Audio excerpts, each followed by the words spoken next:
Raise your cards up. Make that board game. Yeah, yeah, yeah. The journey starts now. Bandai Card Game. Yeah, yeah, yeah. Yeah, yeah, yeah. Dominate the field. Master your tactics. Dominate the stage. Master strategy.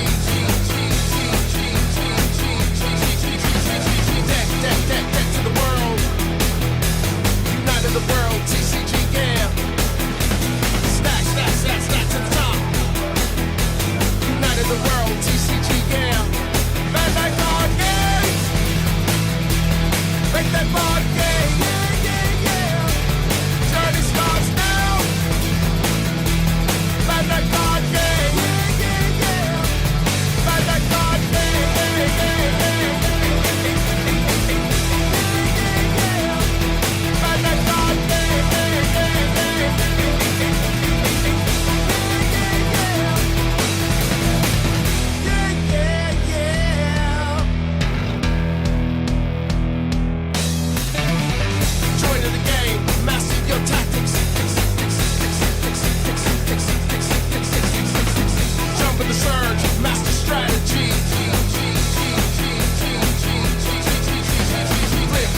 Flip for the world. United the world. TCG, yeah. Attack through the wall. United the world. TCG, yeah. Raise your cards up. Make that board game. Yeah, yeah, yeah. Journey starts now. Bandai Card Game. Yeah, yeah, yeah. Bandai Card Game. Yeah, yeah, yeah.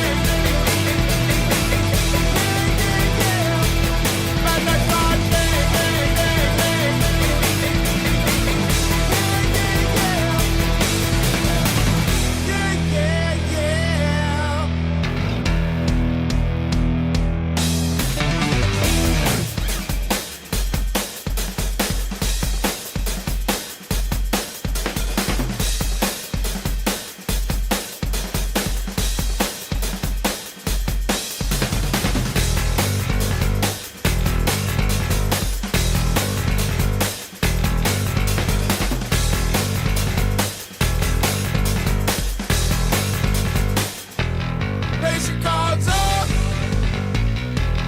Make that board game. Yeah, yeah, yeah. The journey starts now.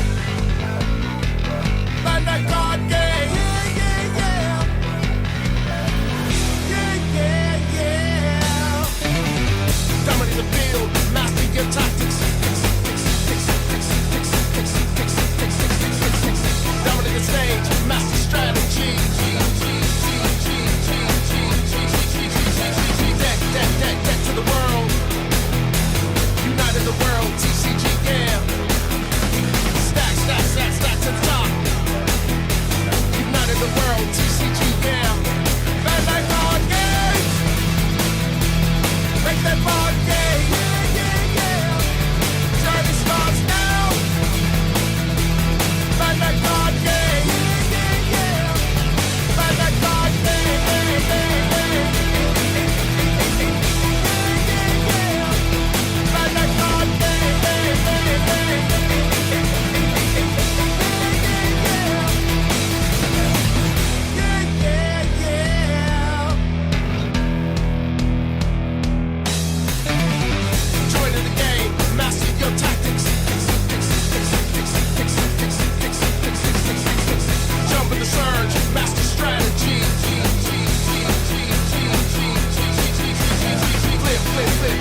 Bandai Card Game.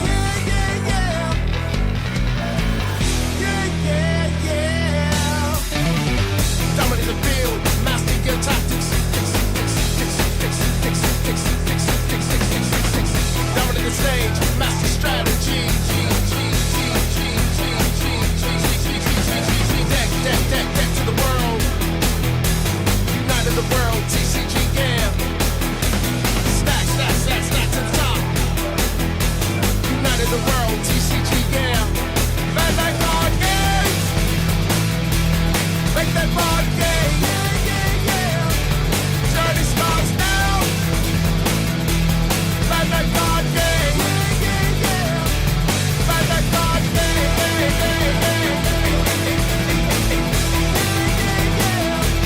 Bandai Card Game.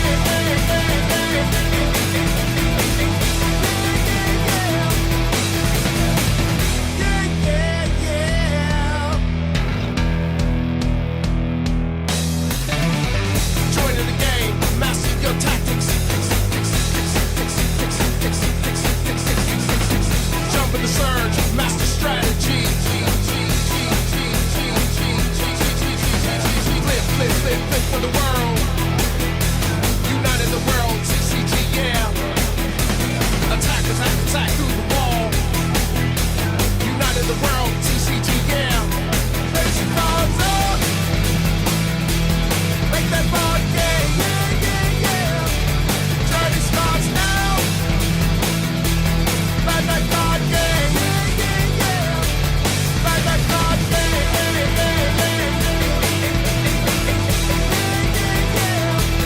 Bandai Card Game.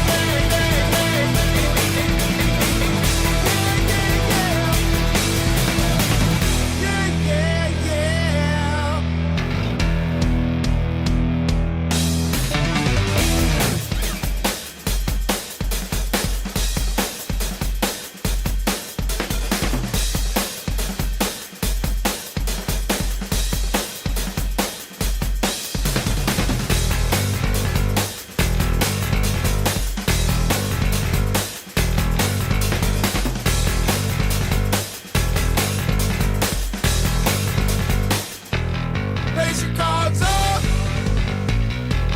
Break that board game. Journey starts now. Bandai Card Game.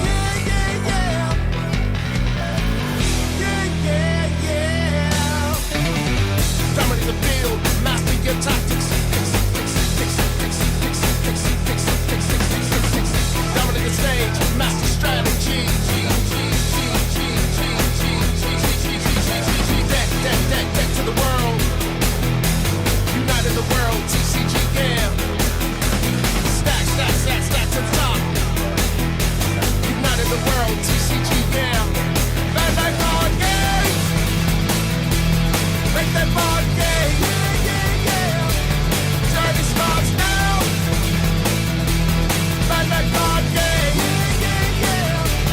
Bandai Card Game.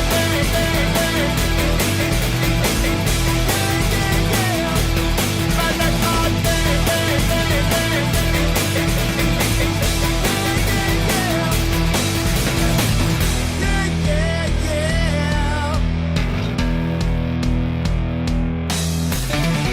Join in the game, master your tactics.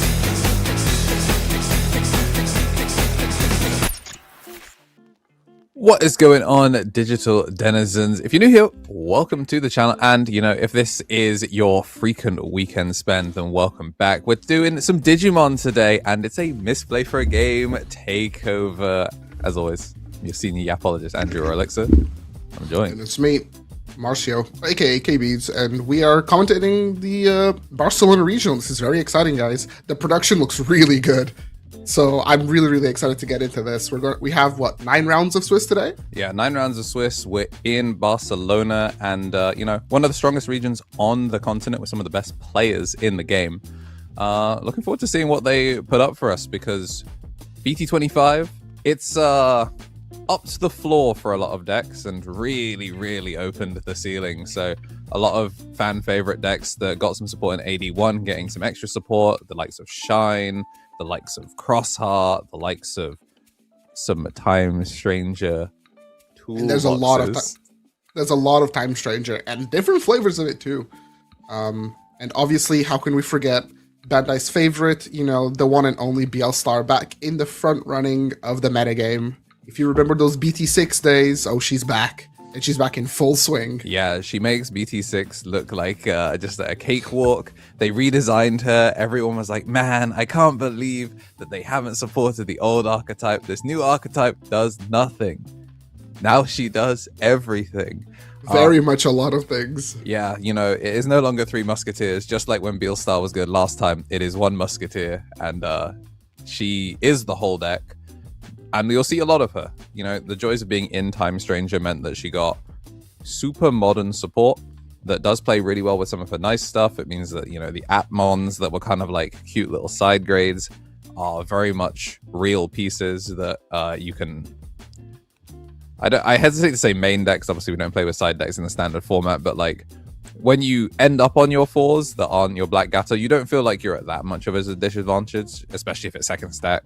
But they're definitely they're like your follow-up plays, right? Because when we think about Bielstar, the way that the deck wants to move, it wants to promote, maybe do its main stack, do a little bit of damage. On average, you'll get cleared, and then once you get cleared, and your follow-up, and you want to rebuild and get back into the board, that's when the Amon cards really, really shine at helping you make those like memory-efficient stacks with Scopemon, giving you that memory, that drop, tucking the options, the purple option, giving you that memory as well. So they're definitely very good, not for killing, but for stabilizing, I would say. Yeah, and there's a lot of decks now that have the... We saw it kind of in the Liberator meta. It was kind of chip to 1, kill you from 4 was kind of the vibe. Now a lot of these TS decks can kind of slow that down when they're not necessarily doing chip to 1, kill you from 4. They're setting up really, really intricate boards, and depending on which flavor of Olympian that you want to go with, whether you're going down that Marsmon route, whether you're focusing on Jupiter, Juno, all of those, they all have very different end states that have to be dismantled in different ways, and it's whether you have the flexibility to kind of try and interact with that. Bears has done really, really well. Just last weekend in France, we saw it get top 4 without even having to use too much from like a deep deck building pool. It's getting to just use all of the expected bear cards and the boosts and the TS good stuff that puts even down the training resources. Yeah, even the green red trading, that card, your bears are green and red, and your trading's green and red, finds them all very, very useful. Sprint Dash is tailor made for that, and I guess dinosaurs. Dinosaurs not quite. They need not quite there yet. But I think the most interesting thing about bears for me personally is that the bears, you don't really need to add that much sort of spice to the deck. The deck just works. It's just a great deck. Yeah, it does so much. I think it's definitely one of... It and Bielstar were definitely the standouts from BT25 as far as new decks went. But I would say that also Jupiter, he's not guy on box for 25, but he was definitely one of the ones. As soon as the AGO Juice got showed off, they were the ones that you were looking out for. And a personal favorite of mine this metagame is Rebootmon. As a little bit of an app lover myself, I'm really, really excited that Reboot gets to see a little bit of play as well. Hopefully somebody, the chosen one shows up with Rebootmon, because I think that looks really good. It does check a lot of the things that the metagame revolves around. You can seal off options. You have like a pretty good kill clock. The deck plays very, very good standard Digimon. If you miss, the best way to compare it is if you miss the old sort of War Greymon style of deck where you're playing for board presence, Rebootmon is very much that deck. So yeah, they get to see a little bit of that. They call it Aura. He does just show up, and you must be on option cards. Fortunately for people on the other side of the mat, unfortunately for the Rebootmon players, the new name of the game is option slinging. We do love casting spells, and dual cards are very, very prevalent right now. You don't even have to be on the decks that introduce them, those Shine Greymon Dats or those Beat Break, those Glowing Dawns.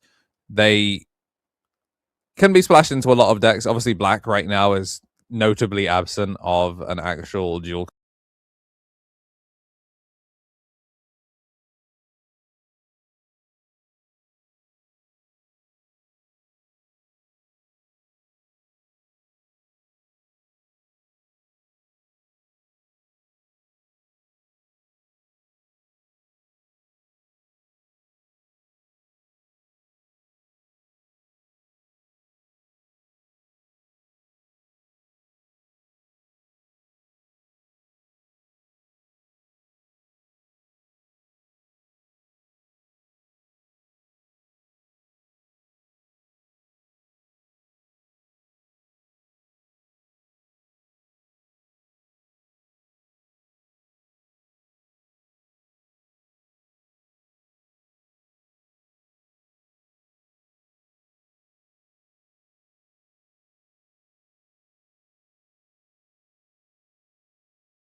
Yo, Welcome and back.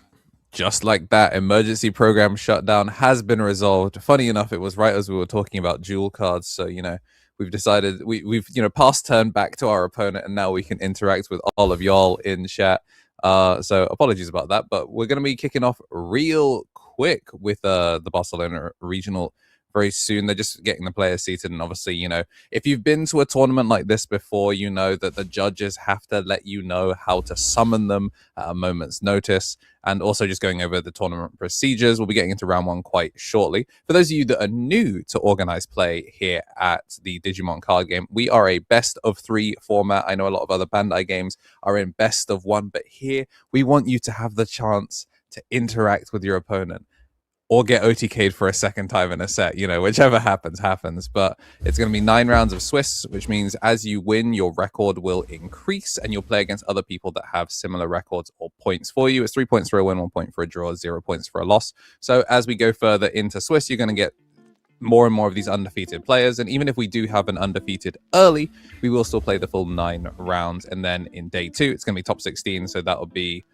the last remaining 16 players, and they are going to be playing in a single elimination bracket to decide our champion tomorrow. So the tales all the time that always happens is, I really hope that the player that becomes the undefeated player, if we do have an undefeated player, because sometimes it's quite common that top 16 is a bunch of X1s.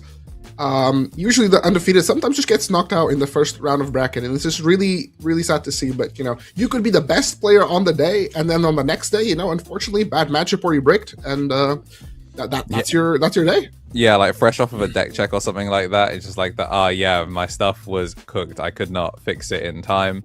We will have a pretty extensive judge team coming in for this one, so making sure that all of the cards are being resolved correctly, but also just make sure there's no funny business going on with any cards either. Some might even call it the Yuxo curse. Undefeated in Swiss, get knocked out in bracket. Yeah, I mean, we saw it happen to Henny last weekend, undefeated in Swiss on something pretty cool, and then Q into probably, I don't want to call it the deck's worst matchup, but like when you're teched to do a certain thing and you run into a deck that does not care about that certain thing and just wants to fight you, it is very unfortunate. So back to I think the stream lost a little bit of the meta game predictions. Andrew, what do you think will be the deck to beat today? I think day 1 the deck to beat is Beelstarmon. Like she's in a weird spot where if you were not a Beelstarmon truther back when she was unplayable as Liberator came out, then you probably do not possess the finances to be able to bling out for currently the best purple deck in the format. But Spain has also been a region that really, really, really likes purple. When we watched Madrid and Sevilla formats ago, both of those were won or at least heavily contested by decks that liked to flashbang your security in one turn. This is what we saw Gilbert's really taking off back when Grav Crush was not limited to one. It's where we saw Growl Loop. Dolpha is in the building. We saw him last time with the Growl Loop that was on one Levia, one Titamon. That was really sick. So this is a region that loves to just chew through your entire security, and purple right now has a lot of options to chew through your entire security in one turn. So I think it's definitely one of the decks to watch out for today. I think the prevalence of ways to mitigate interacting with security have become like more desired in this current metagame, just because there are so many things that could come out. There are so many security triggers. So if your deck can ignore half of the opponent's security, I think it's already like on a good path. Personally, I would like to see Red Hybrid. I think Red Hybrid is really, really good. I think it's a deck that kind of went under the radar, but I'm a big believer. I think, if you're a Frontiers fan, it's a good time to be a Red Hybrid player. Under the radar is such a fun way of putting it, because we were casting when it got put back on everyone's radar. So it's cool that everyone had that like 2-3 weeks of like, yo, Red Hybrid's actually good. Let's play Red Hybrid. Man, I love Takuya. That are, some might call themselves, you might hear them as like the Red Hybrid goats, a certain person, but we'll see if they show up today. I think Red Hybrid is pretty well positioned. I think also, what was the other deck that I thought? I think, Volcanismon. Volcanismon is just like a near solo kind of like TS deck, just Volcanismon and a bunch of options. I think that deck is really, really neat. Being able to, just cycle through different kinds of removal and swing for, 2-3 checks, plus like giving other things rush.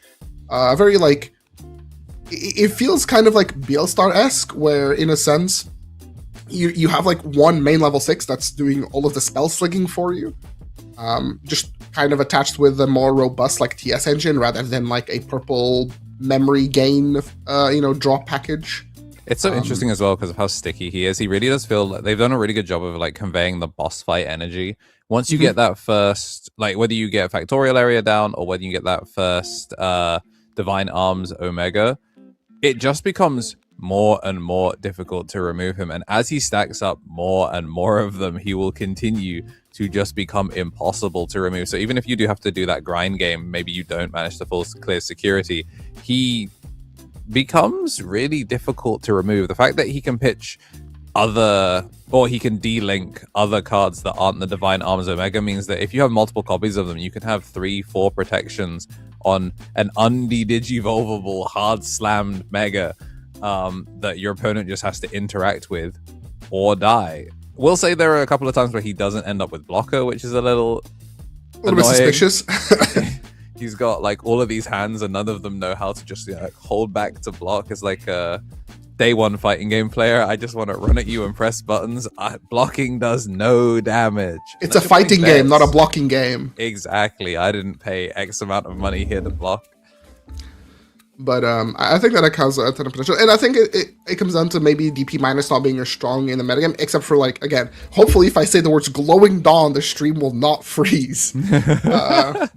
But Glowing Dawn being one of the premier decks that has DP minus. And then, of course, there is the sort of teapot in the room. We can say that, the teapot OTK deck with the TS Angels, Shakuman, Loop. We're 2 for 2 on Shakuman being a problematic level 5. So, yeah. I don't know. Inconsistent relationship with physical damage, inconsistent relationship with the ban list. Yeah, I don't know. Shake Shack looks pretty fun. I think it'll be fun to see it resolve one time. The first player that does it, you get a pass. After that, I'm shaking my head, so I don't approve. I do not approve of this. I'm sure that, chance was in favor was, towards you. But it's so funny that like there's multiple ways of building that thing as well. Like the fact that it's intended, I think, to have Juno go on top of it. But Promo Minerva is certainly a card, huh? Yeah, Promo Minerva. I think it's the kind of card that it just got released a little bit early, and I think like anytime that card is around, it just does things that are incredibly unfair. It's a very, very, very strong card. Promo Minerva, because it doesn't have a slam cost reduction. It doesn't come down for cheap. It's a card that you very much want to evolve into. But it's so powerful from its when digivolving and its when attacking that it just enables these crazy combos. I remember in BT24, it was like a really incredible enabler for sort of the Iliad, like Maruki town sort of piles with Sylphimon, just giving you a ton of damage.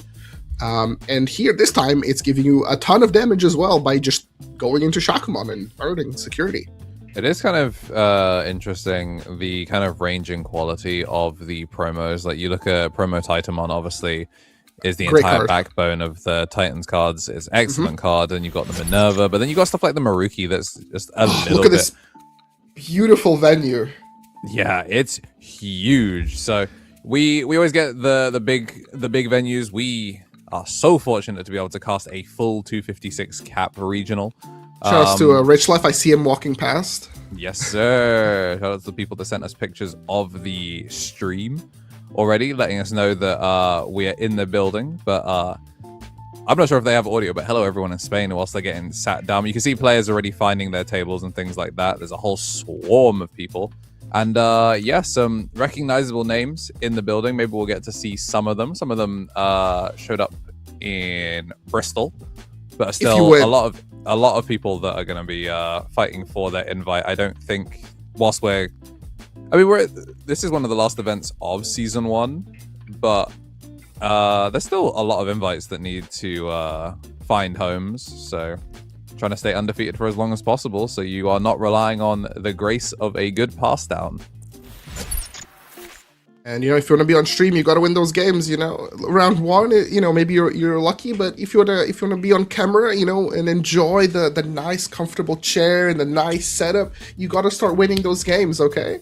Yeah, this stream setup is so nice as well. So it's like a VIP experience. Sometimes when you play on stream, you are definitely getting an objectively worse time because you've got to cater to us. We've got to get to enjoy your game, which means you dance. But no, here on the Victory Road stream, these guys always put on incredible work. So excellent opportunity to play on stream and get that high life. It's definitely a very, very nice experience. So thank you, Victory Road, for hosting. We are very, very thankful for being able to also put on a show for you guys, as we're trying to make sure that, every single regional gets some kind of broadcast. Sometimes it's tough, but we definitely, Barcelona, you guys are eating up good. So whether you're there or watching at home, thank you very much. Yeah, and let other people know if you're watching at home that we have real Digimon coverage. We got 2 of the best in the business on the microphone. And yeah, we're going to be bringing you some fun stuff. And Spain always brings us the bangers. Like, there's always really, really good games. Sometimes you get good games because both players are playing terribly. And therefore, you just get some, truly crusty, in-the-mud Digimon gameplay where players have to do a back and forth because neither of them are playing correctly. I love that kind of Digimon when nothing goes right and you just have to, make big leaps of faith and just hope that whatever you're throwing at the opponent sticks for just one turn. I think that is Digimon at its peak. Yeah, rounds 1 and 2 where the players are competing for who wants it less. That's excellent. You don't really get that in Spain that much. It will be really funny when we've done all of this, and that's exactly what we get for round 1, where it's 2 players that are just shambolic, 2 players that profile moded their deck right before the event because they were paranoid that they didn't have the exact 50 in the app, and therefore see all of their 4-offs back to back. Yeah, round 1 is always, it's really up in the air. You really gotta be shuffling. And, there's I think something that has been a sort of cultural movement for the last year and a half, maybe 2 years, is we've noticed that there's more and more up and coming teams. So, world's representative from, home country Spain, from Team Metal Empire. I'm pretty sure that those guys are going to be there. I've already seen a few of the OmniX team representatives.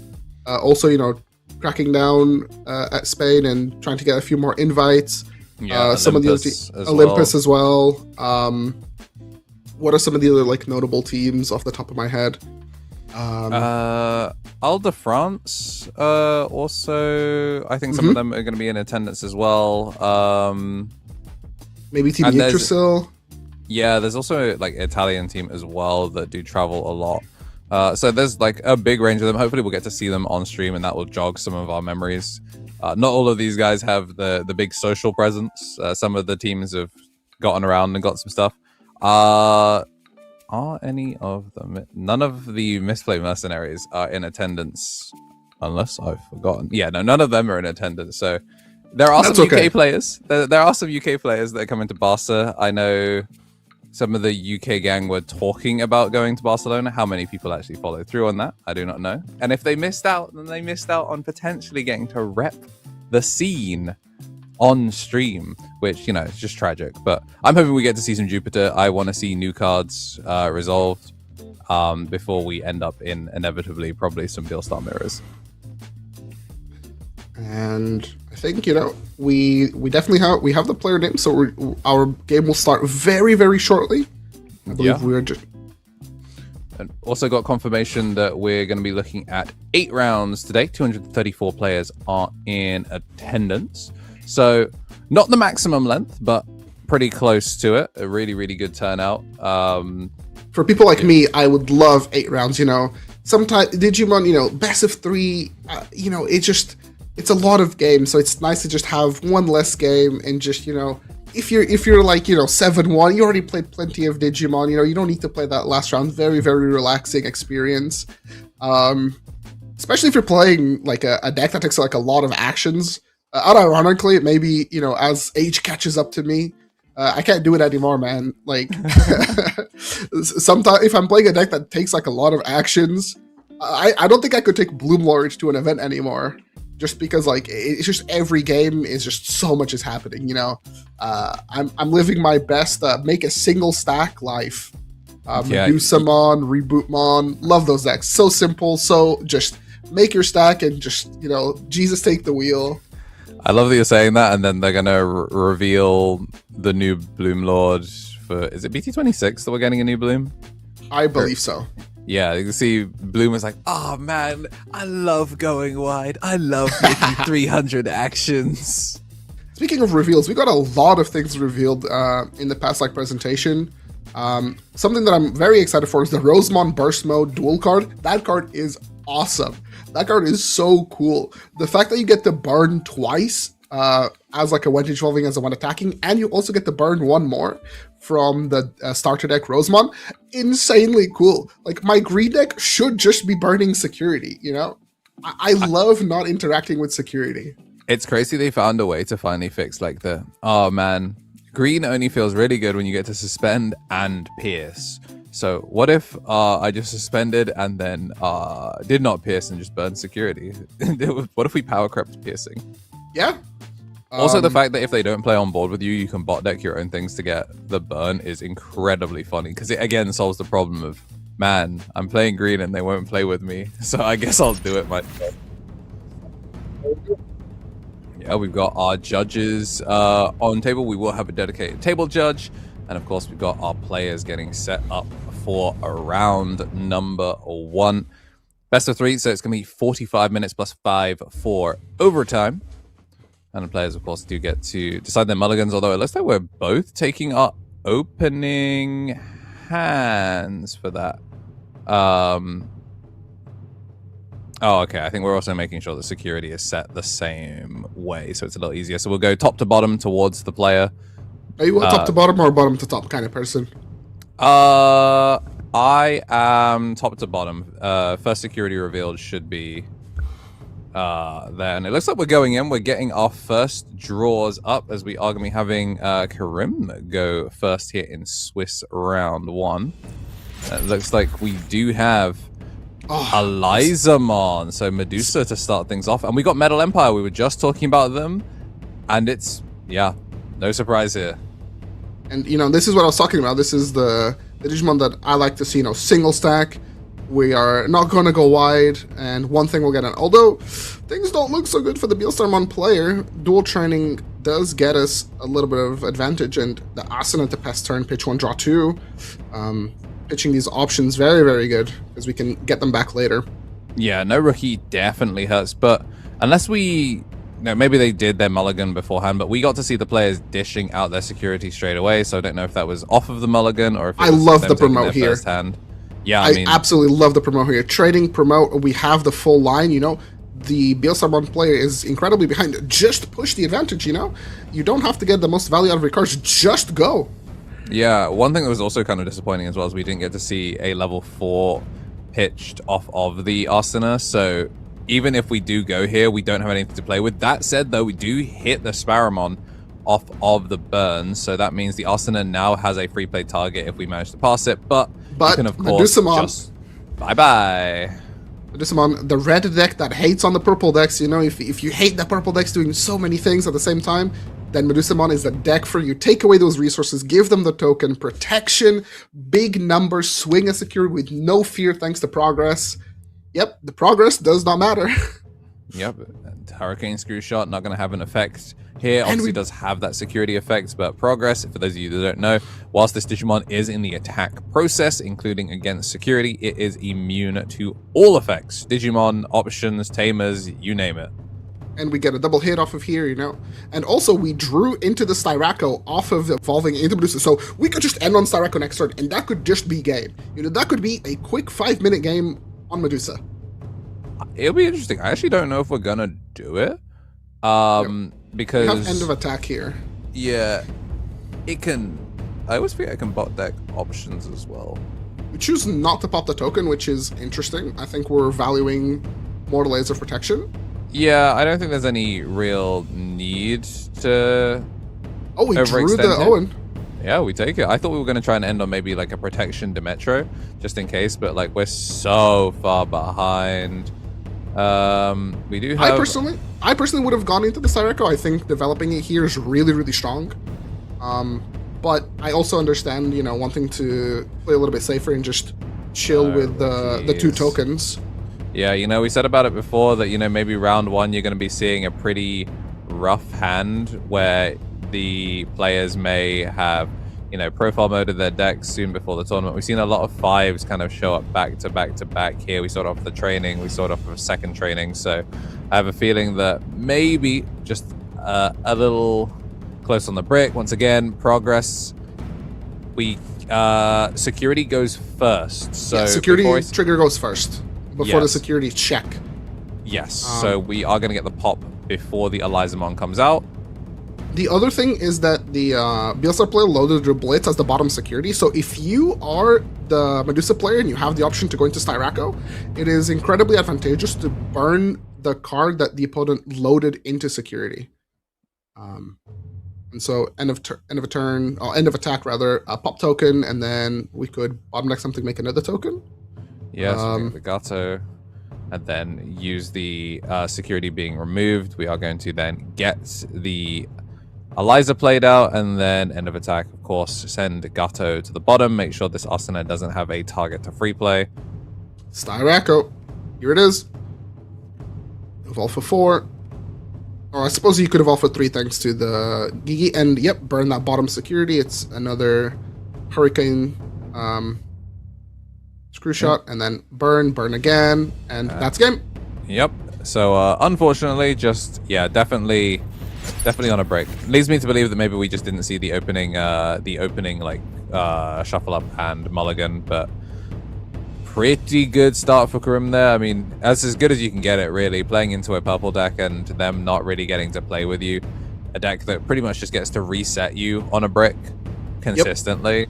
Especially when you have a tamer that theoretically can get you out of those situations where, you know, it's like, oh, okay, I missed out on a rookie, but my tamer lets me play a rookie from trash. Well, you know, Medusa doesn't really allow for any of that to happen. If you are vaguely aware of what the opponent deck does, Medusumon is incredibly strong at shutting down any amount of follow-up or recursion or pretty much like anything trash-related. Yeah, I mean, hopefully we'll get to see Jose actually get to play in this game. Was definitely a spectator in that last one. you definitely, like, we saw, I think, Dig 7 off of like interaction, and we still just couldn't really get anything out of that. The image training and stuff like that, those can be played without meeting color requirements. So even though we had a black egg, we were still able to search, weren't able to pick up anything. All of the rookies are purple in this deck, so any of those trainings would have been able to find a target to get us going, but just no time when you're a Medusa, especially when you find like enough of the line, you can just really send it. And the Medusa player did have the hindsight that I should just be promoting. If I go first, then I have rookie plus trading, and I have full line in my hand. There's very little reason to not promote, especially because one of the few ways that BSR has to interact with both Medusa and Sirocco is with their Blitz that Digivolve, but that requires them to be playing the game. Yeah. And progress means that we just don't care about security checks, so it's very, very safe. Medusa is one of the few liberated decks I get to kind of enjoy this option-heavy metagame, just because progress is a really good keyword. Yeah, EX11 as well, being able to like take out problematic targets as well. It's not even just purple. A lot of these TS decks as well are using Hiroko and Asuna to be able to interact with boards, set up key targets. It feels very frustrating when you see something like Asuna pitch a Searcher rookie and then Asuna play the Searcher rookie. You end up getting twice the amount of value that you would get from just playing like a normal Searcher or doing anything like that. So being able to deny them Asuna value matters in significantly more matchups than just Billstar. And now if we look at the Medusa hand, it doesn't look as crisp, but it's still good enough that we feel comfortable in keeping. Yeah, I mean, especially with how bad the last hand was, I think sometimes you have to take playable. Yeah, as for Jose here, this time, it's very playable, so we keep it. We're not taking any chances. We cannot afford to potentially look for a better high roll. And the Gazi is good enough. And this is like their optimal start. This represents potentially a level 6 on the next turn. They do pass 4, but doesn't always matter. So training to start off here. Yep, he's kind of stuck between Searcher or pitch 1, draw 2, and the Searcher does not have to pitch cards in our hand, so we're going to take the Searcher. Yeah, I mean, the fact that we have rookie plus Arsenal this time feels so much better. We are going to get one choked, but I mean, it's not the start of turn Arsenal, so you don't really mind here. And taking a Cyclomon and the Medusa here, so optimal boss monster, and then pretty much revealing that if I so much as take a single security, I have a rush body that can be that kind of unrevealed first damage. Are we going to push up? Cyclomon often means that with full combo is your OTK line. It is the extender that you really need to kind of like get that extra damage in. So it's very, very scary. Plus, if the rookie makes it back to them and they get to chip with it, that's, liberated deck, kill from 4. That's very, very standard.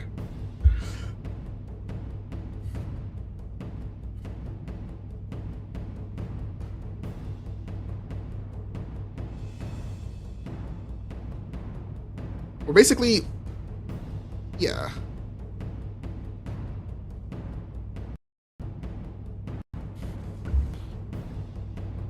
I think it kind of depends on how much do we want to agree? Do we want to evolve in the back? Do we want to, get a little bit more search? We are pressed for a level 5. We really need to find a level 5. The Sirocco is nice here, and the Owen, so we'll take those. But Medusa is basically just looking for a level 5. The moment they have their level 5, it is go time. They should have plenty of resources to do everything they need to do. But does Jose know? Does he know that he's missing that his opponent's missing a level 5?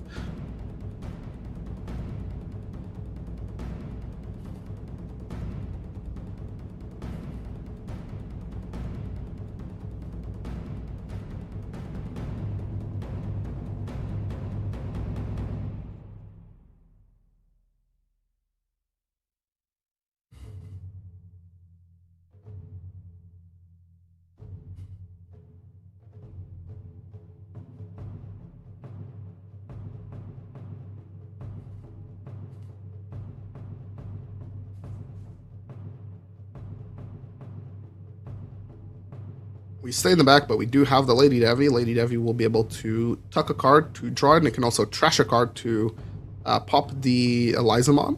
So we have a few options here with our trash.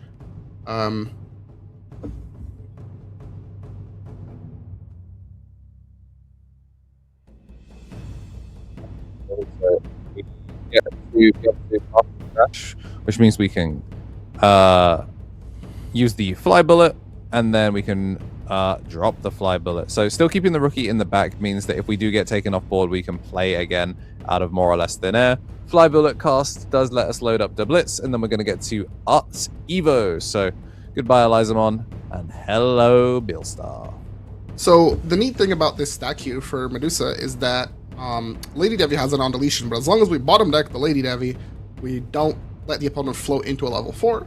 However, considering that Bielsarmon is established, Medusa has to go here and has to just like find something. Like they just need to find a level 4. A level 5, and we're gonna gamble here.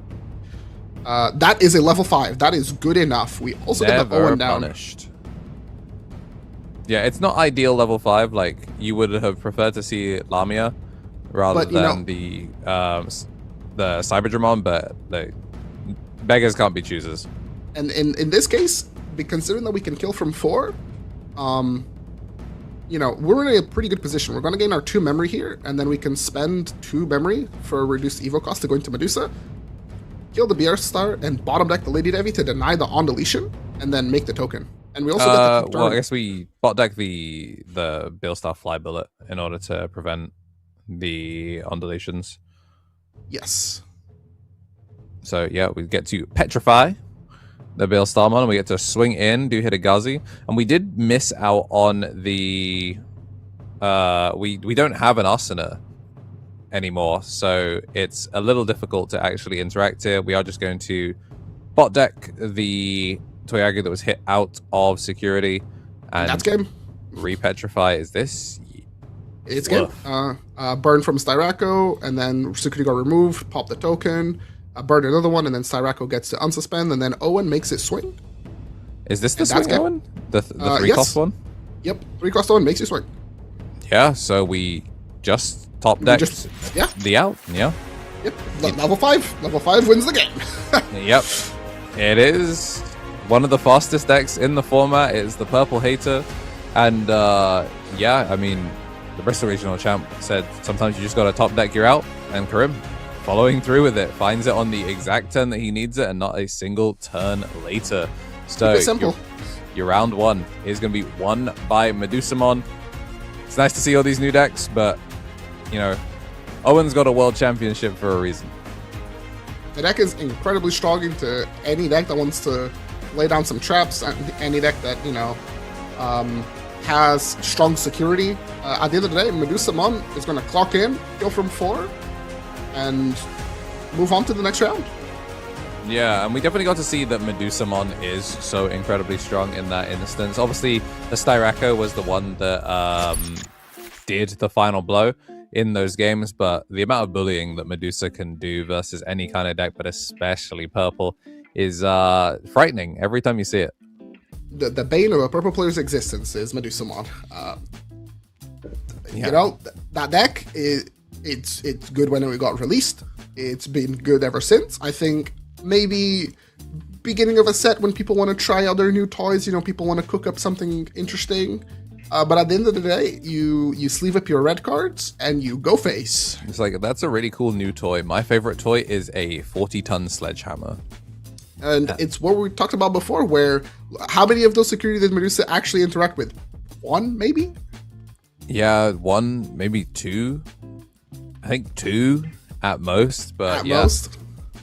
Billstar, also a deck that kind of tries not to. One of the things that the deck does not have, unless you're on Gundramon, is protection. And it's one of those where that's where you start to see the Gundramon, but most of the times you're making the Billstar, unless you're spamming Hurricane, Screw Shot, and you're getting, Screw Shot, Screw Shot, Screw Shot in order to keep turn, you very rarely are actually making the Gundramon in the same turn as the Billstar. So making the Billstar and passing and going, all right, do you got it? And unfortunately, for Jose there, we were going to see, very much did have it. They just had it on timing.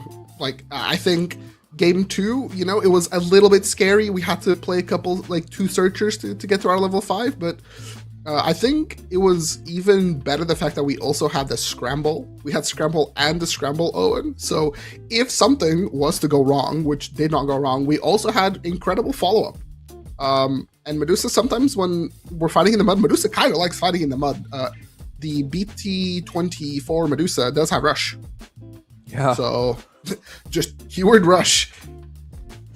And also, if you have the right Lamia, you know, the Warp Lamia, that can play at a Cyclomon that also, you know, it has keyword rush. So sometimes you can also just kill your opponent from effectively like 3 security by just leveraging keyword rush. Yeah, it's printed sparingly for a reason. But red, definitely a deck that is pretty native to rush. Really, really good start from Medusa. Kind of what you would expect when you see that matchup, especially if one of them starts a little bit slow. But it'd definitely be frustrating to kind of like look back on the VOD, and obviously, you know, game 1 kind of a non-game, but game 2, to see your opponent draw the 5 off of the Evo into a 4 is definitely it's sickening, truly.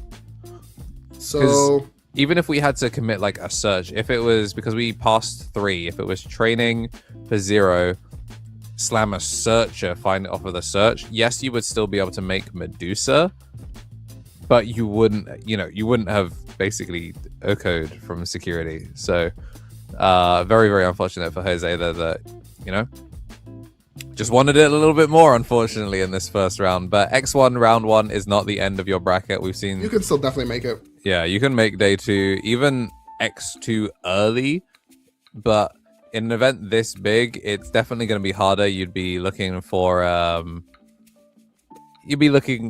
some fortune in some pass downs. You definitely want to stay as close to XO as you can for as long as possible if you've got a deep bracket run ahead of you.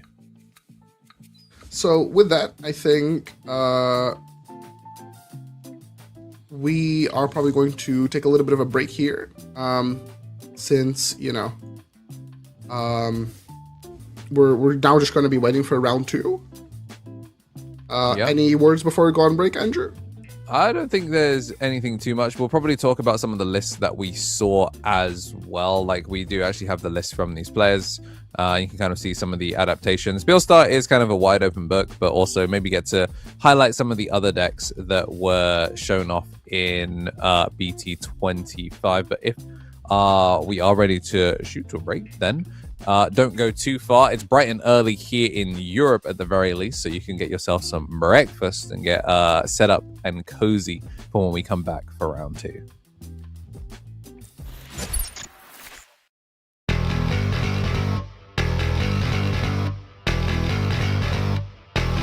Raise your cards up.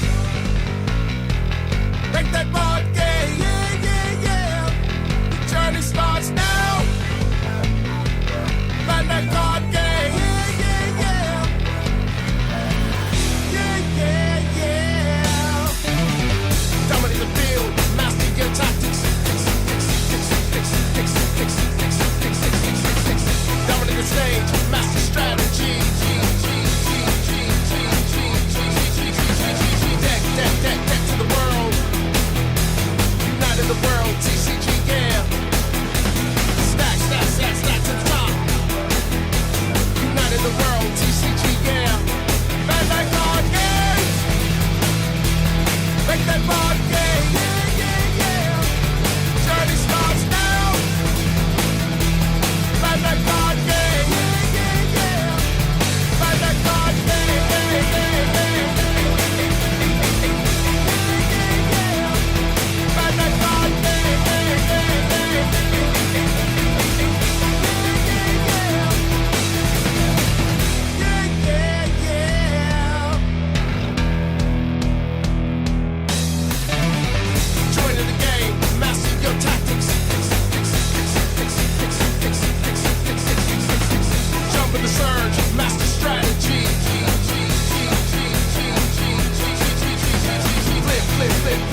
Make that board game, yeah, yeah, yeah. The journey starts now. Bandai Card Game, yeah, yeah, yeah. Yeah, yeah, yeah. Dominate the field, master your tactics. Dominate the stage, master strategy.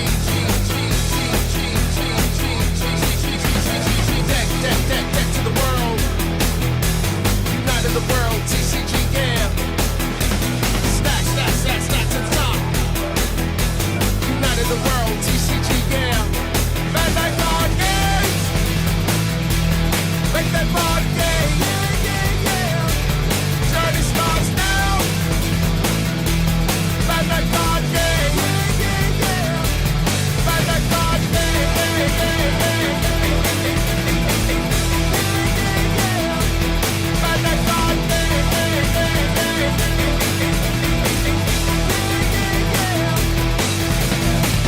Yeah, yeah, yeah.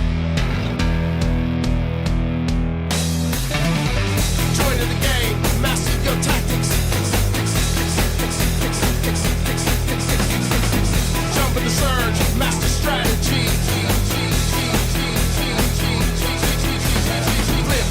Flip for the world. United the world, TCG, yeah. Attack through the wall. United the world, TCG, yeah. Face your cards up. Make that board game, yeah, yeah, yeah. Journey starts now.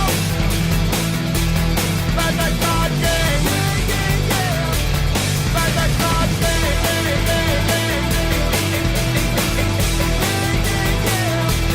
Bandai Card Game, yeah, yeah, yeah.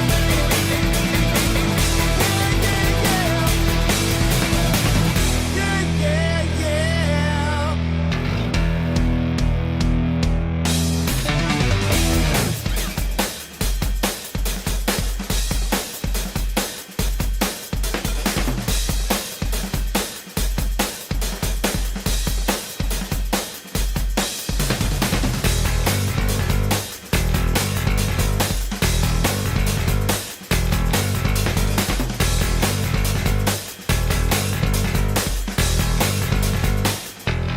Raise your cards up. Make that board game, yeah, yeah, yeah. The journey starts now. Bandai Card Game, yeah, yeah, yeah. Yeah, yeah, yeah. Dominate the field, master your tactics. Dominate the stage, master strategy.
Make that board game, yeah, yeah, yeah.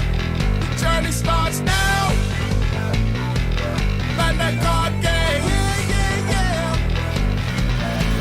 Yeah, yeah, yeah. Dominate the field, master your tactics. Dominate the stage, master strategy. Deck to the world. United the world, TCG, yeah. Stack to the top. United the world, TCG, yeah. Bandai Card Games. Make that board game, yeah, yeah, yeah. Journey starts now. Bandai Card Game, yeah, yeah, yeah. Bandai Card Game, yeah, yeah, yeah.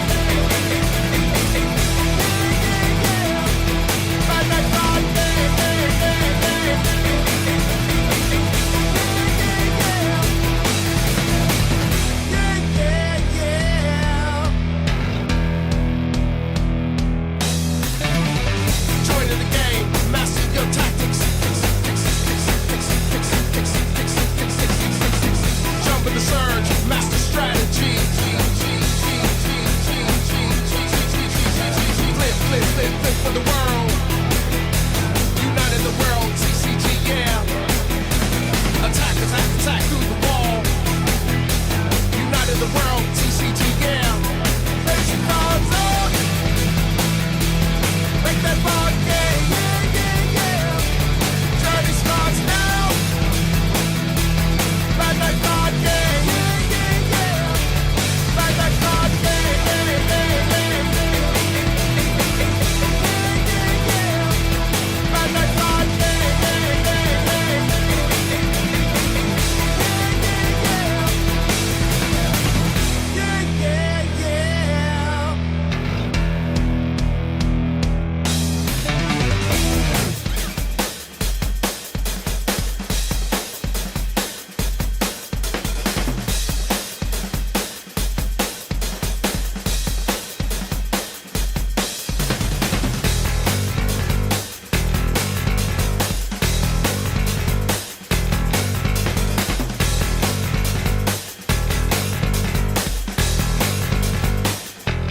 Raise your cards up.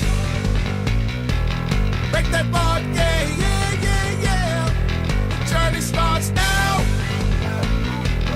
Bandai Card Game, yeah, yeah, yeah. Yeah, yeah, yeah. Dominate the field, master your tactics. Dominate the stage, master strategy.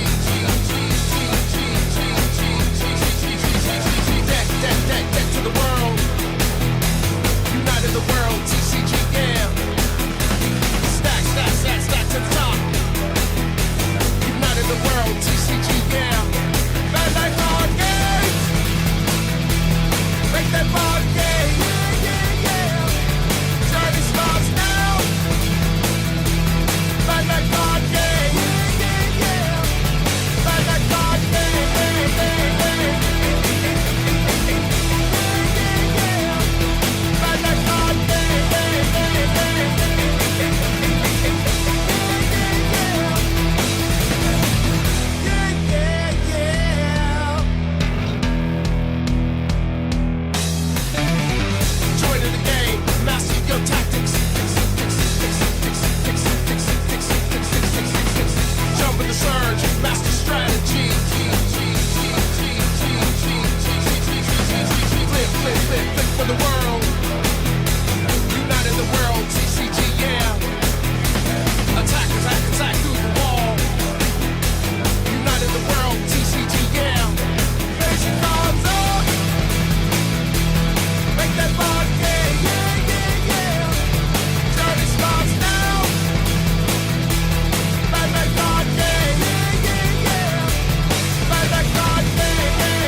world. TCG, yeah.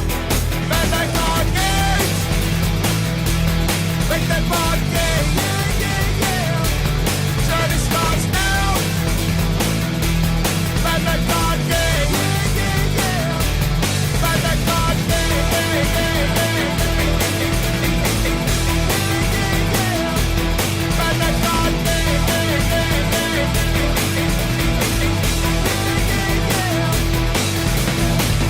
Yeah, yeah, yeah.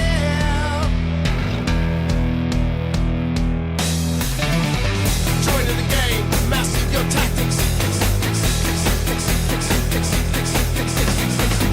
Jump in the surge, master strategy. Flip for the world. United the world, TCG, yeah. Attack through the wall. United the world, TCG, yeah. Face your cards up. Make that board game. Yeah, yeah, yeah. Journey starts now. Bandai Card Game. Yeah, yeah, yeah. Bandai Card Game. Yeah, yeah, yeah. Bandai Card Game. Yeah, yeah, yeah.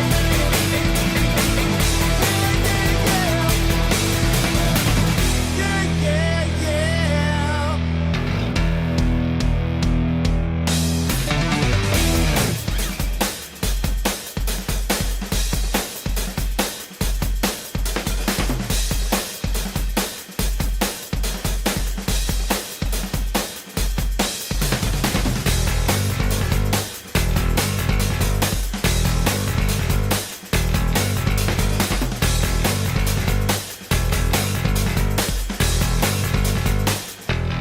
Raise your cards up. Make that board game. Yeah, yeah, yeah. The journey starts now. Bandai Card Game. Yeah, yeah, yeah. Yeah, yeah, yeah. Dominate the field, master your tactics. Dominate the stage, master strategy. Deck to the world. United the world, TCG, yeah. Stack to the top. United the world, TCG. Welcome back from the break, everyone. We are here at the Barcelona Regional for the Digimon Regionals. Once again, it's Elixir and K-Beads running it down. Misplay for Game Takeover on the official Bandai stream, powered by Victory Road. We came off of a pretty quick round one. Unfortunate for one player, definitely a spectator experience. If you're a Medusa lover, then you know that's just your day to day. That's just your 9 to 5, right? And we're gonna quickly go over the winning Medusa deck, just to kind of highlight the deck for those that want a little bit more introspective on the do's and the moving pieces. Yeah, I mean, it's one of those decks that's done a lot. I mean, it won Worlds. It's very, very strong deck, but if you're getting in, maybe, you didn't come in with Liberator or from prior when the game came out, maybe you started when ADO won. These reprints made it really accessible for these protagonist decks, and you're not quite as familiar with this one. This one is one of the premier red decks in the format right now, and originally piloted by Owen Dreadnought in the Digimon Liberator webcomic. And it is designed to kind of push out a raising on that Elizamon, that new when moving keyword that got added with Liberator, gives you plus 3k and raid. And this deck is about getting big and ignoring everything your opponent is doing as it just chews through security.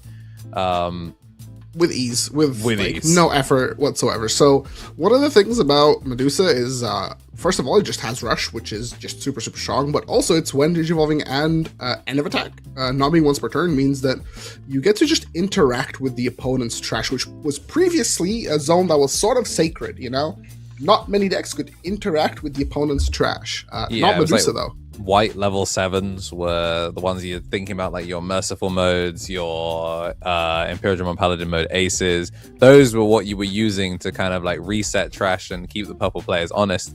Now you get to just do it targeted very, very quickly on these level 6s. Not so much on the 7. The 7 is more kind of like your protected bungus that kind of rewards you for reaching the game state that you want to reach, whereas Medusamon is kind of the big bully. She's protected as well. She has 2 instances, 2 different timings. She's one of the ones that can actually do this through BT10 Venus as well, because it is an end of attack, and she only turns off when digivolving when attacks. So you can, I mean, I guess you can become progress anyway to try and like prevent it, but like either way, it doesn't really matter. The main thing that she's going to be doing here is she's going to be making the tokens, the petrification tokens, when she sends a card to the bottom of the deck. She can place a petrification token which has an on deletion of just trash the top card of your security, plays it to the opponent's side of the field, so she can use it as a token for protection. She can stack them up so that way you can make cards like Crimson Blaze cheaper and then go for like those really big tempo Crimson Blazes. It denies scramble because you now have a Digimon on your board. There's a lot of like really interesting things that Medusamon can do, but most of the time she doesn't need to. She just kind of kills you into the sun. The other thing about Medusa is that it can just remove any token. It didn't come up in this matchup because the opponent was all playing a deck that makes tokens, but any deck that makes tokens, Medusa can leverage those tokens to just protect itself, and it's not once per turn. Yeah, Levia with the Fujitsumon tokens. The most common one, obviously, is Fellow Liberator deck. Nyabutmon puppets, those make quite a few tokens. But the Nyabutmon, you know, that does DP minus you into oblivion, so unfortunately it is one of the few decks that does get to play around Medusa. And then we have Styrakomon, which is, you know, the power budget Liberator level 7. This card is a house.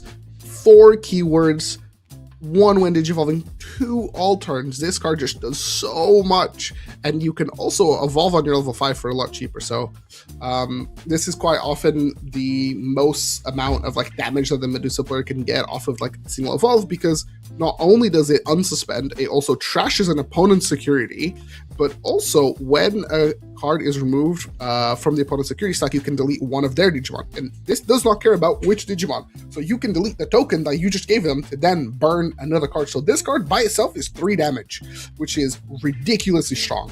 Yeah, I mean, we saw obviously a lot more Medusa than we did Styrako for the majority of the short game that we did have against Beelstar, but that is because Beelstar is purple, and against these TS decks, against these purple decks, Medusa does a lot of heavy lifting because of how her interaction works. By bot decking the card that she deletes, she actually, what we sometimes call silence, turns off the on deletion, because on deletions have to resolve the card from trash, and if you return that card to the bottom of the deck before its on deletion can resolve, it's no longer in trash to resolve that on deletion. So versus purple, Medusa a lot stronger than something like Sterako, but against the majority of non-purple decks, against decks that aren't using Arsenal or don't have one set up, you are going to see Styrako a lot. A lot of people do refer to the deck as Styrako. As a purple player myself, I refer to this deck as Medusamon. As when they make Styrako, usually it's a sigh of relief for me, because I know my trash is at least safe for the unforeseen amount of time left. And then the other thing that's like so good about this deck is like when you think about the decks like Memory Efficient, as you can see in the Elizamon, both of their 3s and majority of their 4s have the effect that when security is removed, you gain a memory. So when you think about like how the deck becomes like super efficient, you know, you swing and then you get that 2 memory, and then you get the egg as well to evolve for reduced cost. Moving on to the Owen here, this Owen is sort of like the backbone of like the deck in a lot of ways. This card does something that's really important for the deck, which is to let you take an action of like swinging, which enables progress. Like you effectively swing at Digivolve timing when you combine it with the Owen, which is really strong, especially against decks that, you know, if you think about BT10 Venus, you're unaffected while you're sideways, but you need to go sideways to resolve your when digivolving, so you can use the Owen, go sideways then, because you're now, you know, sideways, you're now in progress, and also gives you a nice little DP boost, which is really good. Yeah, it's a really cool way to kind of play through, again, really lean into red belligerence. Venus is a great example of a deck that would kind of shut down these red decks that were trying to do 1,000 damage in one turn, but Owen, you know, he is the Dreadnought, he does bring the damage. And this deck also does play out of thin air. We're highlighting this particular Owen because there are a couple of Owens that let you declare an attack, but this one, the starter main, we sometimes refer to them as Scramble Tamers. By returning this Tamer to the bottom of the deck, you can play a different Owen Dreadnought, and then if you don't have a Digimon, you can play one Elizamon from your trash. So it lets you play Elizamon. If you get taken off board fully, then you can use this to rebuild. And against with the other Liberator decks that have this style of Tamer, they're not as strong because even though you can use the warps and things like that to try and build back up into your level 6, that you can't do anything with them, they can't attack. Because Medusamon has Rush on body, you can make this full combo end on Medusa, and then Medusa is able to rush and actually start playing the game. And because you kind of mentioned before, the Elizamon, the Demetromon all have the inherits that gain back a memory when security is trash, you end up in situations where Scramble Owen plays your Elizamon back to board, then you get to warp into Lamia for 3 cost, and then you gain back 2 memory off of that, and then you make the Medusamon from there. So really, really, really, really strong deck. Can consistently play basically with 0 off turns, and that's not even including things like Ukomon. Sprint dash training as well makes things a lot easier. So if you can't go straight into that Lamia, you still have the ability to use this training that you can play even when you get fully taken off board, because you can ignore the color requirements as long as you don't have a sprint dash in play. And it does activate its main basically out of security. You get the reveal. They've managed to make one of the strongest delays in the game stronger. Incredible stuff. I think like these trainings, they're just like so good, because again, like we said, like the 2 best things about this card is that you can play it if you don't have the color on field. So again, like if you have like no Tamer, no nursery, no nothing, you can just play it and, you know, pass on and get some search. But also in security, you know, the trainings were already like super strong out of security, you know, giving the opponent that 2 cost reduction, but this also gives you the search on top of that. So there's a good chance that like if the opponent doesn't kill you and they check the sprint dash, that puts you back into the game a lot of cases. Yeah, and you know, it feels pretty bad that Medusa gets to burn security so often, but if you check Medusa's security, you run the risk of hitting Sprint Dash, you run the risk of hitting Raging Serpentine, you run the risk of hitting Owen, like the boost. There's a lot of security. Crimson Blaze. Even checking the Metro sometimes can be really bad, because if you have the Owen established, then you check at the Metro, if they have the Lamia in hand, that's just a cheaper way to get into the stack, because instead of having to go through the level 4, you just go straight into the level 5. And, you know, this is one of the decks that is privileged in that sense that, like, it can play in so many different ways. As long as you see, like, a very balanced hand, you can just, like, keep chaining stack into stack into stack. And, you know, when you're constantly burning 2-3 security every single turn, you know, the opponent is going to fall over. Unless, you know, you did a single chip damage and then you kill from 4, because the Liberator decks just have that ability to kill from 4. If it comes up again, you know, whether it's something like Nya Boots or something like the Magnetic Dramon, those are the other decks that have the same lethality. Those decks are still pretty good, but unfortunately, from my understanding, in the current metagame, Puppets is not as good anymore because it plays a little bit too much into BL Star, thanks to the fact that the Lady Devimon has the on delete to then play out the scope, and then the scope can steal a memory, and that kind of really messes up with Puppets and the way that they want to, like, overclock with the Nyaromon to, like, you know, overclock and then yoink the turn back and then overclock again. I would also say one of the other reasons that kind of stops it is it plays really poorly into bears. Calismon does see that you are evolving by effect. It means if you try and go training into anything, unless you are doing exactly training into Kokeshi play Mirai and then, or Mirai rather, and then Narrative Rond all the way up. Calismon is going to sit there and go, okay, you don't open game state? Give me your stack. Yummy, yummy. It will Digivolve battle. It smokes Puppets unless you can set up like full combo. And a lot of Puppets players, we kind of saw it with at Bristol, like versus Imperial. A lot of Puppets players are not willing to deviate from game plan number 1 and to do suffer for it. So it's kind of unsurprising to see Puppets fall a little bit by the wayside. But there is, if you like yellow I Want You Gone decks, boy, do we have a Shakamon for you. That we have the matchup for the next round, and it's going to be once again BL-Star. I expect to see this deck multiple times throughout the day because it is one of the frontrunners of the format. But the quote-unquote dark horse, the Teapot OTK, that is going to be the matchup. So it will be Shaku Loop versus BL-Star. Yeah, the new best thing to put on top of Inyaramon is Patamon. The way things change, the more they stay the same. Not paying to evolve is some of the best things you can be doing in the Digimon card game.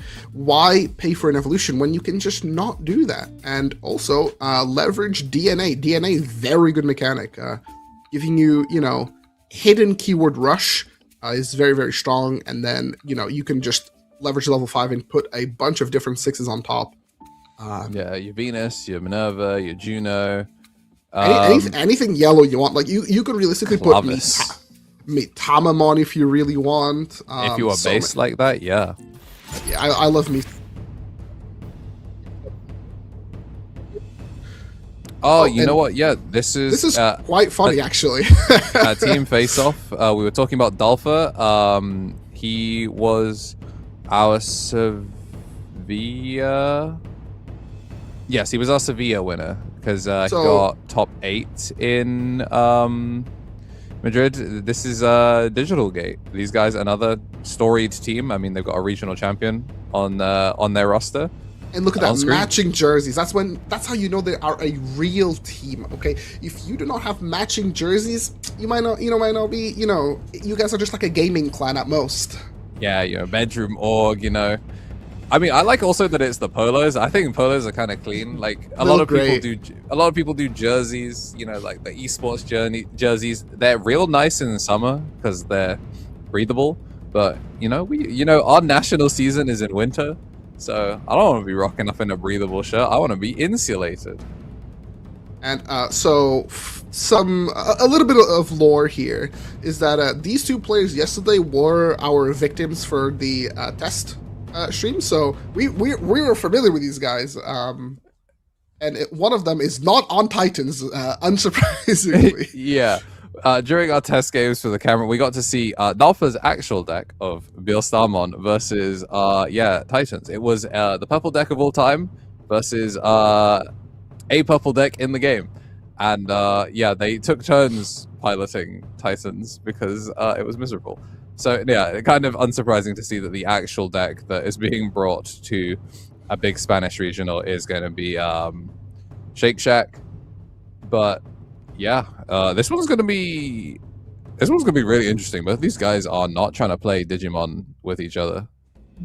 These are two decks that basically want to bypass the opponent's layer of defense and then just go for the kill.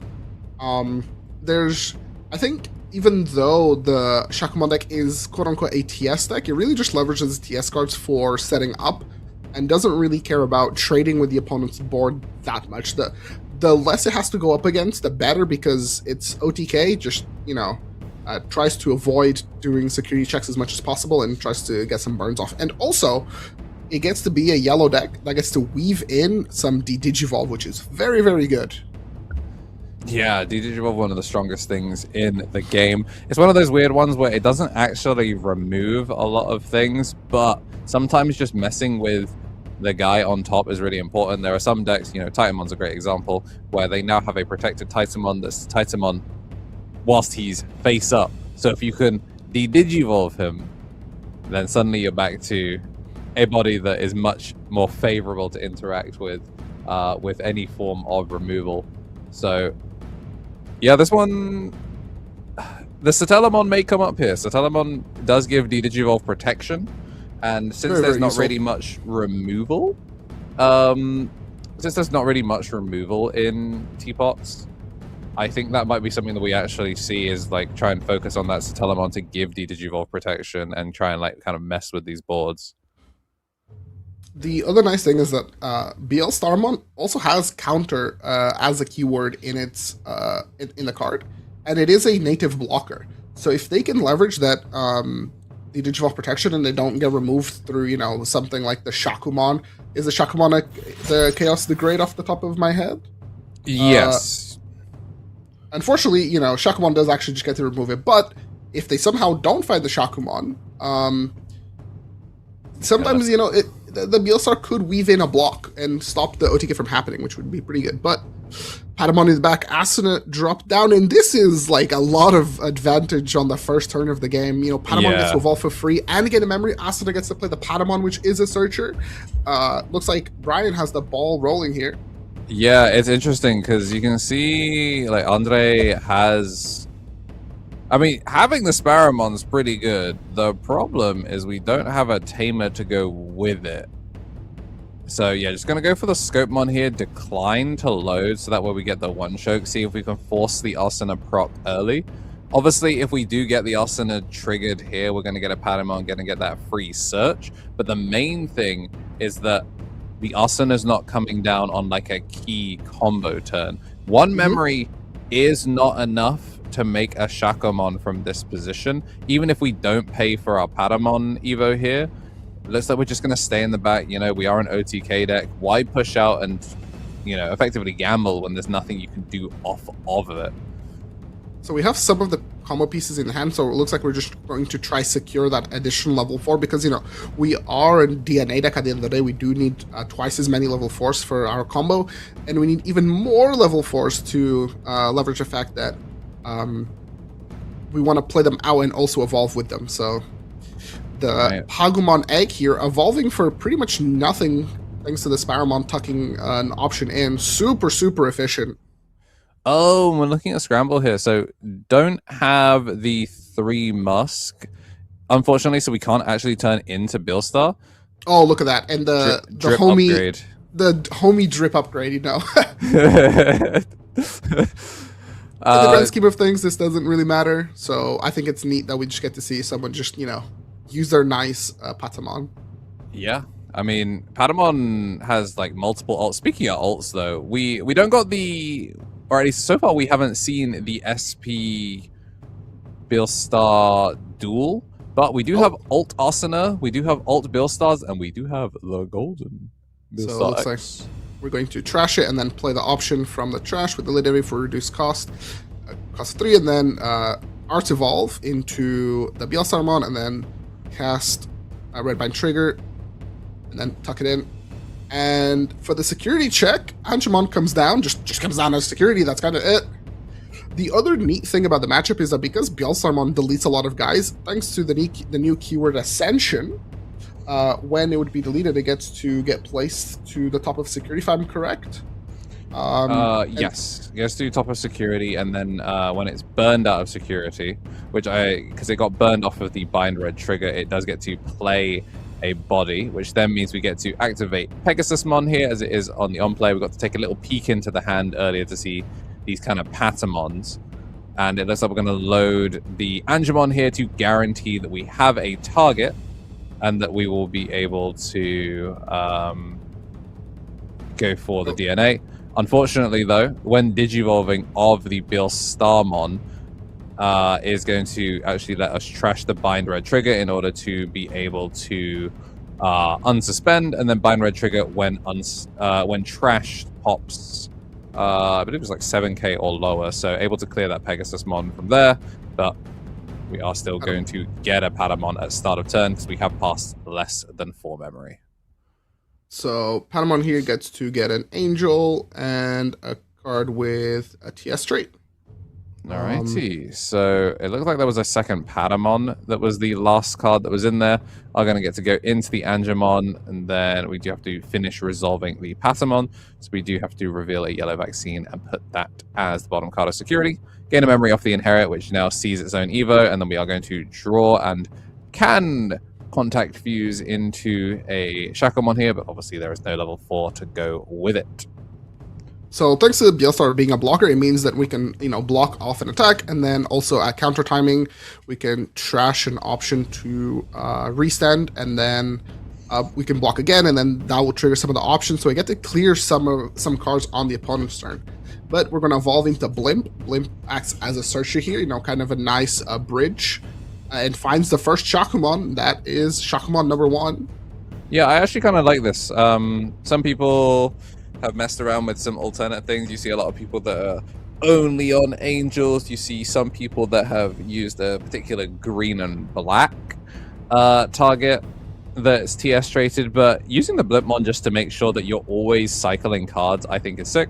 We are, of course, going to recover from hand, and then we do get to burn 1. So not quite a Chaos deck. It's kind of just the Digivolve and then getting both players to go minus security. Effectively, not really that minus for Shaq here, as we are going to load the Magnet Anger and then burn the Magnet Anger, which is going to let us then play down a body to go next to it. Wouldn't be surprised if we're looking at potentially the Pegasus here, but it looks like we're going to opt for Agio. Oh, no, not opt for Agio. It's going to commit to the Angemon. Get that draw and nothing to DNA here. So the other neat thing about the Nyarmon egg is that we can use it like a few times, thanks to the fact that, you know, you get to reset your egg when you DNA. We couldn't quite swing with the Angemon at level 4, even though we had Barrier, but we will be swinging now. So when attacking, trash the bottom or top, gain a memory, which will trigger the Magna Angemon, and then Magna Angemon gets us to play out another guy so we can keep going wide. Pegasus, take the top, It was shove indeed something. Yeah, so we do get to pick up the Patamon that we knew was in security off of it being revealed. Speaking of reveal, and Arsena out of security, not really what you want to see if you are Brian here, because it does now put even more onus on your need to clear this body. Did not make the Minerva, which is kind of surprising. Quite interesting that they chose not to go into the Minerva. In an ideal world here, you would go straight into the Minerva. I mean, that's pretty good. We can go into Minerva later on. It does not matter. We still have the boost live as well, so like we technically can, like this Shakamon, like we can hard DNA here, make Shaq, crack the boost, make Minerva, and then, or we can just make Venus. Like we could also make Venus. Venus would be pretty strong. Does remove a lot of the clapback capabilities, but each Shaq, when you think about it, is 2 damage, because yeah, you burn your own security, but like you put it also a card, so you know you just kind of make the opponent go neg, and then you also get to swing with it. And as long as you keep firing those cards that, you know, trigger to trash and keep playing out, you get to keep going wide, keep searching, keep going through your deck. And Junomon, an incredible pickup here. Yeah, I mean, now you have even more to work with. You can kind of play around like on deletions. Make the Juno get to tuck the Lady Debbie, especially if we do Shaq swing into scope to take it off board. Junomon is a much better card to go into sideways, just because, you know, its value is mainly from like when digivolving in the alternate, so you don't necessarily have to swing with it. But and we can place one other Digimon, so we can either choose to heal one off the patter to get a body. It really just depends on whether we can answer this Lady Debbie. Because right now, Brian, like, he doesn't have an OTK, but he does have the ability to kind of, like, play for board. Obviously, Scramble is going to be a factor. But we have enough... we have enough, like, tools in the draw, in hand to kind of, like, decide, like, okay, do I want to potentially, like, risk it all in game 1? I'm pretty ahead. Or do I want to, you know, try fish for lethal? And it looks like he's just going to keep pressing forward. Junomon effect. Yeah, SP Bellstar revealed off of that, so, you know, we got some money. Yeah, I'm glad that we played for board, though. It just makes a lot of sense. We are potentially looking at playing out a Shakumon from the drop, but... Oh, this could be pretty good, because we get the Digivolve here, and then I think the idea is that you would try and tuck the Black Gato into security, so that way you can't make use of it for Scramble. And then Shakumon being an on-play, we get to put something into security, and then the Digivolve. Yeah, this was actually sick, because you can swing one. You could swing one and then make Juno on top. The only thing you'd have to respect is like Jack Raid or Bind Red is going to attempt to pop Juno. Will succeed. To be fair, that is as most value as that stack did get, so it kind of did its job. I mean, the alternates is still very, very nice, of course, but it looks like we're just going to go into Venus here. Okay, I So- mean, either's fine. I think I would have preferred Gasa. Is there mandatory burn on the Juno? By placing... Oh, okay, yeah, it's trash by players top. So you can't actually... Yeah, you can't actually prevent the Black Gato from just like getting stuck there, so that's fair enough. I think we're playing to sort of like deny the most amount of value from the scramble. You know, we don't want any on plays, especially, you know, or like start of main phase, like things like the Raptor. But we still get to stack something because the opponent does control a Digimon. However, Venusmon is the kind of perfect lingering effect that you want to stop a deck like BLSR from going for game.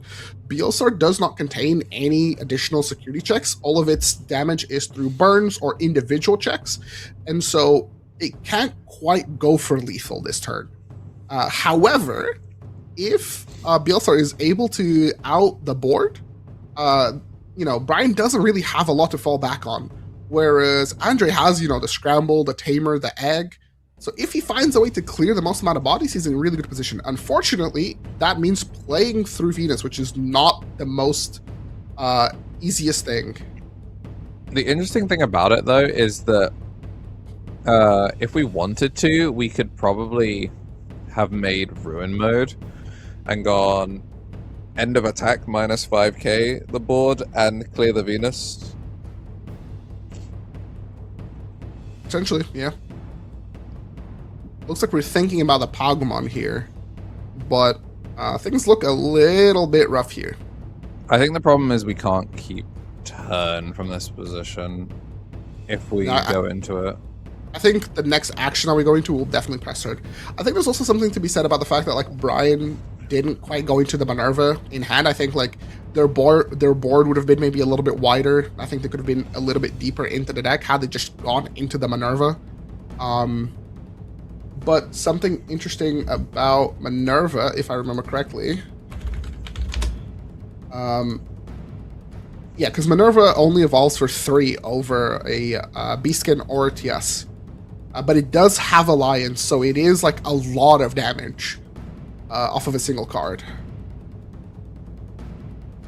Yeah, I guess Bind Red would have been able to pick, because Bind Red picks up the highest, isn't it? I believe so. Bind Red, you know, you would have definitely played into highest the DP, so it would have only killed the Alliance body. Yeah. Okay, we are going to make the Lady Devi for 1 cost off of the Pagumon, and then it looks like we're going to trash the Blitz in order to then cast Fly Bullet for reduced cost. So we're thinking about the sequencing here. So first we're trying to weave this their Blitz in a way that where we can digivolve the Venusmon, so then our Fly Bullet can not only kill, you know, the Venus, but also like make sure that we get our when digivolvings from the BLSR. Unfortunately, though, you know, we are just. That's clever. Okay, so we're not choosing to cast Fly Bullet. So by using the Asuna, right? Asuna lets us trash an option from the stack, and then because we trash their Blitz, we get to play around the Venus, and then this way we're free to resolve our when digivolvings.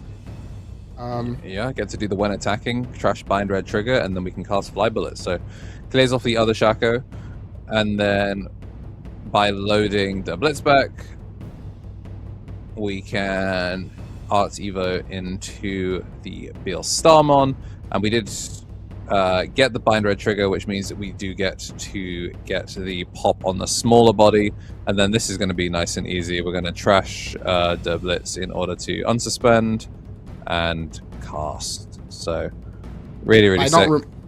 By not removing the full stack completely, you know, we put ourselves in a position where our board still got broken. We left the opponent on 2 memory, which is not a lot.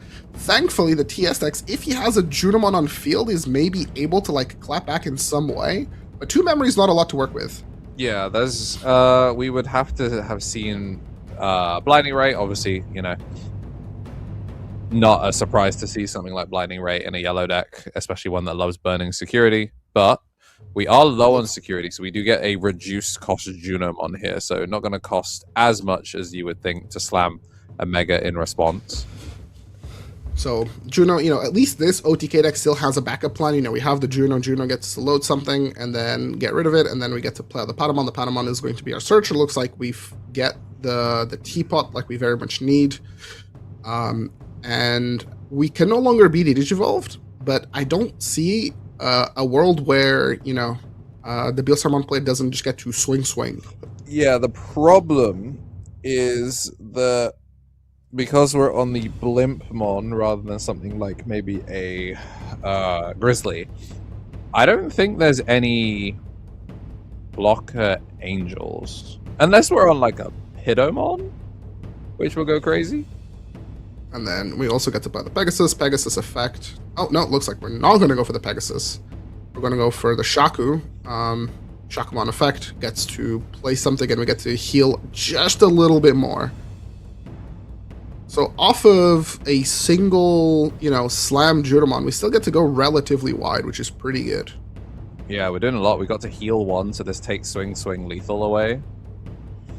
And I think the goal here is to try load as many of the Magna Angemons or the Angemons as possible. So if our security gets burned, we get to still play guys out, and hopefully we get to play out a guy that, interacts with the opponent's board in some capacity. We didn't remove them, but we're trying to put as many hurdles in front of our opponent as possible. But things look pretty well set up here for Andre. Looks like he's just going to go through the motions. Ooh. Yeah, the timing on this is sick because it gets to go when moving, and then we full combo off the when moving before we actually start of main. This means we get to trigger both of these Asanas. Very similar to how you would use an Aegiomon in order to have Aegiomons come out on the when moving timing and then catch start of main. Same concept here for this Black Gato, as it does double up the Asanas, and now we get our start of mains to go all the way up to 7. We are going to trash Bind Red Trigger in order to evolve your Scopemon to cost -1, which is then going to pop a 7k or lower. Yep. Easy peasy. So we get to, when he's evolving load, to draw 1, then we get to trash to play from trash for reduced cost of 3. So fly bullet from trash, or sorry, we're going to load a fly bullet, and then it is now set up here for our Lady Devi. We just have to be really careful to not burn security unnecessarily. Alright, we're going to do it off the wet attacking. Basically accomplishes the same thing. We are going to get the fly bullet cast, which gets a fly bullet loaded underneath the Black Gato, and then Black Gato, because we do have Asuna, can evolve into Beelstar for reduced cost. So when you make that cost 0 off of the Arts Digivolution, I'm seeing double. And I'm potentially seeing game 2 on the cards here. So we're going to cast Bind Red Trigger, we are going to burn, and there's nothing to play out from that Angemon that would matter, so that is going to be game 1 over to Dolpha. So, pretty strong showing here of like a real like mastery of like leveraging our options and our Tamer specifically. I think the Asuna Tamer being able to get that card trashed, I think made a whole of a difference. Everything was like so well timed, having the Blitz, having the Scope, which is an on play that doesn't play into the Venusmon. We had just enough memory thanks to like our start of mains and things like that to just bypass that floodgate. And he didn't have to play for OTK, he just had to clear the opponent's board and put the opponent on a really, really awkward position of like, well, you're not dead, but you don't have anything, so show me Junomon. And Junomon, it's pretty good, but sometimes it's just not enough. Yeah, I mean, we kind of saw that Beelstar definitely grinds a lot better than Teapots when it comes to that kind of mid-range. Obviously, both of them very much capable of OTKing, but if you can't play for the OTK and you actually have to fight for board, we saw a decent amount of damage come down, but like it's not particularly sticky compared to Beelstar with these undulation floats and things like that. Yep. Both of these matchups, they kind of get to like bypass each other's like main form of like interaction, just because one deck has the Digidwolf, the other deck has the ability to put things into security. So as we get set up here for game number 2. Ooh. Andre up a game, and it's that classic, Sparrowmon Asuna. That's pretty much all you need. Boost does find us the Patamon here, which is what we definitely need, but Blinding Ray going away. That's a very pretty one. You as hate well. to see it. The new, very, very nice. The chase rare ones, and I mean, if you're gonna have a Patamon, this is as good a Patamon as you can get. That is a very good Patamon. And choosing to discard the box top of promo Patamon in order to get set up, but it means that we have not only the free play from the Asuna, but also the free Evo from both Patamon. So and the boost as well. Yeah, Hurricane Screw Shot trashed off of the Asuna and then picked up off of the Sparrowmon. The only thing that could have gotten better here for Andre is if he'd had the one that we actually see on Brian's side of the board, the start of turn Asuna to play it, because then you're getting the trash draw and then getting to accelerate into the new Asuna. But this is pretty much as good as it can be. Scopemon as well to gain the memory, and then we get to scramble into Lady Debbie. We've already got 2 of our most powerful option cards in rotation.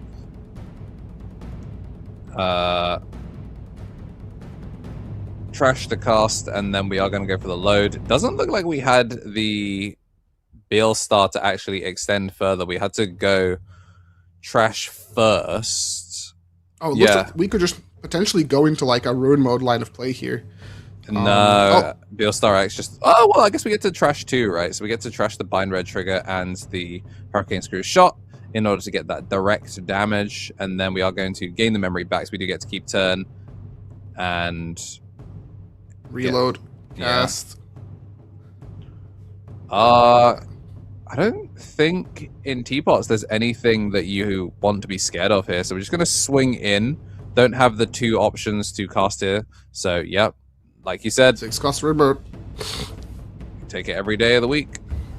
This is looking like, with no Junimon in sight, this is looking a little bit suspicious here, It's annoying as well, because you have 2 more Asunas in hand, so you, in theory, can dig 4. Quite a lot. But you're going to get Ruin Moded next turn as well when he swings it, and it floats into a second body. So you're really trying to figure out a way to, like, maybe leave a body. I don't know. You have to clear the Ruin Mode without playing into it, but then also the scramble is just so good here. Because you just scramble back the Ruin. You can scramble back the Ruin, you can scramble for the body, you can scramble for like a missing combo piece. It just gets you back on board without, having to rely on like a promote. I have seen some players play something like a Louis, but just being able to remake your level 6 stack while also hatching, it means that you have like promotes back to back. So we're just gonna slam the Pegasusmon, which, is just enough. Ooh, picks up the Angemon there, then gonna load the Magnet Angemon, so unfortunate that we had probably fortunate that we had a burn that didn't work there. Digivolve? Yeah. Getting to heal 1, Digivolve takes the Ruin Mode threat offline for now. Obviously, you have given him a Oh no, there's another Ruin Mode in hand. No! Yeah.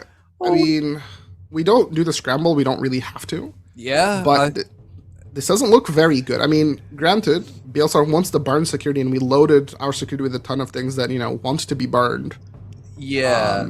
Although we don't actually have a way of loading up here, which is interesting. So the Beelstar, it's kind of stuck, right? It's kind of a vanilla right now. It does get to like unsuspend. Does it get? I believe it does get to unsuspend. Because it has to burn 2 for one of its when Digivolving when attacking.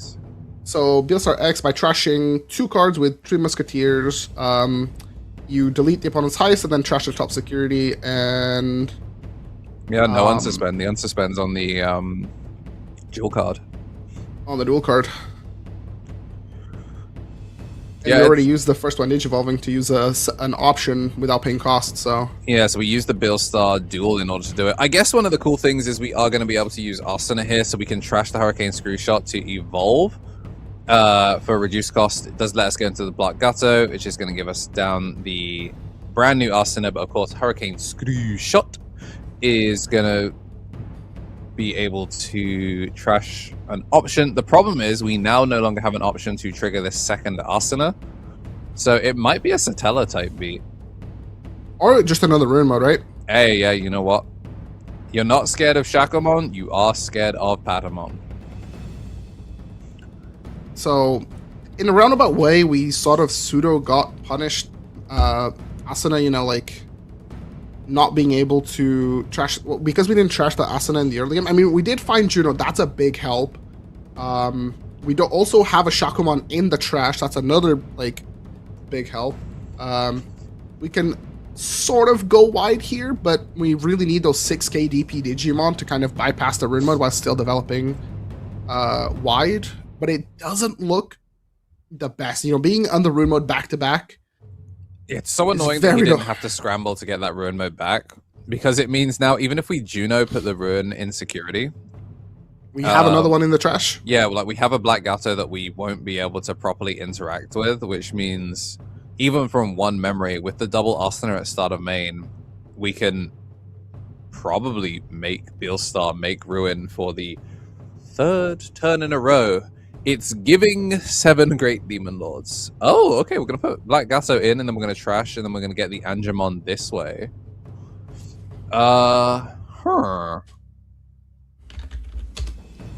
So, something notable about the Shakumon is that as its alterns when a security is removed, you get to nag something by 4k, which combos quite well with, like, the Juno. But at least, you know, we also get to the Digivolve 1 thanks to the Shakumon, and we're just trying to make sure that we keep stacking these, you know, security trigger effects in our security while maintaining a semblance of a board, as long as we don't get ruined again. That's a cute heal, because obviously we're still under the -5, so playing the Angemon straight to board, it then is going to ascend into security, and shocker, we do indeed scramble back the ruin mode. Gazimon on the pickup here. No Scope options revealed. That's big. Which is quite good. If you're on the TS Angel side, you're in a. It's rough considering how many ruin modes you've had to play through, but this is as good as it's getting for the timing. You're just trying to stabilize and force the Beelstarmon player to brute force their way into your security. Keep wasting those resources, and you know, as a purple deck, they will eventually run out of things to do, surely, right? Yeah, as long as we don't make Lady Debbie here. I guess the Scopemon's pretty big. Scopemon for reloading. Because, yeah, we've been out of ammo for a while. It feels like one of those, just like you're running around, just scrambling, looking for something to pick up, but everyone has been spraying and praying. This is a messy kind of Digimon that we love to see. Like, look how full both players' security is. Granted, one deck gets the heal and the other deck gets the burn, but if Brian just gets to leverage the Asuna for one turn and promote that Patamon one turn, that's all he needs. Ooh, that's a teller. There it is. Yeah, so Digivolve protection now, which means the Shakos are not going to be doing as much as they were. And then, yeah, reload, thanks to Satellar. It's amazing 2-1 Digivolvings. It is also now immune to the Digivolve. Yeah. Hurricane Screw Shot gets trashed, and we get to play out... Oh, sorry, we get to evolve for reduced cost. And then we get the memory from Screw Shot being trashed. Beelstar then, when Digivolving, gets to cast an option, right?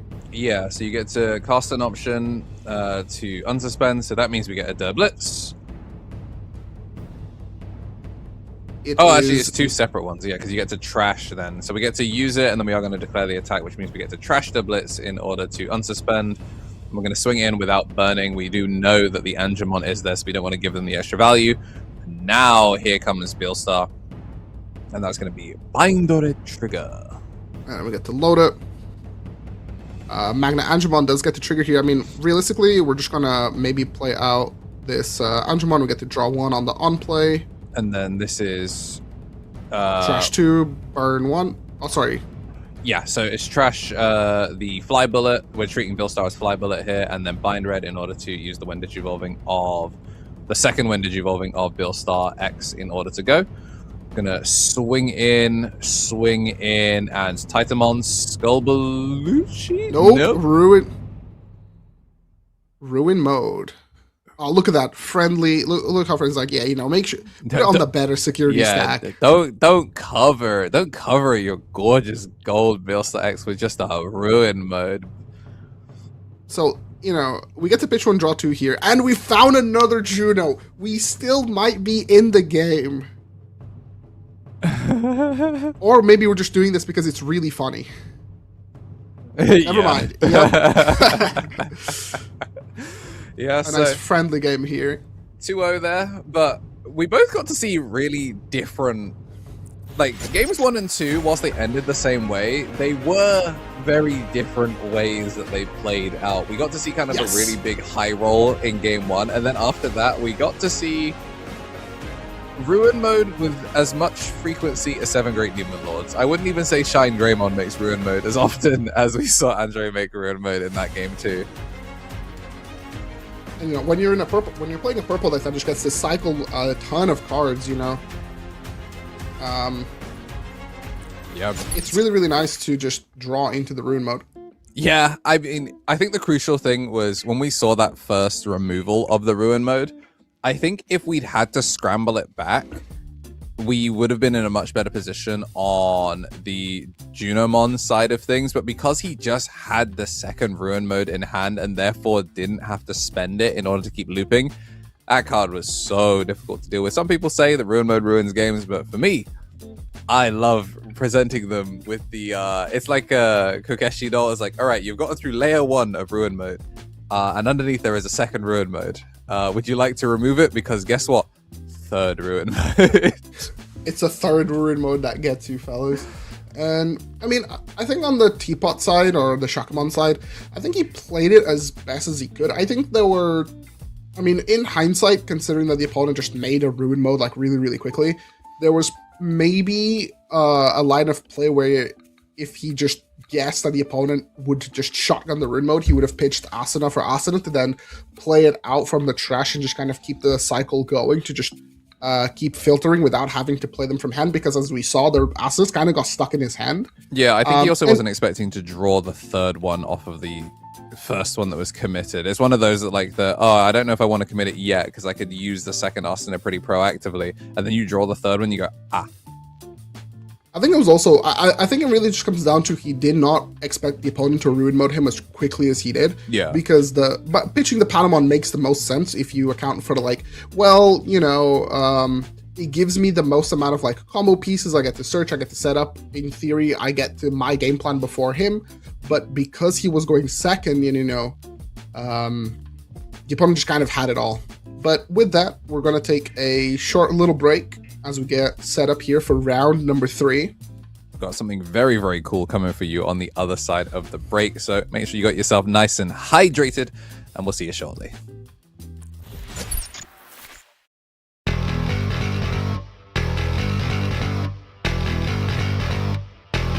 Raise your cards up.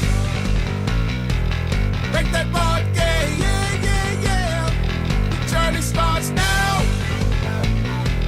Bandai Card Game. Yeah, yeah, yeah. Yeah, yeah, yeah. Dominate the field. Master your tactics.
TCG, yeah.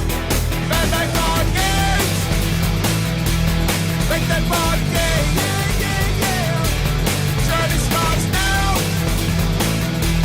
Bandai Card Game. Yeah, yeah, yeah. Bandai Card Game. Yeah, yeah, yeah. Bandai Card Game. Yeah, yeah, yeah.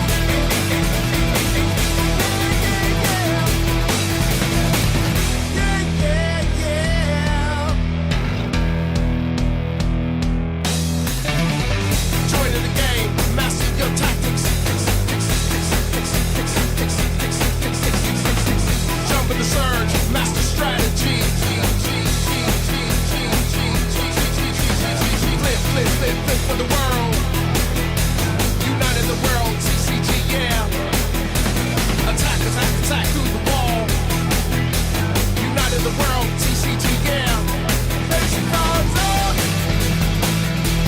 Make that board game, yeah, yeah, yeah. Journey starts now. Bandai Card Game, yeah, yeah, yeah. Bandai Card Game, yeah, yeah, yeah.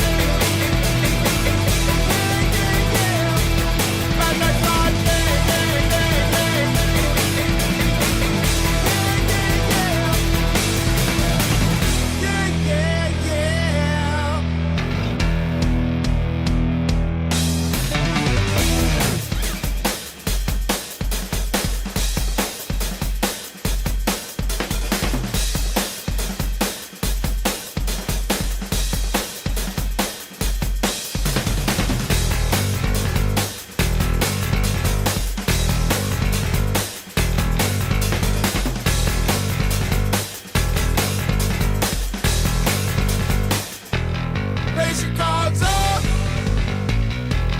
Break that board game. Yeah, yeah, yeah. The journey starts now. Find that card game. Yeah, yeah, yeah.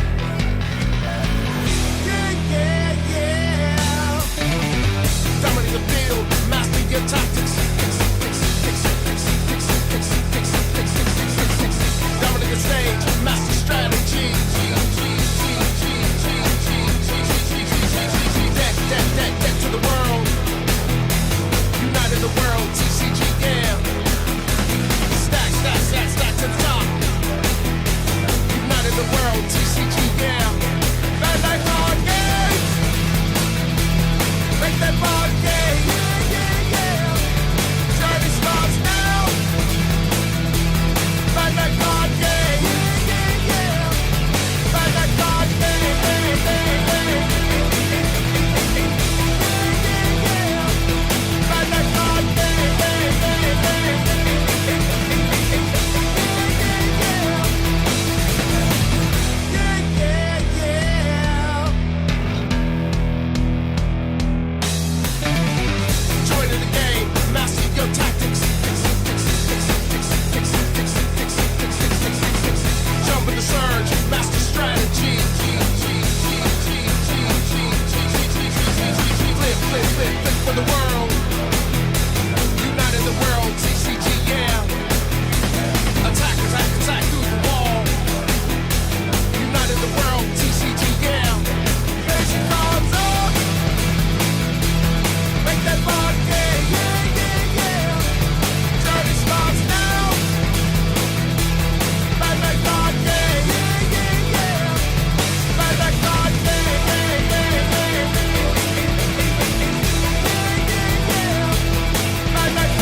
Welcome back from the break, everyone. We are here with, once again, the Barcelona Regional. It's me and Marcio holding it down on the mic. The Misplay for Game takeover continues, and we're going to be bringing you more Digimon action. We got something special coming up for this round. Very special. Andrew has been pulling the strings behind the scenes and, requesting the right people to show up on stream. And you think this would be me pulling the strings so a UK player could show up, but no, we're actually going to have one that just off-screened one of them because we wanted to bring you something different. Now, different doesn't always mean that it's going to perform the way we want it to. Sometimes you bring in a People's Champ deck and it was not their day. This is, they got to get Krillin in order to really progress the plot, and I have a feeling that this may be one of them, or maybe it doesn't. It does result in the best floodgate in the game. Hopefully, one time, Cass's Curse will not happen, and we get to see some absolute cinema. Because, everybody knows that Beelstar, Schmielbestar, okay, promote, gain a bunch of memory, draw a bajillion cards, cast Fly Bullet. We've seen that twice now, it has a win, it has a loss. That's, that's as good as it gets for, a top tier deck. But we're trying to bring you, the decks you don't see every day. We want to keep you on your toes. Part of it, because we're part of the broadcast, we have a little bit of influence and we know what's happening on the floor. Yeah, we can't stop Beelstar from showing up on stream, but we can at least choose the deck it's going to play into. I have no idea what the opponent is playing, but we are talking around the most ethical use of a floodgate that you will ever see. That's right, it's Millennium On, and it's going to play Memory Gazimon. Yeah! I don't know about that. However, we should be getting our opponents very soon. Yeah. Do you want to spoil what we're getting on stream?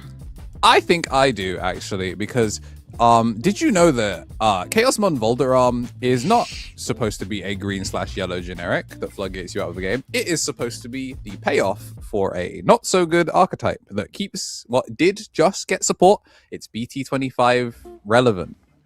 Yeah, it's not that good. It's another high roll deck. You either high roll and make Chaosmon Volderarm as intended, or you sit there and die. So the thing with Axel, right? When you actually look at it, its game plan is pretty good. The main issue with Axel is that it's not always the most memory efficient. It doesn't have a lot of cheat. It has a little bit of cheat, like most decks, like most modern decks, but it's no TS deck or no Liberator deck. It does match up kind of well into TS decks, though, because you... A very good into TS decks. Yeah, you do often end up passing more than 4 memory, so you turn off all of the Tamers, they get stuck there, you get to tap them down for fun, and you turn off all on-plays, which is all of the Olympians, because, let's be real, TS decks cannot count to 5. They go 2, 3, 4, 6, and you're lucky sometimes if you even see 4. So yeah, it's going to be good. I actually really hope it queues into a TS deck. I think that would be excellent. One of the things that Axel did get is that thanks to the wonderful world of Digimon and Digimon being able to fit into different kinds of keywords and traits and taglines, Axel got its D Brigade sort of not half but third, right? And among those cards is you have the Commandramon, the Silasdramon. It's a quarter, right? No, wait. It's a quarter. No, because Bancho Leomon is part of the... Yeah, you were right. It's thirds. So when we look at Bancho Leomon and Singularity of Chaos and Volderarm, these cards are absolutely amazing. Volderarm gains memory, it's efficient, it stops on plays, it has security tech, it has partition, which is amazing. And Bancho Leomon, this card's really good, guys. It's a redirect, it digivolves, DP -5. DP -5, so they're only digivolving 2, but also you're applying the DG -5. You have the Varudramon, which lets you swing into something. And Singularity of Chaos is also just pretty good as a security bomb. However, the Tank Dramon from BT25, that card is really, really good. And that card really like speeds up the deck. It gives it that little oomph that it needs.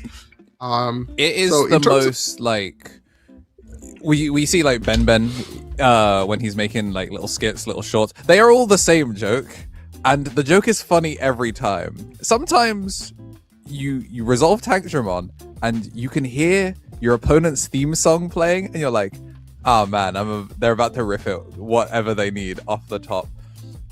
12 play cost or lower, cost reduced by 5, is diabolical because it stacks with the level 6's reduced play cost, or you just play Darkdramon Ace, which, you know, you'd be playing that joint for 2. So most of the time, yeah, when Digivolving, when attacking, check top 3 and rip a Mega for 2 memory, and then that Mega evolves your Tankdramon for free and DNAs into Volderam and you explode. Yeah, it's awful to play into, but I'm happy for the XL players because one of them is 2-0 going into round 3, and which means we get to talk about it. So the other thing is that the new Chaosmon, the promo Chaosmon, reads that if it DNA Digivolves until the opponent's turn ends, their effects don't affect this Digimon. That is fully unaffected. That is the alongside Magnamon X, I believe it's one of the few, like, I am fully unaffected by everything. Yeah, it's really fun as well because obviously Singularity of Chaos is the intended combo. My god, and we have a great matchup for the Axel deck. This is going to be a banger of a game. Oh, okay, this is the only TS deck in the game that maybe doesn't care about Volderam. Okay, yeah, we got people that are trying to fight each other. This is gonna be funny. Peak.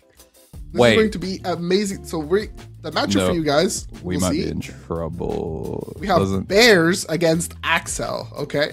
Kalismon does not favorably interact with this deck. So something a little bit quirky about being unaffected is that you're not immune to being chosen for effects like battle. And the Bears love to battle. They love throwing hands, okay? So be prepared for a very interactive game of Digimon. Like, I think we're going to be trading stacks. We're going to be making things happen. This is that Digimon. This is that good Digimon. This is Digimon people, when they think about, like, oh, Digimon's so cool, the memory gauge and blah, blah, blah. This is the Digimon that they envision, okay? Forget about these OTK on turn 2 Ruin Mode decks. No. We're playing real Digimon. And as you can see on screen, this Tankdramon is incredible. Reboot blocker real on Digimon. As I cast a 12 cost. Okay, buddy. Also, the Chaosmon is a nuke. Minus 20 is a lot of DP minus, because when Digivolving, when attacking, remember that the level 6 is when you DNA also make you attack. Yeah. It's gonna do that, but just like this is ethical use of Chaosmon Volderam, this is ethical DP minus. It's gonna then double it and give it to the next guy, being itself, and minus 30k itself. Which will then trigger partition. Which will trigger partition. You have partition only can't be procced off of battle, and if you would delete yourself. However, you are being deleted by a game rule, which is legally distinct from deleting yourself. So the Chaosmon can neg the opponent's thing, and then Singularity of Chaos can kill your own Chaosmon to make a partition going into your turn.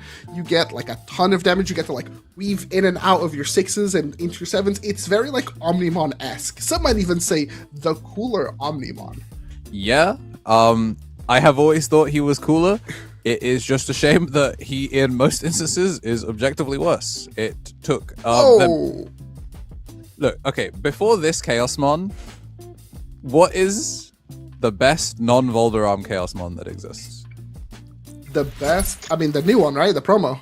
Oh, you mean before the promo? Yeah, before this promo, there were no good Chaosmons. That's not true. That weren't Volderam. You tell me the boss one. No, hold on. As a real Digimon boomer, Chaosmon has had it pretty good. The original Chaosmon from BT4 was it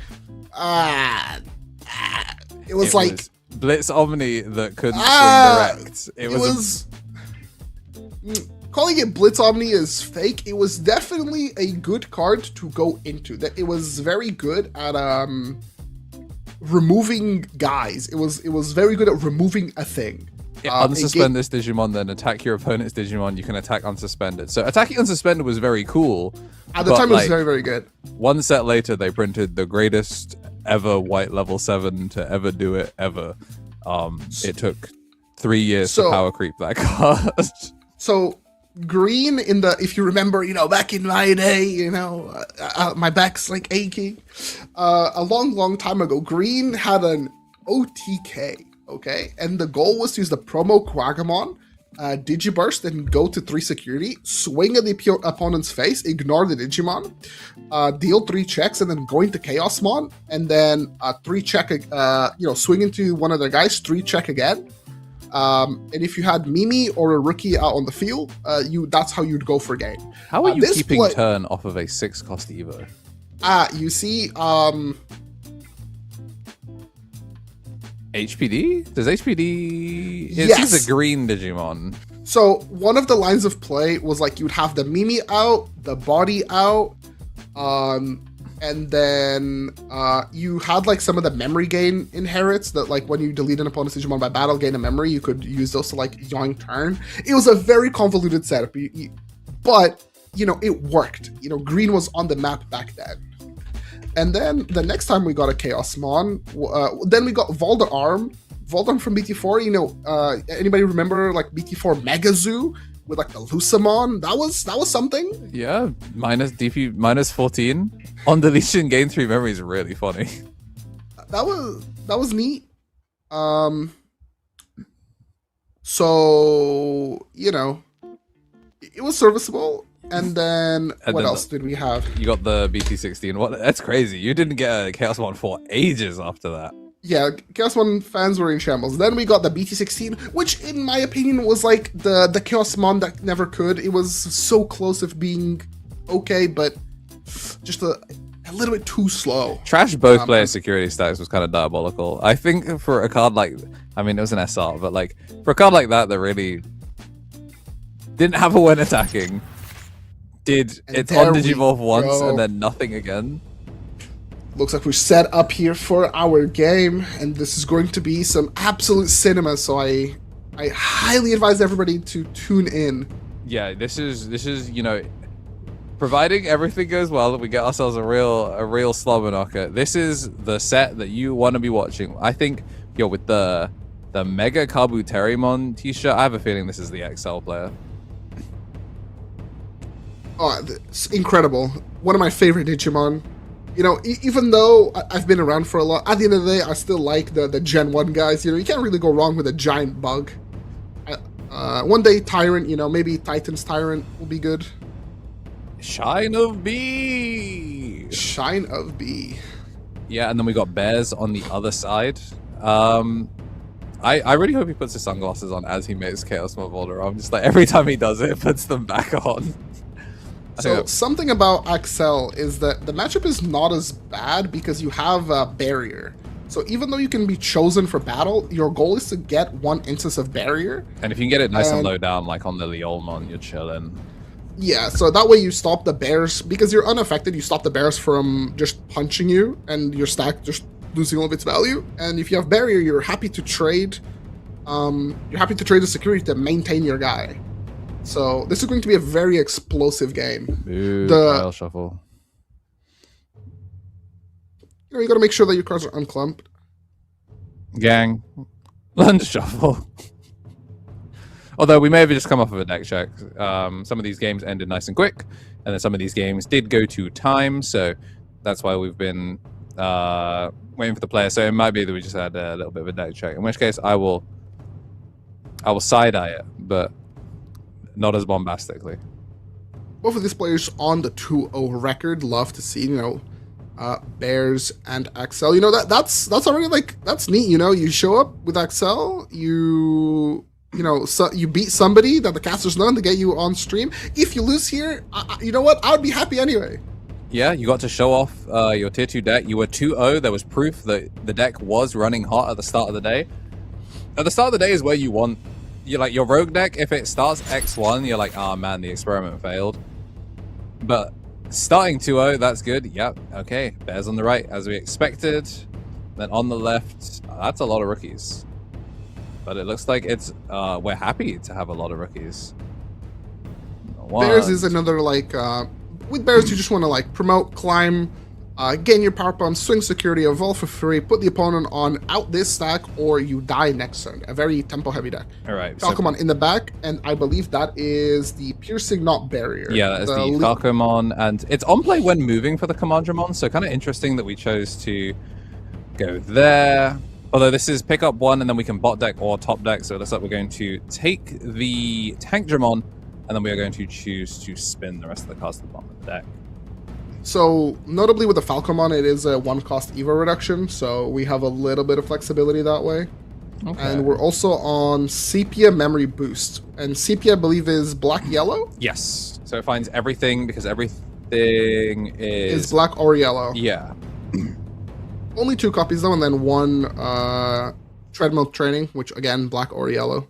Yep. Notably, they're also on Digimon Emperor, which is actually pretty good into like the TS decks. Yeah, really, really common just because these, you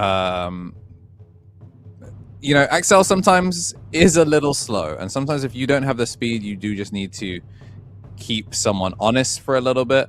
So we're going to use Paradise Coliseum here to have Coronamon to trash off our duplicate copy of... Oh, both Great Grizzlies into the trash. We do not care about him at all. Alright, draw and raise.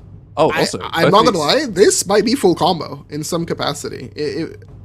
If it is, we're going crazy. I just noticed that we also have Tentamon Izzy Sleeve, so you know what?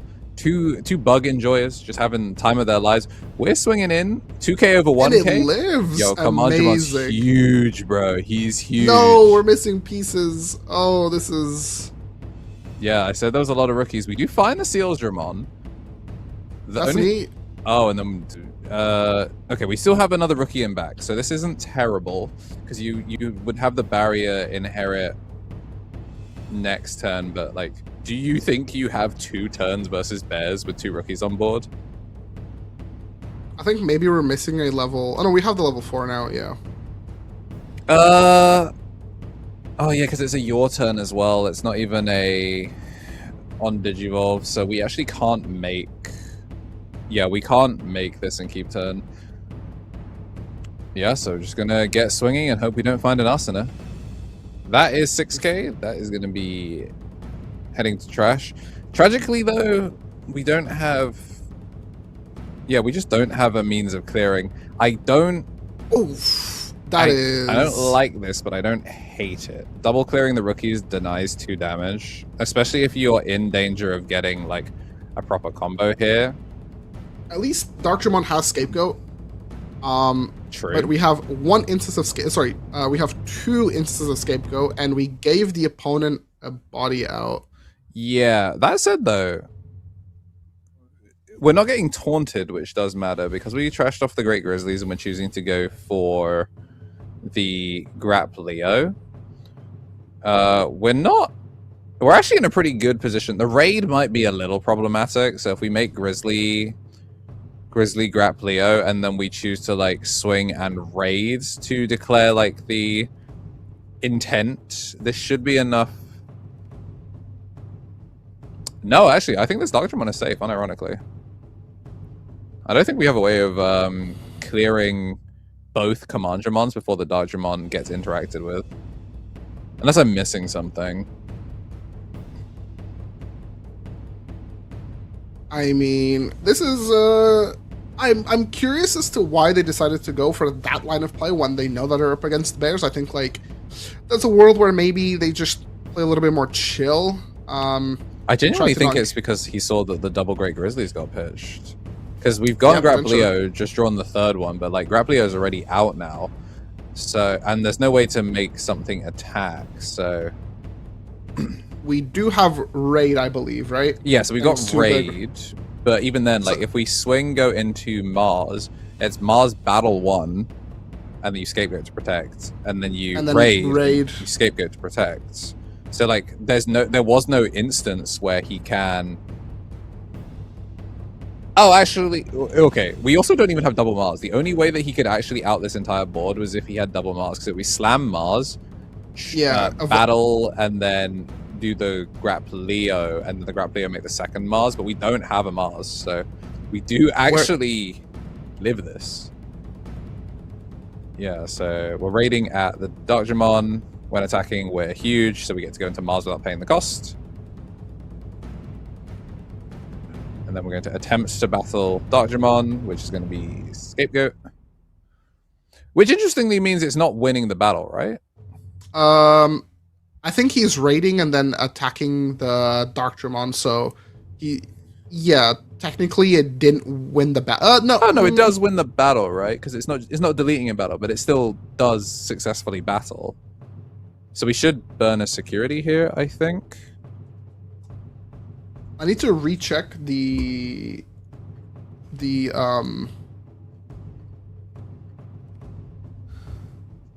I need to refresh myself on the on like how what constitutes for winning a battle. But yeah, like we said, we are in that position of like, unfortunately, raid and battle is not enough, so it looks like we're just gonna pass to one, and this is perfect. We're just going to slam the other level 6 for reduced cost, go into a Chaos Tramon and call it a day. Yeah, we of Little Faith did not understand the vision. Also, of note, if I remember correctly, the Darkdramon is a... Oh, no, sorry. It's when on play when Digivolving, not a when attacking, so... Yep, looks like it's just going to be slam the Bancho for -5, so I'm going to pass to 6. The Digivolve by 2 and then -5. This pretty much...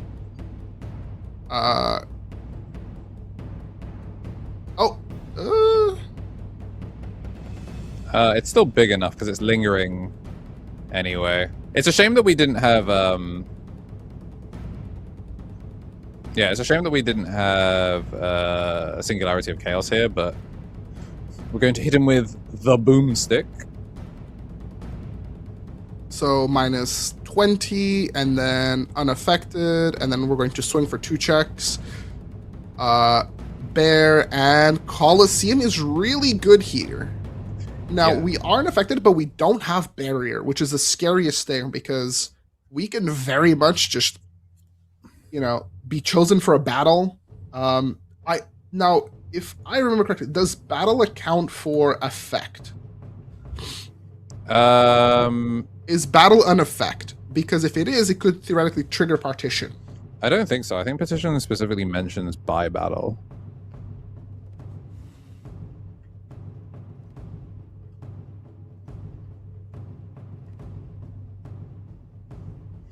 Yeah, its petition mentions battle like by there. So okay. It will definitely die to this. That is a very unfortunate second check. Like, obviously the face-up one. A face-up one is there, but it's unfortunate. So something of note here is that they don't have another Mars. So I think they're trying to dig a little bit. They have a Callus. And I think they have like the ability to like taunt. Colosseum is also giving them rush. Is it additional DP on Colosseum as well? Yeah, it's a little bit extra. Yeah, a little bit extra DP. The downside is he went into Tapir for the search rather than going into Corona, which means that we don't actually have any DP increases here, which is a little awkward. Grizzly at the very least gives us DP until end of opponent's turn. So maybe we can get big enough. A little scary thing here as well is obviously we do have the Digimon Ace in this stack, so overflow is a very real concern. So we're +2, +3, 12k. Wait, is it +2 or is it plus with Unfortunately, Callus does evolve for 4 on a TS. Oh, Grizzly's +3. We have enough to make Callus for 0. Do we? Grapplio, right? But does it only go into Mars? Yeah, it's Mars or Callus, so as long as we're swinging here... Oh, yes, it can swing, yes, yeah, 100%. Yeah, we're +6, so we can go into Callus without paying Costa. So, Digivolve, and then we can choose to battle.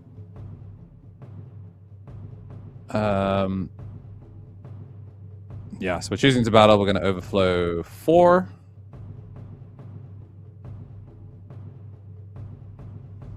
Yes, we get to keep it. We just, swing into it. We were bigger. We're unaffected, but that does not mean that we are immune from just being punched over because we don't have barrier. Now, as a TS player, you're kind of like in an incredible spot here. Just so much that you can do with 5 memory. You could develop down like a tamer to continue chaining like your option playing. You still have the theater. You could build in the back, considering that the taper is not evolving for free. You could use Flare to add back. Oh, sorry, Pheromon. Which is actually, like, quite useful. On average... Oh, wait, are we resolving security checks? Yeah, we're bigger anyway. Oh, yeah, they swung at security. Oh, Sapia is actually very, very huge here. Okay, there we go. So, yeah, it means that they did swing we can no longer get choked. They did swing at security, and then we... battled. Yeah. I guess we did lose out on the Mars, I guess. But, yeah, Pheromon is an add back, so this means we now have Mars again.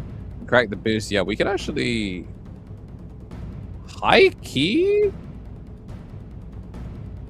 High key, we can win the game. I don't think we win, but we're in a pretty good spot because we can evolve in Grap for 3 over Fira, and then go into Mars, and then Mars would be able to, I believe, swing.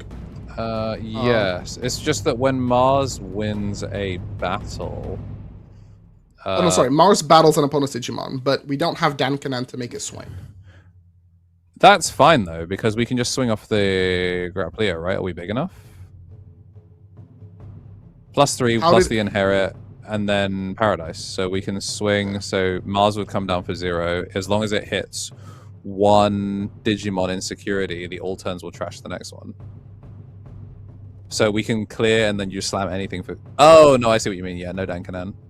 Yeah, no Dankanan. So only name gets Rush. Oh, sorry. As long as we have the name, we have Rush. Yeah, right? so everything will have Rush because of Paradise. Yeah. But yeah, we would have to draw on Dankanan off of the Evo in order to like scam game. Ooh, Digimon Emperor. Yeah, that's pretty good. That's the downside. Oh, we had Dankanan. We actually had game. We'd had game if we'd gone into the Mars, because the Mars would have burned off of hitting a Digimon for the first one. It would have burned the Digimon Emperor. Then we would do the second check, and then Dankanan Rookie. I suppose. No, we didn't have another Paradise. If we had another Paradise Coliseum, then we would be able to play the next body. But it doesn't look like we actually had it. So we were close, but not quite. But no cigar. Okay, so for all things considered, I think Calismon might be the strongest rare in the format. It's incredibly tough to play through, and one of the strongest rares of all time. It might be one of the strongest rares of all time. The card is just so strong. Battling on the opponent's turn, reboot blocker, fortitude, Digivolve.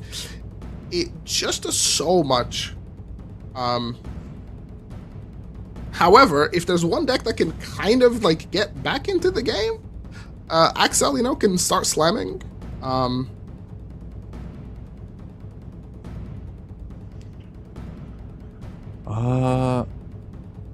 Yeah, I mean, you've got a lot. The annoying thing is, it will suspend, but as long as you're not evolving by effect, it won't force the battle. Like, you can just be annoying and stop it from swinging.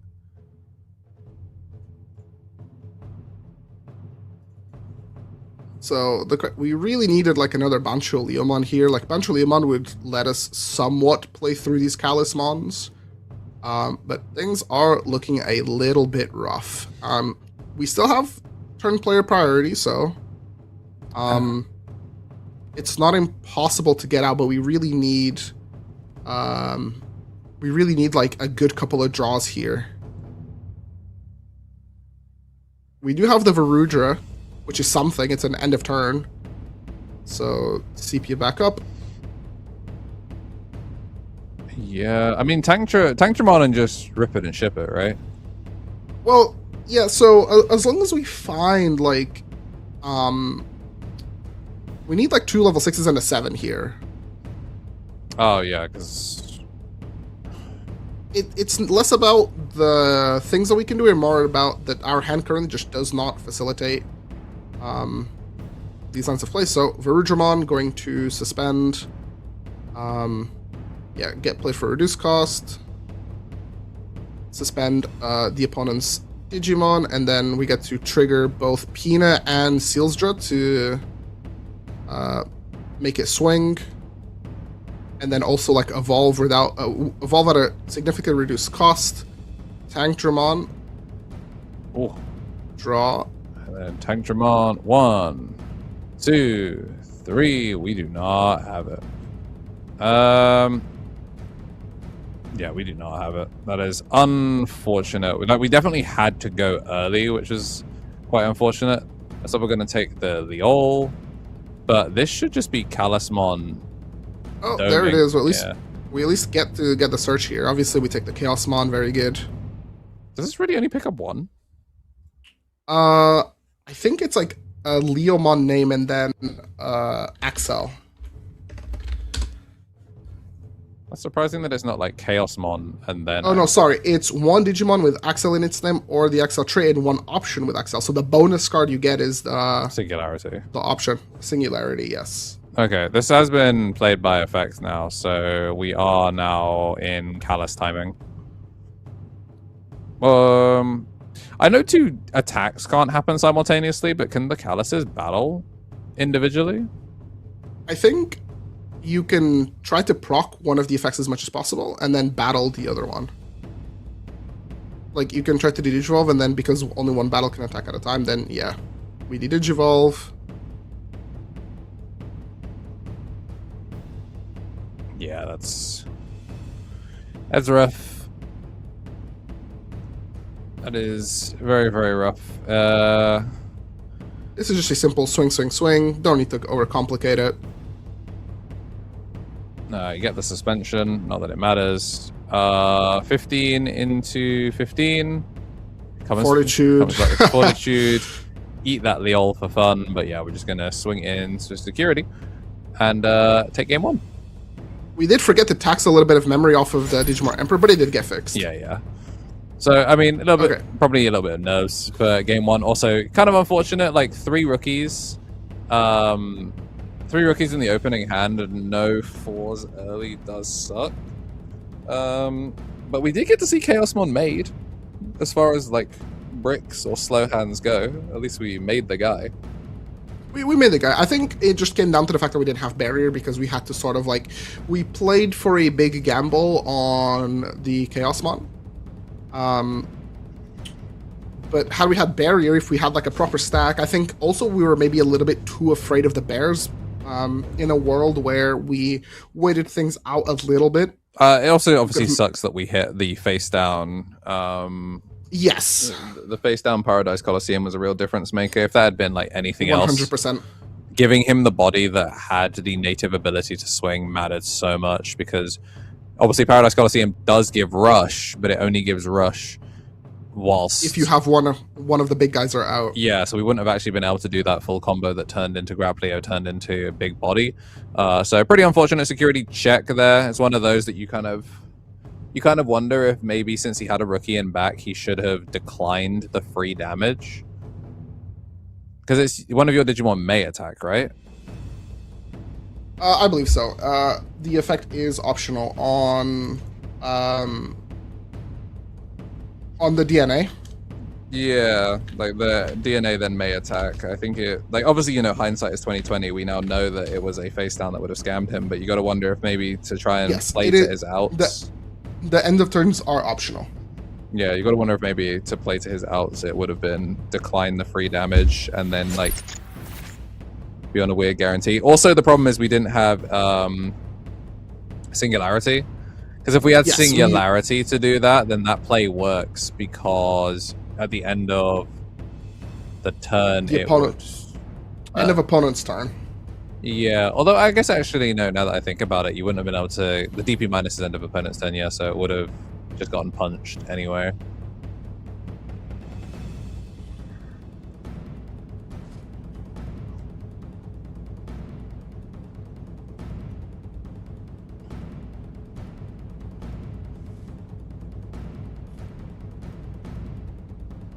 All right. Security. Gonna be getting set. It's time to open the digital gate for game number 2. And now, if you're like Excel player, you want to go second. Okay. Yeah, 100%. Bearmont in the back is pretty good, and then tape here up front. Paradise Coliseum. Paradise Coliseum. Wow. Ooh, spoiled for choice. So it looks like we're going to take Paradise since it is the most bang for our buck. I think it's... I mean, maybe they didn't have the option. I always like, if I'm the TS player, I like going first to just play out the Dankanen and then get my advantage that way, but we didn't really have anything else to play, so... Yeah, no option to play, so you just kind of have to commit it. I'm going to see the sepia because we do have a yellow source. That means that we can play this mono black option. We do get to pick up a black or yellow, so this is all 3 our targets, and we're going to prioritize getting our level 6 because, you know, Chaosmon, he is nice. We need 2. Man, Boulder. And then, there we go. Nice and easy in the back. That's probably like an amount of combo next turn. Yeah, if the Bearmon pushes up, we're sitting on a free Evo. So, Bearmon, free Evo into Grizzly. At level 5, though. No, level 5 is a little bit stinky. If you're the Axel player, this is kind of go time. If they slam Dankanen or Asuna to pass turn, this is your go time. I think it has to be Asuna. The Dankanen doesn't do anything here because Paradise doesn't have anything to play. Like, you play another Grizzlymon, whoop-de-doo. Yeah. I think maybe we evolve the Grizzly you could over evolve, to Pair. yes. Oh, you could evolve the draw. It's pretty big. Okay, it's another rookie. Unlucky. Oh! Mr. Kaiser, Digimon Emperor, Monkey Madness Superstar, Ken Ichijoji. The problem is if we evolve into the bear, we're kind of just like committing the only other level 4 in our hand. Yeah, no fire. Granted, we do have the Asuna to like potentially choose to choke at 1. No, it looks like we're going to play for maximum value. Drawing to another Callus. That is not a level 5. Yeah, you can see the slight shake of the head there. Gonna swing in, get an extra one. That is Greed of Man. So 6k, 9, 12k. Yeah, 9k, not big enough. Oh, sorry, 999. Yeah. So, Asuna here? Oh, yeah, we did get deleted. Ooh. Extra value. Extra value off of the Digimon Emperor. Love to see it. And okay, it looks like we're gonna go Dankanen for Field Spell. Oh, I'm gonna play Corona off this. Yeah, I don't hate it. You're so far behind that you do kind of need to kind of send it. I think you pitch a Dankanen for sure. Yeah. Yeah. Pitch 2, draw 2. Do you find the level 5 off this? So this is manageable. It's a lot though. 4 memory plus a boost. The nice thing about Singularity is that like it usually gets to burn the opponent's like last security, and this is go time. You know, if there was a time and a place for Axel to do something, this is it. What will Lucas show us? You know, I'm really curious. Like, you have to do something here now. Whether it's you slam a guy, crack the boost, start clearing some bodies. I do wonder if we trigger your effects. Okay, yeah, we're gonna Singularity. Definitely do. No, I was just wondering whether we were gonna do it or whether we were going to try and go into Canondramon and swing that first, then Singularity what was left.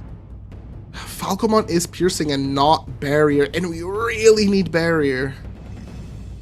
Yeah, it's not ideal. Alright. Granted, assuming that the opponent is slamming the TS level 6s, it does at least mean that they're not as big from like not having the evolutions.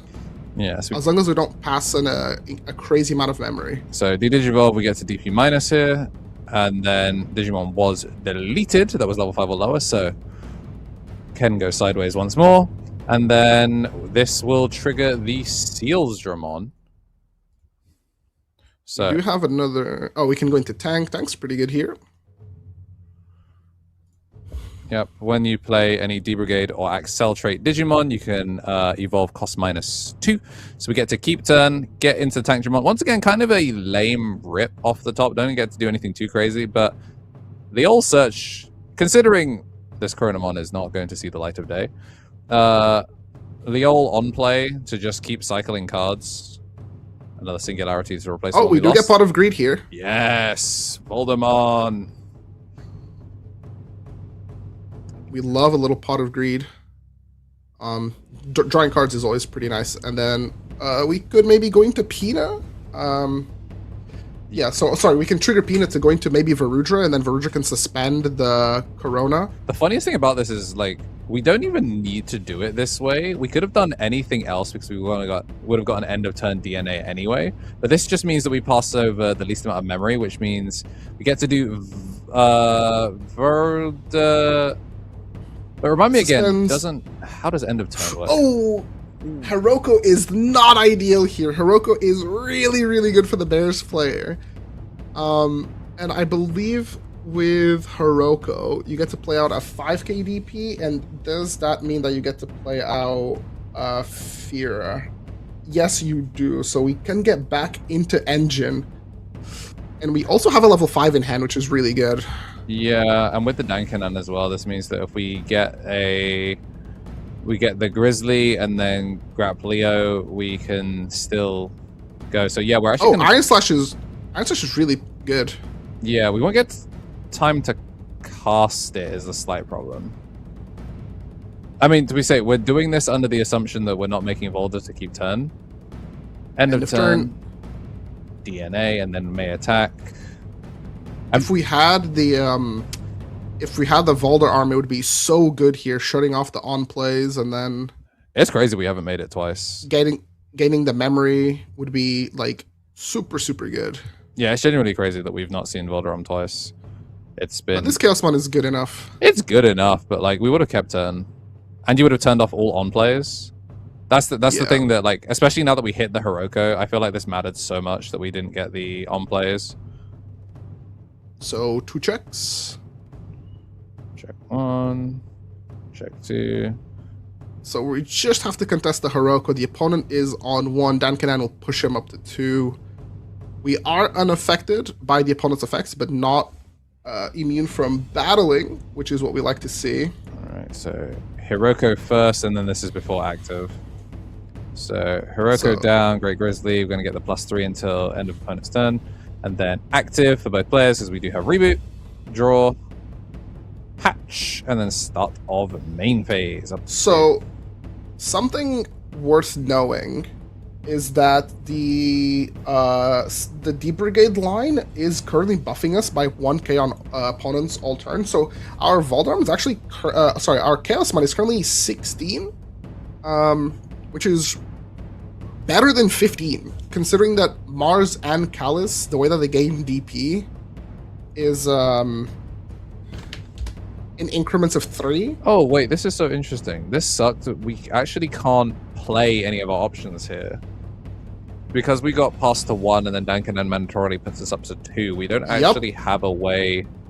Actually, slam. No. If we evolve the second 4 in the back, because we had a Grizzly, right? We had the red Grizzly. So if we do red Grizzly, that puts us to 0, then you can evolve into Grapplio and you can cast an option.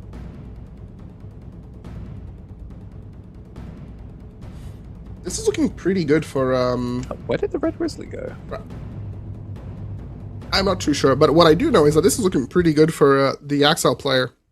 They're gonna have their opponent on the ropes here. Yeah, this is a really sick position to be in. The Hiroko really didn't do anything. Ooh, that is not what you want to see. Ascendant the pass turn will not quite cut it.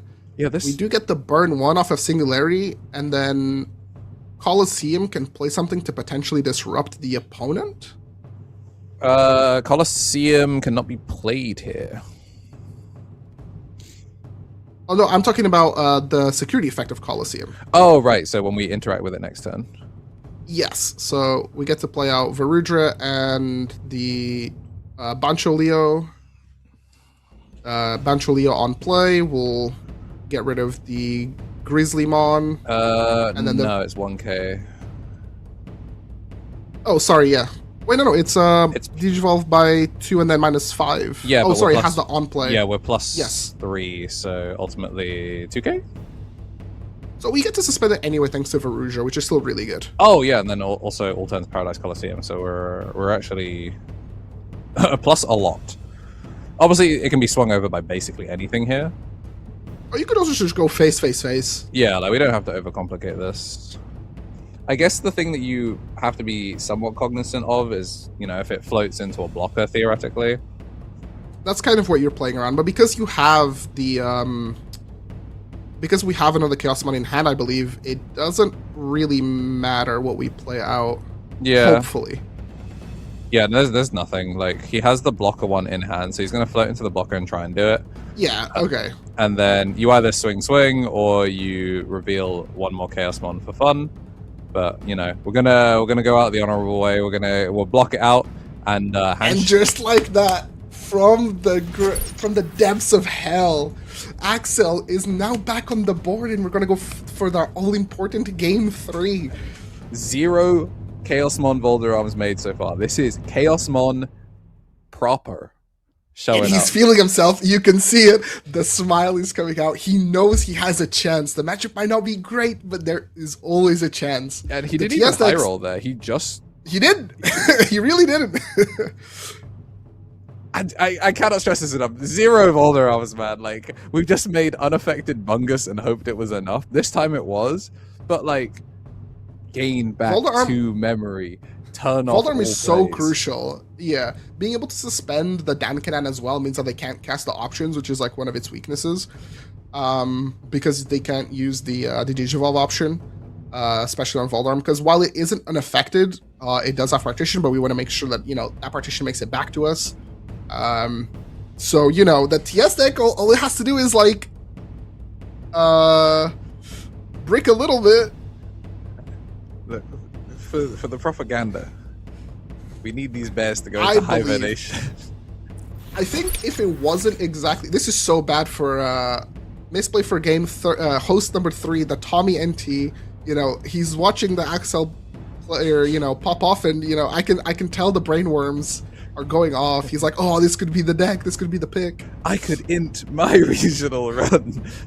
But, you know, Lucas is clutching. Lucas is doing a great job of, like, showing that, yeah, Axel can go toe-to-toe with the top decks in the format. They call me Axel, but I'm trying to excel in this situation. Please, I beg you, resolve Volderarm one time. He's playing with one arm behind his back. Again, like, into Bielstar, we know that this deck is able to beat Bielstar too, so this is like a true anti-meta pick. Yeah. It's such an interesting anti-meta pick as well, because it's really a deck that doesn't do anything. If it doesn't even mid-roll. Alright, caramba. Okay, so alright. we have Bear's Grey, we have Dankanan. Dankanan doesn't have a great value card to play, but I think we still play it down just for the memory. Low-key, I Iron Slash here just to link something. Oh, Andrew, it's there. It's there. The Volderarm is in our hand. And the Dankanan is committed to board. We're going to see intended game plan. We're going to see intended game plan. Do we have a line? I believe we have. Yeah, we like, got 4-5 in the back, bro. We can full gacha this. No singularity needed. Oh, it's also the Leo, so we have Barrier too. We have the Barrier and the 1K. Oh, This is as good as it gets. it's so crazy that this is a deck that can build a 5 in the back. Like, it doesn't look like when you see it do the combo. It's Agitar. Yeah. It's Agitar, man. When you see it do the combo, you're like, oh, this is a deck that, you know, it wants to show up and when digivolving. But no, it can just build a 5 in the back now. Oh my gosh. We didn't push up. We just made Dan Yuki. It's go time. He's promoting. He has the pieces. Gotta love to see it. We have everything. We have 2 6s. We have Barrier. We have Blocker, Redirect. Let it ride! 1, 2, 3. Cost -5. We can get ourselves a 0 cost search. We can get ourselves a second Tanktramon. We can get whatever we want, man. I think we're just gonna take the safe search here. Try to get to that Singularity. Singularity is so important. Yeah, I guess a second One. Inherit that's reboot blocker wouldn't do anything. Yeah. I like Sealstra here. I like Silchester. I think it's pretty good. Assuming that we have a rookie in hand, which doesn't look like we do, so I think we just have to we take do. the... Oh, no. Yeah, there's There's a Leo. Commandramon as well. Oh, and a convention one, yeah. So I think we take a 4, yep. Look at us, we know exactly what the players are thinking, you know. We're not casters for no reason, you know. We play Digimon. Okay, a boost is... I mean, to be fair, It's fine, it's fine. we've seen what's in David's hand. The boost doesn't actually do anything here. Yeah, the boost doesn't actually like convert into anything because I think we're missing a 5 again, right? Oof, the second seals. Draw. Okay, this is... Yeah, second 5. Okay. Okay, so we're missing a second 6. Man, we got... Ah, never mind. Yeah, We're missing a second 6. what if he just rips it off the Evo? Okay, we're not going to find out. We're going to... 3 memory. That's... Your memory's not good. 3 memory's not good. Whoop. Well, we found the arm. Oh, boy. It's okay. Nothing bad will happen to him. We have Iron Slash in hand, so at the very least, Anakin can, like, cast Iron Slash. Oh! Yeah, Seals Dramon will trigger here. Oh, pretty good, actually. We can keep comboing. Wait, what if we just... do it. Let it ride! We haven't triggered Pina as well. Wait, yeah? This is full combo. He plays the Volta. Yeah, it's full combo. It's cinema. Ladies and gentlemen, you're witnessing Axel Cinema on screen. It looks so good. Gamblers only lose when they quit. Alright, so we get the Volta down, and then we get the Pina. And like, look, passing to 6 memory, you know, you want to pass a lot of memory to the TS decks anyway to turn off some of their effects. Yes, because even when we gain back the 2 off of the Volta here, this means we're still outside of TS range. So all we got to do is trigger the Pina, evolve our tank into one of the Voltas, and then you make Volta Arm. Or you can, yeah, Volta Arm would probably be the best one here. Yeah, because you lock down both Tamers, you pass 5, and you turn off everything. Yes, we hit a boost, so we can still very much play. We also know what's in David's hand, and we know he actually low-key can't play. But... So he's dealing 1 check here off of the Varudra. So, and it's like humongous, it's so big. Wait, can anything even attack here? So he first needs to do the check before he swings. Nothing has rush, right? Wait, what? Nothing. Everything else was played this turn. He genuinely doesn't have a legal attack target. No, so he's swinging with the tank and then evolves into Virgil, but he's supposed to first... No, he swung with the tank already. That tank was sideways. Oh, sorry, the tank already swung. Okay. So now he gets to swing with Valder Arm because of the end of turn. Yes, so we end of turn, this Digimon may attack, and then we resolve the when Digivolving in order to lock down both Tamers and gain back 2 memory. Oh, we locked down both Tamers, gained 2 memory, so no Iron Slash, so this looks so good. Dude, Perfect memory choking. This is so crispy. And also, again, the other tank also has barrier. So, okay, 2 checks. Ah, that's where So David's far, level so 5s are. good. That's rough. You hate to see it. Unless you're a Axel enjoyer, in which case you absolutely love to see it. We are huge though. We have Flay. What's the level 3 called again? What, the Coronamon? Oh, sorry, Coronamon. I almost called him Flaymon. Okay, so 7 memory. Are we going Mars? We have to use Corona to like pitch some, you know, less ideal cards in our hand to. We can't. We're under Volder. No one plays. Oh, that is so true. We're under Valder. It has to be here, but we also have a redirect. Okay, we found Great Grizzly, so we have a taunt we can attempt to play because you. Oh, because the Leol is stuck there. You have to taunt the Leol. Okay, we have an out. We have an out. It's not good. Varudramon gives us 1 attacking -4 to an opponent's Digimon. We also have Reboot Blocker thanks to the tank, and we're 16k. Yeah, we also... The tank being able to gacha could theoretically gacha into a Bancho Leo, so you actually have to taunt the Leol here in order to try and do the thing. But, I mean, it's still not great. Like, you're still, like, transparently swimming upstream.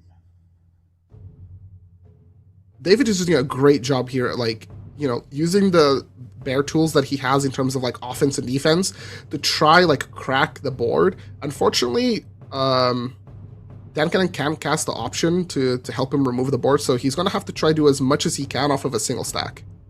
All right, yeah, so we're going to see Great Grizzly come down, taunt the Leol from the looks of it.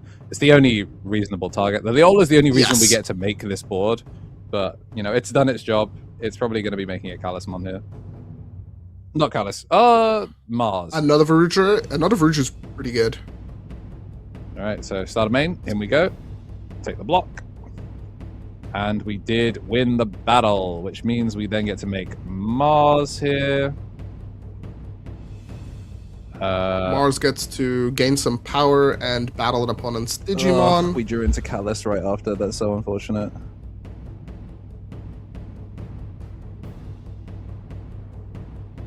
If only we had Singularity, it would have been so good. Yeah. Singularity under the Volder arm would have been perfect. To suspend the Grey Grizzly.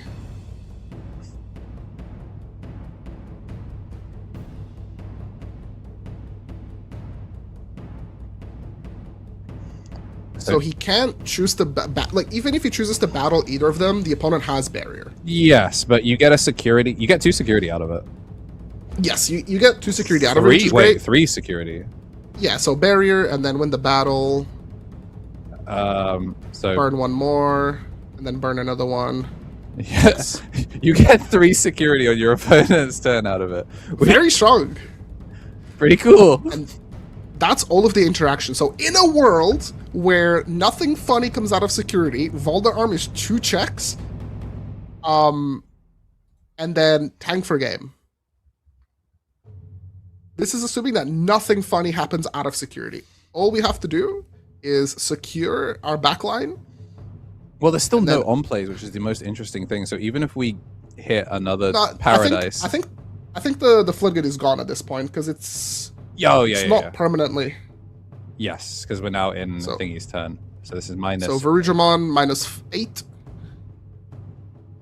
And then we're 16k, 2 checks, we beat that. And oh my god, just like that, tank for game. And Axel from the depths of grabs the victory, they put him brick, but that doesn't matter. It's about the agenda. We don't look at the specifics. About the agenda. That's everybody, all the doubters in the chat, the matchup is so good for Bears, but Lucas, smile on his face. Yeah, so the thing about winning a battle is battle does not require the Digimon to be deleted. It just needs to win the DP check. So if the Digimon protects, it still succeeds in getting the kill. Mm-hmm. So, or succeeds in winning the battle. Winning the battle is about winning the DP matchup. It's also why something that maybe is immune to battle protection, if the DP is lower, but it survives because it has protection, it didn't actually win that battle, even though it survived the battle. So there's some intricacies on how the different things work. But yeah, we did get to do 3 on our opponent's turn, which is very funny, but unfortunately, just too far behind. And yeah, Axel, I mean, and all the doubters in the chat, prove them all wrong. And, some might say that often casters place a curse, but this was a caster's blessing.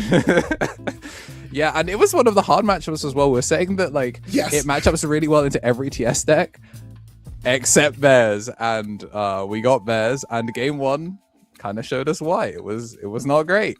But it kind of adjusted really well from there. Actually, a pretty long set, all in all. So we're going to take a short break. I'm sure you've heated up off of that crazy Axel run. You gotta go tweet out about it. Be like, wow, Axel is the hotness, and the hotness is going to be returning on the other side of the intermission.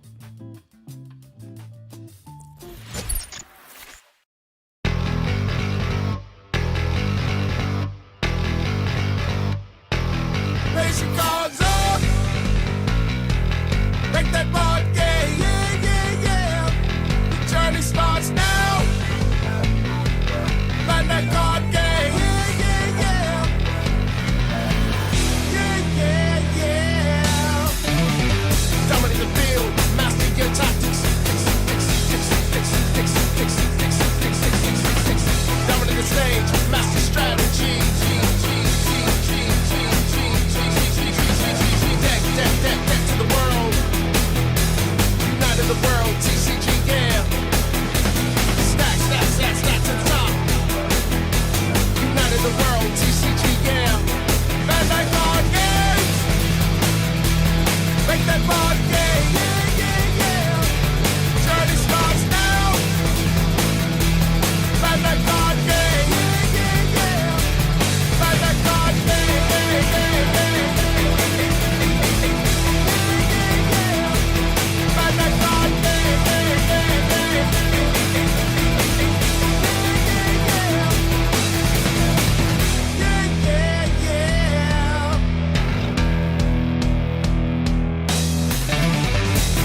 that board game. Yeah, yeah, yeah.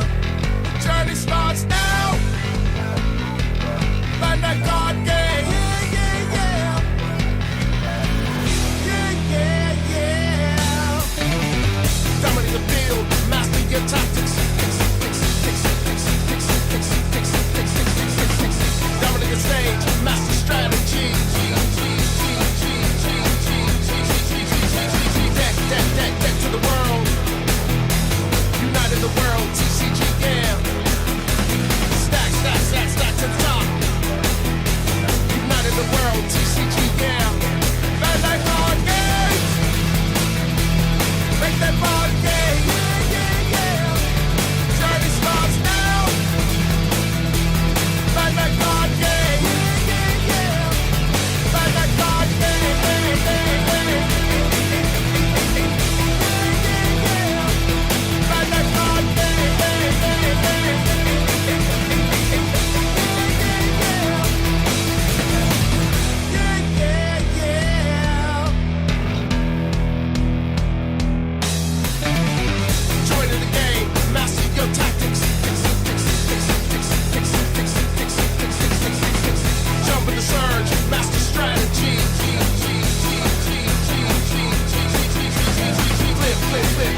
that board game.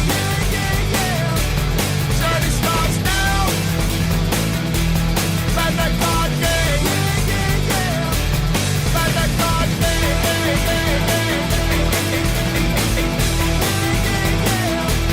Bandai Card Game.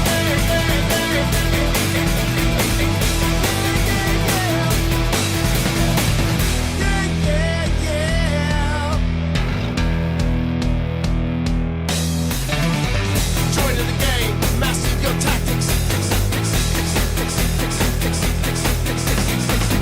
Jump in the surge, master strategy. Flip for the world.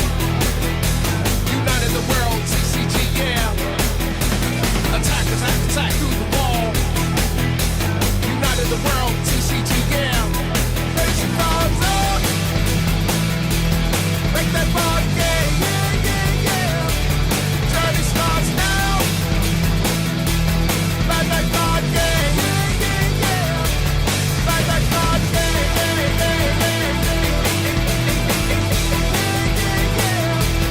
Bandai Card Game.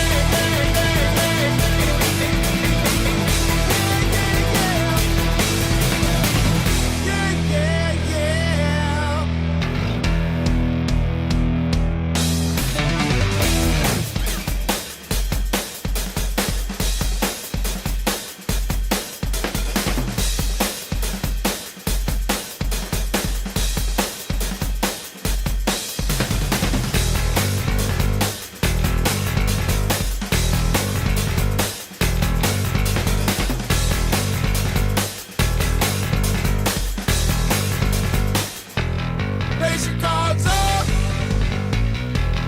Make that board game. The journey starts now. Bandai Card Game.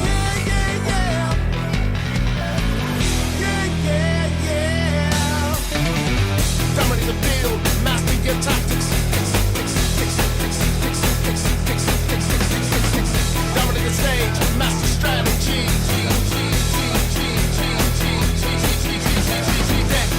Deck to the world. United the world, TCG, yeah. Stack to the top. United the world, TCG, yeah. Bandai Card Game. Make that board game. Journey starts now. Bandai Card Game. Bandai Card Game.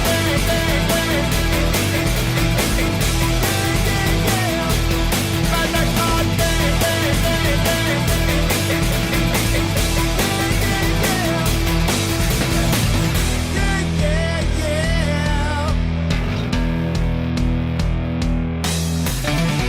Join in the game, master your tactics.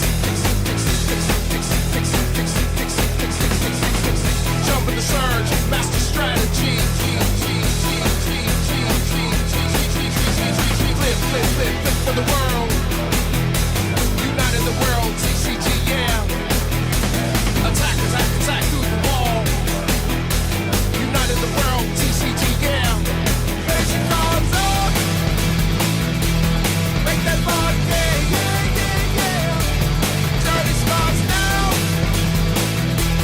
Bandai Card Game. Bandai Card Game.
the world, TCG, yeah. Bandai Card Games. Make that board game. Yeah, yeah, yeah. Journey starts now. Bandai Card Game. Yeah, yeah, yeah. Bandai Card Game. Yeah, yeah, yeah. Bandai Card Game. Yeah,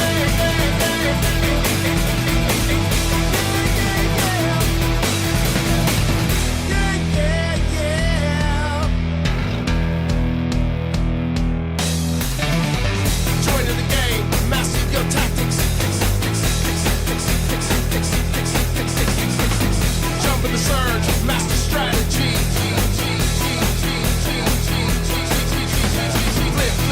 For the world, united the world, TCG, yeah.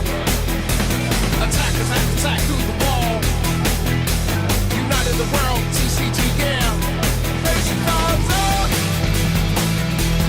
Make that board game, yeah, yeah, yeah. Journey starts now. Bandai Card Game, yeah, yeah, yeah. Bandai Card Game, yeah, yeah, yeah.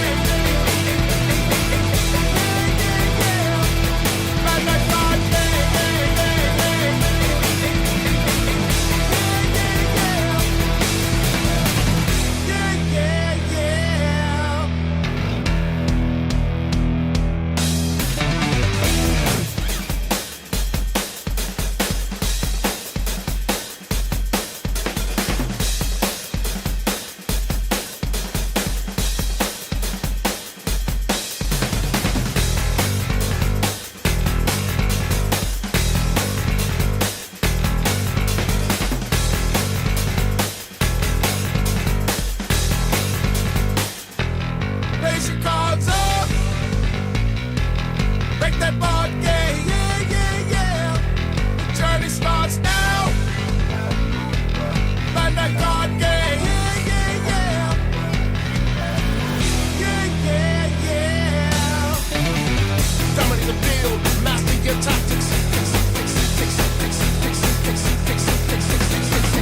Dominate the stage. Master. Welcome back for some red hot Digimon action, and when we say red hot, we have two very aggressive decks for you guys. If you enjoyed the fight in the mud that was like Axel versus Bears, this is the opposite. This is two people actively trying to end the game as quickly as possible. We have Teapot versus Volcanosmon.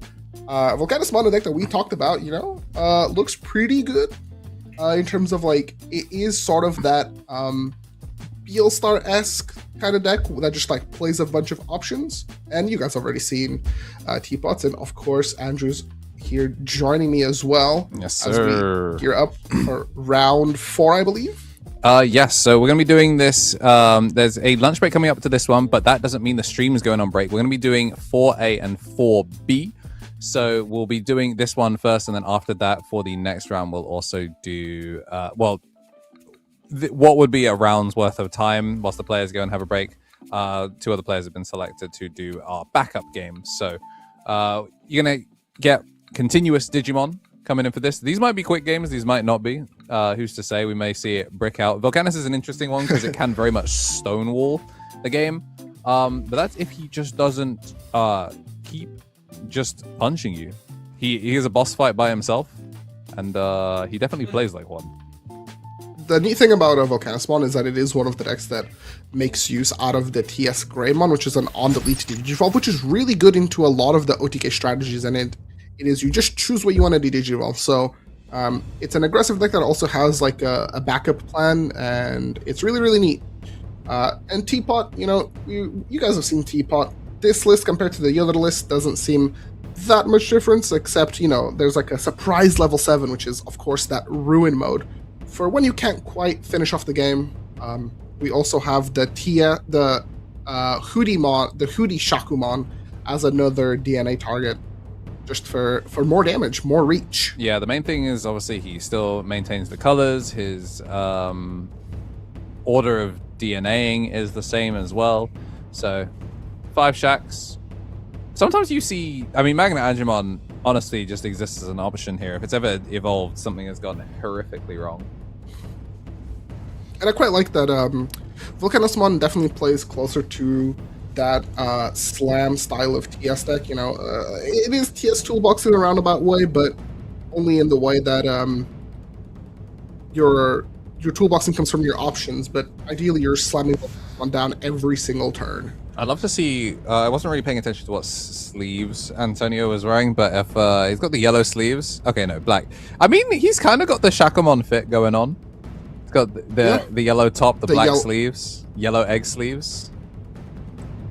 Man is Shakamon himself, and Raphael here on the. Oh, never mind. It's actually the other way around.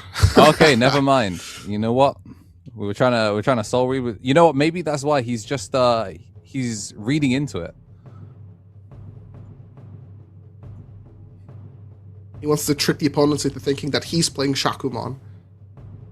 Looks like it's a mulligan for both players. It didn't seem so good on the Volcanismon side. I'm actually quite interested to see Volcanismon in action. I think it was a deck that was underappraised during reveal season. I think people were like, yeah, this deck is neat, but it's definitely missing that oomph. But turns out the deck is really, really good. Yeah. Very capable. I think it was interesting because at the start of TS, basically before Bristol, a lot of people were looking at TS and going, yeah, you know, you've got to evolve, you've got to make your 5s, and then you make the 6s. And then maybe Minerva's the only one that you actually slam. As soon as TS Zoo was kind of shown to be kind of how you should be building it, and you just get a couple of 3s and 4s, Volcanismon makes a lot more sense. Especially when, quite frankly, the black cards that released with him were kind of mediocre and not fun, including in the deck. His game plan is really solidified into what we will be seeing out of it for this match. 100%. So it looks like Volcanis is going to start us off here. Kokua in the back. I believe this is the Kokua that is the start of main. Evolve into a TSL machine or. For free. Yes, it is the moist critical. And also, all turns, 1 KDP, pretty helpful. If you want to put like a level 4 on top of it. Yeah, it's definitely like the promo rookies at home. Like, not nearly as good as the promo rookies as far as inherent quality goes, but just taking a look at the hand of Antonio there, seeing the Dankanan, of course, really, really useful. We'll be seeing that come down almost every turn, I'd imagine. And pick your Patamon. It's interesting because you're a turn behind here. I think I would personally take the TS one, but there's also like the theory that when you reveal 2 of one thing, you should pick up one of them because you will not see it again in Digimon. Yeah, most likely not. And for what's worth, this is the Volcanismon deck can't really ruin Modus, so Asuna looks pretty good here. Yes. We have like a lot of memory to work with. We're going to get the memory of the Patamon. We're going to cheat the evolution as well. Asuna's going to play something out, and we have the boost. So a semblance of combo can be made. I'm just going to keep it simple. Yeah, Dankanan don't get to play anything here. Just prioritizing getting it down. And we're going to decline Asuna, draw, and surely... It's a weird one, because I want to say surely we push up and raise, but, like, if this Patamon doesn't hit, you don't really have the memory to go any further.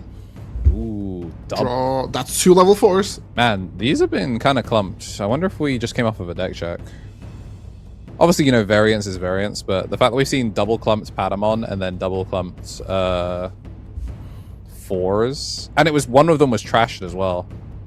Oof. Whoa, 3 options, but the field spell is...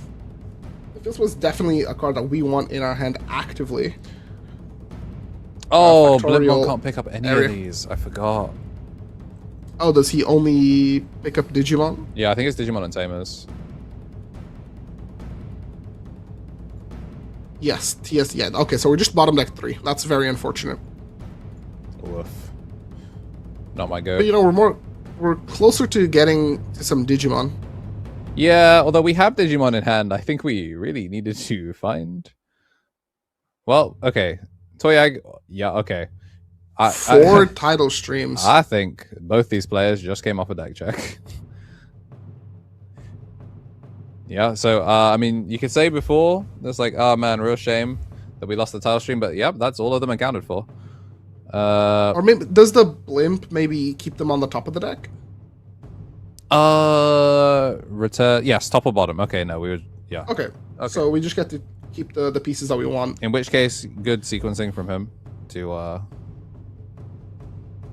I guess a little annoying. I mean, I guess it's good that you didn't have to pay for the Blimpmon Evo, so it like effectively didn't do too much.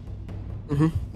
One of the issues with Volcanismon though is that it's a deck that kind of wants the opponent to like do something, because like a lot of its interaction comes from its ability to like interact with boards.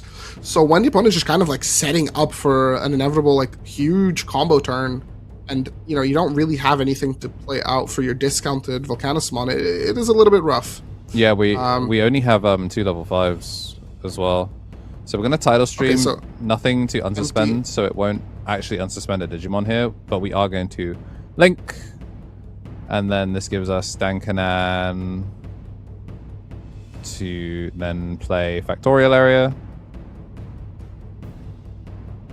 For what is worth, we decided to pass 5 to the opponent to deny the Asuna, so if they want to promote, you know, the Patamon is still going to like give them like 3 memory worth of value, but that's just less Digimon on field. However, the boost is allowing them to play some stuff out, which is quite good. Okay, Mera. You know, I'm still kind of linking to my theory. So this is a double pickup, which is nice. Mera is also quite neat as a main effect, something that's pretty useful to promote, or something to evolve into, and still like being able to take an action and get to trash something and then pop something. And if you don't pop, you then get to draw 2. So everything kind of just like works together quite well. So all right. Patamon out of raising, let's peek into our security. We do find a target and we get to draw 2 cards here, which is really good. 1 for Evo, 1 for the Angemon. Yeah, and we also get to load 1. We confirms that Magna Angemon is in security. Are we going to cut? Yes, we are. It's very nice of them to offer the cut. Yeah, I mean, you're supposed to, but it's one of those things that, especially if you're going to peek into security like 6 times. That's... Blinding Ray, a shock, which is we have both shocks and Maneuver. I think this is full combo in some capacity. Yeah, because we have the training and a boost like this. This looks really good. Oh, and then we're going to commit to the taunt early as well. I like this. Doing it as the first one, you might as well. Obviously, we do need to... we were so blinded by the shacks and stuff. Do we have a second rookie? I don't think we have a second rookie, but we have the Asunas in the trash. We're just going to put the Bruin mode in the... Yeah, he has a vaccine. Yeah, it is a vaccine. But had to clarify it to the judge. Ruin mode does not strike you as a vaccine, but that guy is still Shine Greymon at the end of the day. So we can gain a memory, and then we're going to draw for Angemon's effects. So we are at 6. We can play out potentially one of the Pegasus, or... It's expensive, I mean, yeah, realistically... Yeah. We have to crack the boost for it, which is a little crusty. But I think, you know, considering we have double Astonite, it's not too bad. I think we're suffering from success a little bit here in terms of we also have the Blinding Ray. Could we just training into Shock? Like, we don't need to DNA for the first one, right? I believe so. We could training into the Shock to Digivolve the Blimp, but also we just get to profit even more here. Now we have Barrier, we can trash, gain that memory and swing. Assuming that it's not an option, things look okay. Oh, waiting here is if we have a counter time. Oh, right, yeah, Factorial Area, everything has blocker. Yes, so all of your black or red TS Digimons have blocker, and then while you have Volcanismon, they also gain Link +1. So when you account for the fact that Volcanismon also has Link +1, all of your TS, so, you know, that is 3 links on every of your cards, assuming you have like the full setup. This is kind of unfortunate that we didn't have something that we could load into security for Nyara to burn, and then also because the security cut put Blimpmon to the top rather than the Magna Angemon that just got added to hand off the Pegasus, we actually didn't manage to get too much to security. So just going to end up putting that Magna Angemon tucked back in where we saw him before. Sorry, let's Shakamon first. Yeah. We've moved the cards for the DNA. Need to put the card down, draw for Evo. Developing the factory here is so good because, like, obviously the opponent wants to remove some of our cards and like place them into security and things like that, but also we want to just be able to like take little blocks where we can, just to shave off like any potential for OTKs. There's the Dragamon. What's interesting is because we probably can't OTK, we're in like a really weird spot where we want to make sure we end on the same or fewer Digimon than the Volcanus, because I mean you can't know for certain how many level 5s Antonio's on if you're Raphael, but like we know that it's pretty difficult.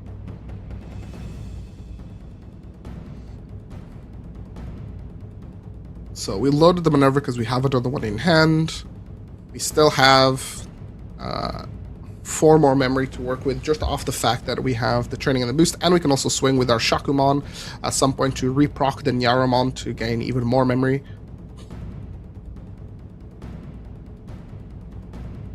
We've got a lot to work with. I think I would like to see the training into... Oh, didn't we tuck the Minerva? We have another maneuver in hand as well. Okay, wait, can we... is Minerva even a legal tuck target? I believe it's Shaq tucks anything, right? I believe so. I think it's like as long as it's vaccine. I think. Sorry, as long as TS on average is like good enough, right? Yeah. Angel, Archangel, or Iliad, and she is Iliad. Okay. Yes, because I know you can't tuck her off of Patamon because she's virus. So. Thinking about the Patamon for search. Yeah, I like the Patamon for search considering we know that the hand is pretty rough. But then again, Blimpmon effectively is the same as the Patamon. Second time that we've seen it being kind of like the target level 4. Presumably for this reason, so you don't have to spend the memory to make a second level 4.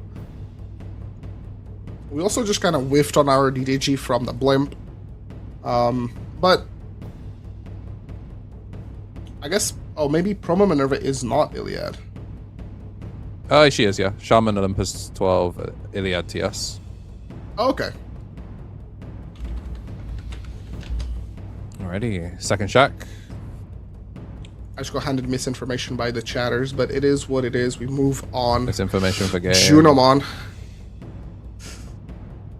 Okay. Evolve thanks to the Shack, and then also we have a Shack ESS to -4, so... Gets the clear. That's pretty good. And another Blimpmon. I'm actually really liking this Blimpmon.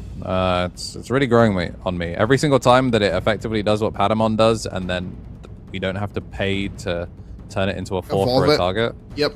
It's really good. And we get to keep the cards on top, so we definitely want to draw into those cards, including the trading, which is quite weird. You'd think that maybe... this boost is live still, isn't it? I believe so. So how much more gas do we have? Actually, no, wait. Was it the boost? We still have the Juno. We could proc the Nyaro to gain another memory. We have the boost. The question is, can we lethal through Factory, through the factory area? I almost called it Factorio.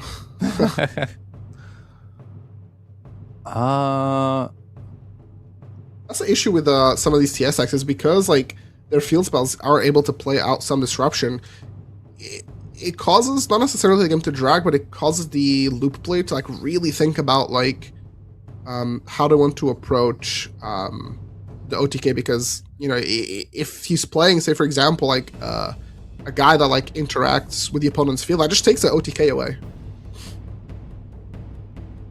Yeah, because the teapots are not on anything crazy as like a surprise. It's not like Marsmon that can just randomly drop down in Volcanus to like surprise end a game. And we did lock out the Venus. That's the other downside. Oh, not Venus. We did lock out the Ruin mode by putting it as bottom card security. Yeah, so for the most part, it's no longer accessible off the top of my head unless we use like Pegasusmon, I suppose, to get it from security. Okay. So it looks like we're going to commit. Boost was still alive. Do we need a blinding here? Because we need to make a second. Oh, we have no fours. Like, we just straight up don't have a target. So, boost make Minerva. Yeah, so we stacked the level 4, I believe, to the top of the deck. Yep. Oh, sorry, no, we stacked the level 4 or lower. So we can play the Patamon. The Patamon is going to search. We know that one of those cards was effectively dead. Patamon can take both of these as an Angel and a TS. And then we also have the Blinding Ray. We have level... what do we have in the trash? We have the Pegasus, and we have the Angemon for the Minerva to play out. So, yeah, we could blinding... You can swing the Juno, gain a memory, and then blinding to gain more memory. Yeah. Oh, okay. You lose both your security doing it that way, though, so... I think at this point, he's just trying to push as much as he can. I'm shocked we went for a Pada and didn't go for something that would be able to... Well, we do get to Alliance, so... Yeah, I guess DNA matters here. We're big enough thanks to the Alliance. Bigger, and then potentially an option title stream. We're going to bounce both of the Patamons. I believe that is the end of the kill turn. Yep. I don't see a way. Well, we still have Junimon swing, gain a memory, and we still have blinding ray. Yeah. So we still have 3 memories. This is why I wanted it to be a second 4, because you weren't differentiating your levels. Yeah, you weren't playing around tidal wave at all. I mean, assuming that, we saw the opponent, like, search a bunch of them, I think it was sort of like maybe a calculated risk, but you're still very much correct. Like, we should have differentiated our levels to just play through as much as we could. Yeah, so we're going to Factorial here, obviously get a body out, but the body's not going to have blocker, so it still would have been game if we had... What could we play? We could play Toy Agu. That's okay. 1, 2, 3. Ooh. We definitely take the Arms Omega. Yeah, Ignition Flare doesn't... Oh, it can pick up 2. Very nice. Is it 1 TS card and then 1 option card? Toy. Yeah, 1 option card and 1 TS card. Okay, so fulfills both. Very nice pickup, especially when you're playing a deck that has so many options. And we've gone wider than our opponent, so Volcanismon now can slam down without needing to rely on the Dragomon showing up. Which we love to see.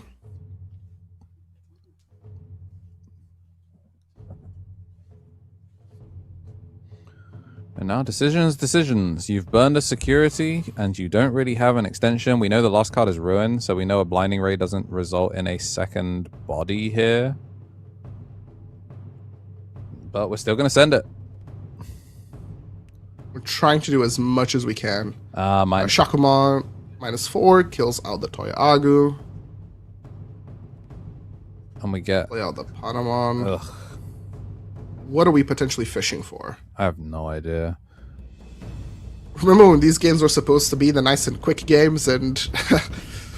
Yeah, we just kind of trundled lethal, I can't lie.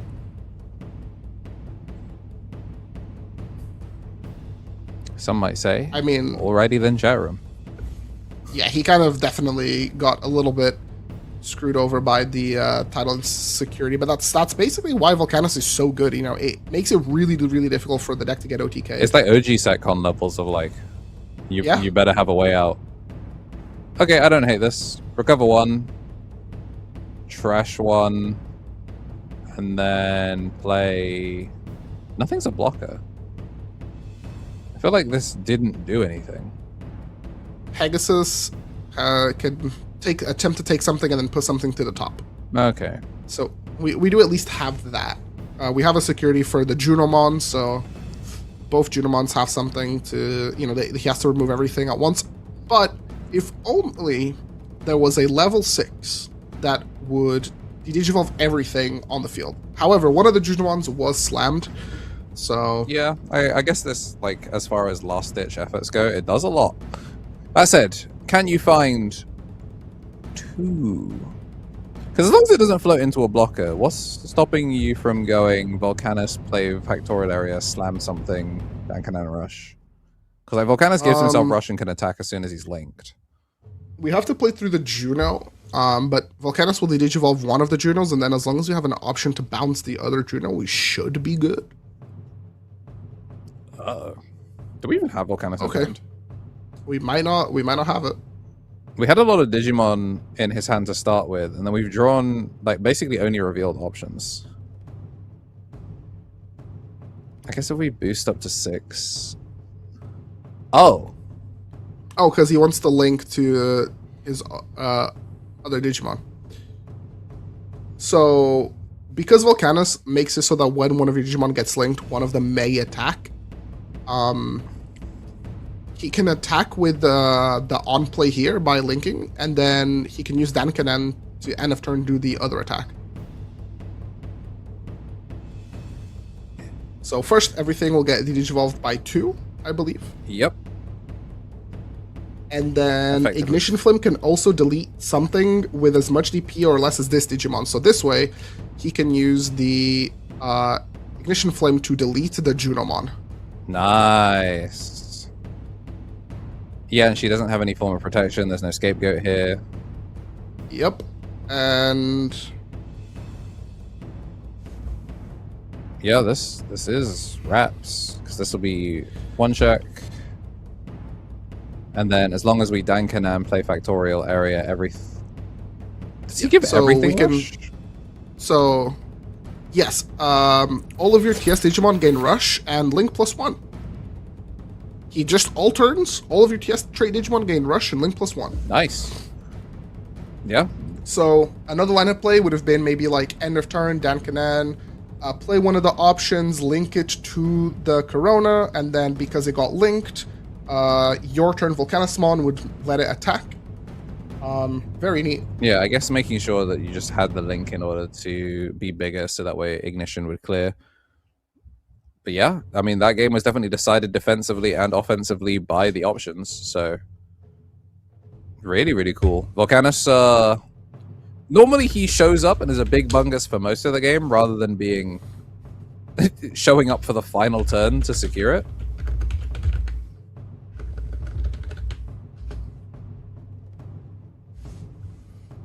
Very, very cool. Volcanasmon is just a really, really like super neat deck. It plays a ton of different options for different kinds of removal. It can enable the rest of your board, and for the most part, you're kind of like chip a little bit with your rookies, and then Volcanasmon comes down and everything swings. It's a good time. Deck is really, really neat. Yeah, considering how slow the hand was as well, like... Yep. Antonio. And thanks to its ability to have like reboot, Sec Attack +1, Divine Arms version Omega also gives you protection. Yeah, and the fact that it doesn't have to pitch itself, it's just pitch any link is so crazy. Because like you really have to double tap the guy, or well, triple tap the guy to get rid of him. If you want to play like a TS kind of like toolbox in option size toolbox, this is the deck to do it. Right, so we did commit to our opening hand on Antonio's side. Raphael choosing to go for a mulligan. Didn't actually see what he had, but we have a Patamon in the second hand, so how bad could it be?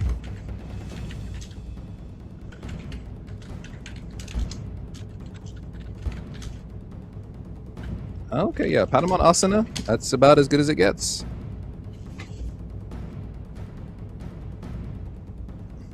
Yeah, excellent draws as well. A boost, an Angemon. Yeah, it's everything you want.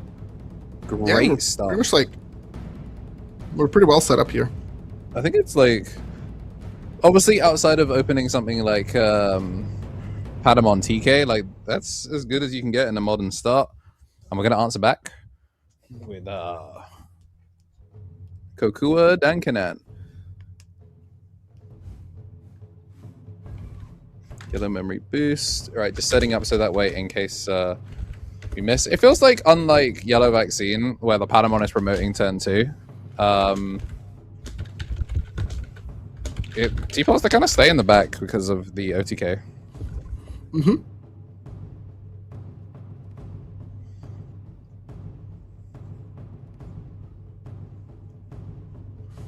Alright, here we go.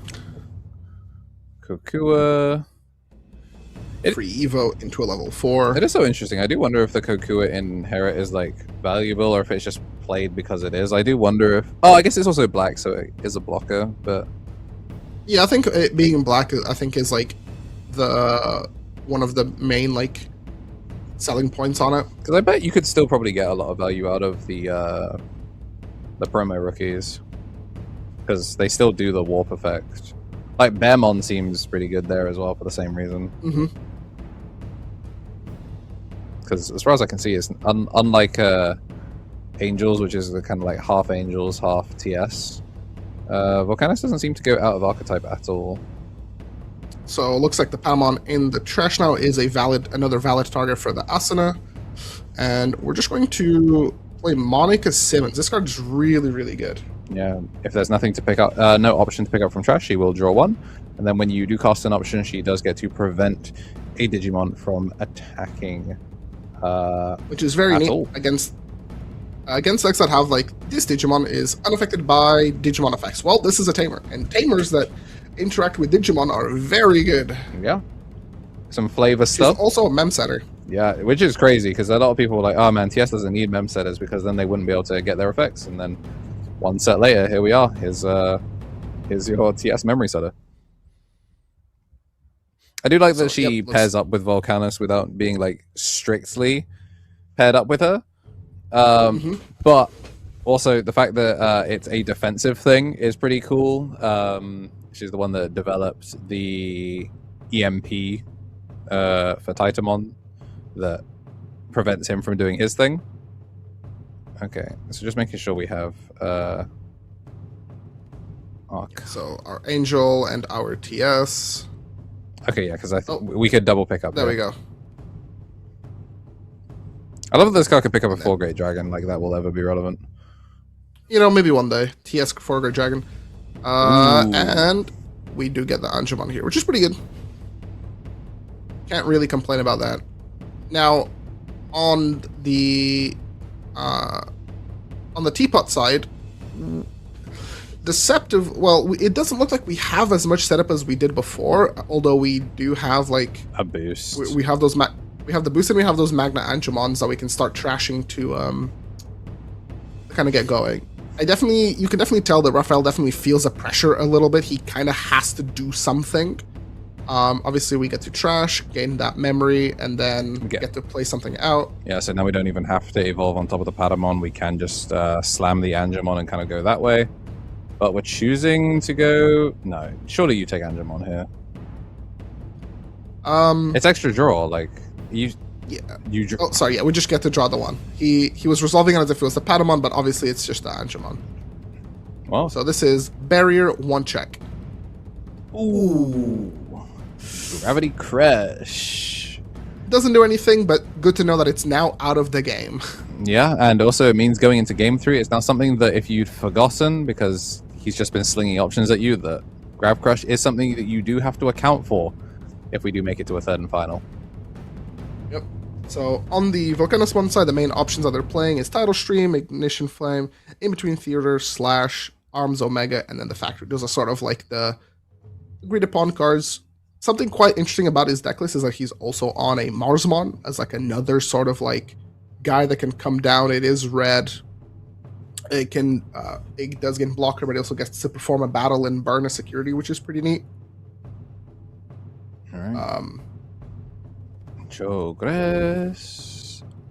Make Shack, get the Digivolve down to Blimpmon.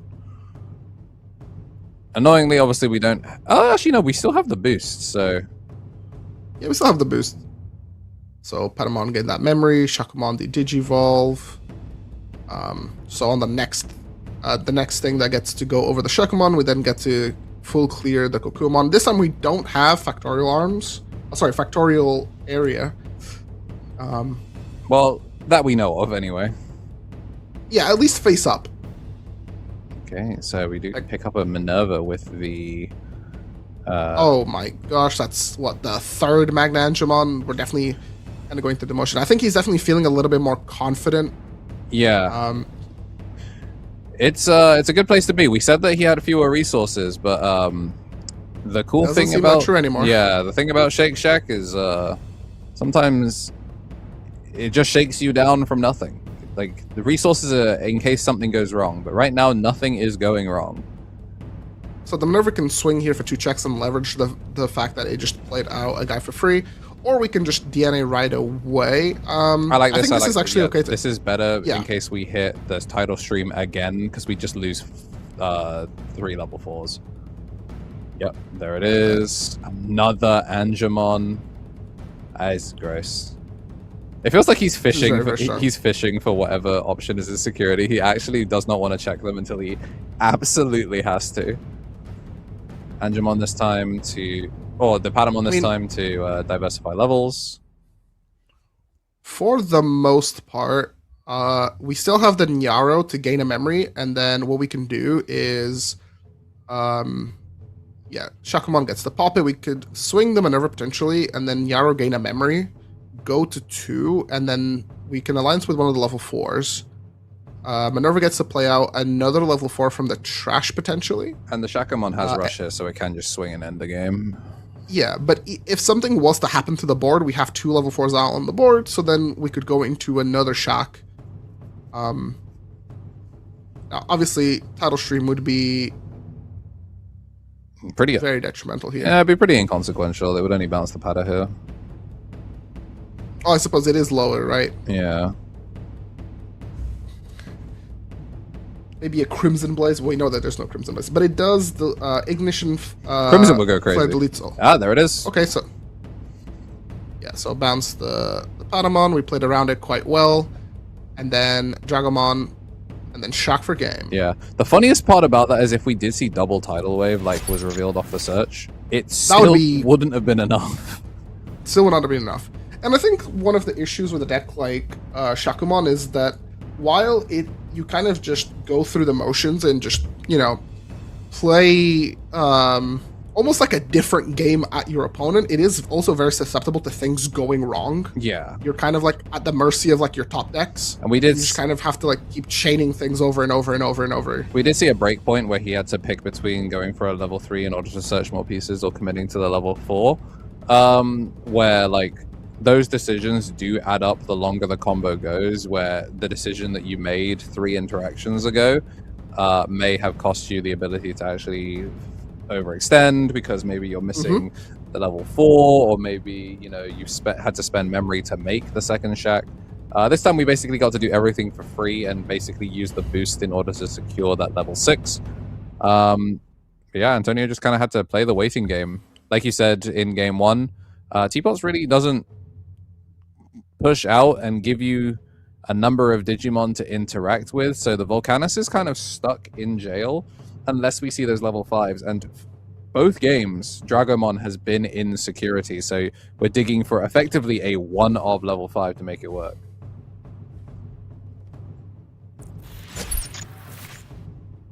The other thing is like you're kind of just like at the mercy of your opponent. When you're playing against like an OTK deck, you there's not really much to do. You just kind of have to hope that like they don't have it.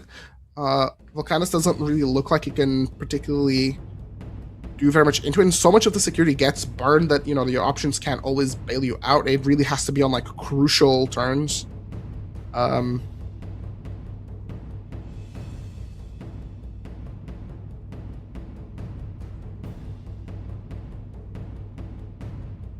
I think that was like maybe a minor misplay where he played the wrong Angemon. The wrong Angemon. I don't think the judges were able to catch that, but also it didn't really matter. It was mainly for like Yeah, it's worth noting because it will like limit the amount of value. Beast animals. She only plays. So yeah. The CS Angemon that we use for Hoodie is not a legal target. But yeah, like there was an Angemon that could have been played in response, so I don't think it massively mattered. Looks like we're going to be going into game 3. It looks like the player's just listening to a judge on something. Okay, it looks like Volcanus chooses to start, which is interesting. And yep, Kokua every time. Maybe it's to try and secure Dankanan and or Factorial early.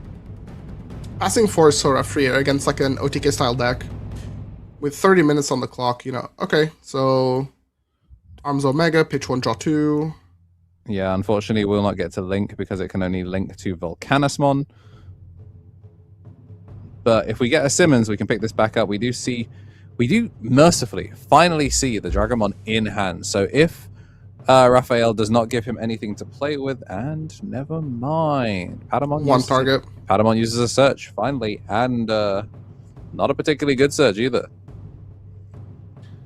No Asanas in hand, maybe.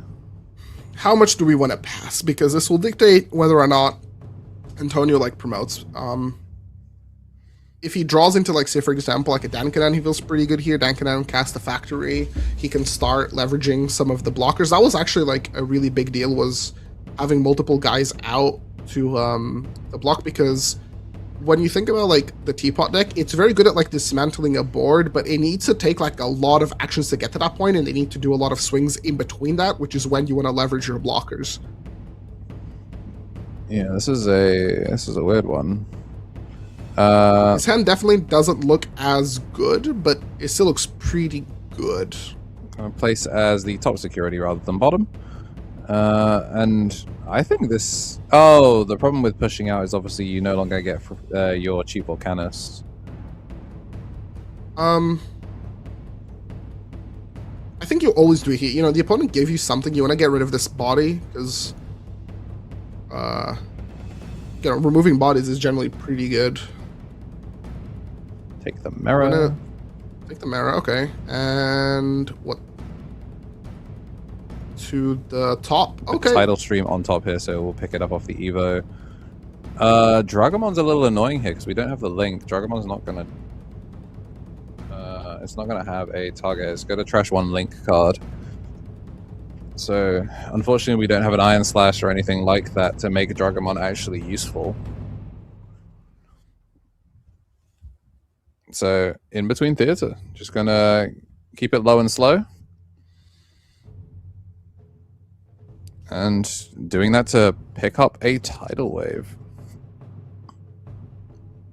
Oh, a little bit of a... Oh, we beef this now. Oh, there we go. There we go. Fixed. It should not matter. Volcanus is not the kind of deck that cycles through its entire deck. The one pass here is a little bit scary. The Patamon will evolve for free. And then we'll make our first shot. The saving grace is we don't have the memory really, because it's the TS one, we don't really have the memory to make a level 6 here. So if we do make the teapots, we're at least like, we're only making Shakormon. But it looks like we're actually going to swing, and then Nyaro burn top card of security, and then this is minus 2k to the Blimpmon as well. We do get a Blimpmon off of the Magnet Angemon being burned out of security, and just one target. Goodbye Ruin Mode. So because we don't have factory here, I think like choosing to go for theater over factory means that, okay, well, this is big. Good. Simmons choosing not to pick up, because we can of course use the Volcanus to link from trash. So just using this to cycle an extra card in hand. So we have 5 memory next turn. I think factory would have been pretty good just to like maybe block with the blimp and then get a little bit of damage like off the board. We would be 6 minus 2. We would still lose to the Pegasus, but yeah. And then we get to swing. We kind of just have to like take this damage, and Divine Arms Omega. Trash draw 2. The stopping a Digimon from attacking is only a your turn effect, so Monica not going to be able to trigger the EMP here. But although you do get to link it to only Volcanus, annoyingly. Yeah. But it does mean this Volcanus is going to be genuinely impossible to remove. So, Divine Arms version Omega, activate this card's main effect in security. Trash 1, draw 2. After you may link this to one of your TS trait from your... sorry, you get to link this card or one TS trait card from your trash to one Digimon on the field. So I guess we didn't want to do that effect. We don't actually. Oh, have sorry, no. anything that has The link condition. The link condition is Volcanus only. Okay. Yeah, because we don't have a title stream or anything in trash, we actually don't have a means of linking, like, defensively. There we go. Shack, remove, and then with the DP minuses, kills the Kokua, and then get to play out a guy. Minerva is pretty good here. Again, saving grace, we don't have a means of gaining a memory outside of a blinding ray here, so if we do swing the Shack in order to gain the extra memory to make Minerva, she's kind of too late. And remember, the Minerva this time around does, it can only play, Avian, Bird, Beast, Animal, or Sovereign, other than Sea Animal and or TS. So it cannot play the Hoodimon, the Hoodie traded Angemon.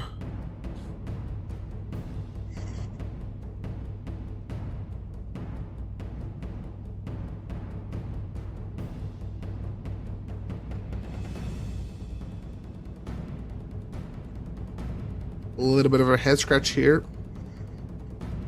So, because we don't have a way to attack, we would have to, like, swing with the Shakumon and make it vulnerable to something in security. Yeah, because this thing doesn't have barrier right now. Oh, no, it does. I think it does have Yeah. it does have barrier from the TS Patamon. But that's kind of all it does have. So we burned a Shock. That's, could be better, could be worse. It swings over Corona, so it's chilling. I think you still make the Minerva.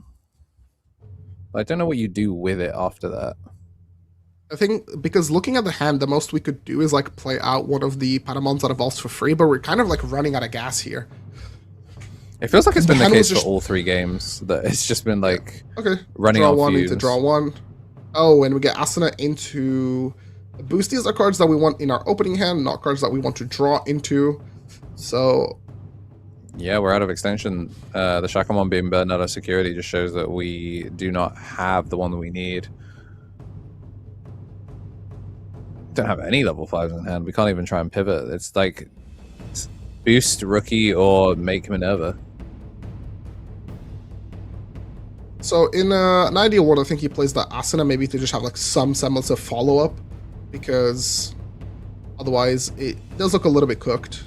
But okay, play the boost out, Trying to get our pieces. Yeah, trying to dig for a Shakamon now that you've seen one. We've gone through 2 already.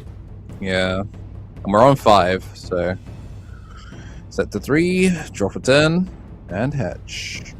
All right, so finally, after watching the longest movie known to man, Antonio finally gets to play a game of Digimon.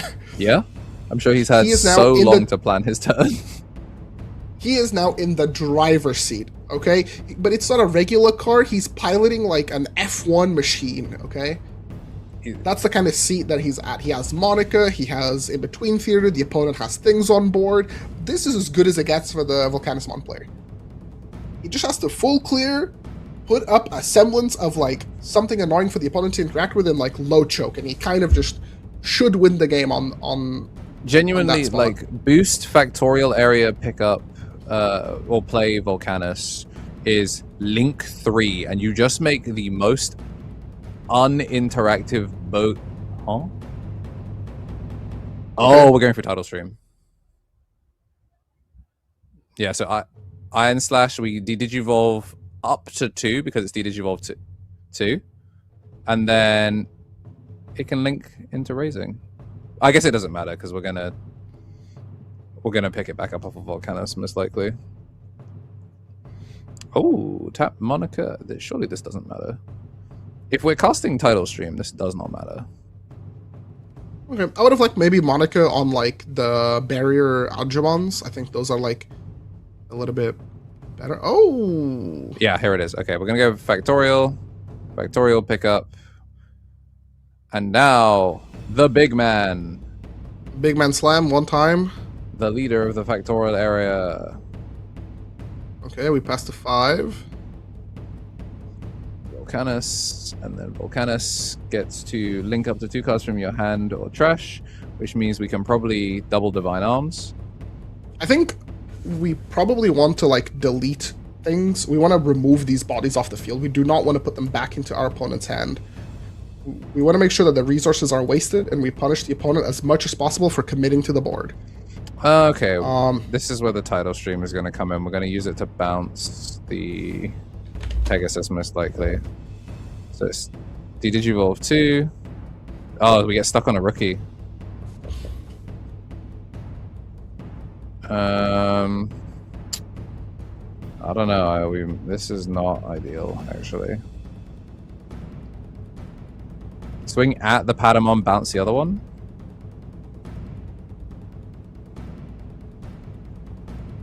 Yeah, I'm not sure. Okay, this way. I don't know that I liked this line. I think he's trying to mitigate as much as possible from the opponent.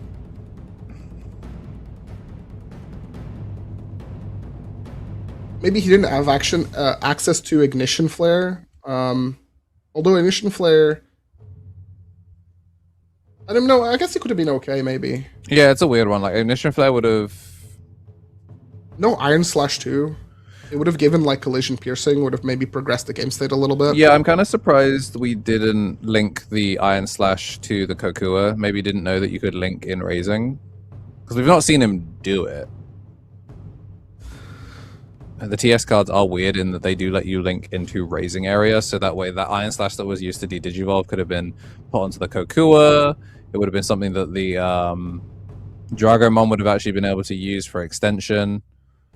Okay, so pitch 1, draw 2. We do draw into a shack, but we don't have enough memory to play out said shack, and then, or rather, play something out to evolve it all the way into making the shack live, right? Most of the... Okay, so we're just gonna play out the Patamon, and then we get to evolve into Pegasus. Pegasus here evolves for... Oh, never mind. Yeah, evolves for 2, I believe. Yeah. And then take security, Patamon adds back. Never mind. We actually are back into the game here. Yeah, we kind of as long as 3 from orbit. Okay, well... Oh, we pick up a like, shack as well, like the good shack. Can be Digivolved, but we also have Omega.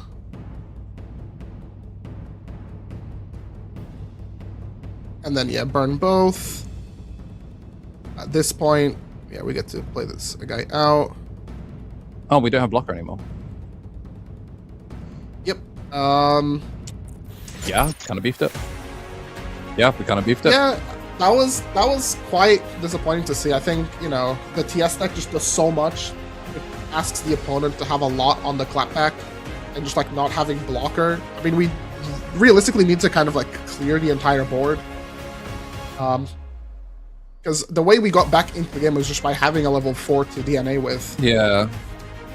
So it's unfortunate. It was like a good long game, like real back and forth, but definitely kind of like ended on a whimper. I think it was one of those that the Iron Slash did not accomplish what I think he expected it to accomplish, and then he ended up passing too much memory. So kind of just like he had 2 roads to go down, and ultimately ended up kind of splitting the difference down the middle, and as a result kind of just gutterballed it there. So a little unfortunate. That one was a lengthy game for decks that are known to kill each other in 10 minutes. But yeah, this one was a fun one. We're going to be back on the side of a short break, not a huge break, as we come back for side 4B of the Barcelona Regional.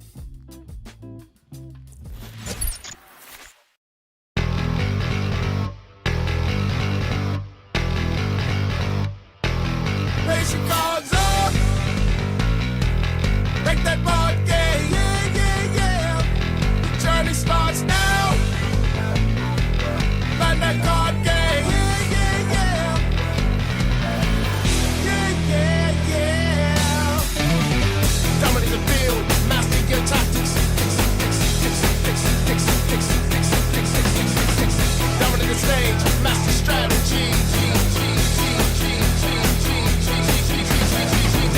Deck to the world.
raise your cards up. Break that board game, yeah, yeah, yeah. The journey starts now. Bandai Card Game, yeah, yeah, yeah. Yeah, yeah, yeah. Dominate the field, master your tactics. Dominate the stage, master strategy. Deck to the world.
Welcome back for the break, y'all. Some people are at a lunch break, but not here. We are keeping the stream rolling here at the Barcelona Regional. Once again, it's me and Marcio holding it down on the microphone. And we got our players seated and ready to get straight back into the action. We got round 4 still.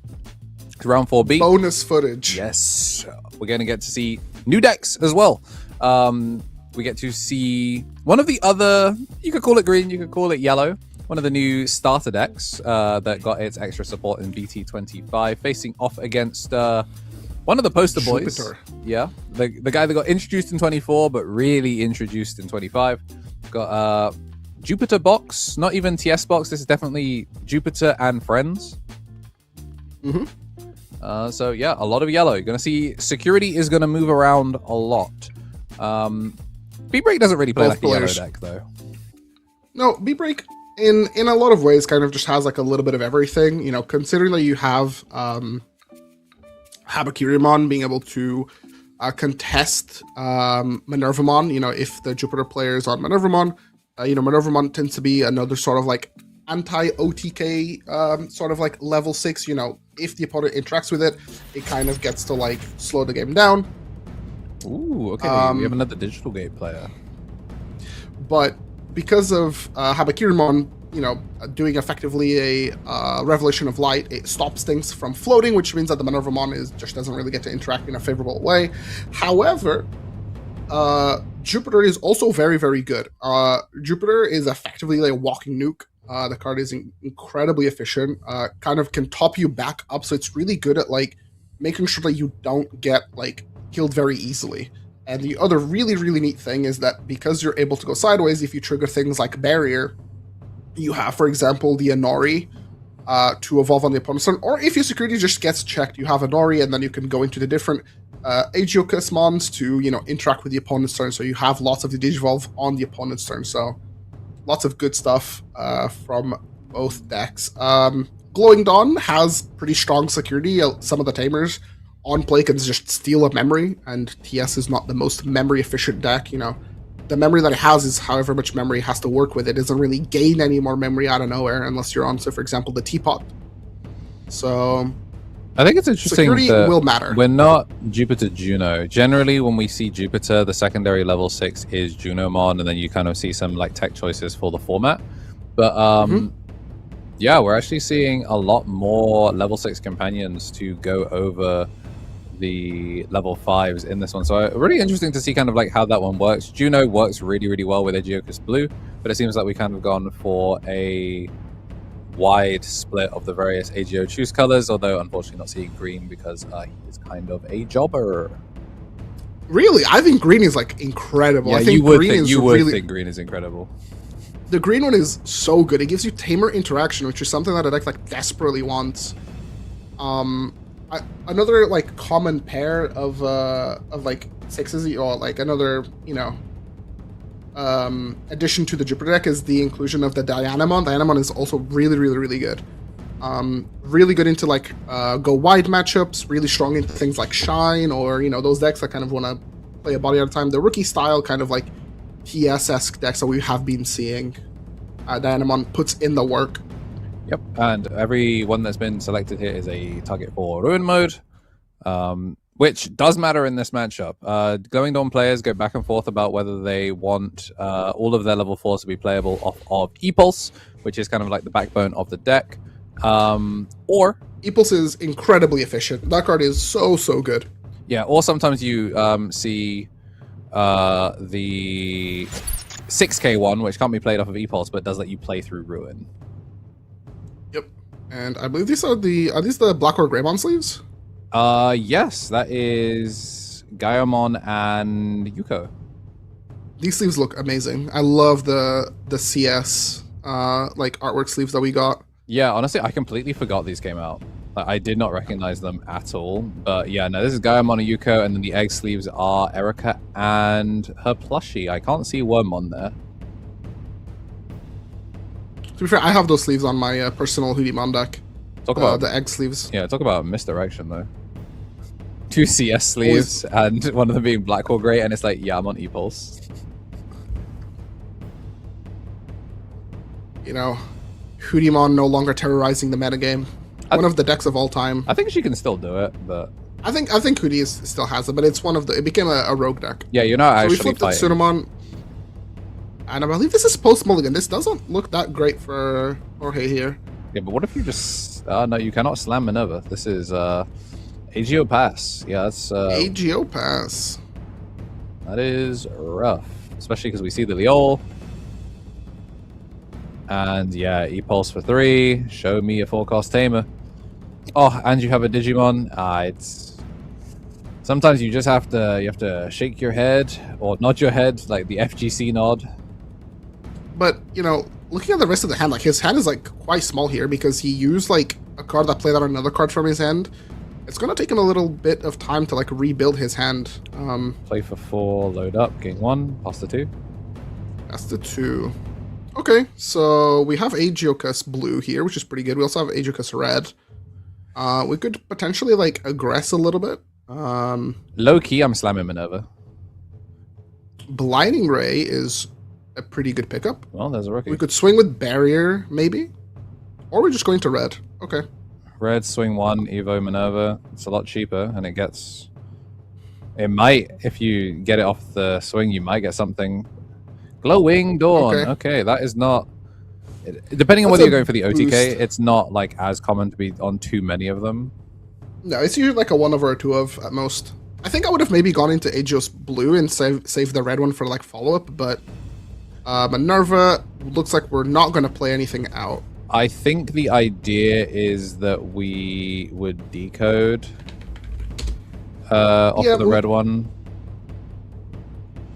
Yeah, so the red one gives us decode, which also gives us the Agiomon by adding top security, get to neg something by 5, plus the Minerva on play, so we get to Digivolve something by 2, which is really, really powerful. And then we can float Now into the go- rookie safely there before it gets outed. Speaking of the Langmon, finally find him. Granted, the glowing Dawn deck, the green cards are very good at dealing with like on deletions. The yellow cards not so much, but the green cards phenomenal at dealing with like on deletion pieces. Now, glowing Dawn, we have a lot of memory, but our reach is actually quite low. It looks like we're just gonna have to like play a guy out just to trash some of the stuff in the trash and then add it back. We do get to evolve for 0. That's pretty good just to kind of keep cycling. And we did find Habakiri. We could cast Habakiri, but it doesn't actually look that... no, actually, no. Habakiri casts... Oh, we also have Mona Lisa here. That was a pretty good draw, yeah. So... One player is Interesting drawing that- nothing, one player is drawing everything. Interesting that we didn't, like, do the one attacking off of the Gecko Egg. I guess we get to do it now, right? Yeah, I suppose. So we get to Digivolve 1 and then perform a battle. Yeah. Digivolve battle. Decode still triggers on the battle, but we can also choose to barrier. We also have Barrier. It's like +1, So- right? So And interesting. then when attacking, going to Habakiri. Habakiri -8. Take the top card of security and put it into... Yeah. Recover 1, basically, and then burn 1 to apply the Revolution of Light, and then unsuspend. and then So in a roundabout way, we kind of got baited into... the decode. into the barrier proc. We could have maybe just like let it die.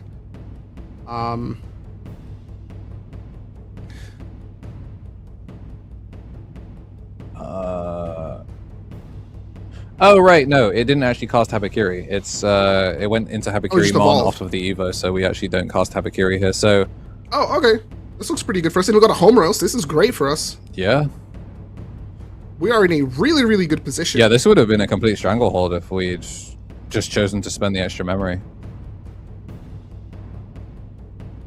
We have Minerva. Minerva's pretty good here. Gets to the Digivolve, the Habakiri stack. But also so's Venus, like Loki. Venus is also pretty good. I think you kind of want to go wide.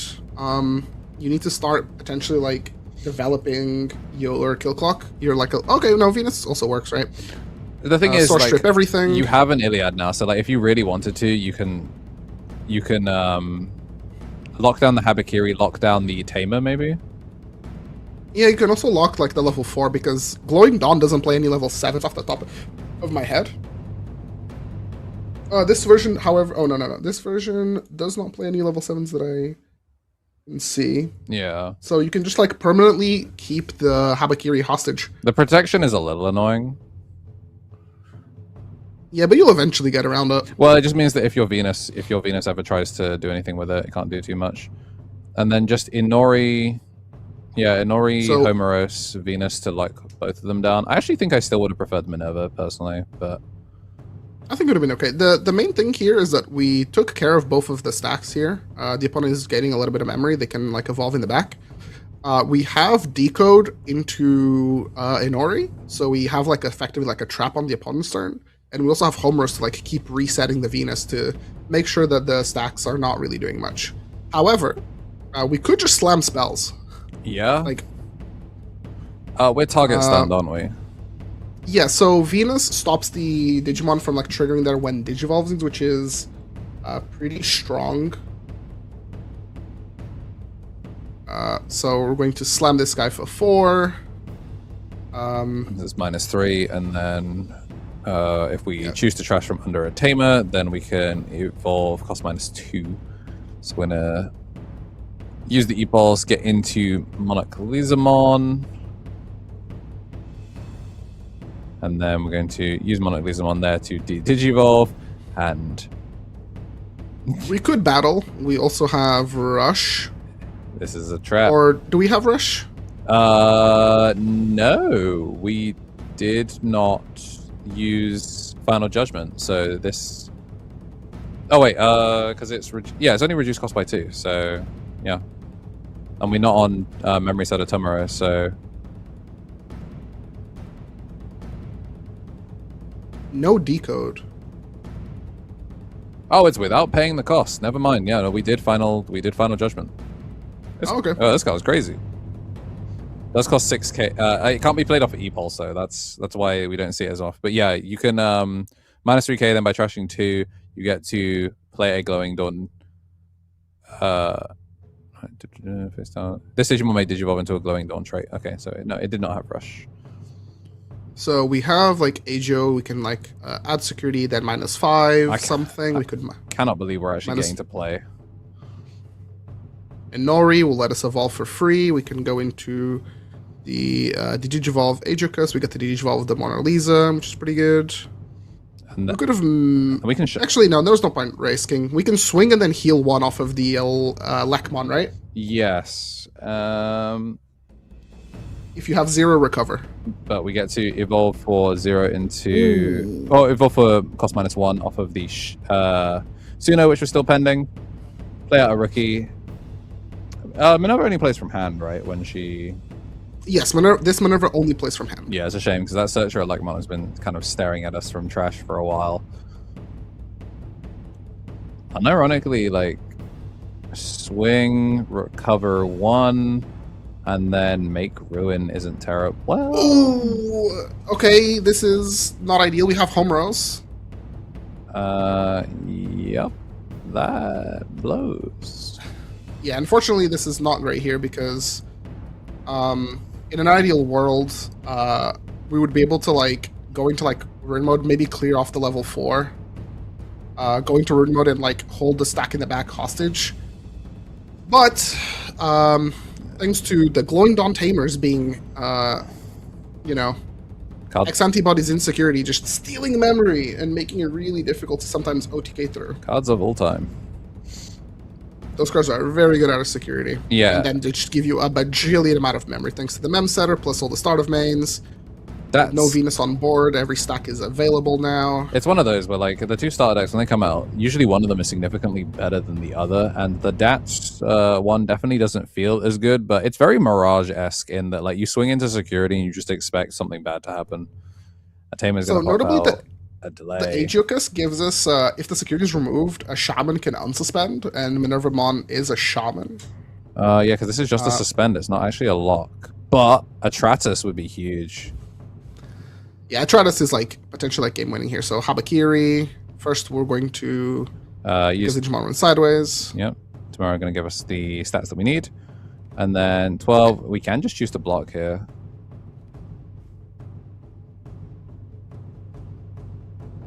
Why do we recover one? So Habakiri recovers one, then by trashing... when attacking, Habakiri recovers one, then by trashing one, it can unsuspend. Oh, okay. So we take the block here. Pretty good. Loki, I would have still probably taken the unsuspend. Into Mirror Samamon. Sec minus? So Murasama is a DP minus... Oh, no, sorry. Yeah, DP minus 5k, and then by trashing you get to cast for cost minus 3. So Yep. tap, and then Tomoro also gets to reduce the cost once as well. So get to bot deck, Bottom the deck, Minerva, evolve, and then we get to swing one. and then unsuspend by trashing end of attack, and then swing again. Yep. When you're that far behind from obviously missing a rookie for ages, it's commendable that Jorge was able to kind of like make this last as long as it did. But good pressure sequence from our Glowing Dawn player. I think there was like maybe a world where like we could have gone into the Minerva a little bit earlier and fought for board in a different way, but everything was like a little bit kind of like cooked. Yeah, like we were playing Jupiter with no Jupiter, and also just like a unwillingness to. I think if we'd gone wide with the Minerva, the turn that we saw the Venus, and then kind of committed to Venus after that, I think I would have preferred it that way. Or even if it is make Venus and then slam Minerva, because we had the Homeros already, it would have gotten a lot of value. I think I understand not wanting to commit so many rookies, considering we just did not see the Searcher rookie at all. I think the other thing was I think we used red Agio because maybe a little bit too early. I think blue would have been slightly better proactively, and then we could have saved the red for follow-up when we can combine it in, to be able to like swing into the opponent's like tap Digimon.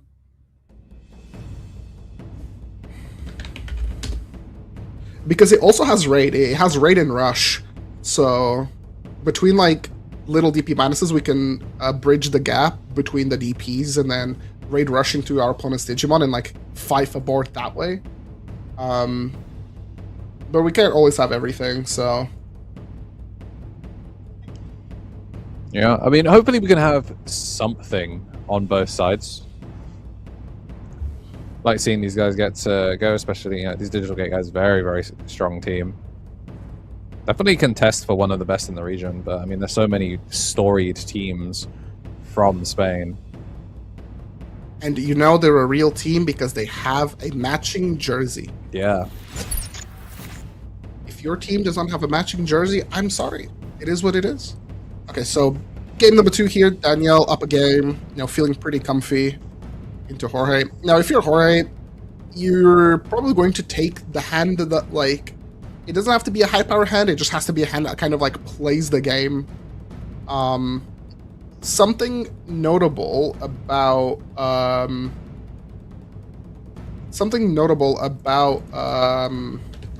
what is it called? Is it Cressimon? Not Cressimon. Sorry, what the level 6? For which deck? The Galaxy 6. That is Diana. Oh, sorry, Diana. See, I'm a fake fan and I don't know these cards' names. The new Diana says that for the rest of the turn, now the opponent's Digimon with 1 or few evolutions can suspend. So if the opponent tries to like commit to like a Hail Mary, like if Daniel on Glowing Dawn is on the back foot and tries to commit into a Hail Mary by slamming down a 5, stops them from suspending even a 6, right? 5 and a 6. That's just only like 1 source, which is pretty good. And then also it has like the all turns that like if something is played or Digivolve by effect, you get to trash any 4 sources from the opponent's Digimon. So it can definitely mess up with like the unsuspends, since they're all like end of attack by trashing 2 sources from your tamer, you unsuspend. So if you get rid of the inherit, you can like get yourself another turn effectively. Yeah. Okay, so we're seeing the Gecko reveal the Glowing Dawn. Again, we kind of hinted at, not at nearly as many copies as you would see from ePulse, That's up. We're going to choose to prioritize picking up the Gecko and then getting one Glowing Dawn loaded up underneath that Tomoro. The partners. Our info must feel pretty good here. Like, obviously we have the information, but Danielle just doesn't really have like a lot of stuff. They're kind of just like trying to develop their advantage, but the highest level they have is like a level 4. So if you promote here and you clear this level 4, you're probably like in a decent spot. Because the Chiropmon is only on play for the add back. Yes. Alright, so we'll get the Arsena off of the when moving from the Agio here. A lot of cards in hand, but not a lot of memory to make them work. Oh, never mind, that fixes one problem. Blinding Ray. Trashing the Ajokas from screen is probably okay. Then we have Tsunomon as well. Yep.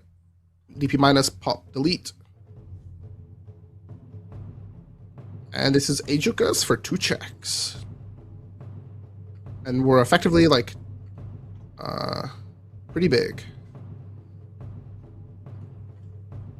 Oh no, never mind. This one does not gain DP. No, he's just belligerent and huge. He does like a lot of shrink because he's like -5 then pop. Jupiter for 0. Jupiter gets to recover 2. We don't get to burn though, which is a little annoying. I think we definitely would have liked to have not had to barrier, so that way we would have swung this security 2-2. Yeah, probably would have been better. But it's like not terrible. I think we can. Yeah, just ruin mode. Yeah. And the thing is, this is the really interesting thing about Danielle's list is that he is on seemingly quite a few of these 6k level 4s. So if he has the 6k Cougar, he's not locked out for 2 turns. I do see it in hand. I do see the Kugamon in hand, but I don't think he has another level 5, so he can get rid of the Elecmon, but other than that, yeah, so Cougar.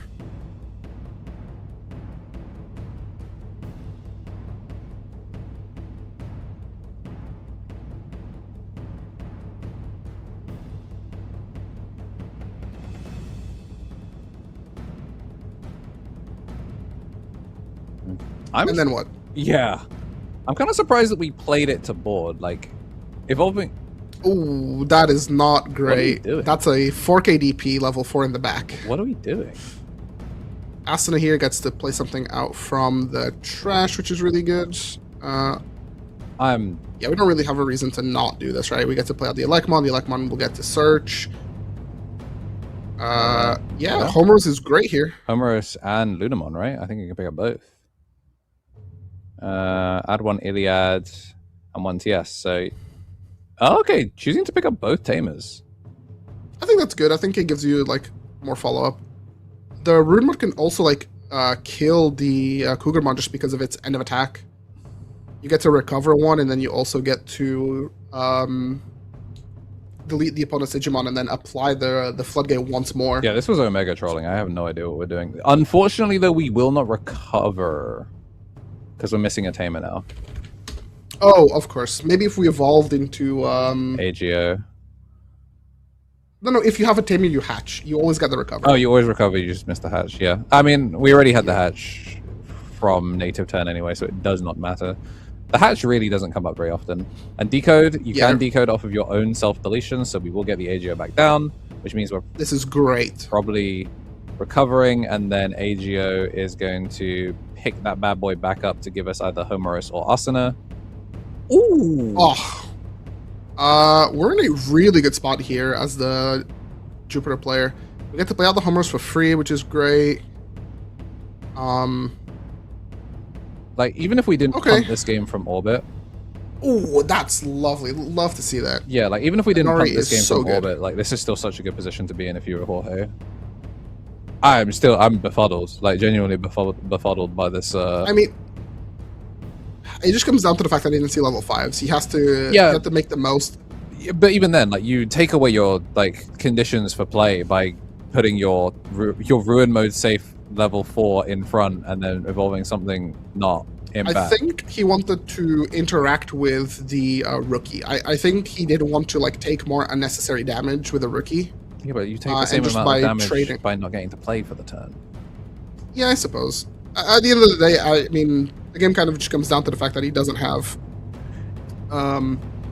He didn't have a level 5. Yeah, when those tamers are in security, they were kind of crazy. When they're clogging your hand, less crazy. Yes, that's I think one of the big issues with Glowing Dawn. And then we have so many ways to go for lethal here. As long as we don't overspend our memory, you know, we don't want to get scammed. If this is double tamer in security, Again. we told you so.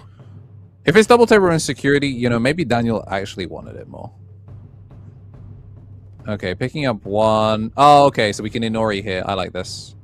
Inori here in order to make Jupiter for 1, so that way you can burn one's security. And if okay, you know, we're trying to Aegis blue, we're trying to kill him. and then unsuspend. So 2 checks and suspended. We're bigger, and then does not matter. We are could not bury bigger. if we really want to. But yeah, we are not bigger, but you know, Agio's just red, For the first check, yeah, and then for the second check, chilling. you know, 2 checks. All right, so maybe game 3 both players will be able to play. At least more cards got resolved on Glowing Door side. Yes, But for sure. yeah, this has been 2 games where one player just kind of runs over the other. I think it's the kind of matchup where like neither player's looking for like a specific thing that isn't exactly like floodgating the other opponent out. Glowing Dawn is really good into playing into boards, assuming that they're not under like a massive floodgate, because their combo is so efficient. But when they're kind of on the back foot, they're kind of just trying to like see what sticks and just like throwing things at the opponent. And it'd be definitely disappointing if your 3-0 run ends from not being able to play in this final game.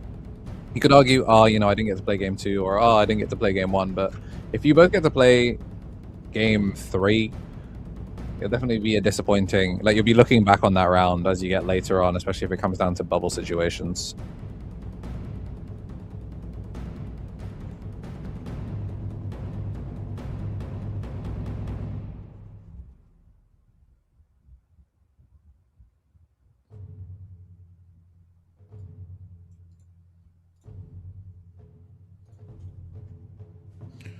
Alrighty, and we'll get back to chat as well very soon. Well, just back to the table. We'll get to see how much time is left on the round. Right on cue. 24 minutes. Plenty of time for either of these decks to send it.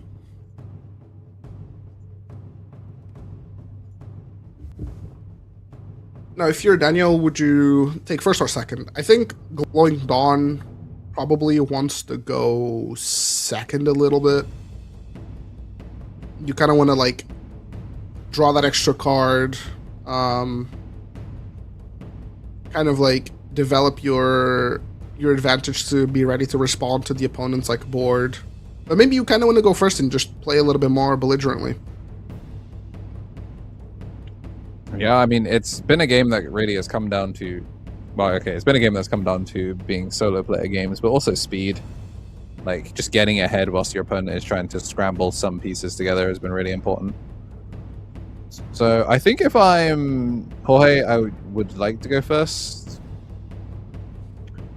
But Daniel obviously getting to pick as the person that lost game 2. He did keep his opening hand as well, Jorge, as well, right? So, no mulligan for him. Yeah, I believe so. Right, and he is getting to go first. Also, One more in hand, that's what we like to see. yeah, and then Yeah, you just Agio, right? This is Aegir in the back looks pretty good. Or, you know, we did not have a tamer. Agio was going to do sweet ooh, nothing. this is really good. Double tamer is what we like to see. Homeros and Nori. It's crazy as well because this Elecmon's going to give us a memory, so there's like no world that we don't make Homeros or Inori here for free, which is brazy.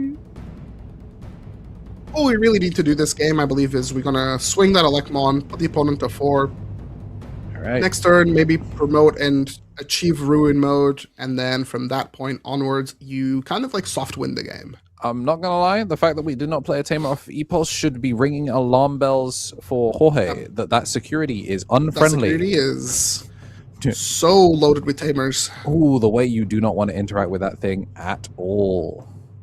In an ideal world, we're going to play a slow Jupiter game and we're just going to burn as many securities as possible.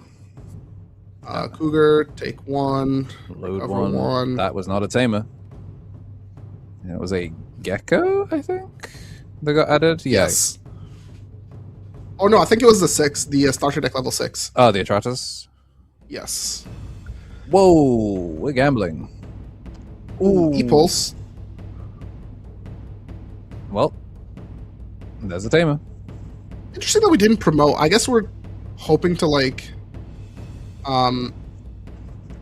we're kind of like chilling here. I think. Oh, I don't know if I like this. In theory, you don't lose that much from going AGO in the back. Obviously, the fact that we hit an E-Pulse and it gave him an extra body that is going to do damage, sucks.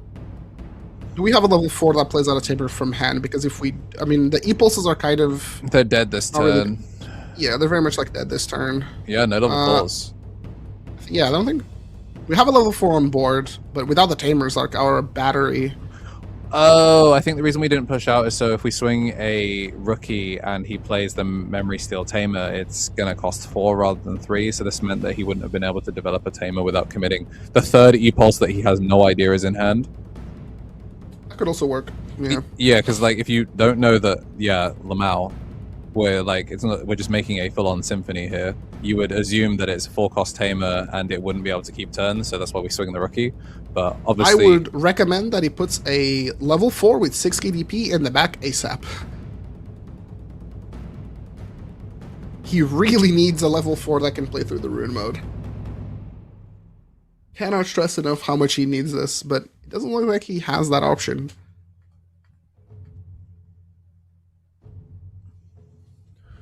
I think you just got to pass as low as possible, right? Well, we should be looking to evolve as a level 5. I mean, yeah, it would make it so you're immune to Digimon effects, I guess, if you make Atratus.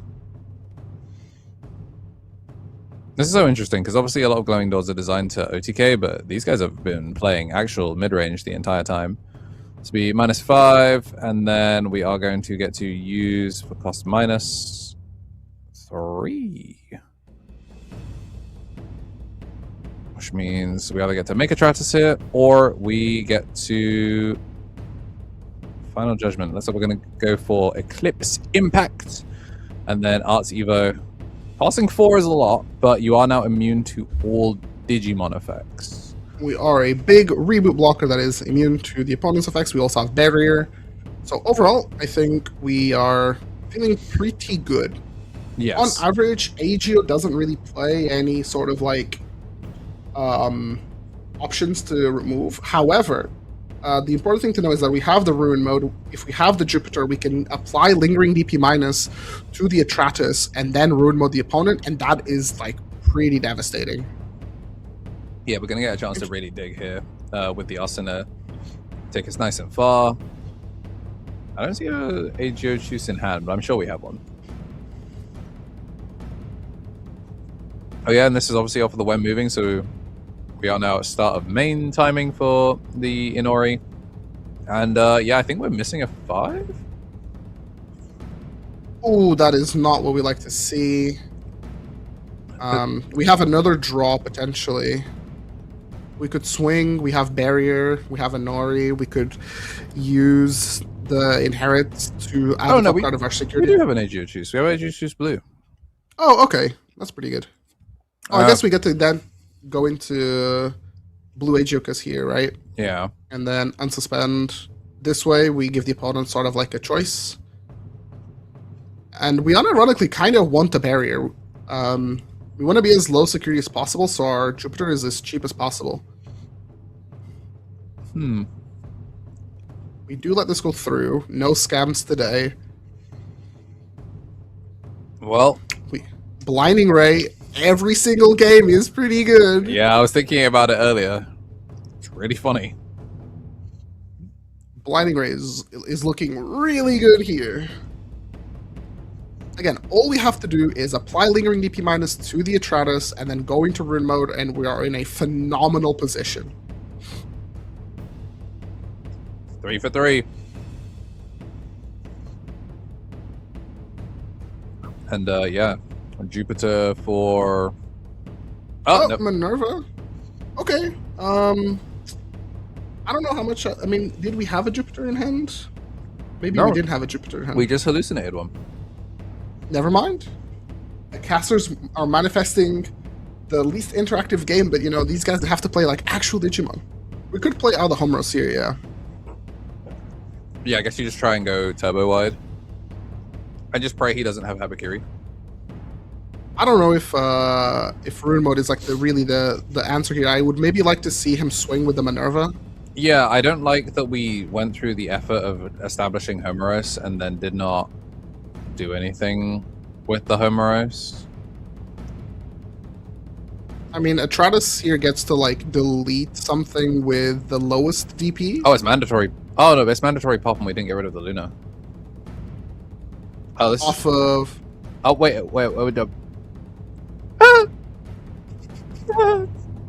Just fed all the old one in for fun. Is there a reason why we promoted? He forgot immediately. He forgot immediately. Okay. Interesting. Steak is on the menu. That Leomon is cooked. So Atratus gets to delete one. It gets to delete opponent's lowest DP. The annoying thing is the Lunamon's going to soak that up and make it so that we can't do anything with that. It is now protected from Digimon effects as well, so I guess actually it doesn't matter. I believe we are at 3 security potentially. 3 security versus 1. No, we are at 2 security. Never mind. I thought we were at 3 security. Okay. Yeah, that's game. No Jupiter, no chance. I thought we were at 3. No. Did we have the blinding ray? I don't think it's did we have to blinding rays. Did we have to ruin mode? Either way, yeah, it's kind of both rounds for round 4, A and B definitely leave us kind of scratching our heads on the final turn. But yeah, I mean, we get them done, and these players are going to be moving on. 2 of them still maintaining their now 4-0 record. Some of them going to be falling into the X1 bracket. But yeah, the action does never stop here, even during the lunch break where most of the players are gone. We are still rolling and keeping it going. So we're going into round 5 shortly. But we're going to be going on to a small break. So Marcio and I will be joining you soon. So don't go too far.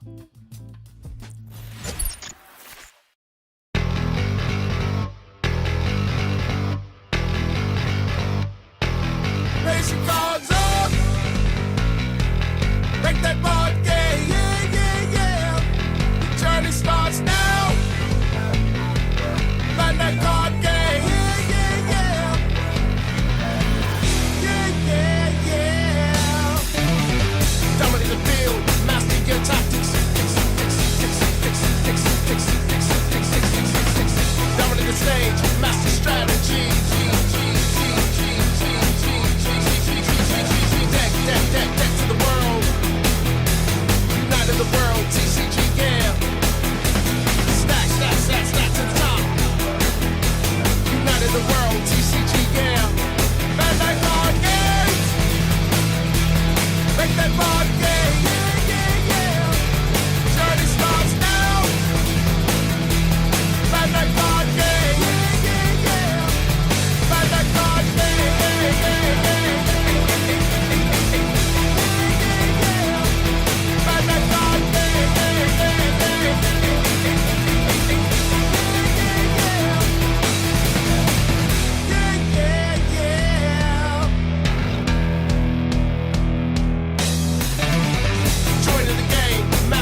Welcome back from the break. Welcome From the break, y'all. It's me and Marcio. A little in sync, a little too in sync.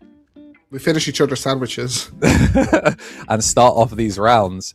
As we're going to be going into round number 5 for the Digimon Regional here at Barcelona. Obviously, you know, we're not in the sunny seas, but, you know, we're still bringing you the action. It's sunny for UK, you know, weather, but and it's warm for UK weather, but we're definitely not in Barcelona. Yeah, you know, it's sunny derogatory here, whereas it is definitely sunny positive over there. And we got some sunny side up looking decks. We got the bubble deck that everyone expected to see a whole lot of, and she's back and ready to strut her stuff. And then it's Grizzly Wednesday, The my people's dudes. champs. It's Grizzly Saturday. That it doesn't quite have the same ring to it, but Savage. Polar Saturday. Polar Saturday. No. What's words for bear starting with S? What are some other types of bears? Yeah, Savannah Saturday. Bears don't hang out in the savannah. I just made that up. yeah, chat. Go with tell me your favorite day and favorite bear. Because my favorite bear is you know, Grab Leomon, because I like the spinny things. I like the taunt bear, the one that makes you fight on the opponent's turn. I think that card is really good. Great Grizzly. Yeah, Great Grizzly. It's Great Grizzly Wednesday. But yeah, we're gonna be seeing the TS decks face off. This one actually does have some fun tech. Both of these are actually teched. Some of them for the mirror, some of them for other things. People have their kind of different like game enders of choice. We've seen the Louis, we've seen the Titanmon Sculbalucci, we've seen, you know, it's been good since BT4 hybrid for game. Yeah, people pick their flavor. So looking forward to seeing kind of like how this one matches up. But we do get to see Big Bro on both sides of the board for this one. Mercenary for hire. And not a Titan, by the way. This is my Andrew hops on the microphone and complains about Titans getting the shortest end possible of the stick. Why is he fighting Marsmon? He's currently actively for the Titans at the Paradise Coliseum in the artwork. Why is he not Titan tagged? Why can't I have him? Neptune, I understand. Neptune, I'm just like, from a gameplay standpoint, terrible idea. Genuinely terrible idea. But please give me Calismon, man. I don't know if you should have that best rare of BT25. Brother, what else do I in your have? back. That's the neat part. You don't have anything. Yeah, I know. It's tragic. Everything that I should have, they take from me. Looks like we're set up here. Oh my god, a friendly face on the judge table. Yo, we know that guy. We know that guy. One of the finest European judges around. Sometimes he's a head judge. Today he's a table judge, and you know, this is a misplay for game takeover. But if the arm moves for a second, you'll find out that this is a misplay soldier, not affiliated. This person does not represent us in any way whatsoever. Unless they're nice at the game, in which case, like, we're a fan. In that case, they were playing for us the entire time. They're actually our Spanish representatives. Our side brand. Yeah. But more you know, jerseys, more teams with real jerseys. love to see it. See, it sounds like if you have a jersey, you win more, right? The way, I mean, we're like, what, 3 for 3 on jerseys, 4 for 4, maybe 5 for 5? No, I haven't been keeping track. Yeah, no, we 4B definitely did not go the way of the jersey. I remember the round before there were no jerseys. Not round 4, the Axel Bears matchup. True. Two fellas having fun. But I don't know if this matchup is actually fun. You were. I think it's favored towards Bears because BSR kind of has to like cheat its action economy, and so you have lots of spots where you can catch them with the Calismon. But also like, unless they have like the Digivolve, they need to find like their Blitz like really quickly. The deletion just plays into Callus, and Callus is a menace in this matchup. Callus is so good that BLStar is even playing a Callus of their own as like a side grade. Yeah, all right, 5 and 6. It looks like Bears are gonna be going first. And we're only just getting our shuffles up now, so the player's gonna be getting sorted. It's gonna be good though. Gonna be locked in and ready. Bears is the kind of deck that once they have sort of like their tamer system, like their tamer engine like established, they can kind of like trade back with BLStar. So these decks, in theory, if nobody gets just like randomly one turn killed, we should have a nice back and forth, which is what we like to see in the game of Digimon. You know, really helps us sell the game to, you know, your friends that are maybe looking to get into a new card game and they want something that is not, you know, hyper explosive, you know, something that's a little bit chill, and you know, you have like a nice back and forth. You can do the cha-cha together. Well, I'm gonna definitely try and take it dancing. Alrighty. These are opening hands. Ooh, SP Daniel Cananiel? No rookie though. Okay. No rookie on Bear's side, rookie on BLStar side. I think Bear's mulligans here, or maybe we gamble with our security. I don't know if Asuna, yeah, like double Okay. Asuna is nice, but you just not having a 4 kind of sucks. I feel like you can be missing other levels, but having 3/5 double tamer kind of sucks.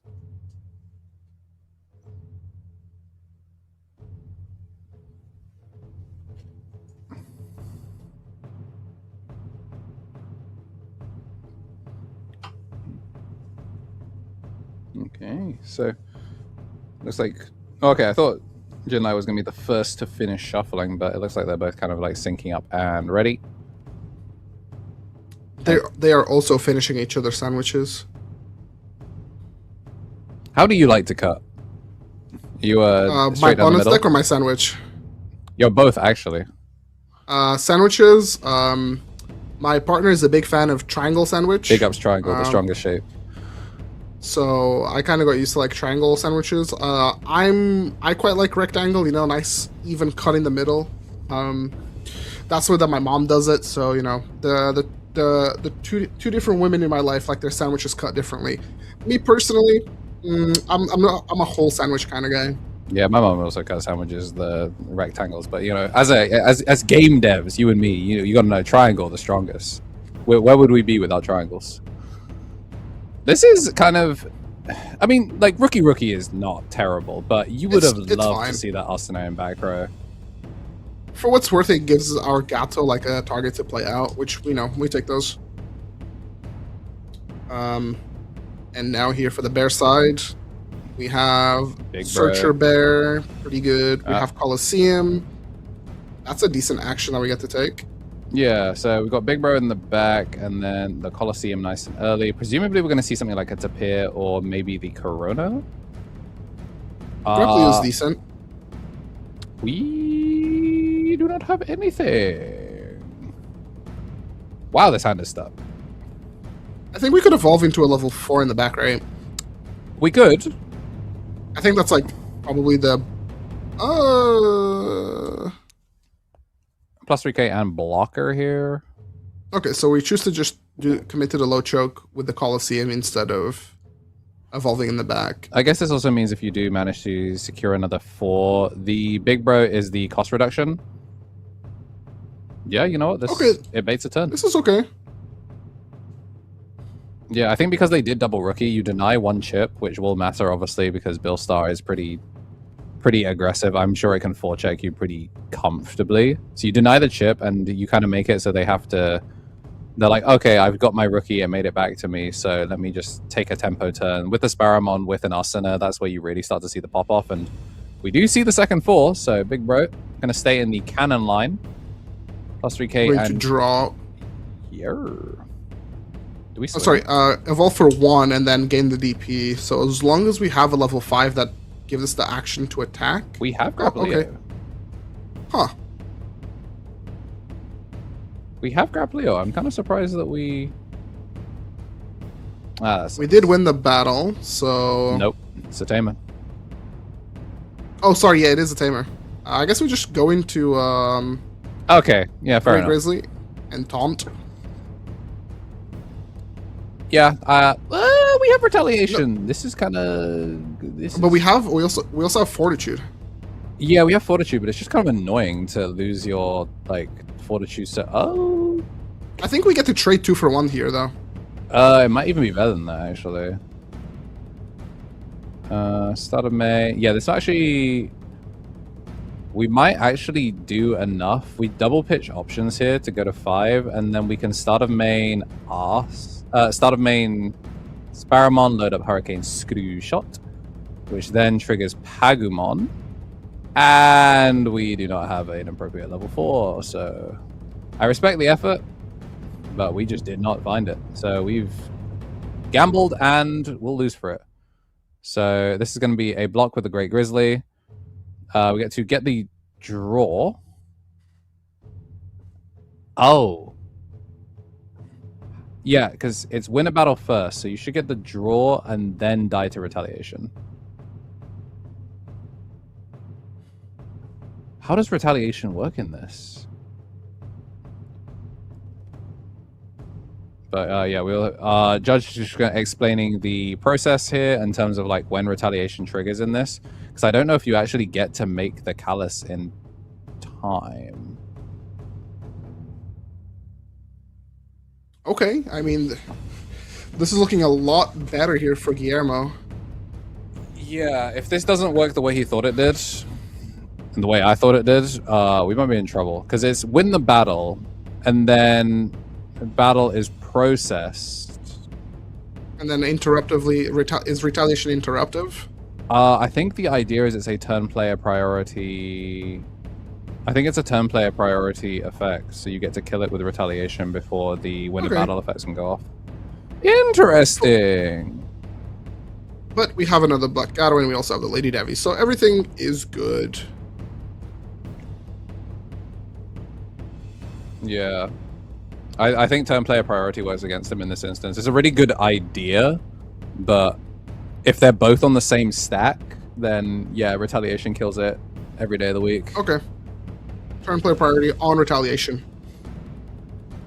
It's so interesting as well because like because these words talk about battle and so many effects and like effect processing of deleted in battle come up, like and then the battle has now been separated from attacking. It's such a straight, like there's so many like weird inconsistent or like new intricacies that come with BT25 and effects processing that catch a lot of people off guard. Yep. That's where coverage comes in. Now the people can learn as a collective. It's we, the people.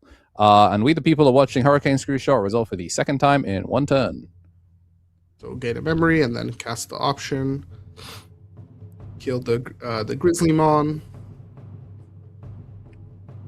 And then load the Blitz. So we're basically set up against Callusmon for the rest of the game. Is Hurricane Screw Shot still pending trigger? I think it is still pending trigger. So we're going to cast Bind Red Trigger here, which burns the Mars.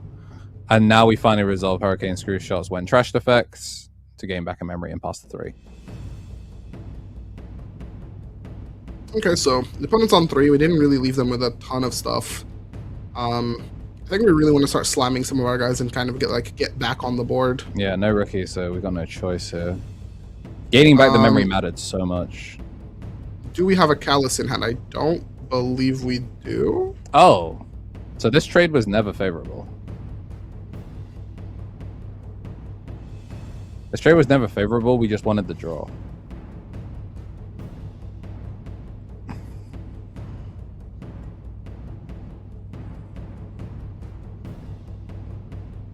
And slash. Yep. So we get to de-digivolve. No! Iron Slash can link in raising. Can it link to the egg? Yeah, it's your egg doesn't have DP, right? Yeah, but it has a trait.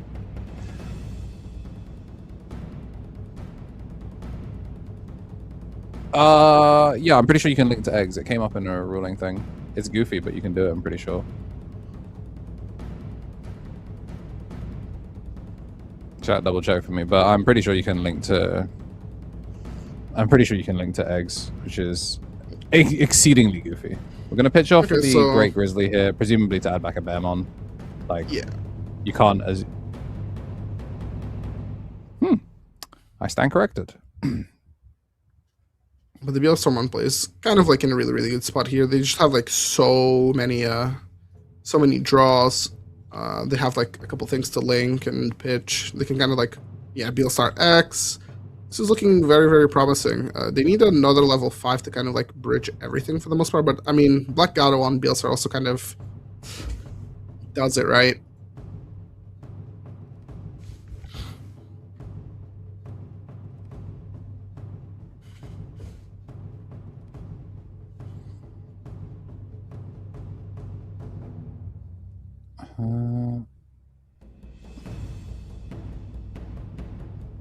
Right. So Asuna evolve from the trash. Lady Devi, we get to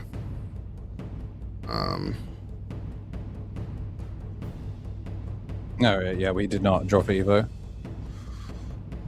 All right, so now we've resolved, so we can now go into. I think we're just confirming because obviously she has 2 when digivolving, so we're making sure that we've resolved each one. So before the second when digivolving fires, we have to resolve the bind red triggered trash effect, which is what pops the fire here. And now we get so to far so good. reload to draw 1. You have another Gato in hand. Trash, evolve from the trash. Lady Everyone is such a good card. Genuinely insane. And then, yeah, we're casting Fly Bullet, which is going to load Bind Red Trigger. Oh, no, Hurricane Screw Shot, and then we get to evolve. And then this should be when digivolving.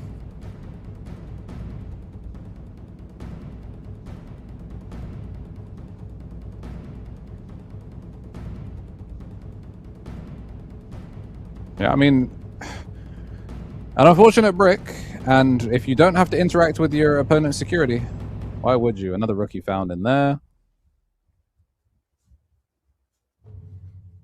Yeah, this is going to be pretty much just cycling. Oh, okay, I think this is over. Yeah, we're gonna get like a lot of burns here. Interesting, we didn't risk swinging with the Bielstar one. We could have swung and then. I guess we don't need to, right? Because it's when digivolving and when attacking non-once per turn, so we can. I'm talking about the ultimate rare to unsuspend. Yeah, I just don't think we needed it because it's. I suppose, yeah. Why risk? Double memory gain here, and then this is swing, burn. So this means that even if it was Crimson Blaze last check, you're chilling, but it is not. So this is burn 1, check 1, nothing to pop off of the bind reds, and then you do get to play. It's gonna play level 4, right? So we can play a blocker. Yes, we can play a blocker. I think maybe I would have liked to have seen the rookie swing before that, but I guess no, actually it wouldn't have mattered. Keyword blocker, and then tie them on for a game. We would. Oh, Yeah. never mind. We have hybrid for game. Yeah, with the Titan on sideways, we wouldn't have been able to do it. So yeah. Oh, okay, I understand. Yeah. Yeah, I like the hybrid. I think. I mean, Louis Hybrid obviously. for game. Louis also does it from that position, but hybrid for When game was the is last cool, time? When was the last time you saw hybrid for game?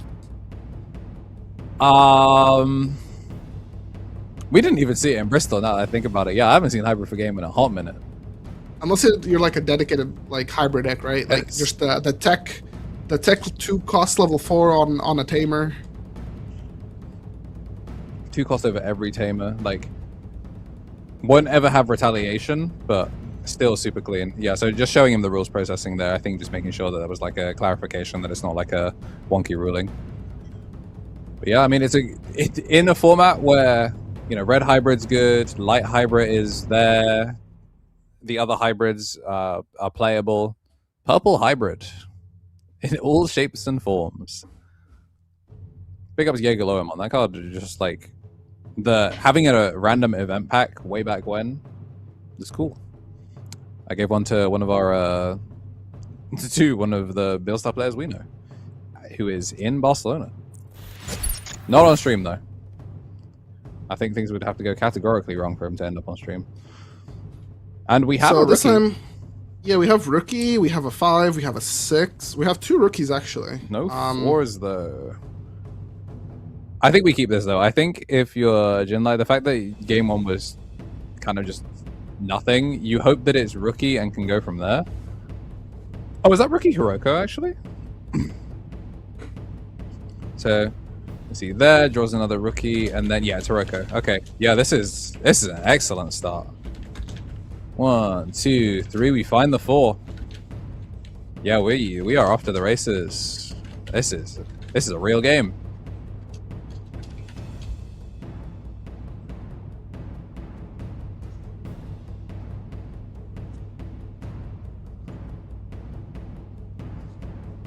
Alrighty, so search in front, search in back. We do find the Asana, which is pretty big here. We can. Love to see it. This one reveals 3, add 1, 3 Musketeer, and 1 option card with a use cost of 6 or less. This is a OG one. This is not the black toy Agumon. This is not the black toy Agumon. I mean, we still get to take our +1 here, and passing 4 against bears is completely fine.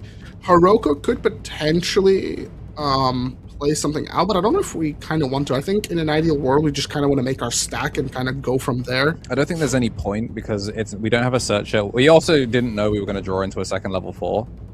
Yes. But like having the extra level 4s doesn't really do anything in this position. Like it's 1 cost reduction for both of these Bearmons, so can't. We're better off just taking our cheap Evo and like keeping the Hiroko for follow up. Yeah, I don't know. Do you evolve for 4 here?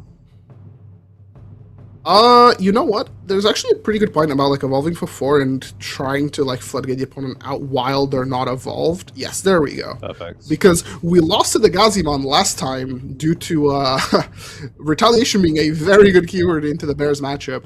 However, this time, basically tell the opponent, do you want to promote and lose the Gazimon, or are you going to stay in the back for another turn and give me a hatch next turn? And yeah, it looks like we're going to block here. We could potentially do a few things. We win the battle. We get to evolve for 0. Evolving to Callus, really good. And then also we get to draw 2 off of the inherits. Yes. We 2 off the inherits. And then we also get to draw... we also get to lock down the Asana Tamer, which is really good. Yeah. And that is not a once per turn. Sorry, that is a once per turn effect, but that is a repeatable effect off of the one attacking. So I doubt that Asana will get to unsuspend. Yeah, we need to see 3 cost Asana basically as soon as possible. And Sparrow. I'm not sure if I like the Sparrow here. The Callus doesn't have collision, but that is like something for us to like target with an effect. Yeah. And then because we played by an effect, we get to trigger the Callismon at the start of our turn and then draw 2 more cards, burn an opponent's security. And then, wait, do we not get to burn a security because of Great Grizzly? What? Yeah, I think it's all turns, no? Yeah, all turns. There we go. Get the burn. There we go. Haruking Screw Shot gone. Yeah, I completely forgot that obviously, yeah, the Hiroko is going to let you play the Bearmon, which is then going to trigger the Callus. Choosing not to start a main. So maybe we don't have a level 4? Well, we know we had a Grizzly. But maybe just feeling like extending for free isn't really doing anything here. Ooh, love that. 13 over 12, double draw here. Because we have now won a battle. Didn't we already proc it from the start of turn from the Hiroko? We did. Ooh, Ajo. Gonna go for Paradise Coliseum here, and this is gonna let us pick up that top card of security, which is a Dan Kanan. Love to see that much earlier than the final security. Considering that we have an Agio in hand, Dankan is actually like really good here. Gives us like a really good tamer to play off of the Agio if we go Agio in Bearmon into Agiomon. The pre-release title stream is really nice.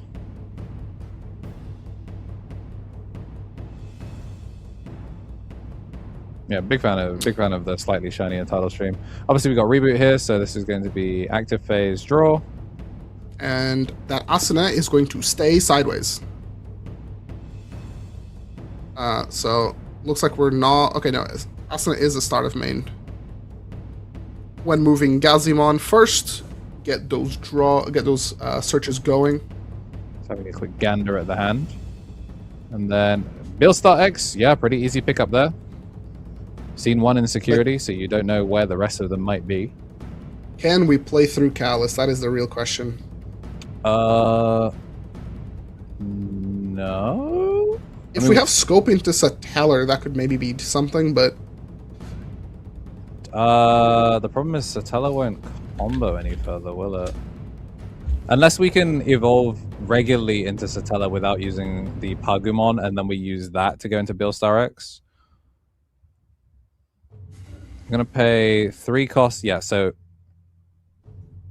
we get to evolve normally because it can go over 3 Muskin tests for 3. So we're doing that, which then trashes Hurricane Screw Shot in order to de-digivolve and then give de-digivolve protection to Satella. Gain back memory here, and then we should be able to place Hurricane Screw Shot, which now will trigger Pagumon.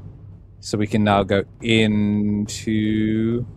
I think we have to evolve rather than use, so I don't think we get to cast Fly Bullet here. This is going to be a 1-cost Evo into Beelstarmon. And Beelstar... We got the Blitz. We got the Blitz. The Blitz is pretty good. However, we have 2 Bearmons to deal with. And then, like, also the Tapir. We are a blocker, but this stack is, like, very vulnerable to, like, a lot of interaction. We just kind of have to, like, bypass the Gazimon's retaliation. Nice. All right. So, Fly Bullet actually using its actual effects, 3-4-5, and then get to Hurricane Screw Shot when trashed effect to gain 1. Unfortunately, we weren't able to recast in order to get the second. Just holding the Blitz for the next one. And this is going to be a free Evo as Lil Bro. Comes Grizzlymon.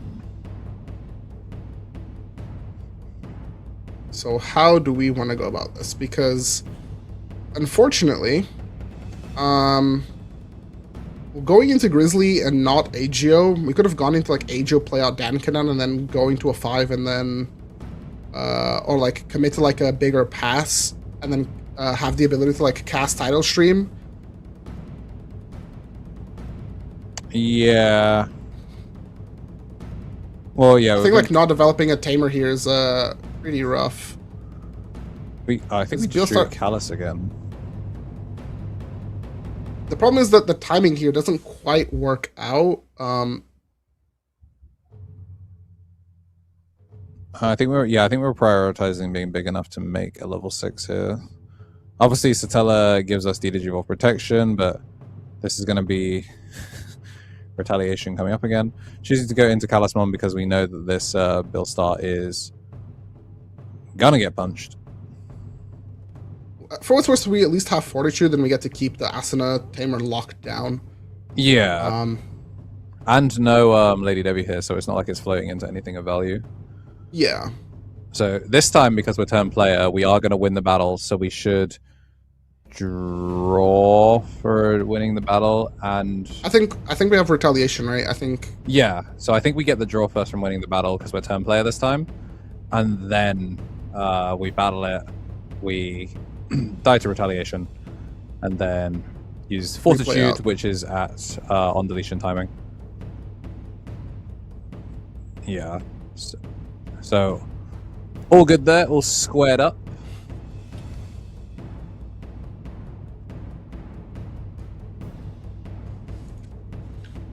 Yeah, so the Callus battle was... Yeah, the Callus battle is what kind of got this started.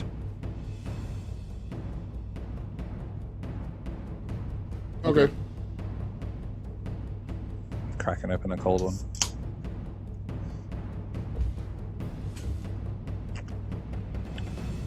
Ooh, that's weird.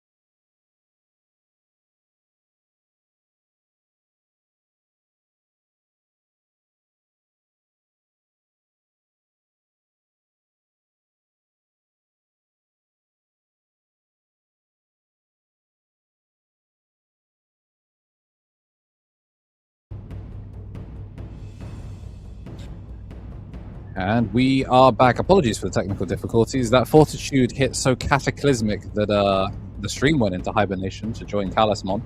As you return to us, we are in game 2. The stable position on Bear's side appears to have disappears. Oh, got a real nice looking Hiroko, huh? Very, very nice. So, you know, the stream came back with fortitude just like us, just like the Talisman, and, you know, we come back to a horrific board state. Yep. Oh my god, the Beelstarmon and the Lady Devi. Unfortunately, we missed some of the sequencing off stream, but will the Bear player be able to make a comeback here, you know? I don't know. I mean, the Blitz is pretty difficult here for that.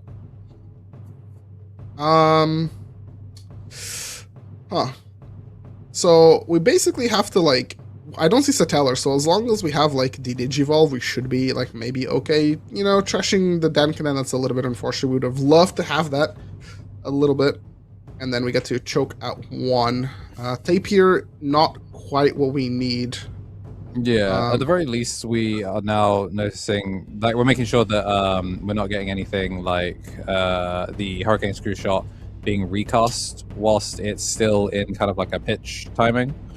Because it is in trash, but to get the memory, it has to remain in trash at the end of sequence.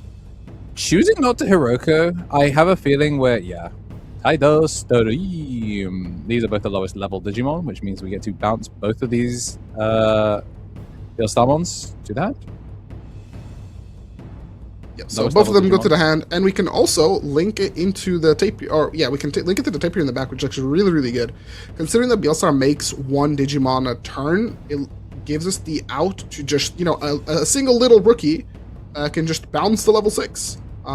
Incredible stuff here. Tidal Stream, a card that just kind of became better as more of the format kind of wanted to revolve around on deletions, and, you know, returning cards to hand is always incredibly strong. Yeah, one thing that is, I guess, a little of note is we did not pitch for the Arsonist, so like we did not try and extend further. We're just going to go for scope to load up, gain 1. If we can Satella, then that does put a kind of damper on the Tidal Stream value. But let's not going to prioritize Lady Devi. Gain a memory. Did we draw for Evo? I'm not too sure. However, when I think about, like, this stack, what is this stack actually achieving, right? So we're going to go into Lady Dev. We already used a bunch of our resources. Yeah, we get to, you know, do these plays for relatively cheap, but our stack can't attack. We can't necessarily kill. At most, we get rid of the tapir. The tapir in the back has Tidal Stream. Unless we chew the security all the way through the arena, we can just, like, slab a bear, and then, you know, hopefully we have, like, Dankanen, and just, like, kind of make it swing. Yeah, getting to cast Fly Bullet without paying the cost is so annoying here. The closer we get to 0, the more we're going to pass.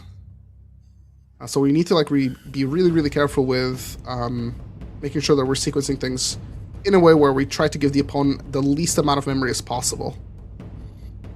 All right, and we're keeping the Hurricane Screw Shot separate, just that way we know that thing is getting trashed later. We're going to trash Bind Red Trigger and then recast Bind Red Trigger. We would have loved that sprint dash out of security, but it's not like they were checking it anyway, and we get to pass to 2. Yeah, this surely has to be. It's okay, now or never. This has to be Hiroko. We have Agio, which is really good. Agio could potentially play out Dankanen. That's kind of all we need. We just need, like, a way to get this Dankanen out, just so we can combine the field spell. We've held it for so long. I think I would have preferred hard play Agio, just so that way we get the extra memory from Dankanen at the start of main. Going up to 3 would have been much nicer than doing this for 0. I guess it's an extra draw, but, like, I don't know. I'm not as keen. Just because we missed the start of main timing. Yeah, going up to an extra memory could definitely help. Ooh. Uh, okay, I don't hate this. Okay. This is game. This is game. I don't think we have a way to. Oh yeah, we can't make a delete blocker. both of them. Yeah, Yeah, even if that's- we steal memory, it doesn't quite do it. So we battle, we get to burn the security because we won the battle. We have the on deletion to play out a level 4. Scope doesn't actually do anything here because float. we're already at 10, so... There's nothing you can float into that presents a blocker here, so there's nothing to stop the tapir. And even if you could, Dankanan would make it attack, so we just bounce the lowest anyway. Yeah. So, yeah. You know really what? well Fair played, enough. actually. Yeah, you know, my fault. Pretty good. Like, honestly, that was great. Love Yeah. to see that. Dude, like we were watching like a board state that looked kind of good for Bearsmon. Stream crash, we come back, Bears are in the worst state they could have possibly been in. And they yeah, clutched. Yeah. I think the opponent potentially maybe getting a little bit greedy with double B. Let's start. While it is like really cool and hype moments and aura farming, it just kind of plays into title stream a little bit more. I don't, you know, I think if you're Jinlei, you're feeling great here. You know, you've managed to bring the game back. You have a little bit of momentum. If you're Guillermo, ooh, you know. Yeah, you definitely feel like you were really close to winning that one and maybe just like not recognizing. Because he pointed at the jewel thing. Maybe he thought title stream bounced lowest play cost. I think he maybe got both of them like confused, you know. Remember, title stream, always differentiate your levels, guys. Yeah, it's interesting as well because there are some instances where like having no play cost does work kind of awkwardly, like because you can't select a play cost, something like Gaia Reactor does nuke the entire board or things like that, where having no play cost works awkwardly, but yeah. Real ones remember Gaia Reactor Sukamon. The GOAT. Fight me! Looks like Jinla is going to Mulligan here, whereas Guillermo's pretty happy with his hand. I mean, any hand where you see like Gazi Asuna, you're like pretty content. You know, it kind of gets the ball rolling. You get to filter a good amount of cards between the when moving. Gazi Asuna option card Beelstar X, like This is it's not perfect, but it's good. This isn't easy, like developing the back slam for 4. Or we're gonna go search. Okay. Yeah, this is how we started game 2. I think, you know, we really need the Black Gato. Black Gato feels really good, but I think like Asuna is just always like so safe. Yeah. But at least we get the option thanks to the dual cards being Digimon and option. We also have Dankanen, which is actually quite good. I think the reason we could- held it is because Callus kept the Asuna sideways for a very long time, so I think you want to be a little bit more intentional about your Asuna. Here's Hiroko. Yeah, maybe trying to greed for a better rookie. I guess we didn't have a rookie, but we post No, we have Mulligan. we have a level. We have a 3 cost something. I don't know if it's a rookie or if it's a boost. I think the 3 costing was the Hiroko. Okay. Well, we had a second one. Dang, we are. This. No Hiroko? Hiroko play Hiroko would have kind of gone crazy, no? I don't think. We have a 3 cost something. I can't see what it is. This is concerning. Also, Minomon is distressing as the first rookie. Yeah, Minamon is like really neat. Lets you kind of like steal memory on the opponent's turn, but we gave the opponent like a lot of momentum here. No Black Gato that I can see, so for what's worth, you know, the opponent is going to play an Asuna. So if we can somehow like punish the... Okay, Black Gato comes down. 2 of them, love to see it. We could give the opponent a nice little one choke, but one choking TS is not ideal. For what's worth, we also have Gazi as an inherit, so we kind of need the opponent to sort of DDG evolve the Black Gato to kind of not lose Interact the with it. retaliation. Like, yeah. So Hiroko here can get rid of itself, play out the Pheromon. At least, you know, the ball is kind of rolling. We go to 2 plus the boost. It's something. So this is active draw. Okay. Oh, Off we the found the top. rookie. Rookie straight into the back. Mars Oh, is that would also really good. explain why we're not on Corona, because Corona can't go over Mino, so you do end up in weird Oh, situations. that is true. That is true. This is good. I mean, we have the evolution here. We can tag the toy Agumon, and then we also have. I mean, I think there's a world where maybe we crack the boost, but I'm not sure. No, I think because there's no target for Asuna in trash right now. I think what you want to do, I think we're doing this to make Callus. Yeah, so Callus wins the battle here, and then gets to evolve into. Oh, it's Mars. Ooh, I am not sure about that. You know what? Maybe we're just willing to trade. It costs. See, you got to one choke and trade. You have. Yeah, so we don't get these this time. It's the same ruling as last time, no? Okay, yeah, same ruling as last time. Yeah, it not being Callus. This is where maybe I think passing a little bit more, cracking the boost, giving us the opportunity to dig a little bit deeper, and then cast the other in between theory. Yes, we would have passed more, but we would have just been a little bit more ahead on our searches. I think the idea is to try and keep him out of scope range. I suppose. Scope has been developing so much for him. That is another toy Agumon. We could lose to a potential similar sequence where it is a body push that out this time. Okay. It is a body for the taunt. Hits, if the Gazi hits, we can potentially go. Look at that red hand. 3 red bind trigger, or bind red trigger rather. We don't have a level 5 that I can see, but thankfully, Bielsar can go over the Black Gato. And also, do we have a 5 in trash for the Asuna to interact with? Sorry, go again. Do we have a level 5 for the Asuna? I don't believe I've seen a level 5. Yep. We do not have one. I mean, we got full ride line. I think Jinli is also missing a level 4. Oh yeah, we do not have full ride line. I speak misinformation. All right, out comes Gazi. We just. Oh, there's a level 5. Oh, this does not look good. I think this might be the end of the game, fellas. This might be it. Yeah, and then we get to load up a bind red, or maybe doublets. Yeah. It's a shame that we didn't get anything to load off of the Gazi for the when moving. That would have been crispy, but I mean, Skatemon does it just fine. Hurricane Screw Shot is in the chamber.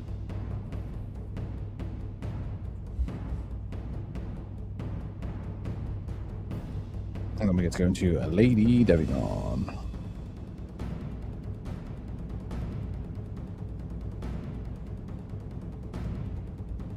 It's not a great selection of what you kind of want here for the Lady Devi. So we're going to load up from trash to draw one, and then we can trash Hurricane Screw Shot in order to cast an option.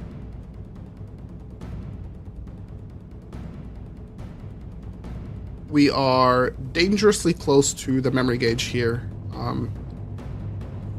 Oh, so we chose not to cast an option off of the Lady Devi, so we're just using it in order to get Hurricane Screw Shot in trash.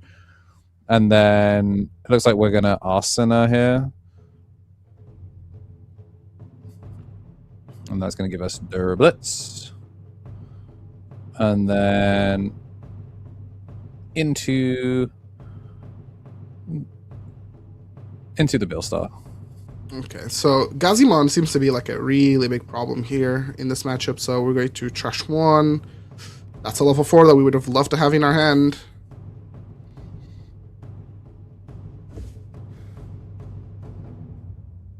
So, as for the timer, there is currently 3 minutes left, but we added 5 minutes to the timer because of the stream complications. Alrighty. And also, we did have a pretty long, judge ruling whilst we were sorting out the retaliation stuff, so kind of works out. So this taper really needs to get us something here. It needed to be a 4, and we just don't find it. It really needed to be a 4. We've got no extra search as well. Well, we have Tidal, right? We can cast Tidal and then Link and then bounce the Toyagu. Oh, yeah, that's true. We can rather the other way around. Yeah, we can double clear here. It's a bit unfortunate that we can't, like, we're not really doing much. We just need to spend our memory to make it so that we're passing 5. So we're going to go to 3 here.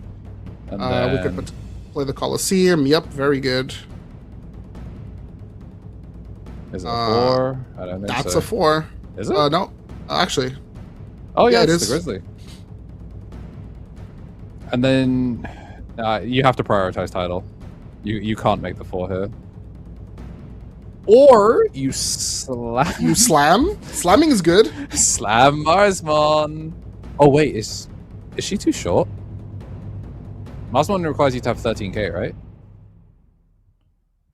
I think that the threshold for the TSs is always 12, but I could be wrong. I forget what makes him cheaper. I know it's a DP threshold. Sorry, it is 13k. If Yeah, we played it as a, She's too short. We can't play Marsu. I think that's one of the reasons why people choose to go for the red Toy Agumon, because it doesn't give you all turns DP. Okay, this is interesting. I think we could have just gone for the tidal wave. Yeah, I don't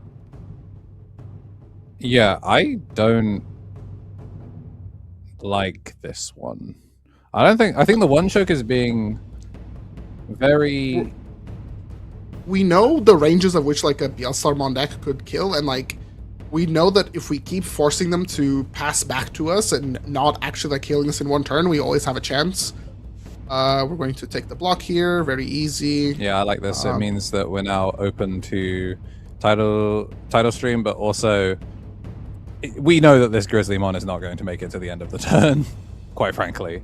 So, not trying to gamble on chip damage. Red Fine, Bind red. trigger, pop 1, and then tuck. So we get the burn, and then we also get the delete. So this is use,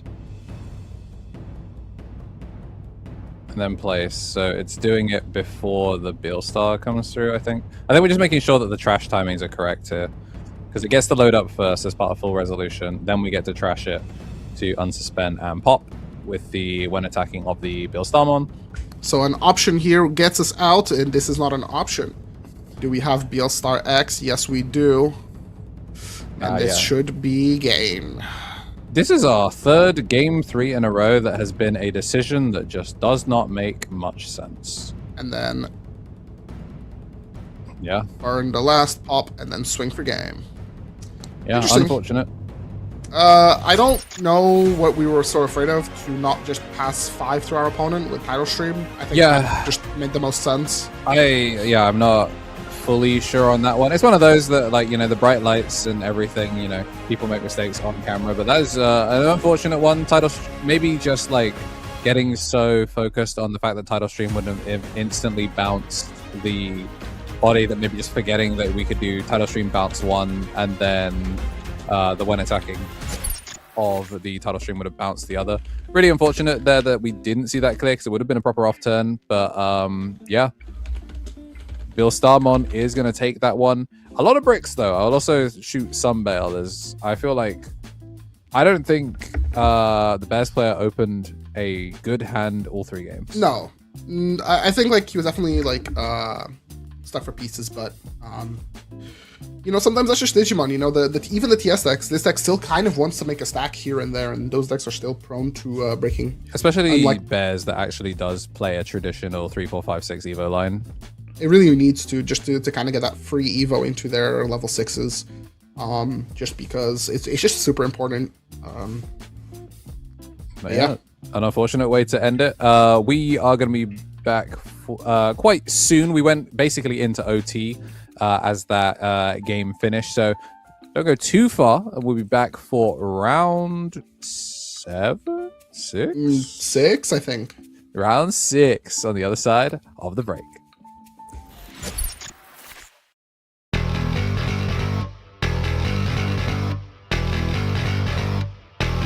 Raise your cards up.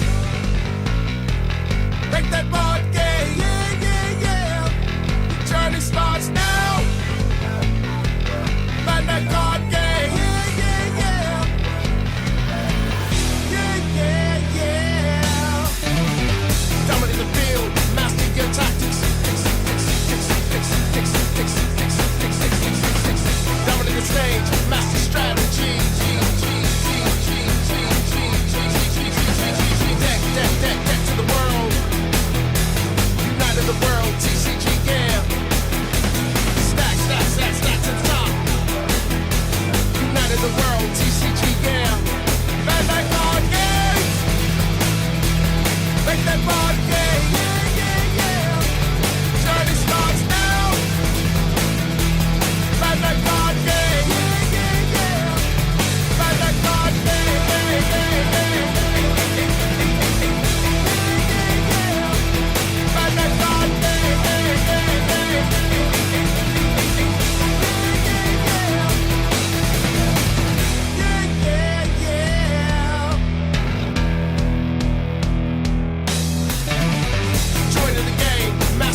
world, TCG, yeah. Stack, stack, stack, stack to the top. United the world, TCG, yeah. Bandai Card Games. Make that board game. Journey starts now. Bandai Card Games. Bandai Card Games.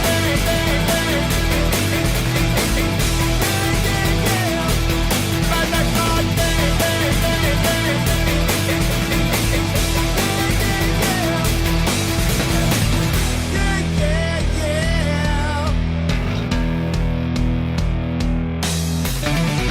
Joining the game, master your tactics.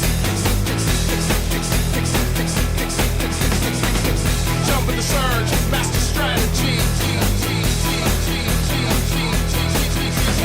Flip, flip, flip, flip for the world. United the world, TCG, yeah. Attack, attack, attack through the wall. United the world, TCG, yeah. Basic cards up. Make that board game. Journey starts now. Bandai Card Game. Bandai Card Game.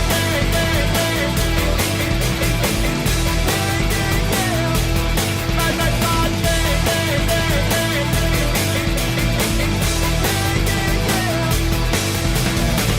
Yeah, yeah, yeah.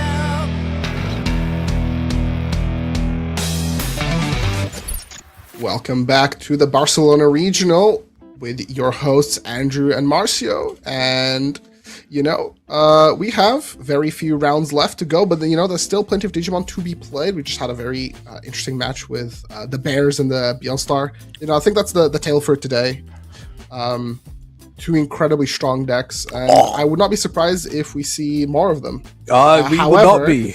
This this round, I think we're going to get like a bit of a doozy for any spaceship fans. Anybody a fan of NASA? Space.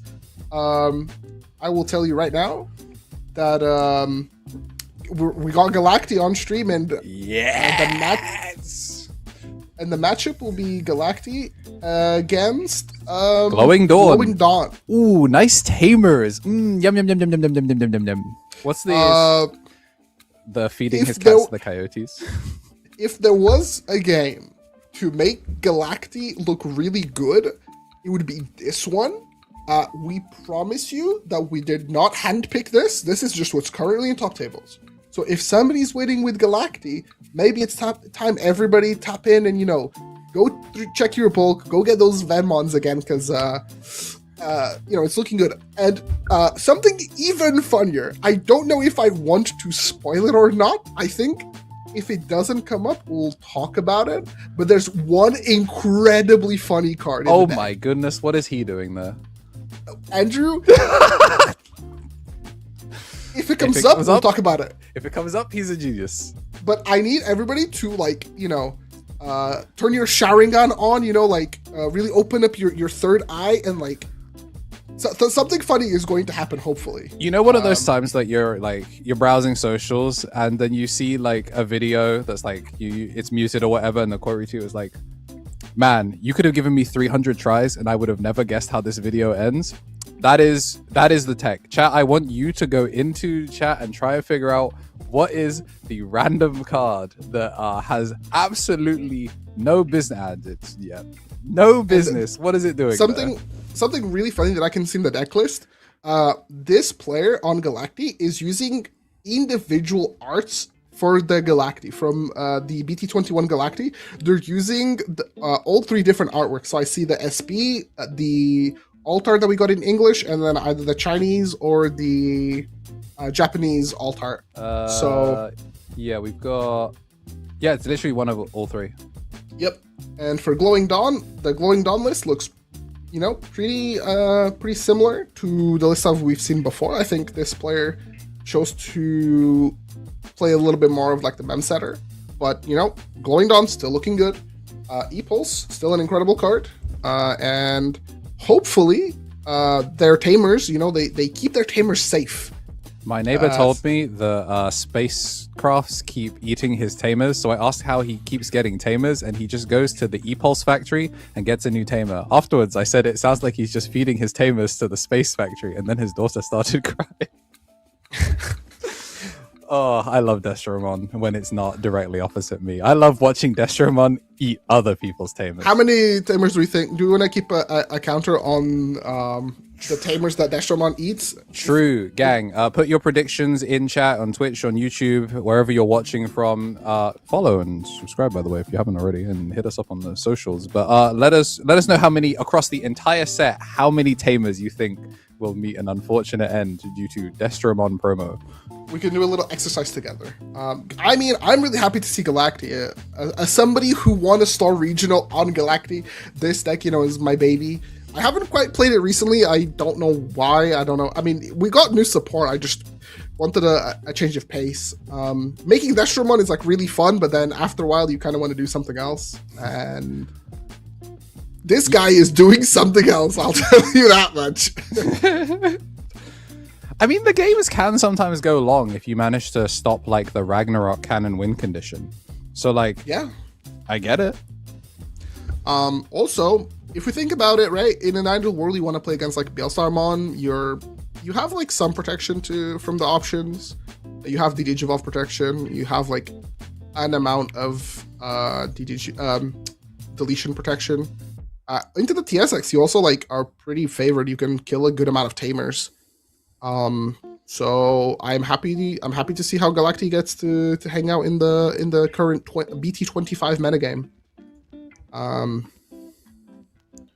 Yeah, I mean, if you were someone that was quietly hoping that this deck wasn't real and you do not have to account for it, I am sorry. It did well in NA as well. I think it got top... No, it was NA or OCE. It got like top 16 somewhere. And also shout out to the Evo Cup ult arts for Zenith. Oh no, is it Zeno or Zenith that got the ult art? Zenith. Zenith, Ragnarok Cannon, and Galacti. No, Destro? Destro, I think. Yeah, Ragnarok Cannon, genuinely, the Evo Cup ult makes it look like a Digimon. There are so many cards in the game because the artwork in this game is so incredible that I just frequently like see a card and think it's something else. The amount of times that I see not AD Shine Greymon, but I think it's BT25 Shine Greymon, and because Marcus is right there, I see it revealed off of like an Agumon top 4, and I go, oh, double hit. And they move it to the side and I go, oh, that's Shine Greymon, single hit. It's good stuff indeed. Oh, and we go, yo, the bucket hat? Please, that's gotta be. You think that's our hero? Yeah. The bucket hat plus Galacticmon, I'ma eat your tamers that's an elite combo. Are we wearing shorts as well? I guess also Galacticmon just becomes like fully unaffected. So as long as it's not against like a lingering DP minus deck, like you're pretty much in a good spot. Yeah, I don't think Habakiri can meaningfully interact with it. When Digivolving, place 4 Venmon from trash under this as bottom Digivolution card. Then if there are 8 more Venmon in this Digivolution card, delete 1 Digimon. All turns when this would leave the battle area by placing 4. Prevent it from leaving play and start a main trash top out of secure. This is the BT level one. I'm reading the worst Galacticmon they've ever printed. Whoa, the worst. This card's amazing. So where is the new one? EX. One of the EX sets. There we go, yeah. EX11. On play, when Digivolving, choose one of your opponent's highest play cost Digimon, delete all of the Digimon, and then if this Digimon has 4 or more of Venmon in its Digivolution cards, it gains blocker and isn't affected by their effects. And yep, we can see it from the shuffle. Our bucket hat wearing hero in shorts is indeed the Galacticmon player. Alrighty, and I mean, Glowing Dawn, again, this is round 6, so 5-0 records on both of these players. So whoever wins this round, right, you'd become 6-0. Realistically speaking, at 6-0 going into the next 2 rounds, you could concede to your opponent and just have a very nice chill tournament experience. You'd probably be towards the lower end of top 16 for the day 2, but this matchup basically like secures your position for day 2. Yeah, it's a really, really good place to be. Obviously, we don't know if like your round 1s might have dropped. We're seeing the finalist egg sleeves. From the previous season? Yeah. Not the Alphamon ones? No, you know what? They don't want any black stuff because then you might know that they're on a black card. Oh, that is very true. No, you've got to I wanna flex see the the- old stuff. I want to see the opponent's reaction when the Galacti gets flipped. Yeah, that was a Tamer played. There's the Venmon. And you know, playing that mem setter, not ideal. But I think even the Searcher Venmons are 3 different ones. Yeah, it was one gold one for sure, and then there's One of the Ulti Cup? No, it's not an Ulti Cup one, is the it? Takase ults. Yeah, and then the regulars. I think it's 3 regulars, 1. Oh, it's the add back one is the one that has the different artworks, I believe. Yeah. Tomura did make it Oh, back so- to him. Yeah, so we got. It will. The Tamers will usually make it back to you for like the first couple turns. Like we need to establish our engine, but Alt Monoglyzamon does look so cool. The graffiti idea, sick. I hope they do it again. looks really, really beautiful. I just think it's nice because, like, obviously we've got like the brush stroke ults. I think those are sick as well. But like, graffiti is just such an underrated art form. So we're gonna take the -6 here. All right, we are. Oh, Gonna... sorry, the Ooh, adds a Stratus off the top with the Kugamon. So we now have access to like a full combo here. it's not the DP -1. It is just. I think we're just trying to go as fast as possible. Yep. We get to tuck 2 and then use the egg, take out 1, evolving to a level 5 for reduced cost. So we're gonna go into Monoclisa here. Honestly, I would not have gone into the non-alt here. If you're on mixed rarities, you're kind of revealing how many are in hand. Because Yes. we revealed 1 off of a search here, so I would have preferred if we'd gone into the... Wait, did we even pick up the alts? It's all about keeping that information private. And then honestly, I may have forgotten. He may not have actually added it off the search, the alt. So maybe never mind. We're going to go into Atratus. We are immune to Digimon effects. but not options. So as long as we can fire Ragnarok Cannon, we are in a pretty good spot. I mean, this is like a classic, just kind of like make Destro, kill the Tamer, then cast Ragnarok. Ooh, double Galacti. So Not ideal. We only get to take one of the Galactis, and then we don't have a Venom to tuck under. So this one is it revealed the blue one is the blue one is European- the one that we got, the Western one. Yes, the one by Emiliano Santa Lucia. So it looks like we're gonna go into the Snatch to load 2 from the trash. 1, 2. We had enough Venmons. We could have maybe assembled for 2 instead. It might have been a little bit more efficient, but I think we want to keep the DP from the Tsunemon. Yeah, I think we want And the then- egg. And then we also have the Xeno. Xeno is going to potentially give us even more. Is that that's the SP. The Xeno is just the black border one. Xeno Yeah, doesn't have... no, I meant the Galacti that was revealed off of it.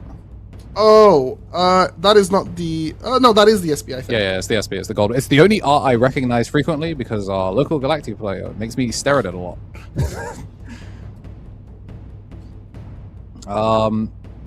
We can make... I think we can keep turn on this Destro. Yes, we have 1, 2, 3, 4 reduction worth.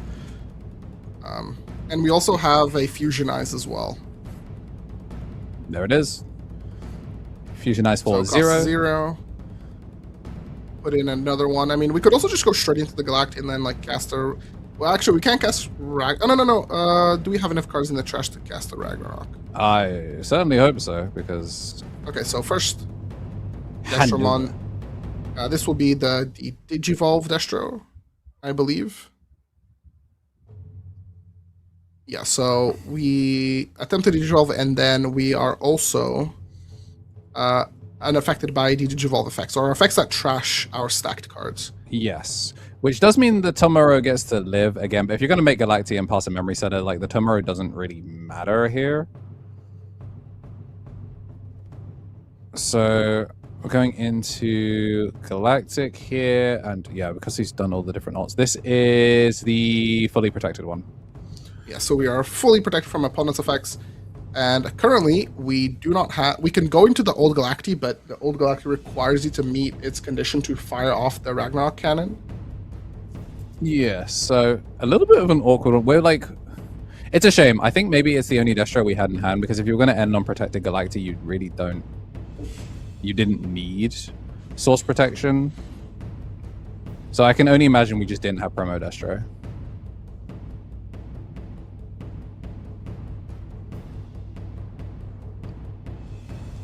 And I guess one thing of note is obviously we're sideways right now, but you can trash... Oh, I guess that's how we're going to do it. If he attacks, we're going to trash the sources in order to unsuspend ourselves, and then also trash the sources to end the attack. So we can put 4 in trash guaranteed.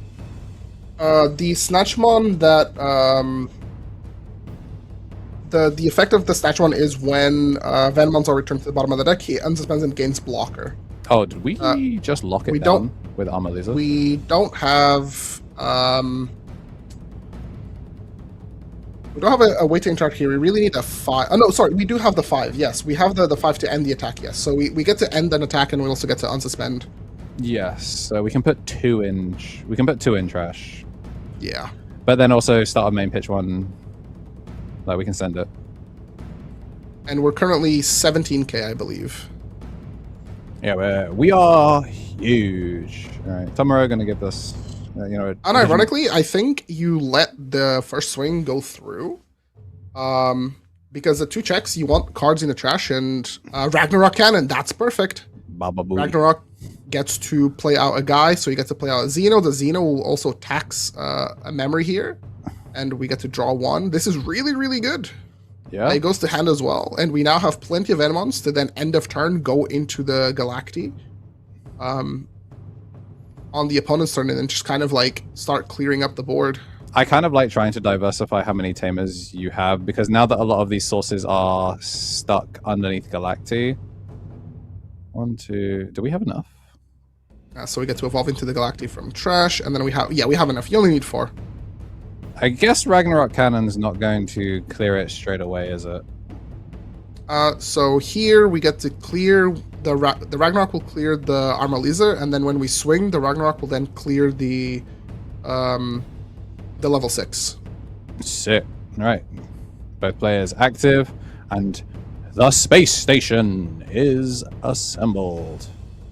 But time for Xeno to start sending things in. He is a Venmon in tech, so I guess he can count towards these things as well. Yeah.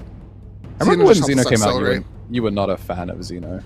I think it was because... Did it come out just on its own, or did it come out with like all of its supporting pieces? I think it came out with the new Galactic. EX11. Yeah, it would make sense if it was EX11. Appraised it differently. I think like I didn't value the fact that it had an on-play. So it was still a 3 cost. You know, I'm still a big fan of the memory set. I think like a lot of games comes down to whether you see the mem setter or not. But because the metagame is so much faster, this one is just... It helps you, like, race a little bit and kind of deck thin. How does this Galacti turn into a different Galacti? Is it...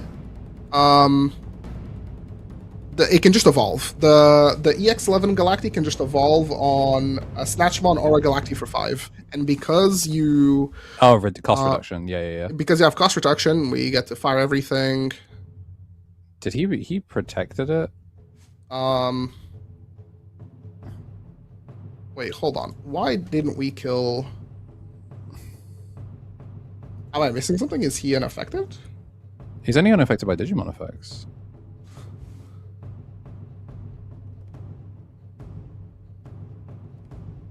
I'm not gonna hold you. That one has baffled me there, because Ragnarok.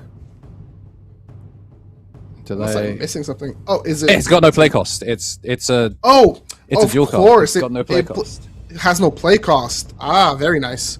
Okay, so this matchup is maybe a little bit better than. Well, Stratus has no play cost. Wow, that is actually, you know, at least based off of play cost, and this guy does not have play cost.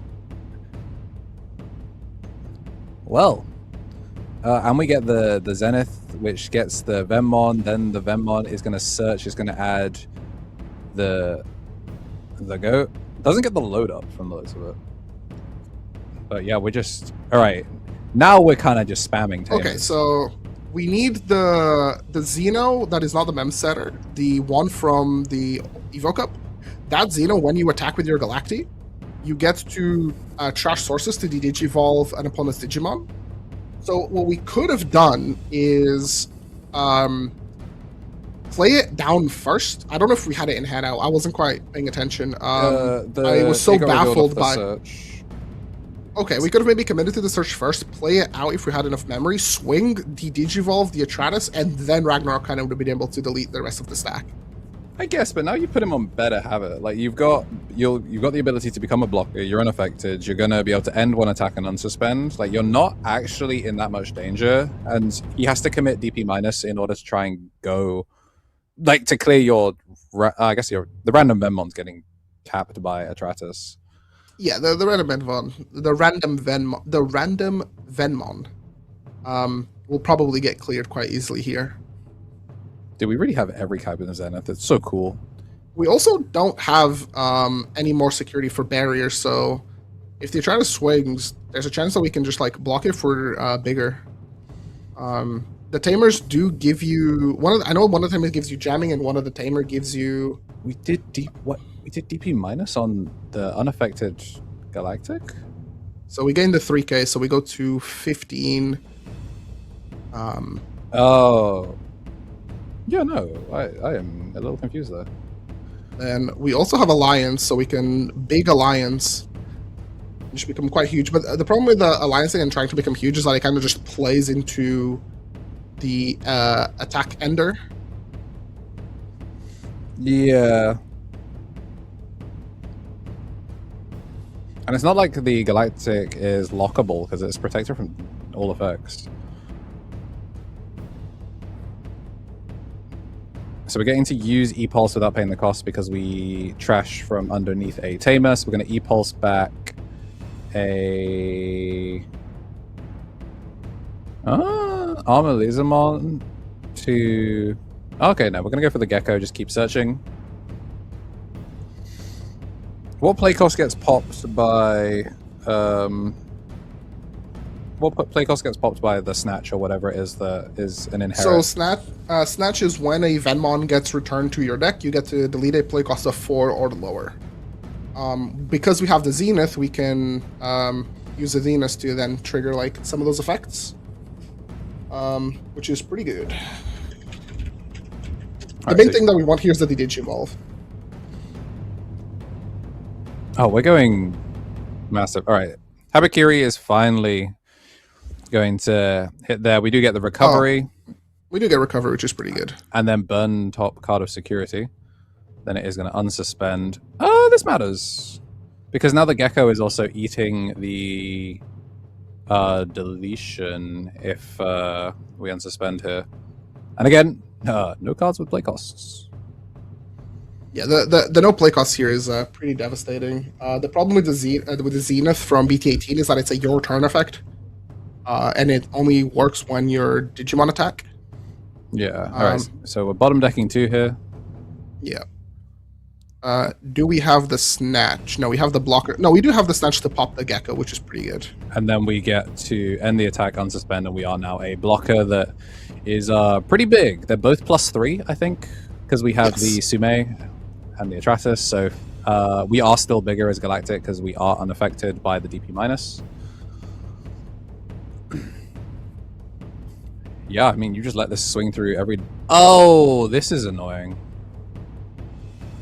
Yeah, I don't think Jose has seen beat break in action here. I think a little confused as to why we had like the end of attack unsuspend. We actually might have enough swings to just burn through this.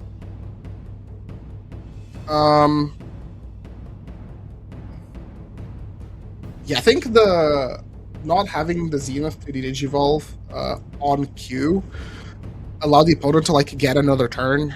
Yeah. What we thought was going to be like a pretty straightforward game actually turned into like I mean, yeah, Black needs to get a new kind of tool in the upcoming set to deal with these DATS cards because they don't have play cost. Yeah. And black has been the color that's been most affected by the dual cards. Obviously, they benefited a little bit from Aces, they loved aces. But then everyone loved aces. But like black loved it the most. But like, yeah, this has been the swing in the other direction. So far, one of the only colors to not have a dual card, and the color that just gets randomly dono walled by there being not a play cost in sight. So we are swinging here, and we're just trying to figure out how we interact here. We are going to take the block. We do get the barrier here, but it does mean, yeah, this still forces us to use the unsuspend here. This is going to be swing 1. There's a Buckley. That's the funny card, but the problem is this is still swing here, and even if we can unsuspend one more time, do we have another end of attack here? I don't think we do, right? Pop the lowest. Become unaffected. And then, yeah, we've got another one here, but no, it looks like we're just going to be scooping up, so that's a very, very good game 1. Okay, so mental note: make sure you find the Zenith that digivolves when you're trying to play into the opponent.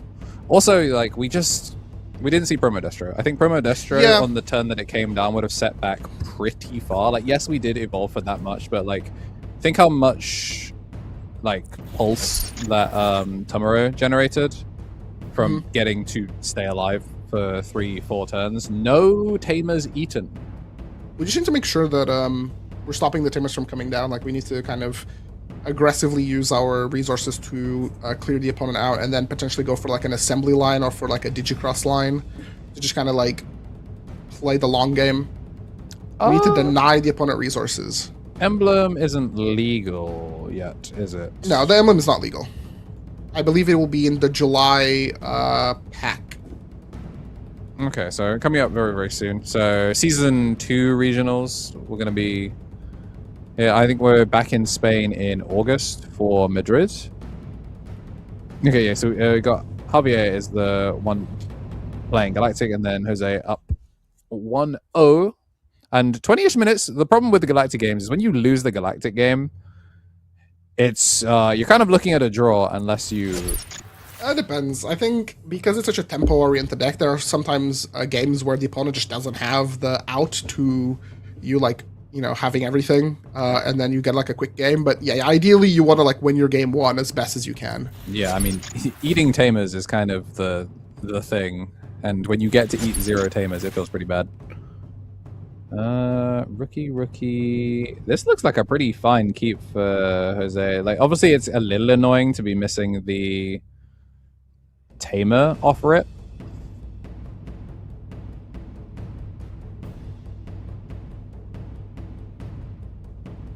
Yeah, so still not even full power Galactic. Nope. Such an interesting cut. It doesn't mess with the top of the deck, it just messes with the middle. The grind game.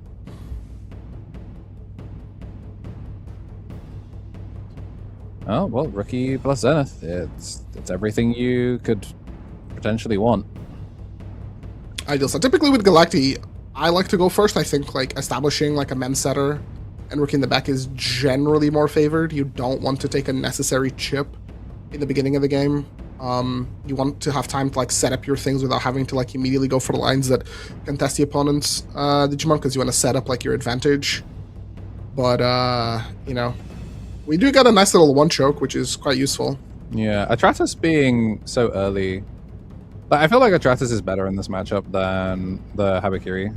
Just being yeah, for sure. Being fully there unaffected. We go. Goodbye, Apoc. Unfortunately, the problem with Apocly is like, while it's really funny, it is a card that is not treated as like it doesn't have Venomon in text. Ragnarok is really good. We get to play out the Xeno, and then the Xeno puts us to 0. So the opponent, you know, we already had a mem setter, so they were most likely going to. It's a 3 pass anyway. Yeah. Well, there's the Tomoro, but Destro was revealed off of a search, so you're gonna have to be pretty careful about that one. I think no matter what, you commit the Destro here to pop both. You don't really care about the opponent like taking the Tamer and like playing it out. You have things like Fusion Eyes. You just want to. Oh, that's true. You want to clear the threats off the board and put the opponent on like this is the ideal game where you're trashing your cards. We have the really good snatch. Venmon here also hits. Yeah, Fusion Eyes is pretty decent. So add Fusion Eyes, load Snatch. We can't load Snatch. We can only load Venmon. Not Venmon in text. Okay. Yeah. But we want to play like really, really fast. We want to basically go into this Snatch because this Snatch will put cards in the trash for us to have as a valid target to cast. We get to search something. Well, we've already got one of each dude, so I like picking up another Destro for presumably second stack because we've not seen a lot of Venmons. We get to load for 2, so when we evolve into Destro, it's going to be for a reduced cost of 3. And then we can clear both of the geckos and choke the opponent at 1, which is perfect. Delicious.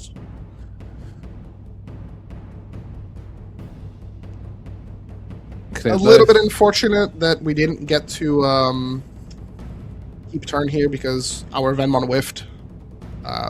But if you're Jose, you're probably just like promoting and passing or e-pulsing and... Yeah, e-pulse and memory setter. Yeah. Now that the Destro's come down, you're not afraid of it for the turn. So, I mean, yeah, excellent target calling. For a deck that relies so much on Tamers, he's like pretty calm under pressure.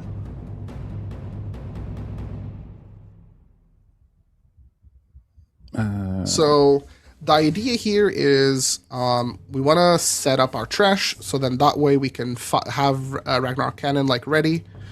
Going to potentially the Unaffected Galacti. I think that card is a little bit better here. We also are in a position where like if the opponent doesn't answer the board and we have Ragnarok Cannon with a rookie in the back, that is effectively game. We have enough memory to beat anything that would like steal memory.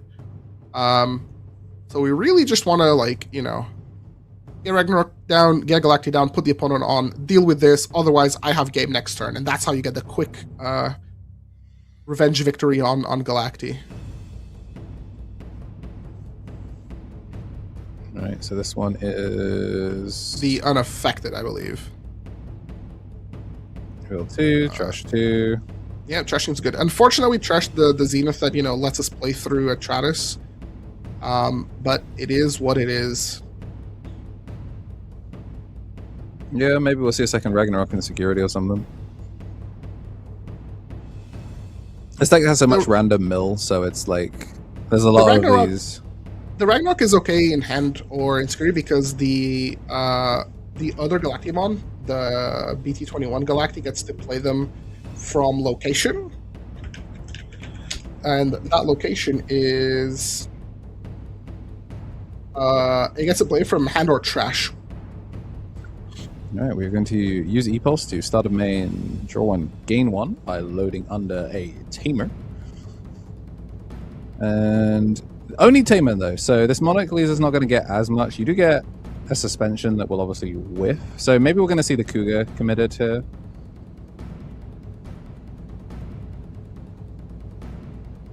Memory mapping.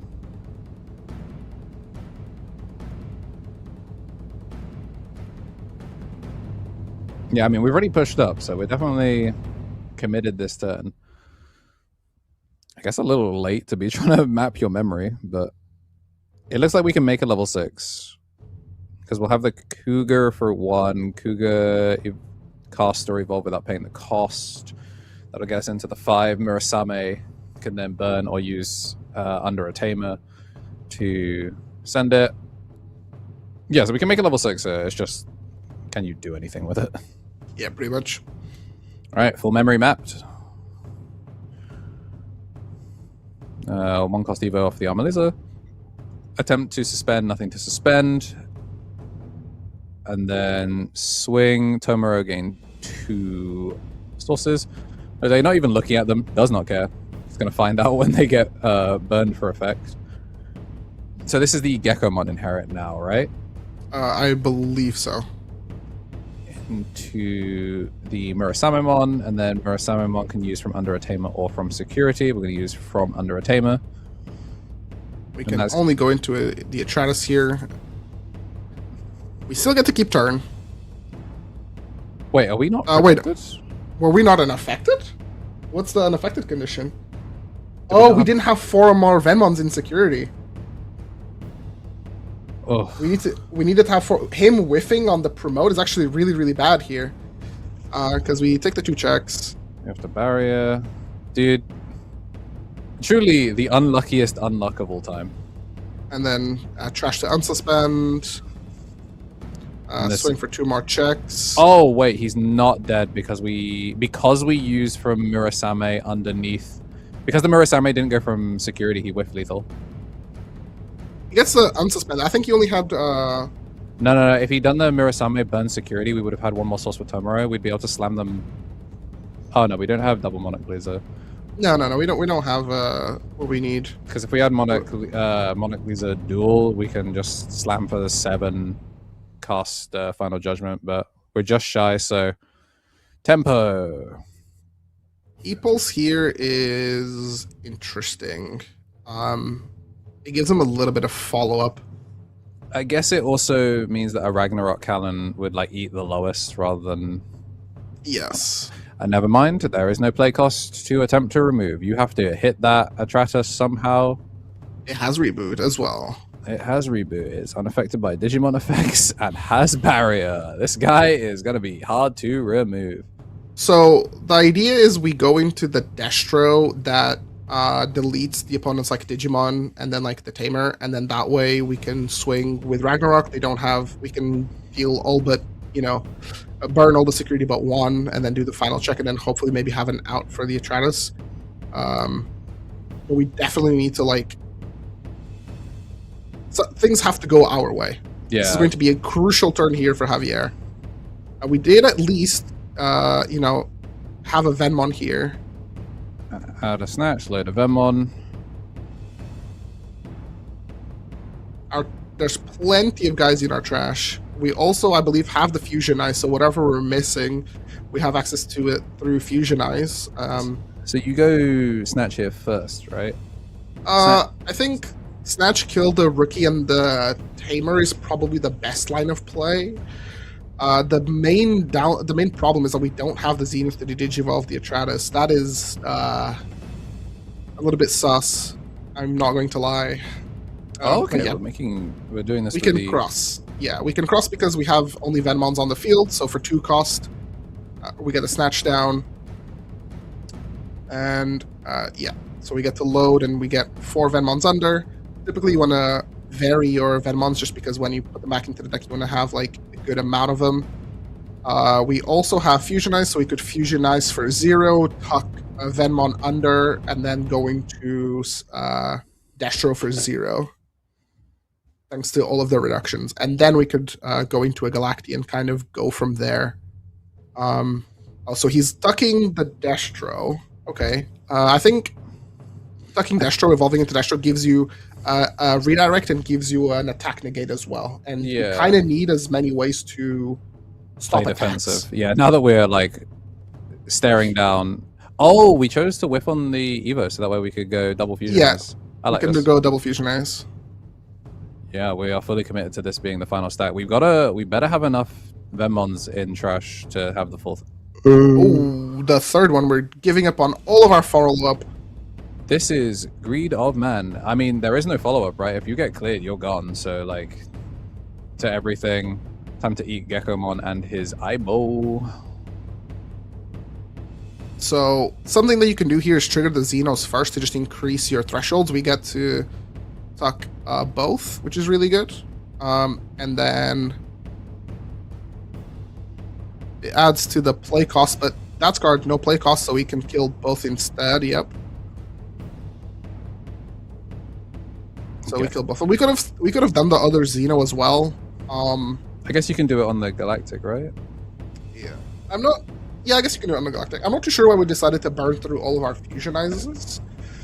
But if we have the Slam Venomon that can add back a card, That could also be okay. And then into this Galacti. This Galacti is going to tuck 4 and then cast Ragnarok. Oh, so we're not protected at all. We have a lot of DP. Because we have ways to like get more Venmons into the stack. It means that we can then, when we're choosing where we want to load under the Galacti, we can choose for things like the Sumemon to put ourselves to 20k. Yeah, the only problem is Atratus deletes the lowest DP. It doesn't delete something with less DP. So by being single stack here, we're going to burn a protection. He was protected anyway, but we're basically just saying that this Arcturus can't really swing. I mean, it can swing. It does have barrier. But we have like plenty of blocks, plenty of redirects. And the opponent is at 1. So yeah, we have a redirect, we have, 2 redirects, or maybe even 3 redirects, considering that he went through 3 of the attack redirect Destros. We're also 20k as long as we have 4 Venmons. No attack negate, but also we can pop smaller bodies. Yeah. Although with the amount of memory that we've got, we're not going to be able to actually develop a body to pop. It's really just going to be whether we can remain big enough. We did obviously lose the Sumemon, but we got it back now. Yeah, this is awkward. For what's worth, he gets to become unaffected. Oh, we do have barrier, which is a little annoying. Yes, so we have to trash 4 to become an effect. We have to trash 4 to stay alive. Because we're trying to get popped because we're not unaffected. And then we'll also get suspended. Or we're suspending to become a blocker, so okay. Yeah. End of battle looks like he doesn't want to trash security to unsuspend. I think it's because we have the second redirect, right? No level 6. So as long as we out this Atratusmon, like, we're in a good spot. We just have to clear this. The problem is the next time that we use one of our resources, we're going to lose all of our DP gain. Which does matter. I think it's time to read Ragnarok because obviously we can't prevent it from going. Unless the Xeno has a way to trigger it so we can get the pop beforehand. I don't think we have a way to make it so Atratus can survive. But so the Gecko here is a little bit deceptive. Because I think he's trying to play around the fact that, like, Ragnarok Cannon will delete the lowest DP, and he's trying to, like, not the lowest DP, like the lowest play cost, but start of main, the Galacti can just shoot anything that it wants to. It's so mandatory as well, isn't it? Yes, so start of main, first he's maybe thinking about doing the Xenos, and then Galacti will just pop the Gecko, we can swing the Galacti, and then burn the remaining security, go for the check. Yep. So do we use both of Zenith there, or is that one? Xenos there even? I think we used... I think we only used one, right? I think we used one. So we got put to 3, and then we did one Xeno, and then shot the Gecko. Yeah. So we need to go up to 5 to maybe get the D-Digivolve Zenith down.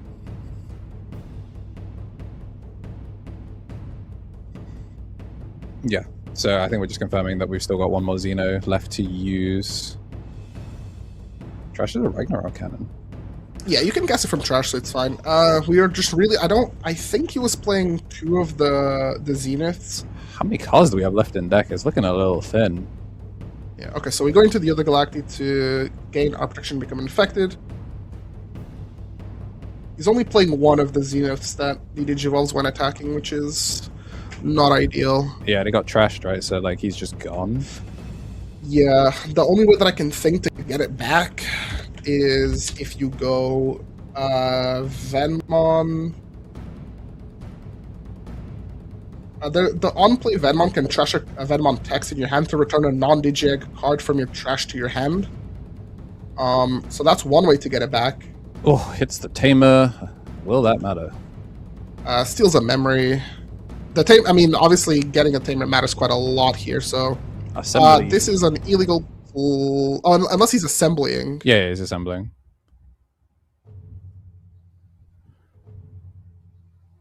Venmon. I don't think that's assembly. I think that's Digicross for 2. That doesn't work because I'm pretty sure the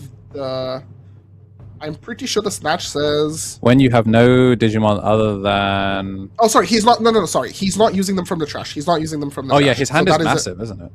Yeah. This is a completely legal play. I am trolling. I forgot how to play my own deck. This is completely fine. Taurus. Just Digicrosses for 2. Gets to clear out the tamer, and then we just make another one. Hopefully for cheap. Or no. We just low pass. Oh, because the APOC is in trash now, so it turns off the ability to do it from trash. Right, I see. Actually, I don't think this is enough. I think he still loses here. We've got blocker inherit on the snatch, right? So as soon as we do the end of it. Our Galacti is unaffected. Yes. This is scary.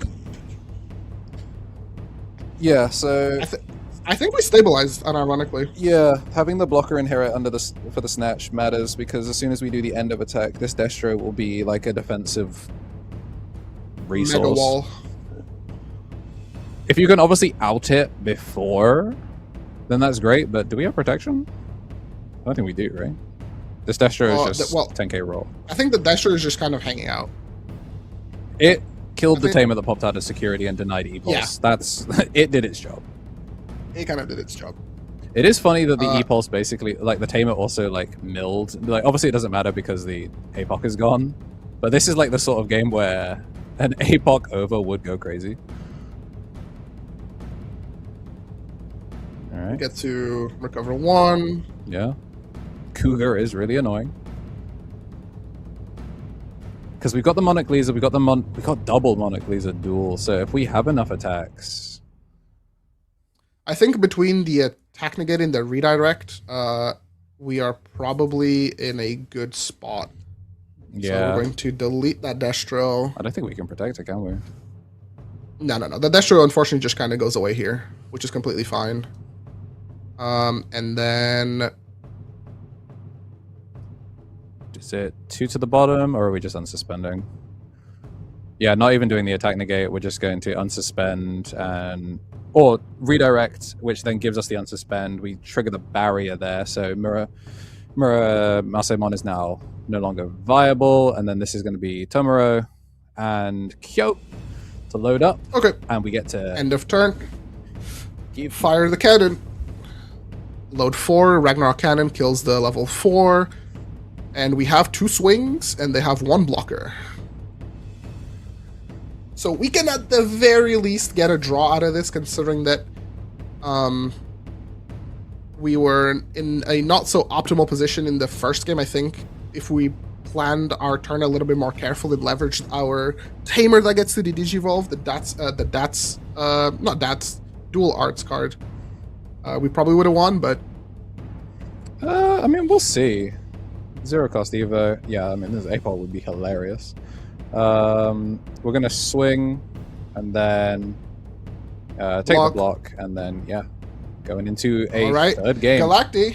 5 minutes. Just about. 5 minutes and an overtime. Like, I'm not going to say that it's a draw, but it's there's a lot that has to go right for either of these players to get out of here with more than just 1 point. But at the very least, you know, you're talking about, you know, if you manage to win this round, you can pretty much like troll your way to X2. Getting a point isn't exactly locking it in, but it does mean when it comes to wonky tiebreakers, I mean, you're still undefeated.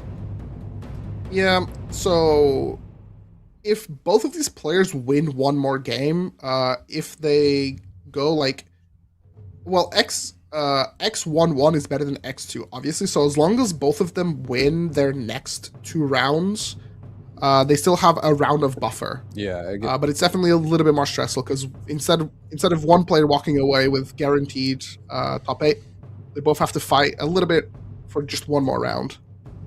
Yeah, but at the same time,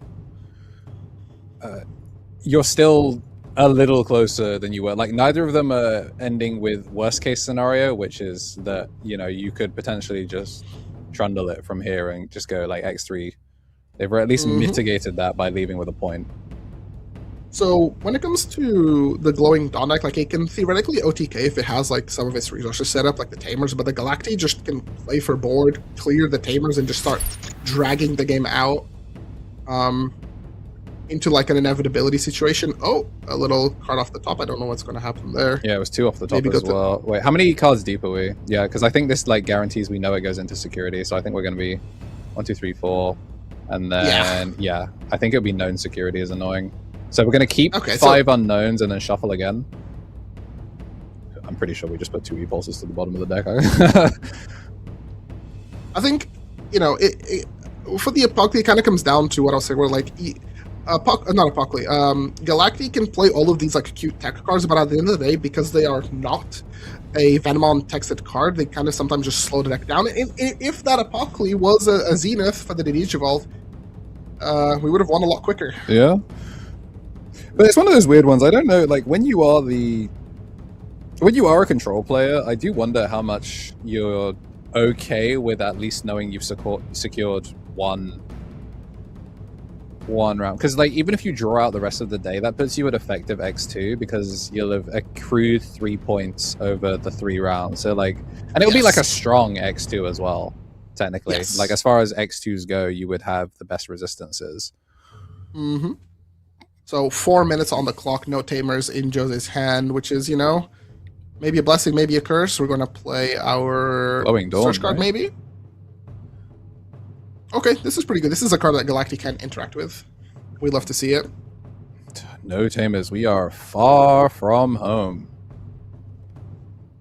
And like we've got the Atratus, which is the most important pin. Like Atratus has been kind of the guy, but also we are pretty comfy on 4s. Like this is duplicate 4s. He basically just chooses to add whatever's the new, like a new card from here. What happens if you draw 8 times? So The TO is legally allowed to take you out back and have you banned from life. you get 1 point. That means you get 8 points, which is the equivalent of worse than 3 wins, right? Yeah, that is less than 3 wins effectively, because 3 wins would be 9 points. Okay, so Xeno, getting the memory promote. Yeah, I think the TO's allowed. Venomon. The TO's, the judges are allowed to ban you for life. See, that's like, again, the Apocalypse, that's a card that is not Venomon texted. Again, in this case, it doesn't matter because neither of these are Venomons. They're but getting bot decked, at least. yeah, at least the Apocalypse is getting bot decked. APOC on top. If we get back to it, we'll need it. Oh, you know, the mill win condition. The mill win condition in my 5-minute game. Okay, so trash 2, pick 1. We can pick up. Yeah, and then load both of these. As long as we have the assembly snatch, we're in a good spot. Because if the opponent promotes and plays into us, it'd be ideal. Crack boost. No Tamers to go for, so this might have to be a Murasame angle. Yeah, just confirming protections here. So Murasame lets us play with no Tamers. We can burn top out of security in order to activate its effect, or add it to hand. Yeah, we could just go straight into the Atratus and just kind of start, you know, dragging the game out. Yeah, Eclipse Impact for cost -3. And then we And will then- Arts Evo into Atratus. So it would be really funny if we just see Xeno, Rookie, and back Ragnarok Cannon. Like that would just take him off board entirely. So we don't want to give the opponent like too many things here. That's what I'm saying. Like Ragnarok Cannon actually just kind of rips it. I Unaffected by mean, it Digimon. doesn't kill it. Yeah, it does. No play cost, no. Ay caramba, I forgot. Yeah, you're right. that's the matchup maker. Ragnarok says delete the opponent's lowest play cost, and Atratus does not have a play cost. Yeah, my bad. Are we? okay. We're not pitching for One choke. cost. Yeah, 1 choke. I mean, it makes sense. Choke to 1. You're not in Mostly danger can go of like, getting yeah. overpowered. But this Unfortunately, this is 4 damage. is yeah. Unless no, yeah, this is for 1 Xeno. Wait, wait, we kind of like this. wait. Ragnarok Cannon on the second check plays Xeno. 1 time. Okay, sure. Oh, we can't unsuspend because we don't have Tamers to Yeah, because well, we could end of attack burn top card. Is it end of attack? Is it end of attack or is it Tamer Trash? I think it's end of attack, but I think Murasame can do from Mura. Wait, is it Murasame? Yeah, It's by trashing the bottom of a Tamer. Oh yeah, no, it's the when digivolving when attacking that lets you. Yes. So we are. Habakiri is. Yeah. Okay, that's a Tamer. Yum yum yum. Did we? We were on one memory. Yeah. Can we just? Why did he gain the memory back? Oh, it was off of E-Pulse. Ignore me. Yeah. Yeah, Alpha Peoples. Yeah, it was off of E-Pulse. I was like, how did we get a 3-cost Tamer done? We have a lot of memory to work with. And we're in OT. So turn 0 OT is going to be Galacticmon. I mean, it's at this point, I feel like if you're Galactic, you're playing for a draw. Yeah, you're kind of trying to just like not die. If you were losing a game, then okay. So this is good. We get the Fusionize, we get the Tuck Under. Finally, everything. You're playing Kind of for a is draw, and if you win accidentally, W. But I just don't think you have any agency in this, because even if you try and move at lightning pace, like it's Jose can pretty convincingly, should he so choose, just think about his actions for a reasonable amount of time whilst maintaining. Interesting that he pace. chose to go for the Digicross. I guess he gets to stay upright to leverage blocker Yeah. instead of okay. I don't hate this. I'm also a little bit apprehensive about burning through my resources on Galacti, but in this position you're just trying to make it out alive. It does also take more time. If we are playing for a draw, Digicrossing will certainly take longer than evolving. So we get to kill the Tamer here. Yum, yum, yum.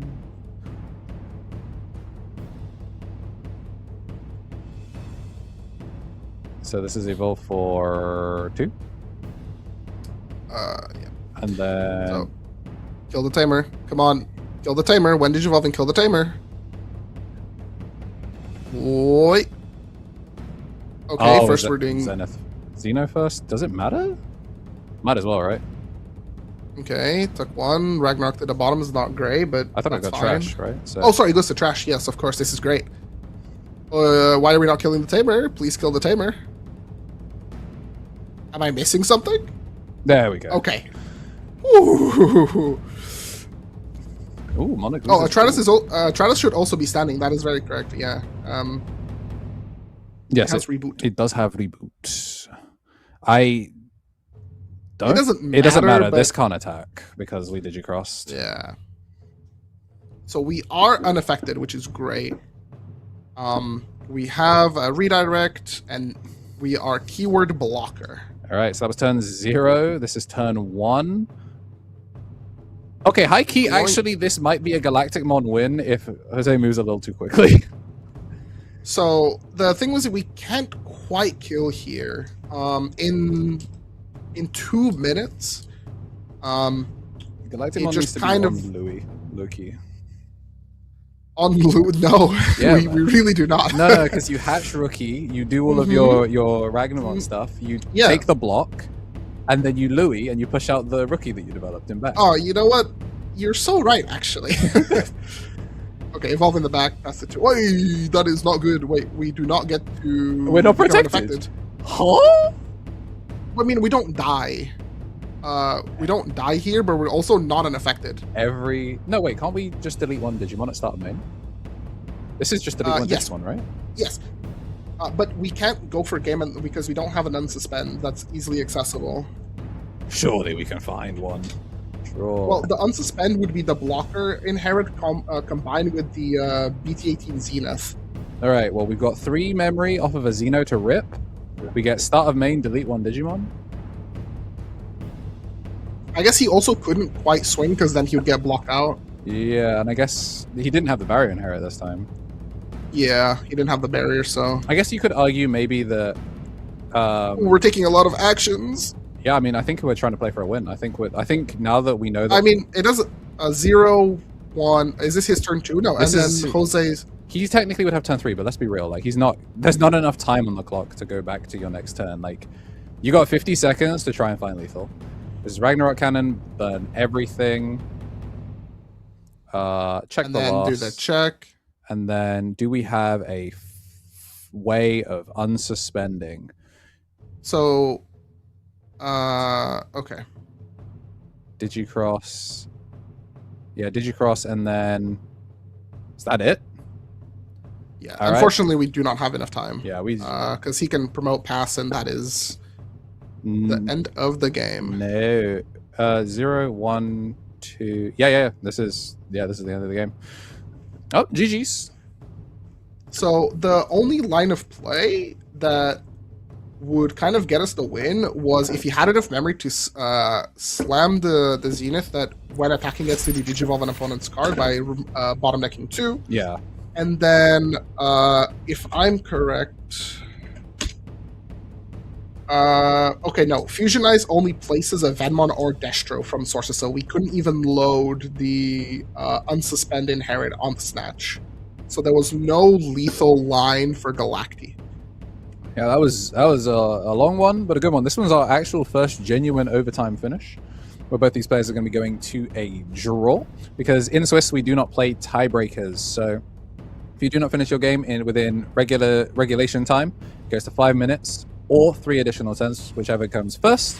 And since we weren't able to resolve the game in that extended time, we then go to a full-on draw. So both these players are going to be coming away with 1 point at the end of this round. So they do still remain undefeated, but not for the full 3 points there. So, I mean, good to see, honestly, on Jose's side, making that matchup look incredibly playable. Looked really good. Thanks to the intricacies of having 0 play costs. But yeah, no, that was cool. Go sleeve up your Venmons. I know what I'm going to be doing this Wednesday. Not showing up. Dodge me. Yeah, I mean, Galacti got a lot more affordable now thanks to the LM reprints. Promo Destro is now not a massive pain point for getting that deck. I know there are a lot of people that maybe saw, oh wow, BT11 Venmon, wow, I can play 50 of them. That's so quirky and interesting. I wanna get that. And then they saw that the first Galactic Mon was not very good and maybe bounced off the deck. But now promo Destros are easier to get a hold of, and thanks to, was it BT21 where we got the regional reprints as well for the Galactics?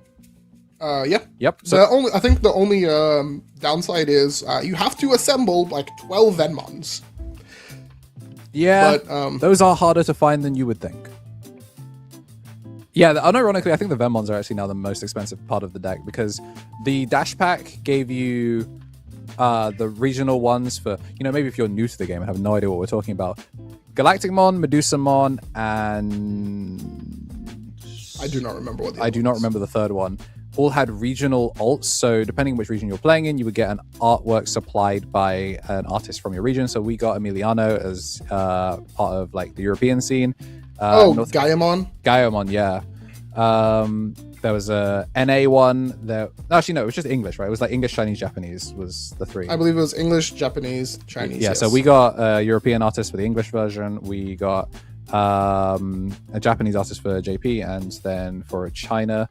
So it was Tamana Kaji for JP. But now, thanks to the Dash Pack and and Bandai listening to feedback, the regional alts became available. And as a result, it flooded the pool with Medusas, it flooded the pool with Galactics. If you didn't get on it but were kind of interested now, outside of the bit that used to be the cheapest part of the deck, is now pretty easy to get a hold of. I'm very thankful that the Evo Cup did not introduce a new rarity for the BT11 Venmon. I think that would have been miserable. So, I mean, participation, you can pool with your friends and try to get as many as possible, but... I mean, the day that those black Venmons finally hit an LM pack in English, it's going to be a long day. The longest day.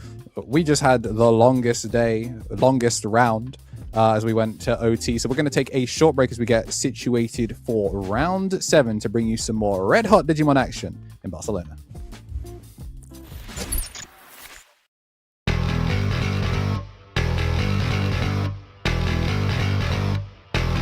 Raise your cards up. Make that board game. Yeah. The journey starts now. Find that card game. Yeah.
justice for the world. United the world, CCG, yeah. Attack, attack, attack through the wall. United the world, CCG, yeah. Raise your cards up. Make that ball game, yeah, yeah, yeah. Journey starts now. Bandai Card Game, yeah, yeah, yeah. Bandai Card Game, yeah, yeah, yeah, yeah, yeah, yeah, yeah.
Welcome back from the break, everyone. We are here at the Barcelona Regional, and as much as we're making finger guns, there's no Billstar to be seen here in round 7.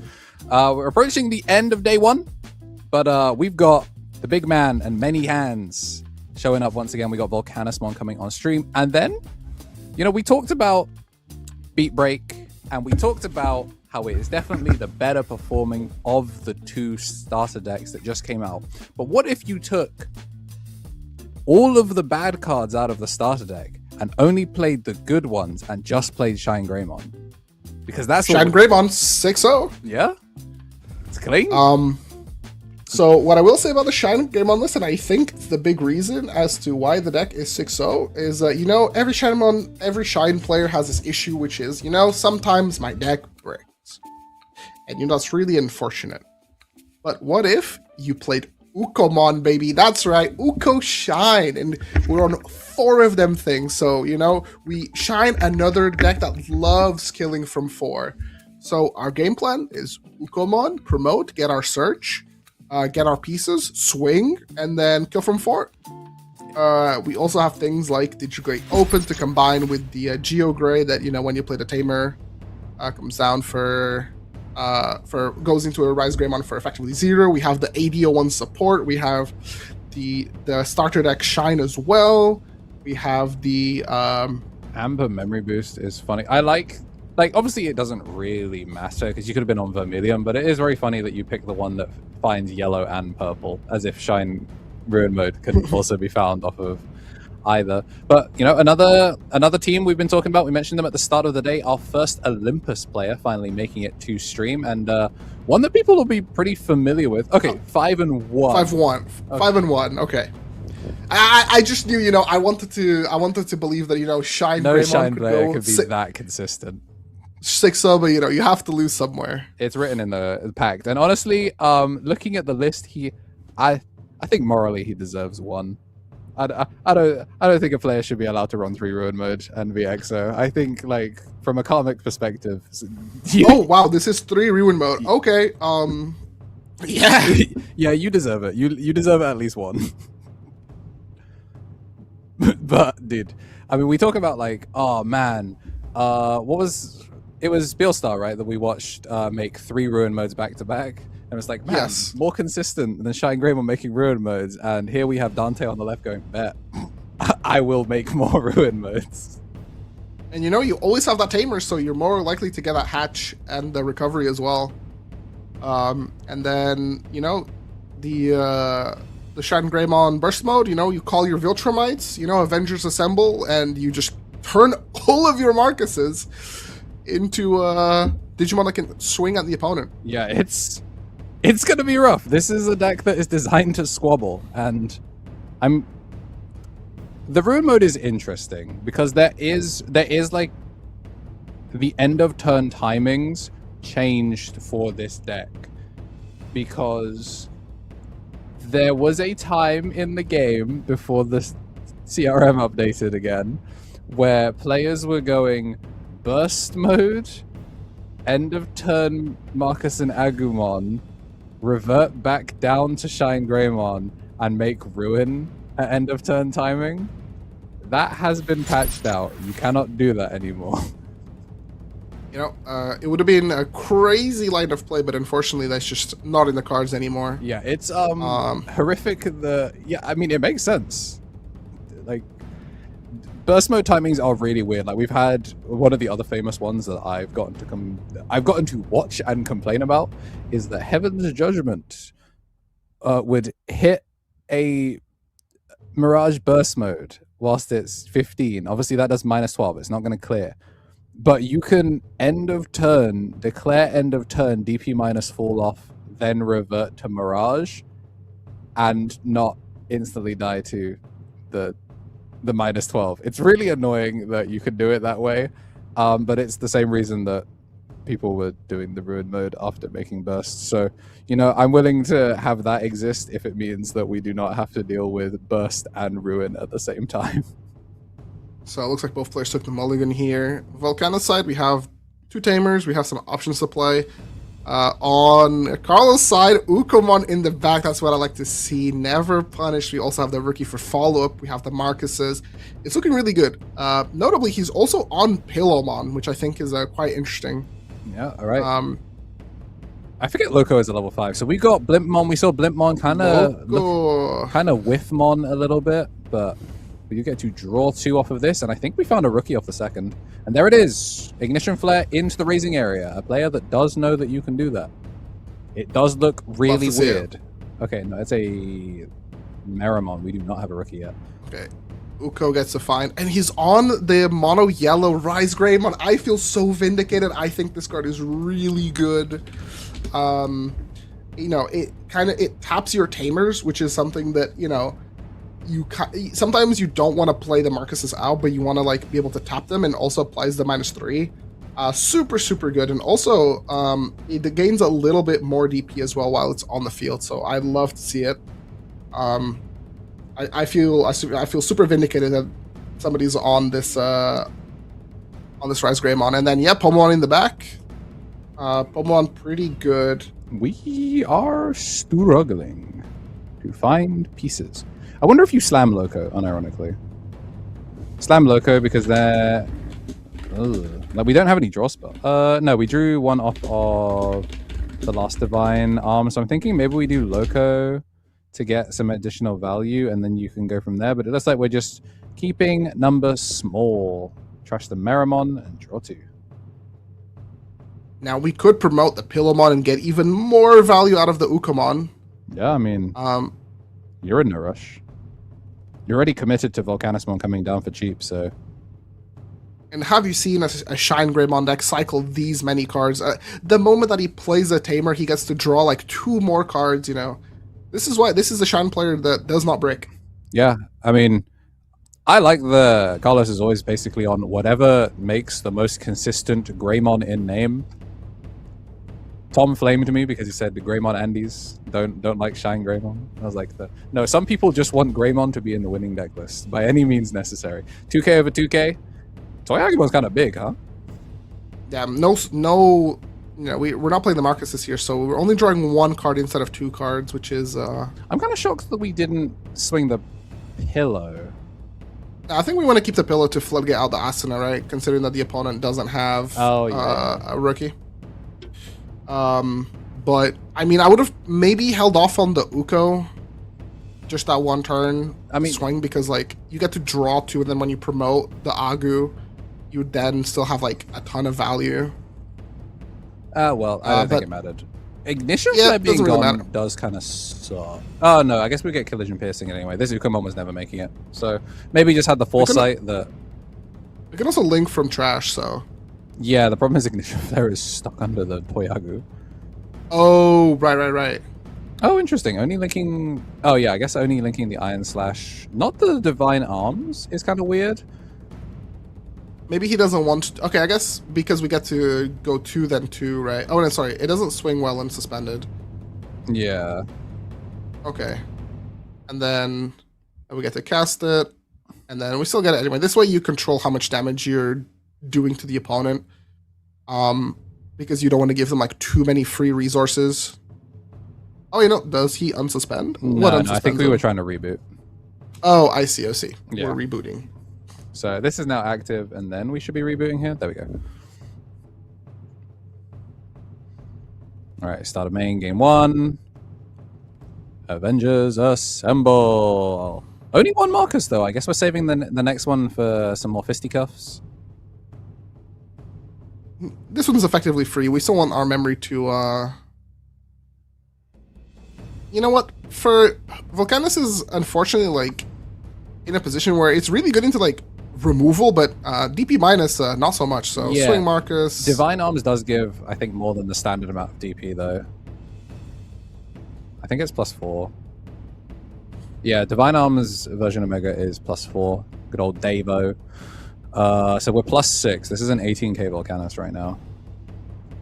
So that is, like, a significant... Because you go up in 3s, that means 5 Tamers and or Digimon. Okay, we went into this Rise Greymon, which will make this Marcus into a Digimon. We could have gone into the Mono Yellow and then tap the Marcus and then get to evolve. I think this way you apply more pressure because you kind of want to let the Marcus through. You don't want to block it because you know 2 damage is coming directly after. And if it dies in security, it's a free heal. So, like, for David, it kind of makes sense. Yeah, I don't disagree. I just want to make use of the mono yellow Rise Greymon. I think that card is so cool. And then we get to swing here, evolve into the 8001 Shine. 8001 Shine, do we have a guy to play out? Yes, we do. Then 8001 Shine, we'll get to give minus 3,000 for each of your Digimon and Tamers, which is, you know, a big buff. And then because we did play a Marcus, we get to trigger its all turns, which means that you get to delete something that has less DP than this Digimon, which is a crispy 13, actually. So we get to swing. Alliance just for the 2? one check. Oh, sorry, Alliance. Why is it? It's Alliance 2, because this was the one that was given off the Rise Greymon, so it gains Rush and Alliance. So that means this Marcus, we swung, and then we triggered the Marcus effect, and then we declared Alliance.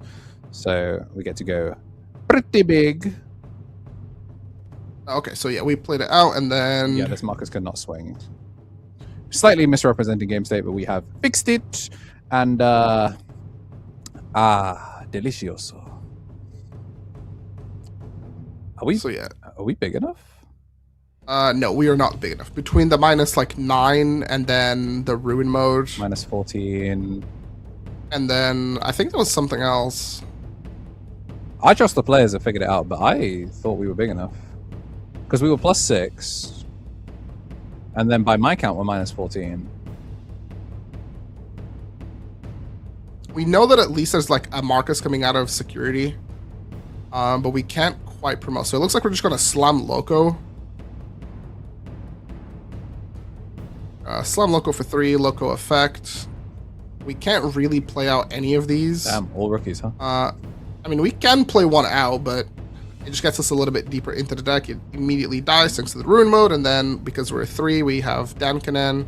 I don't know why to we're at least thinking about play this. This does not matter. Oh, we get to save one of them. So we're gonna Okay, that's neat. put blocker underneath it.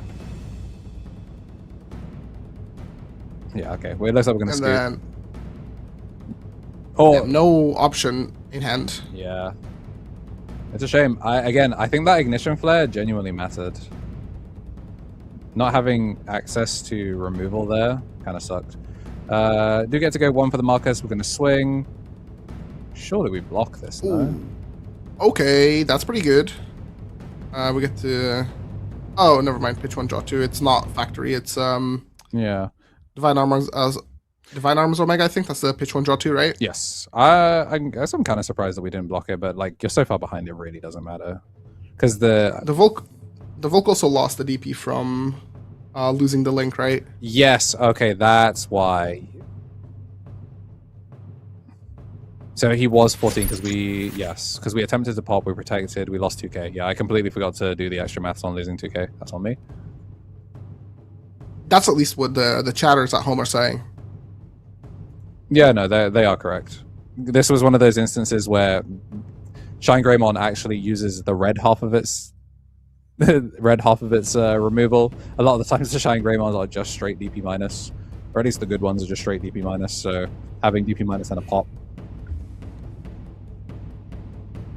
But yeah, really quick game 1 from Dante. Again, such a consistent player, no stranger to putting off day 2s and getting those tops. Can use... Oh, wait, he would have been 16.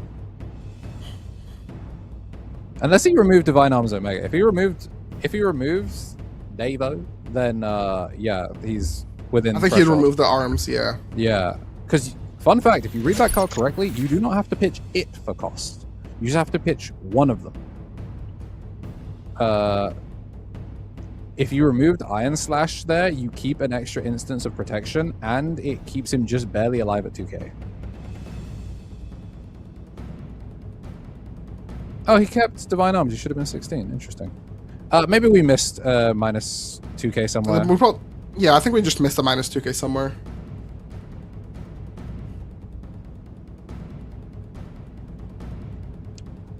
Yeah, true. If you're watching on YouTube, go take a look back. If you're on Twitch, you're just gonna have to take YouTube's word for it.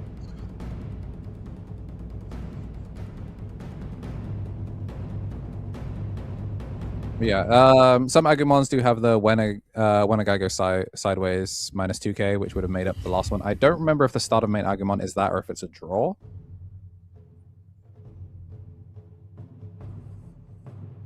That is on him. To be fair, basically every link in the game is like 2k except that one. I think maybe there's like every option link. This time we're gonna go rookie and factorial area to get the pickup. And are we gonna commit a rookie off of it? Yeah, this is a much better start for This is what we like to see. yeah, for Rubiana, this is way better. Chance to pick up a blimp one as well. Most TS decks, like going first, playing Dankanan, playing out your field spell, getting your search, like it's just like you have 2 bodies, a tamer, you can play out options, like you have your field spell set up. This is the ideal turn. It means that you're not getting chipped out by the Ukomons. The one thing that All is good. I was gonna say, the thing that this deck that Shine will struggle with is that Tidal Stream is at a pretty high number. Ooh. The open on Carlos here, he has the Digital Gate open with the criminal Geo Greymon. So next turn, play out the Marcus, evolve for free. This is pretty good. One of the few instances where Digital Gate going second actually looks pretty good. Yeah, this is rough. Yeah, and that's all of the actions we need.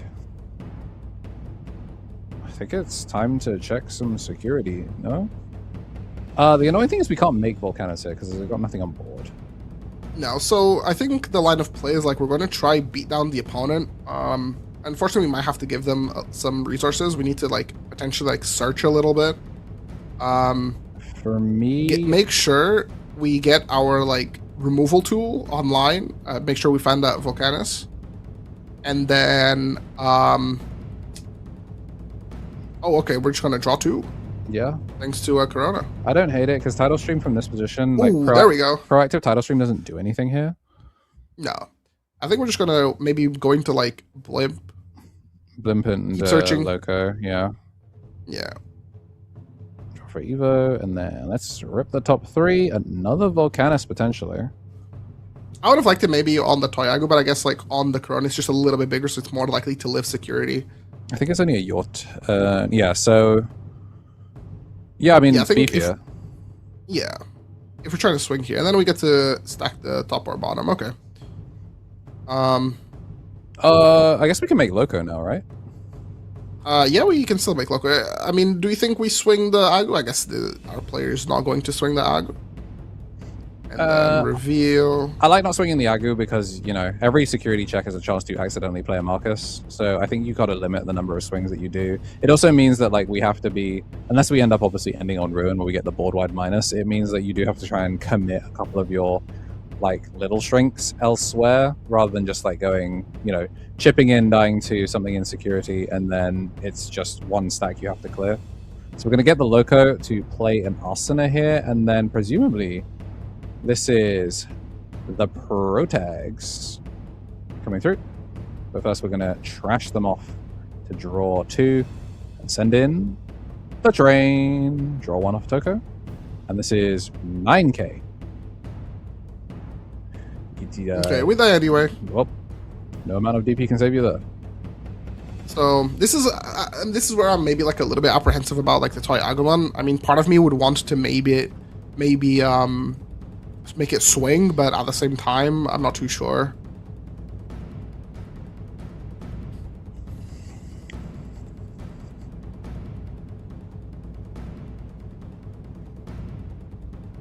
So, are we missing anything on Carlos' side? It doesn't look like it. I can see a 5. I can see. I don't know if we have a 6. A dual arts. I think we have the starter deck Geo Gray. I think. Oh, we do not. Okay, so I think we are missing something. That might be the dual burst mode. And then, yeah, we just play out the Kokua, draw for turn, gain our memory, evolve for free. Going to the Mara here, which is really good. The Mara can potentially attempt to kill something, and if it doesn't, it gets to draw some cards. Pretty decent at fighting off aggro. Yeah, I mean, now is definitely the time to try and rush a little bit. because obviously start of main.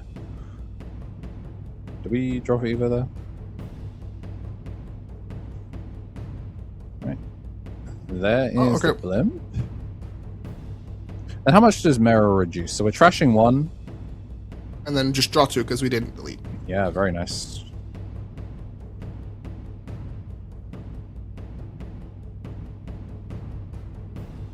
I mean, I think we need to start swinging. Yeah.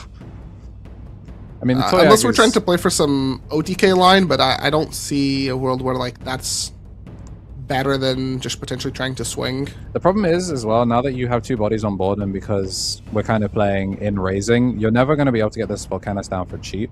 Oh, there's a level 6. Well, that's 2 level 6s in security. That tells you all you need to know. 1, 2, 3. Title stream. Ooh, title stream was really good here.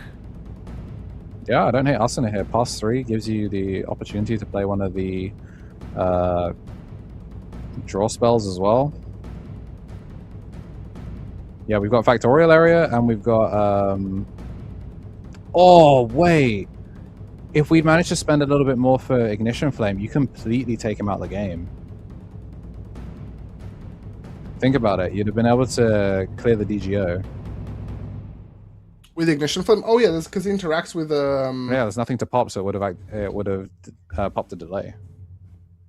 Okay, I think the only...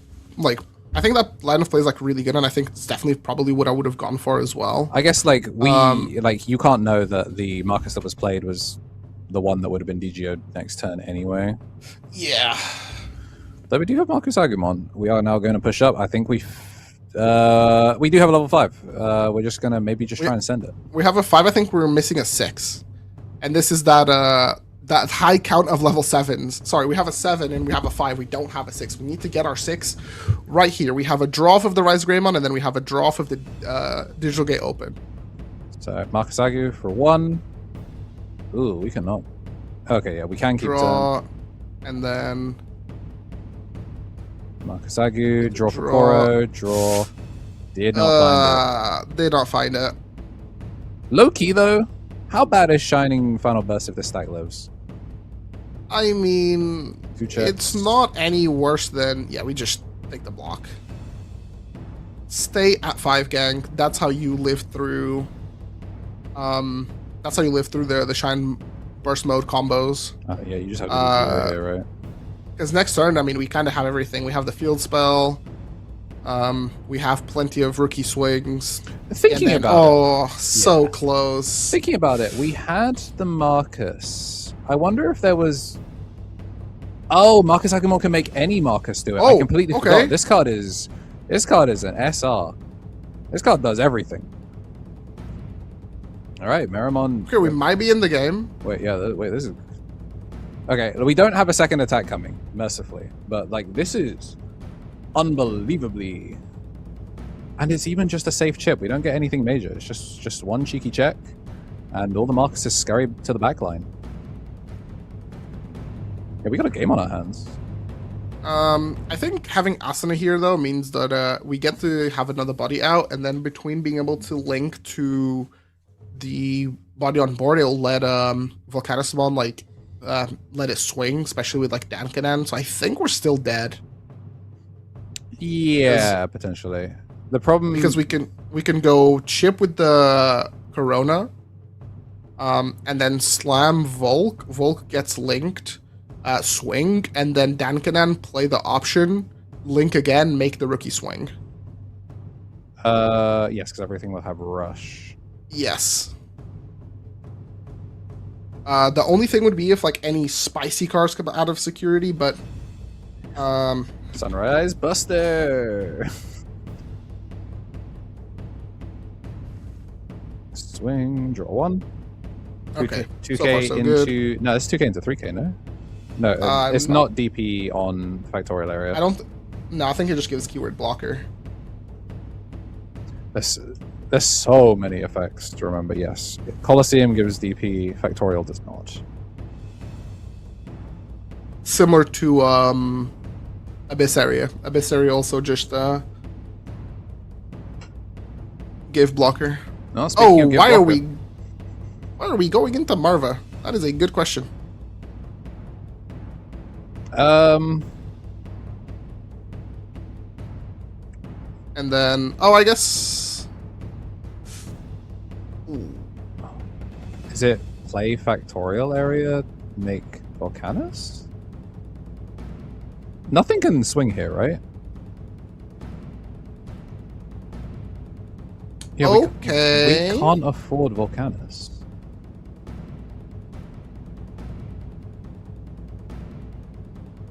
Huh. What? He definitely has the Vulcan hand. Yeah. What? I And- mean, And we didn't even pass 5, so we can't cast Ignition Flare or anything. Like we just gave him enough to go. This is a free level 6.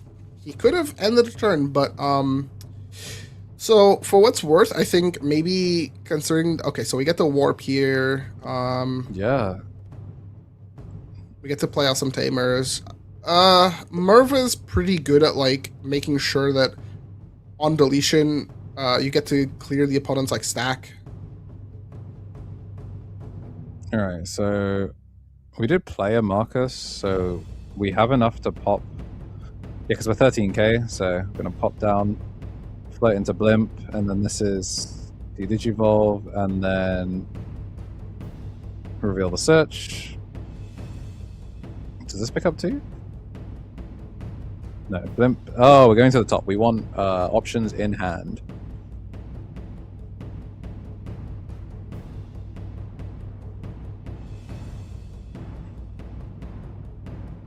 I think we're just reading Factorial area because there is a chance that we can't OTK here.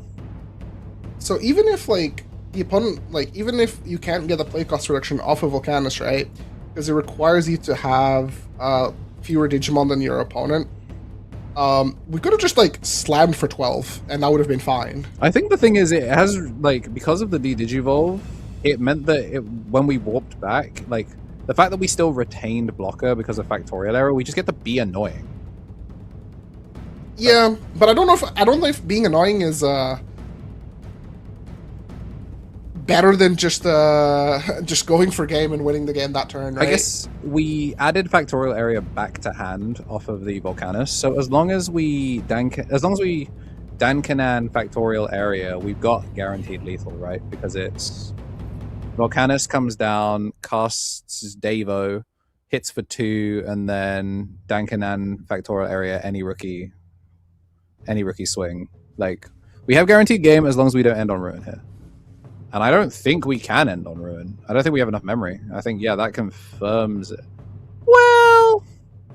Okay, so we get to tap the Marcus here. Draw 1. Draw again. DP minus. -3. Do we have another 6? Get to go into Shine Grey for cost -3, so for 0. Play another Marcus Agumon, and then end of turn Marcus Agumon. Yeah, we can end on Ruin here. Although I guess Factorial area can pass however much it feels like.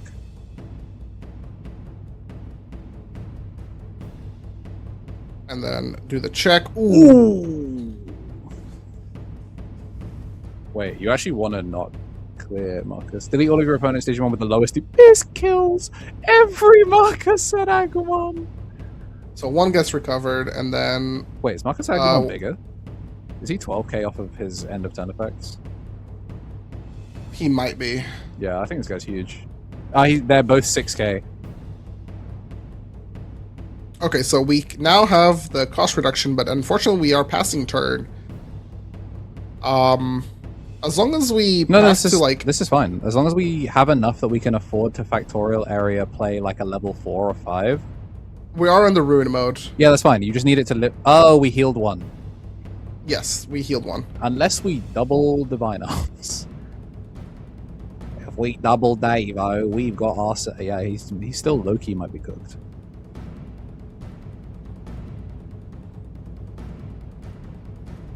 I really want him to double Divine Arms. If he double Divine Arms, I think he has lethal as long as he can Factorial spend the rest of his memory. So we're gonna Divine Arms, yeah, this is lethal. Okay. So we get to Digivolve 2, then we get to Swing, no collision. This is comically large 3 checks. Check 1, check 2. We're going to get to Digital Gate Open, but there's no memory set of Marcus that could like scam a memory. Thank goodness, actually. If he has memory set of Marcus, this no longer is lethal. Okay, so we're just getting to this year. So okay, yeah. Yeah. End of turn, Dan can play out the factory. Factory can play out a big guy reduced, and then it just swings for a game. Okay, yeah. Just looking at the list, there was no way that we did get scammed. But could you imagine? Could you imagine Marcus drag it back? We now end on 2. Wait, what's the issue? We have a black and a red source. What's the problem? What am I missing? What is It's happening? pointing to Dan Kanan. What did we sequence something wrong? I think it's because Dan Kanan then makes something swing, but so It's because it's like it's play. Yeah, the it doesn't option work. first. so you play the option and then one of your Digimon swings. Yeah, Wait, I'm a little confused here. We'll have to. no, I think we got game anyway. Yeah, maybe we're skipping. I don't know. But the rookie should not have finished it because we were under ruin. So you would have had to. Yeah, you would have had to have gone factorial area play something that's higher than 5k. So I'm genuinely not sure what happened there. We get a confirmation. Maybe it was concede. We do not have on-floor audio, so we're not fully sure there. But Coronamon is not big enough to live with factorial area.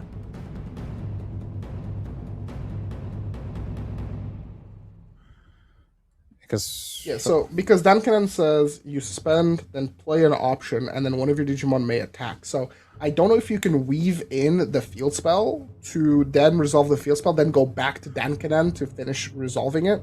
oh, I see. Interesting.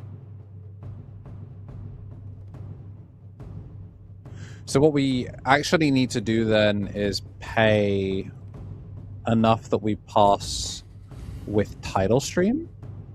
Yeah, I think if we slammed like a big guy for turn, because what did he do to pass turn? It was just the Volk. Yeah, it was right? just Volk. If you go to 0, you spend a little bit more memory, like you feed a rookie into the wood chipper, and then slam Volk so it passes 5. Title stream fixes the lethal line because you get to resolve title stream. Title stream then goes underneath. And Oh, maybe you get to resolve the option first anyway? I'm not I'm not sure. sure. Because it's not interruptive. Usually you resolve as much as possible. But it's use, right? It's use an option, then this Digimon may attack. So if you're using an option, you do actually have to... do it. Alright, so... And Yuki. And Canon Yuki. We're spending this time of user play cost. Yes, you have to Okay, use so it the looks play like- cost, so you do have to resolve factorial Oh. area. Okay. It's entirely possible we conceded. Okay, that makes sense. I think we just conceded, so we're going to go into game 3. Everything's good. 1-1. David is still in the game. Yeah, I think what happened was we clarified whether we could actually play a Digimon off of the factorial area or whether the Dankanan would have to finish resolving. But because it says use an option, you do actually have to kind of interruptively resolve it. And I think as soon as he confirmed that he was allowed to put a Digimon back, we just saw Dante scoop. So the Corona that was revealed was not necessarily the declaration of play, it is just what was flashed at the end. Not that it would have worked. So, I mean, this is why you never scoop. There's a way for your opponent to beef it. But yeah, a little messy. But I mean, again, if we had a Locomon or anything that was bigger than 5k, that was guaranteed lethal. Okay, let's see it. Alrighty, Tokomon plus Kokua. No god opening from either player, but a pretty decent opening nonetheless. TS just kind of prefers like mid-roll games because it's like so steady. Factorial plus Corona. Gotta love to see it. Maybe put Corona face up. Would have been a very funny way to mark your cards. And then there we go. Digital gate open, passing to 3. We get our tamers. That's pretty good. We always, is it 1 or do you get a Digimon and a tamer? You get a Digimon and a tamer, so you can take the Uko here, which is something. Okay, so we get to promote of Alpha 4 here, and we also have the Loco. I am actually quite enjoying the Loco as another way to play like the tamers down. I think it's really, really helpful. The Loco and the Blimp. Yeah, it really just shows that like the machinery is definitely better than the Titans cards and all the nonsense that kind of came out with Volcanismon.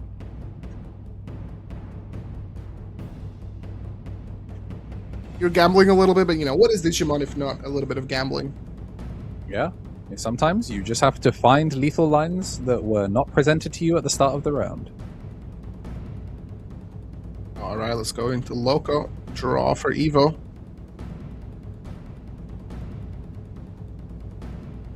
And we get to play out the Blimp for free as well. Play cost of 5, and then the Blimp is going to keep like our bearings rolling. Oh, Dankadan, love to see it. Yeah, this is looking good, man.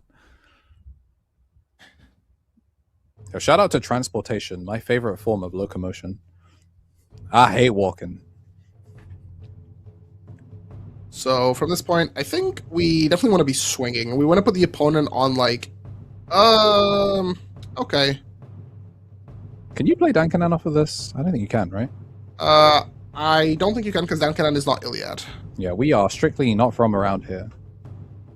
So I would have maybe preferred to play out the Dankadan to then play out the Factory over the Minerva, and I definitely would have liked to chip. I think chipping is completely fine here. Is it though? Shine is like one of those decks you're notoriously not supposed to chip. I don't necessarily agree. I think like with Shine, as long as you're like above 4, like 5 security is like pretty good. I think like you're pretty comfortable into Shine if you're on 5. They would need like an insane amount of like Hamers that would all be on the field.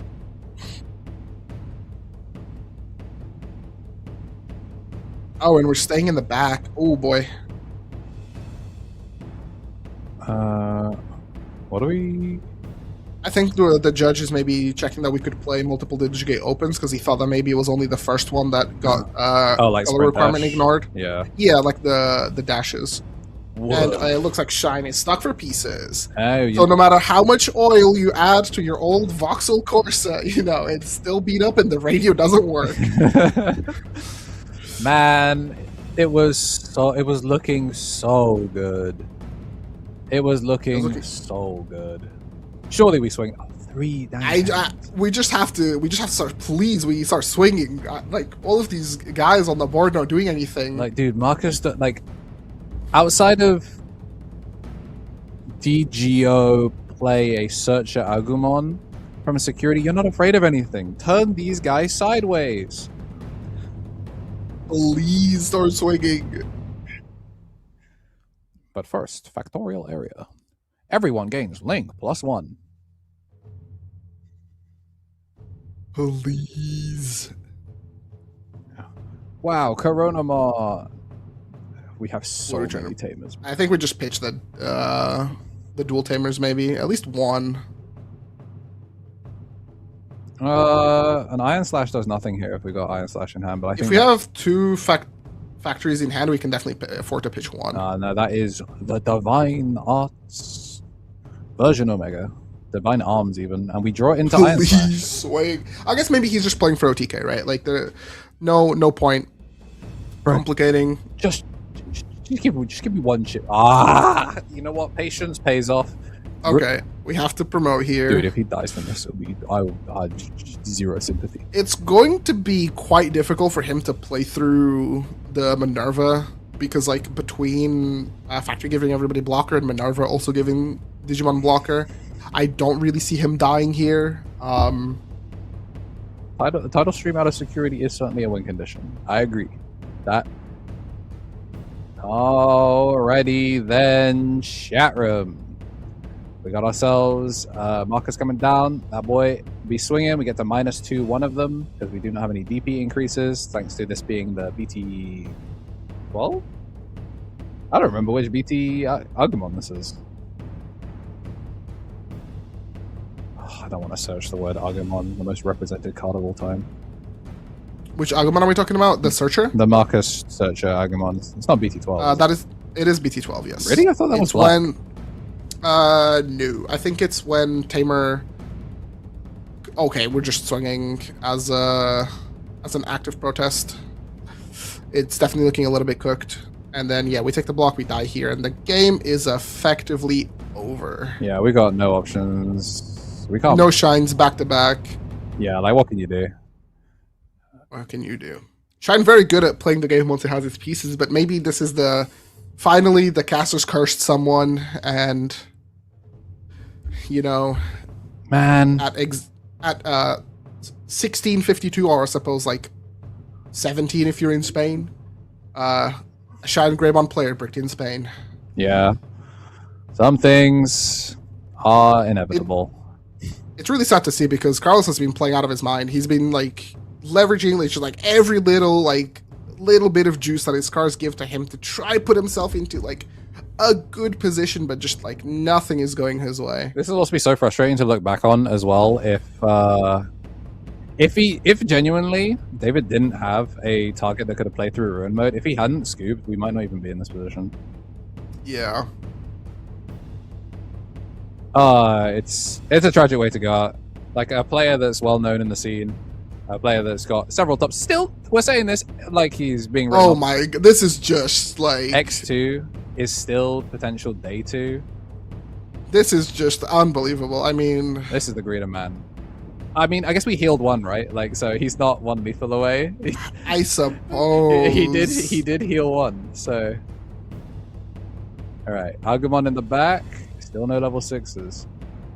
Boost this. A Crimson Blaze would go so crazy here. Dude, a Crimson Blaze. I'm getting up from. I'd actually get up and go home if I beefed lethal because I just refuse to swing. I get Crimson Blazed. Oh, I'd be livid. It would keep me awake for 7 nights. Crimson Blaze would be amazing, but I genuinely, I don't think it's. I think he's maybe afraid of like the Marcus mem setter that can like take some of his swings away. Yeah, we obviously there are some Marcuses. We know the list, so we know what we're kind of like. Yeah, I mean that Marcus, if it had popped out in game 2, that would have been the craziest thing ever. But yeah, we're just gonna boost and see if analysis paralysis is indeed enough to make. There we go. Oh, that's... Maybe now he saw that, you know, the opponent finally has a level 6 and he's like, you know what? This is the turn that I have to kill. Not the 3 turns previously. Check 1. All right. Marcus. Check 2. Shine. Check 3. Shine. Gee, I wonder where they were. Check 4. Shine.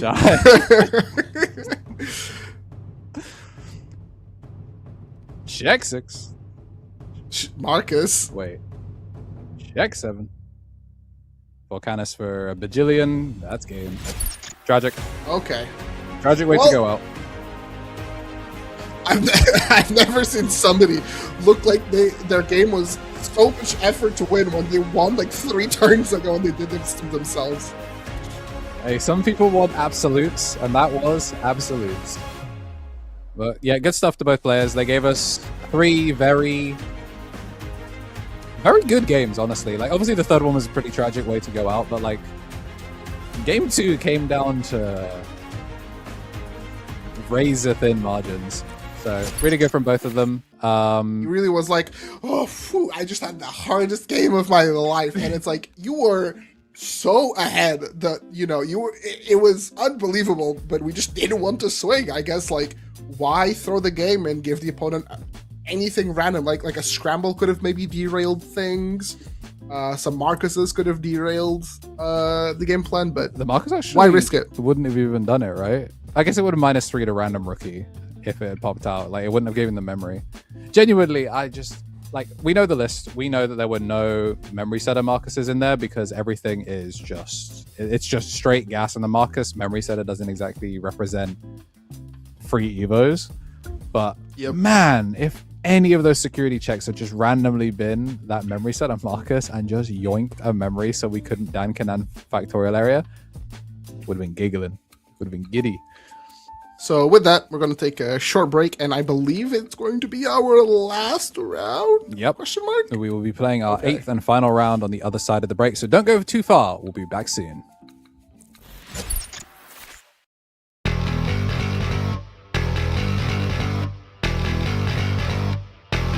Raise your cards up.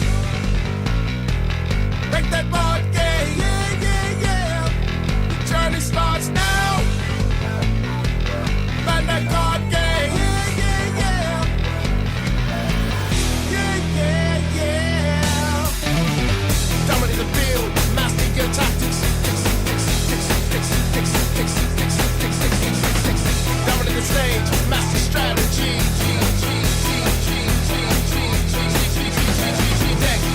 Deck to the world. United the world. TCG, yeah. Stack to the top. United the world. TCG, yeah. Bandai card games. Make that board game. Yeah, yeah, yeah. Journey starts now.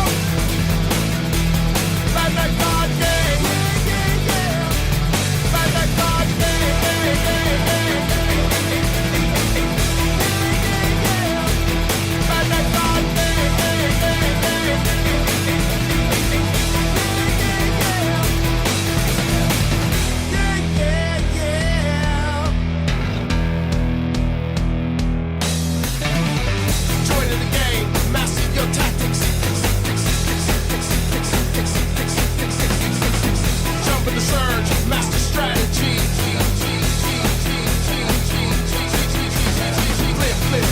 For the world, united the world, TCG, yeah.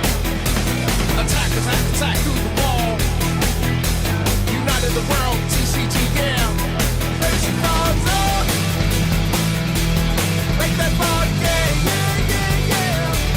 Journey starts now. Find that card game, yeah, yeah, yeah. Find that card game, yeah, yeah, yeah.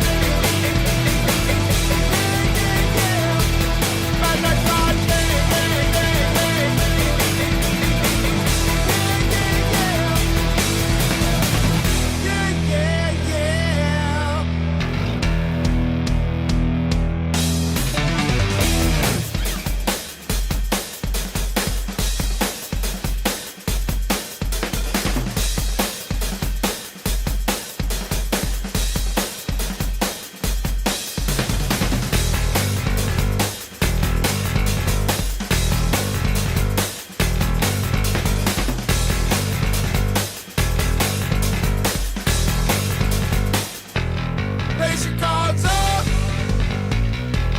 Break that board game. Yeah, yeah, yeah. The journey starts now. Find that card game. Yeah, yeah, yeah. Yeah, yeah, yeah. Dominate the field. Master your tactics. Dominate the stage. Master strategy.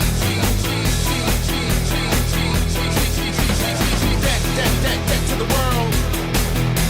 United the world. TCG, yeah. Stack to the top. United the world. TCG, yeah. Bandai card games. Make that board game. Yeah, yeah, yeah. Journey starts now. Bandai card game. Yeah, yeah, yeah. Bandai card game. Yeah, yeah, yeah.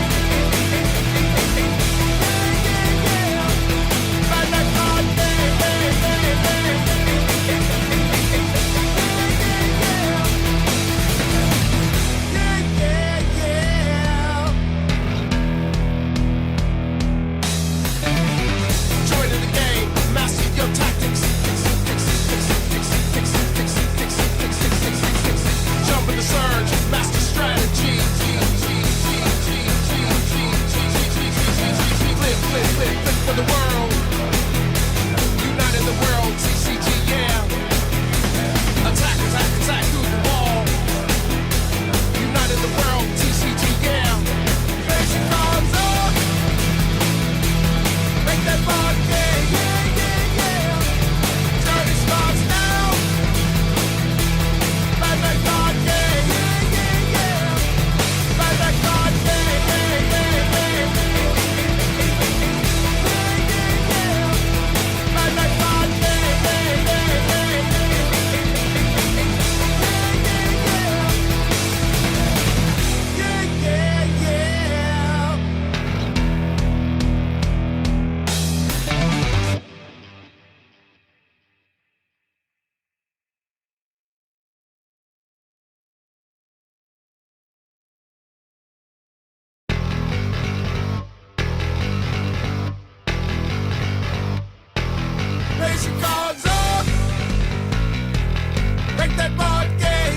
world. United the world, TCG, yeah. Attack, attack, attack through the wall. United the world, TCG, yeah. Raise your cards up. Make that board game, yeah, yeah, yeah. Journey starts now. Ride that card game, yeah, yeah, yeah. Ride that card game, yeah, yeah, yeah. Ride that card game, yeah, yeah, yeah.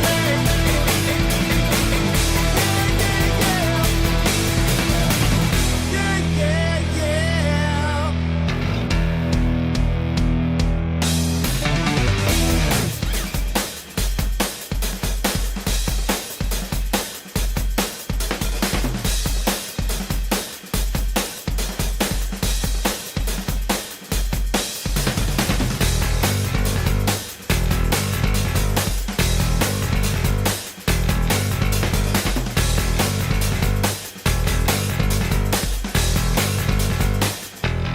Raise your cards up. Break that board game, yeah, yeah, yeah. The journey starts now. Run that card game, yeah, yeah, yeah. Yeah, yeah, yeah. Dominate the field, master your tactics. Dominate the stage, master strategy.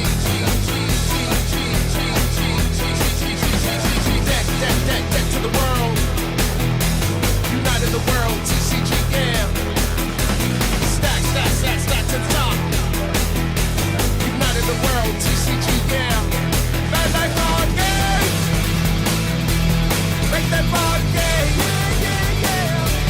Journey starts now. Bandai card game, yeah, yeah, yeah.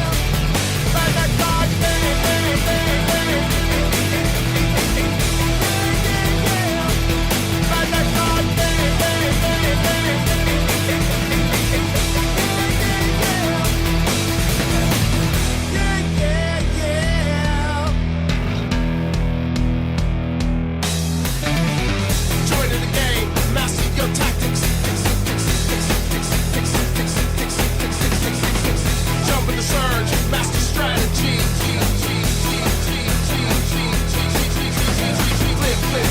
For the world, united the world, TCG, yeah. Attack, attack, attack through the wall. United the world, TCG, yeah. Raise your cards up. Make that board game, yeah, yeah, yeah. Journey starts now. Ride that card game, yeah, yeah, yeah. Ride that card game, yeah, yeah, yeah. Ride that card game, yeah, yeah, yeah.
welcome back to the last round of the Barcelona Swiss, day, and we have quite a doozy for you guys. A very notable player, one of the best players in Europe, two-time World's representative, Jorge. Yeah. And the opponent, Mario, who is also a very, very strong player. Of course, now he has to be to be on stream for the last round, because at this point, I think either somebody's undefeated or both players are X1. I think this will be XO. Just honestly on name recognition alone, because I believe MCL also has represented us at Nats or Worlds. The tag is super familiar. I think he was on Hoodie. I think he was like 4th place on Hoodie at Nats last year. Once we see the players, I will know for sure. But if I'm remembering correctly, these are both. And finally, last event of the day. We've had quite a different pool of decks. We've had some Volcanics, we've even had some Shine, some Bears, some Axel. But last round, top tables, these are the decks that are winning. It'll be Bielstar versus Glowing Dawn. Please buy dual cards. Dual cards very good. Notably, this Glowing, I almost said Dual Dawn. Glowing Dawn player is on 4 Havakiri, which is, it indicates to me that this is very much like that OTK strategy with the backup plan of the Arctratus to, become a reboot blocker. However, Bielstar, another dual card, premier removal form, gets to just get rid of it, just poof, gone. So either somebody's going to get OTK'd or we're going to be trading some stacks. Yeah, so. This is with Yggdrasil as my witness. I will not hit an option in security. I will simply high roll. And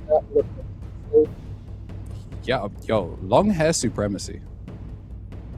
We've got our famous voice actor and JoJo poser on the left. The greatest to ever do it. Yeah, truly. He already won. Yeah. I mean, he got top 8 at Worlds, right? Or was it top 16 2 years ago? Obviously did not represent us this year. Was notably absent randomly. Oh, this is a winning in. Whoa. Oh, this is a winning. Okay, so one of these players will not get to make it to top 16 most likely. It looks like, either our lovely production team picked a really good matchup for us, mainly because, obviously these players are very, very strong and notable, or something is happening in Spain and everybody's X2, but I don't think that's the case. I would guess that there's still a handful of X1s and maybe even an undefeated. Yeah, I mean, that doesn't matter for this one. It's an inconsistent format. Yeah, I'm pretty sure also both these guys are Metal Empire. If I'm not, MCL is such a memorable name. I've definitely seen them play. Maybe Chad can give us the lore. Obviously, one of these players needs absolutely zero introduction, but I'm pretty sure MCL is a household name as well. So I'm pretty sure this is a Metal Empire face-off. Either way, we're going to see the Hagurumon memory counter, of course. Again, Metal Empire, one of the contenders for best team in Europe, depending on who you ask. And depending on what results in the funnier outcome. So I don't know who's actually. I should be able to see who's on who. Looks like Lan is on Bielstar. Yes, there is a picture from the Metal Empire Twitter that is just here's Lan's thoughts on Bielstar, and he just has a giant A3 poster of Bielstar X. It's this card is broken. So Gekomon into Gekomon. What a great name. Great name. No Epulse, otherwise we would have shotgunned it right away. So I think we're just deciding on how we want to approach this. I think most likely Memsetter would give us the most bang for our buck. Yeah, because we've got a when moving, so you don't really want to lose this Gekomon in back. It's just whether you value the memory setter or whether you want start of main. Okay. I don't hate this. This both of them are close to guaranteeing 2. I personally would have gone for Memsetter just because I want as much memory to work with on my previous turn. That is fair. I think the reason that you don't is that if nothing suspends, this guarantees that you'll be at 2 sources. whereas the Tomura would not be giving you sources. Damn. Oh, unfortunate. Drip downgrade. All right, image training. So we have found Lady Devimon. We now have full combo. Oh yeah, with the Asuna. It is kind of a shame that our rookie was kind of whack. Like, This is what I mean. I think, like, if we had the mem setter, but, like, what do I know? I am not 5'2" at the Barcelona Regional. I'm simply talking about it. But I just love mem setters, you know? Like, go to 3 every turn. It just feels so good when you're playing against a matchup that doesn't have a way to, like, stop you from going to 3. I guess the problem is, like, if you're not pushing out, like, both of these players, I think, are going to assemble as many resources in the back row before they attempt to end it and send it. So I think this is the one that will give you the most tamer resources to interact with. Because we could have still passed, if we were at 3, we still could have passed the opponent to 1, and then we would have had the Gecko to promote, and then, like, get that when moving search, but this is still pretty good. For what's worth, one of the outs to Glowing Dawn, if the Beelstar player decides to, like, promote and attempt to go for lethal, is that if they check a Tamer, that's still starting, and Beelstar, you know, their memory usage is, like, they produce a lot of memory to start the combo, and then they have some reductions, but if they're a 0, you know, that could be the end of the turn. Yeah, looks like we're going to stay in back, and we are going to trash off Fly Bullet in order to draw 1 game 1. And then we are going to take the 3-cost Evo in the back to 1-choke with the Black Gatomon. Yeah, I like this. One of the benefits of being 2-colored is that you do have a little bit more flexibility in your Evo costs. There, sometimes you find, like, with the single-color ones, that you sometimes choke yourself out of being able to actually play these kind of, like, secondary lines.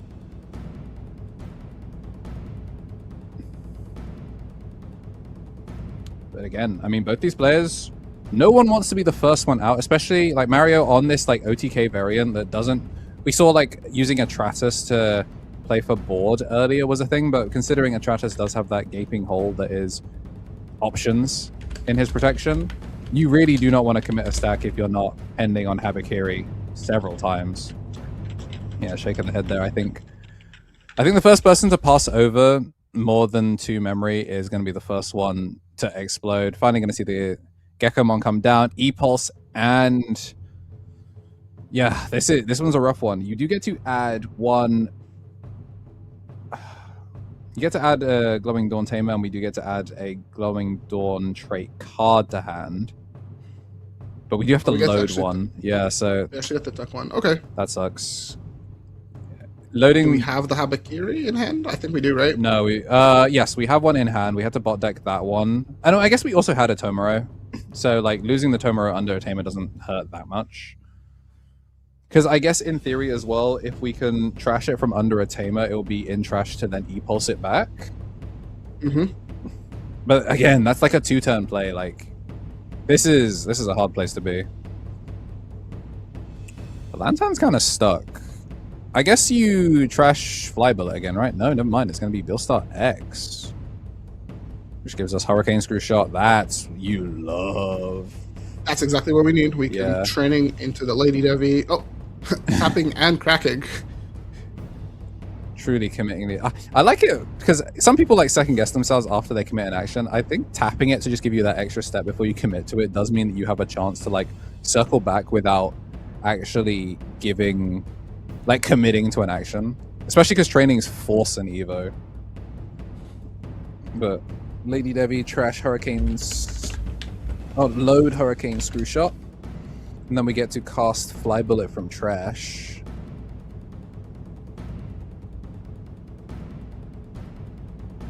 Well, load up and draw, and then we can cast Hurricane Screw Shot to Fly Bullet.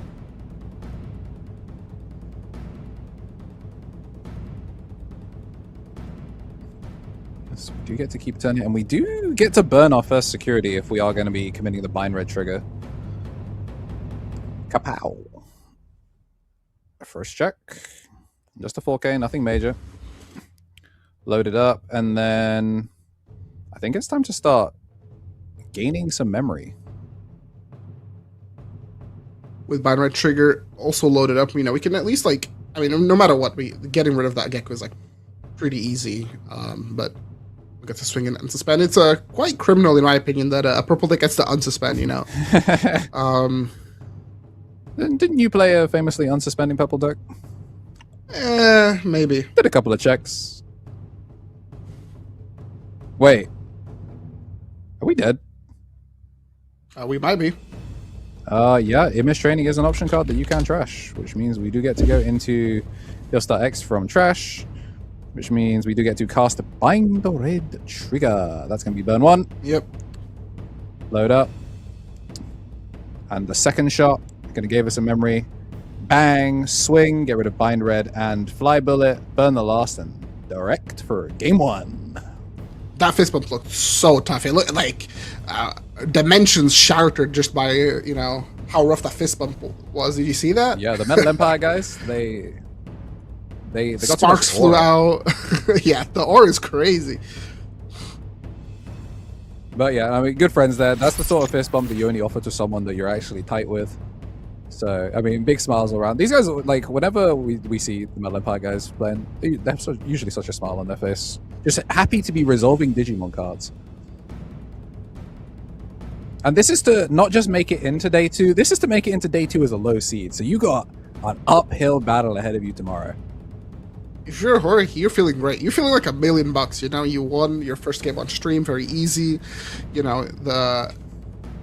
Your incredible biceps, are just drawing the audience in. It's the opponent, whew. At the very least, it's a friendly face as well. And no stranger to pressure. I think it's also the fact that Glowing Dawn just doesn't really have when it doesn't have anything to answer if it doesn't find its pieces right away. It's just kind of stuck, kind of just playing really passively. And if both decks are playing passively, one deck just kills really easily. Yeah, it definitely sucks to be the poster boy for new protection, and then be like that. All right, as long as you don't have scissors, I'm unbeatable. And you queue into the Super Scissors, DLC character, start of main cast scissors, season pass scissors. These scissors are just so good. We have a new season of the anime or of scissors. Yeah, it's a new card game gets made about scissors. Yeah, if you're the 2-time European champ, you're pretty chilling. This is obviously. Although this head looks a little bit suspicious, I'm not gonna lie. Yeah, this one. You know what? Maybe we should not have spoken this one into existence. This one might be on us. Okay, we found it, Gaze. Never mind. Okay, we're good. This is why he's the 2-time. So I think Mario kind of learned his lesson from not playing his mem setter. So hopefully we evolve into a level 4 in the back, and then I think we don't have a choice, right? I don't think I love the one choke, but this is probably fine. If you're gonna do it, you might as well, right? Doesn't get the Black Gato here, so we're just gonna see a 4-cost training. This would be a great time to promote, assuming that the searchers here don't get into anything too substantial. Ooh. Do you take Fly Bullet or do you take Asuna? That is the question. Okay, I think both of these options are fine. Yeah, because Black Gato plays Asuna from hand or trash, right? So... Okay, we gotta promote here, surely. We need to start doing something to make sure that, we get to play the game. The problem is the Tomoro... I mean, the Tomoro is going to see the suspension first, right? The problem is that the level 4 is not going to get anything out. But, I mean, when moving for a reason, right? Okay, Armaliz is pretty good. Ooh. I believe he gets us a Tamer, maybe? Or is that a different one? That is Tomoro Kyo. We're going to take the Habakiri, and then we do have to load. The problem is, we were never going to be able to add the Tamer and get the Armor Lizard that plays the Tamer off the same reveal, just because you can't double hit off of this, really. Okay. I mean, we can still send it. I think we have full combo. It's just not going to be, lethal. Just revealing the Habakiri, just show what we picked up off of it, and then this is going to be Cougar for 2. And then we don't actually have to... Yeah, we're not missing any triggers here because it's when this Digimon would Digivolve. So you get to go Cougar, Swing, Tap, Tomoro. Oh, and I guess we also have a source loaded. So, like, Yeah, we already have a source loaded, so... Yeah, we're going up to 3 sources, spend 1 of them.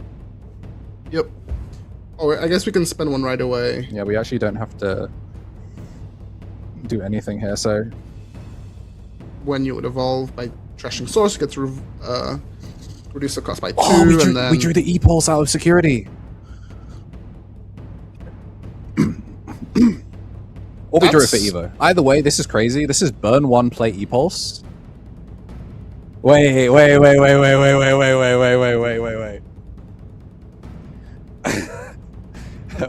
I mean, is that better than just going to, like, Habakiri? No, because you get to Alliance here.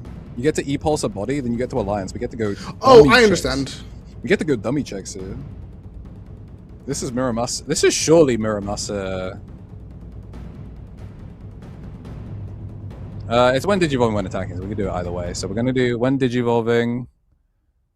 well, we're going to swing. Tomoro sees that a card went suspended.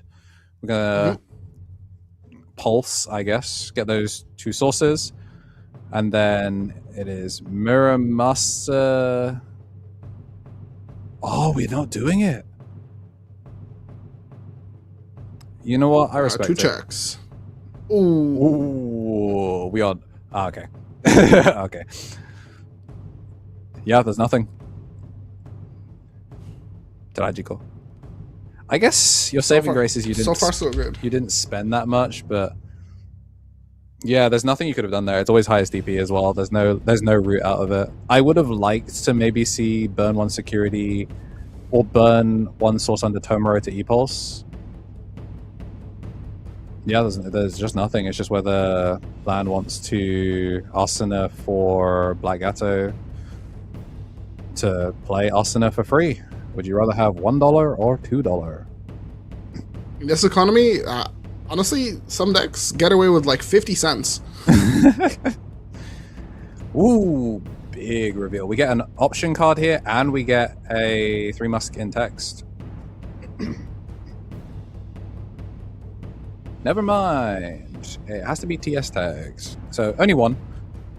I think this is like the first time that I've seen like BLSR have like good security, and it would be on the last round. Against the one deck that really needs to just hope you don't hit security and explode. Yeah. Because that's one of the things, like the dual cards are obviously like a way to proactively remove Atratus, but they don't do much more than that. One thing that was kind of interesting is we didn't go into Habakiri. I'm kind of surprised we went into Atratus and not Habakiri. I think they were just trying to get their checks in. Yeah, but don't you get like a similar amount from going into... I guess it doesn't matter. Wait, can... Oh, I guess it's BLStar in text. Is it BLStar in text, really? Let's look up the Gatomon. Wait, that's crazy. Did you move into a 3 Musketeer trait? Yeah, it doesn't even mention BLStar. She 3 Musketeer. She is a level 6. Surely there's no way this does anything. Oh, it can't swing. Yeah. Yeah, it can't swing. We played it out. Okay, We're getting a little bit ahead of ourselves. okay, so we made a vanilla. We drew a card. We drew a card and made a vanilla for 4 cost. Okay, we might have been a little lost in the source there, I can't lie. I don't know where we go from here. Yeah, I think we straight up trolled. Gonna get an Asuna in trash to draw 2, and just, I guess, rebuild for next turn. Mario gets to keep on playing. If this was a TS deck, this would look so juicy, but unfortunately we're on Glowing Dawn. Yeah, I mean, maybe Monarch Lizamon... Oh, but I mean, surely if we cast Habakiri, right? Like... Yeah. There's no floats here, this would... Yeah, -8, and then trash top security, all the opponents get -5. This would full clear. Asuna would definitely still get to, like, make it so it's not an off turn, but it's not terrible, right? 6 cost past the 3, reset the game state. How bad could that be? And you have a Kyrop as well. I wonder if you Kyrop to make sure you have a follow-up line. Especially because you're making a... I think you either Kyrop or you make a 4 in the back and then commit Habakiri. We've got 2 as well, so it's not your only level 6. You don't actually even need to Kyrop unless you want the 5, a specific 5 back. But then again, you know, E-Pulse... E-Pulse does give you the most value. If you're assuming that you're actually going to make it to your next turn, E-Pulse is like the biggest setup you can get. E-Pulse is like, yeah, by far like the best card here. Yeah, we're going to trash 1 from Tomura, so this E-Pulse comes down for 2. And then we get to E-Pulse out something that is... Play cost of 4 or less. Oh, we get to play out the Armaliza. Yeah. So this is going to get Yeah, suspension. And then something suspended, so Tomura is going to reload the pulse. When you use an option, we get to reduce the cost by 3. So we could go into... Yeah, we could cast the Habakiri option. Oh no, okay. Yeah. This also actually works, yeah. Yeah, same, effectively the same thing with Digivolve, and we get to use from underneath. Does find... Oh, this is interesting. We can still do it off of... We can still do it off of the Monarch Laser that we drew. I still think I prefer Habakiri, personally. Yeah, we have Murasamim on. Yeah, we drew a Monarch Laser duel off the Evo. So it's whether we want to do the Digivolve battle or whether... I think you just go for the DP minus. Yeah, I mean, Harakiri is protected, right? And also this turns off Asuna. Yeah.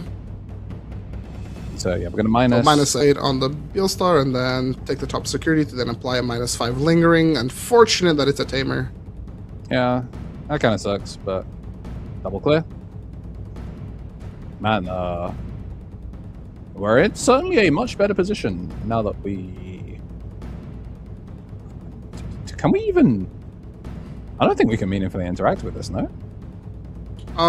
So let's see. We could slam a rookie or slam a 4. That's like cheap enough. We are at 5. I mean, I think there is a way. Like if you slam a rookie and then Black Gato, like you kind of. Yeah, we can rookie, or we can evolve him back and then Black Gato. I suppose Habakiri gives you protection, so you can double pop it though, because if you do, yeah, you can double pop. Rookie and back. We still have a Fly Bullet, so this is rookie and back, cast Fly Bullet, and then Arts Evo. You should be able to double pop. I think it's a lot. Like don't get me wrong, it's a lot of memory, but wait, do we have a Fly Bullet? Yeah, we do. That's a D, I think. It's either a D or a 6.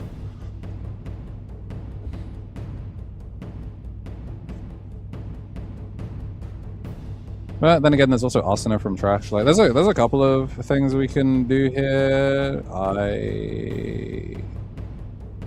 We need to like tuck an option. I think that's like the main thing is if we have the ability to like put an option under something. Unfortunately, the Toy Agumon doesn't quite do that in the scope. The scope one is like gone as well. I wonder what we're checking for.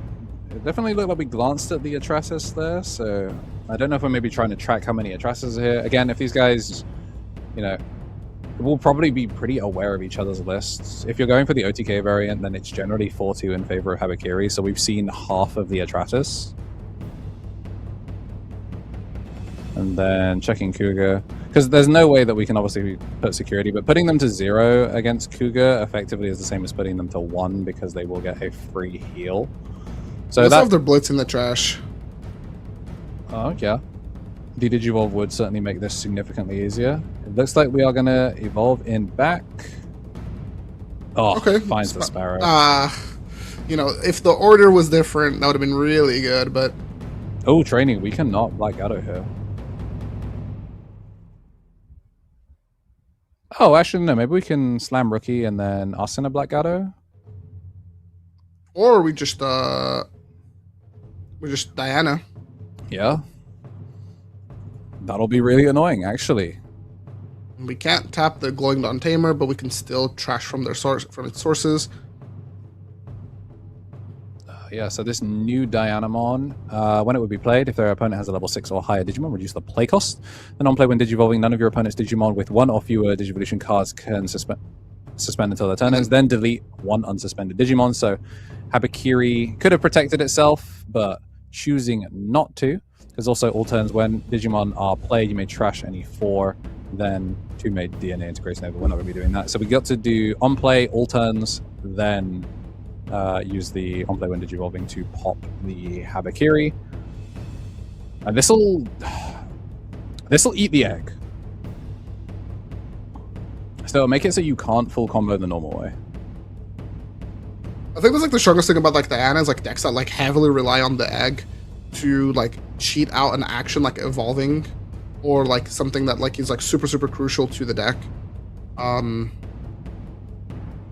because I don't think this. If you have the 6 cost Kugamon, you can actually maybe try and get high enough up. It is a one of. Yeah, if you have the 6 cost Kugamon, there's like a line where you can get up to a 6 before Diana can interact. But just because of the ratios in this list, it's pretty unlikely that we have it. Yeah, so we actually can't make a 6 without Diana being able to interact. I mean, the most it does here is that it source strips the egg, And we get to suspend. Yeah, we take away the piercing, we take away the egg, and then do we Tomoro here or no? Yeah, so Diana source strip 2. Do we miss Tomoro?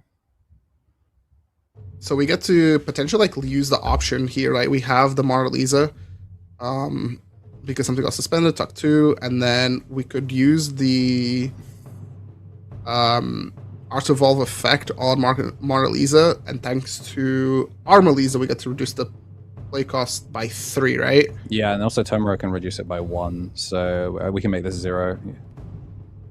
When you use an option by trashing, reduce the cost by 3, and then Tomoro by trashing, reduce the cost by 1. So this is cost -4, Final Judgment. So this will be a 0 cost Final Judgment. Gains Rush, Security Attack +1, and +5k DP for the turn. It was errated. It is not until the end of your opponent's turn. And then that Digimon may attack. So we are going to kind of suspend. We can battle the Diana from the when Digivolving, right? Yes. So we do get to clear it. We do not have. Oh, we do have piercing, but it doesn't trigger off of a battle. No. Unfortunately, because we are under the Diana floodgate, things with 1 or fewer sources can't suspend. So we can't currently swing this Mona Lisa Mon. Yet.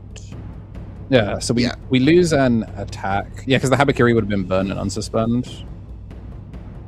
And we've used both of the once per turns now, so we are on like a really weird thing. So maybe just end on Habakiri. Habakiri I think Mon. I mean, yeah, Habakiri gets to like recover 1 here. And you don't really need to do anything else. But the problem is we're just kind of like trying to push through and trying to heal out, but we're not actually like going for a game. At least outing the first Diana means that if Jorge doesn't have like a meaningful out to the Habakiri, which I mean they definitely do, we're in a good spot. It means that if they don't find the OTK, we could potentially find an out by just like once again using the dual arts cards to remove the main stack and then develop our egg and like play for effectively in 2 turns time. All right, looks like we're going to prioritize the Black Gato rather than the Gazimon, which is going to give us the Asuna refresh, and then we get to Asuna on play, pitch the Sparrow to draw 2 cards. We do find that Lady Debbie off this, so we can start playing for board really aggressively. Draw for turn, because this was all off of Asuna. That's another Gato. Start of main. So pitch 1, gain a memory. Oh, we draw another Black Gato. Is that what we need right now, though? I mean, I think it's good enough just to convert that Toy Agumon into a purple Digimon so our training can become live. Training is live as training, you can evolve non-colors as long as it goes into the color. Okay. Yeah, it's not like Scramble where it has to be this purple Digimon made Digivolve into a purple Digimon. Trainings is before they realized they should probably have added those extra words. So it is any Digimon would Digivolve into a purple Digimon. Well, must Digivolve into a purple Digimon. So we can training into Black Gato here. There's a good chance that this is just game in some capacity if we can assemble the full line, but also it's going to be like a lot of resources, and I don't know if Jorge feels comfortable in going for that line of play, considering how much, like, he's not gaining a ton more memory than he currently has, maybe like 1 or 2 more from Hurricane Screw Shot. Yeah, we don't have that many screw shots in rotation, I think, is the problem. We're also dangerously close to, you know, a security check getting triggered, and it'll be like a tamer and then like ending our turn. And then the opponent could go to like 4 memory. At least we have 2 bodies wide, which is really good. Yeah, we are at start of main timing still, so we just have to figure out what we're trashing if we would like to go up to 3. I think he's trying to figure out whether he needs the Spider-Man trigger in hand in order to secure it. It looks like we're going to decline start of main. We are going to crack the training to go into Black Gatomon for 0 cost. And we don't get an Arsenair out of it. But we do have a Fly Bullet in hand. That's what we love to see here. The problem is we also don't have have a load. Yeah, not having a load is like, it's quite rough. Oh, we can't just tap the Asuna to evolve from trash, I don't think. I don't think we have the Lady Debbie. We have their Blitz. Okay, we have hella Hurricane Screw Shots. Okay. So, load to draw 1, and then Lady Debbie trash. Ooh. We also have Pagu. Yeah, I mean, Pagu would still trigger even if we get rid of the source. So I think we're going to do the second when Digivolving first. Yeah, okay, because I think that's the thing is Habakiri feel like trying to clear the Habakiri requires a lot of resources, but you're afraid of potentially cracking back. So if you can assemble double level 6 here, you feel pretty good. So we're going to Hurricane Screw Shot and then cast potentially Fly Bullet to evolve the Black Gato with the Arts Evo, then use the Hagu to then extend that way.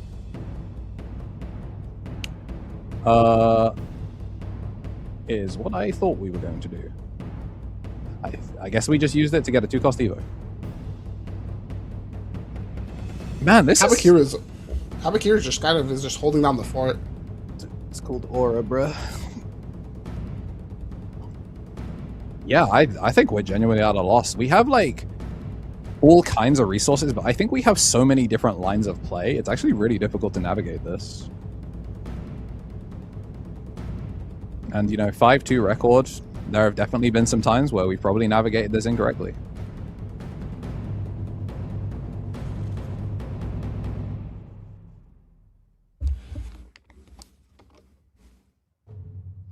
Lady Debbie isn't a mandatory.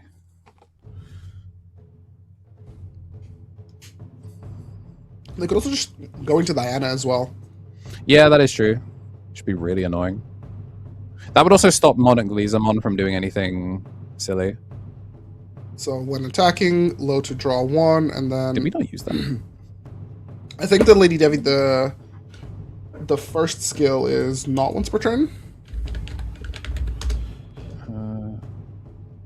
Oh no, never mind. Okay, Wait, how did I get loaded? I'm a little confused by that one. How did we end up here? Oh, I think we're resolving the Lady Debbie. Oh, okay. Yeah. Yeah, we've made no other actions, so yeah, we're still in the sport state. Oh yes, okay, so we did cast Fly Bullet in the end. Yeah. Everything is good. I'm surprised we loaded the Blitz, because we had double Hurricane Screw Shot.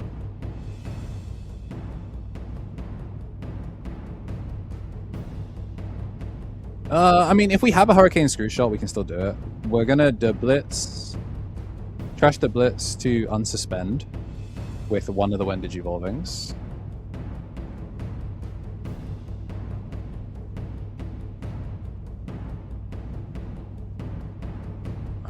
Bill Starmore duel. Yeah, so we get to trash one from your sources, or link cards this unsuspends. It de-digivolves us down off of the Habakiri.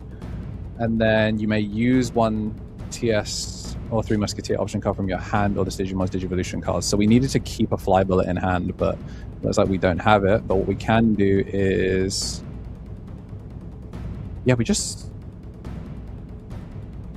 don't have it. Like, Bind Red Trigger is not what we need right here. Yeah, it just kind of burns one. But, Oh, well, I mean, a second Mono Lizamon is kind of what you want to see. Did we? We haven't used Pagumon, right? no, I don't think we used Pagumon in that sequence and then the actual security check. I know they're of the same tamer. At least it's not a mem set again. I think Hardy just like blundered a little bit here. Yeah, it was kind of similar in game 1. We saw just a little bit. Like, it's been a long day. It's been a really long day, so that'll be a little different. I some guess. Of these things. I think the sequences that they use the Black Gathering Inherit to talk and then Pagu to trigger the Evo. Ah, okay, sick. Honestly, So we could go into Habakiri again. yeah. Honestly, I forgot that Black Gato has a relevant inherit because it very rarely is needed. Okay, so trashing an inherit here.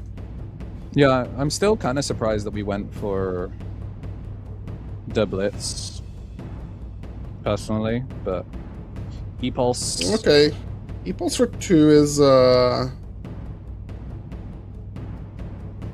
interesting. It suspends a blocker here. Obviously, it has counter, so it can't unsuspend.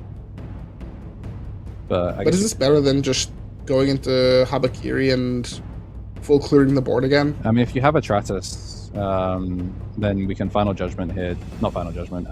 Eclipse Impact. The bot deck this Lady Devi. And then when Digivolving, clear the Black Gato. Yeah, although it looks like we are actually sitting on a Final Judgment. Oh, I guess by having the Armaliza, we get to just play the option for a reduced cost of 3. So... Okay, so we're choosing to do cost -2. Oh no, cost -0. So we're doing one off of the Tomoro and then the other off of the Armaliza, same as before. So this is going to be Monarch Liza's Final Judgment for 0. And no retaliation in the stack because we're on Toyagu. Lan has not really had good rookies in raising at all for this set. We at least get to like when Digivolving, de-digivolve an opponent's Digimon, and then also when Digivolving we have to battle something. So this Digimon may attack, and then we're going to Arts Evo during the attack. So then we get to de-digivolve and battle. So de-digivolve off the Billstar, and then battle the Black Gato. And this is where they go with the Bielstar Ace. That would Can you imagine? That would go crazy. I actually don't even think Billstar Ace would do anything here. Like, yeah, probably not. On play when Digivolving, return one option card from your trashing hand. You may use one 3 Musk option. I mean, I guess it would. It would. So, 2 checks with Piercing and the Asana. That's scary. That's scary. Yes, because this is piercings. Yeah.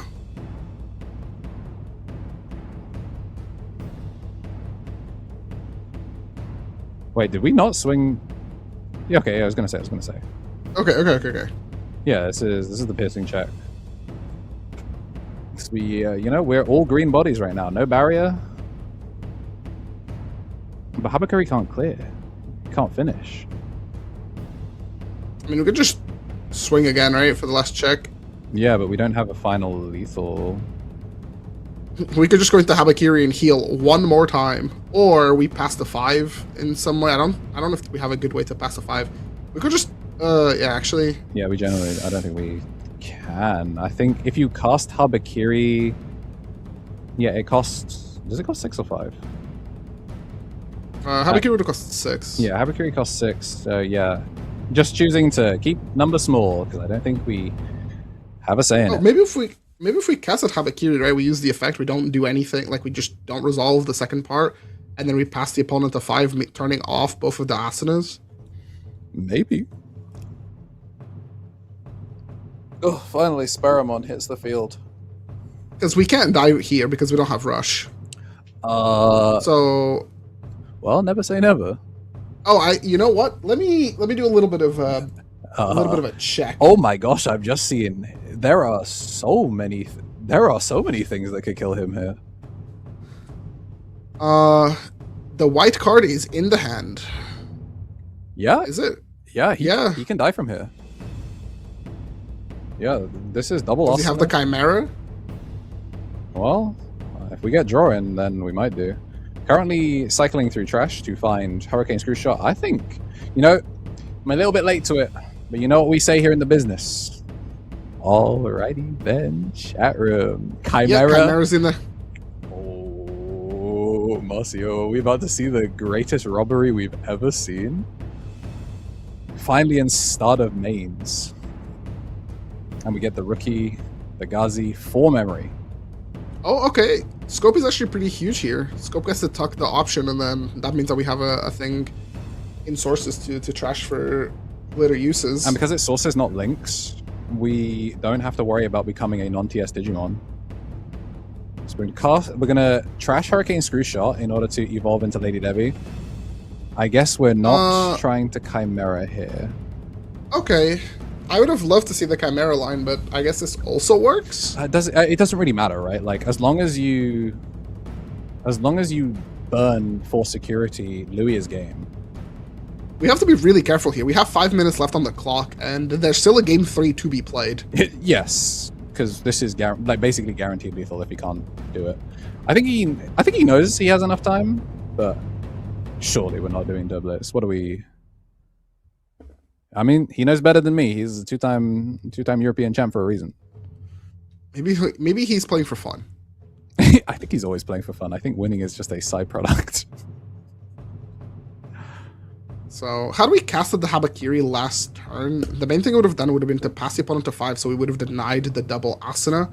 So, anything that would be on the board, it would have had to be like hard played out versus getting the bodies for free. I genuinely do not understand the line at all. I'm lost. So we're going to evolve into Beal Starmon and then use Bind Red Trigger and take the first shot. Then we're going to trash the Blitz off of the Beal Starmon effects. This is going to Digivolve the Habakiri down. So we should be able to punch it as a result because we will probably cast Hurricane Screw Shot as part of this. Although we don't have Louis memory now. Okay, so we get to cast Hurricane Screw Shot, kill the Mona Lisa, and then when Digivolving, trash, Fly Bullet, and Hurricane Screw Shot. To burn 1 and then gain a memory. The problem is this can't swing, so we can't actually get the second memory here. So do you maybe just end on Ruin? I think that's the plan. I think we're just going to end on Ruin mode and try to hold the position that we're currently at, where we're in a winning game 1 scenario. Yeah, like we don't have a blocker anyway because we went into not Lady Debbie X, into Billstar X. So this is, does Mario have the 6 cost? You're at 5. Yeah, if we have the 6 play cost guy and Mona Lisa, we're in an incredibly good spot. If we don't, it might be Jover. Oh, I see the Mona Lisa. But do we have the one-off Cougar? Yes, he's we there. do. We have a game. He's the goat. He's the goat. Yeah, that's it. He's got him. He's got him. 5 cost on play, and then we get to trash from under a tamer. He might be the GOAT, and then we have the swiftest game, as game 3. Yeah, Monarch Lizamon is gonna do it. Yeah, there we go. Both these boys picking up a draw. Both these boys straight up made bubble off of that. I don't know if they'll bubble off of this because 5-2-1 is better than the X3s, but not better than the X2s. So something needs to happen here in the next like 2-3 minutes, because they might be sort of like shooting each other in the foot. This might be the funniest way to crabs in a bucket. Maybe both of them already have their invite, you know, and they want to let some fresh blood onto the top cut. Yeah, this is gonna be difficult. What a one-off to show up, holding it to the final moment. Man, these Beelstar lines have been so wonky. Like, genuinely, I have had no idea where we're going at any point in these combos. Bro be thinking. We're going into the final with Gazi Gazi. And it is going to be Asuna for the pickup. It always surprises me that he doesn't double pickup. Oh, E-Pulse I think Hori also could have maybe had a lethal line with the problem is Bill's the Chimera. Yeah, because it would be a Digimon that could swing maybe, but then you wouldn't have the use for the... Oh, yeah, I suppose. You're not TS tagged. Everything would have kind of been turned off. Although, I guess you would be purple and black, right? So you would meet color requirements to use Fly Bullet. All right, 1 minute left on the clock. This is some of the speediest Digimon that I've seen in a long time. Yeah, we do have the Asuna, so... I think these guys realize that they're both kind of inting each other if they draw here, so they are trying to make something happen. Asuna pitch. Drop 2. Ooh, draw the Louis. Draw double Tamer. Probably not what you want to see. Yeah, that's rough. I think you... Oh, come on, man. No shot. Over to 2. This is scary. Draw for turn. Has to raise. Nearly took himself out of start of main into start of main. Yeah, nearly did not promote. I think we have to promote here just to kind of get our pieces going. I think if the intent is to win, you have to try and do as much as you can. So when OT hits, you have a little bit more agency over what you're doing. You're at start of main, so this is going to be... Are we just showing what was... Oh, I think we accidentally added 2 to hand instead of add 1 to hand, load 1. Okay. And now we get start of main, load, gain 1, E-Pulse, gain 1, draw 1. And we have a Kugo, we have Armaliza, but we do not have an OTK line, I don't think. Although we're close. It'd be very, very close. Hand to hand. I mean, if there was a turn to do it, it's this turn. They have 4 memory, 2 bodies, so we have the alliance for the potential like Habakiri between like Habakiri and Suspend, the 2 checks. We can definitely like burst a lot of security. It just 1 tamer with like a lot of sources down as well. Plus 3k as well. We get the suspension. I mean, it's not going to matter if we hit a bind red trigger in security, but like... We're also in overtime right now, so this is overtime. Mario is player turn 0. Monarch loses a duel. Gets to do it for 1 cost. Yeah, I think we're just going to try and do it. So we do have the security tech plus 1 plus the alliance, so this will be what, 3 checks? Yeah, and then we do not get to Arts Evo here, but we do get to trash another one to go into Habakiri Mon. Don't go Atratus, man. Oh, no, we do not want to go Atratus. Oh boy, oh, this is Oh no. When Digivolving, we're going to get the pop on the... Oh, right, yeah, because we do not want to battle. I guess... Yeah, no, I guess we can't This will be a bajillion checks, like 4 checks? Goodness gracious me. End of attack. We are going to unsuspend... We don't... no, we're just going to reboot. Yeah, we just have reboot. Okay, so we've unsuspended a little early, but like it doesn't matter. This is going to be Black Gato play Asuna. Push up. I think he needed 1 more memory to go for a game. Yeah. Blindy Ray would have gone crazy. Is this load bind red? Or is it add it to hand? Looks like we're going to go for add to hand. And then Arsena start of main, pitch.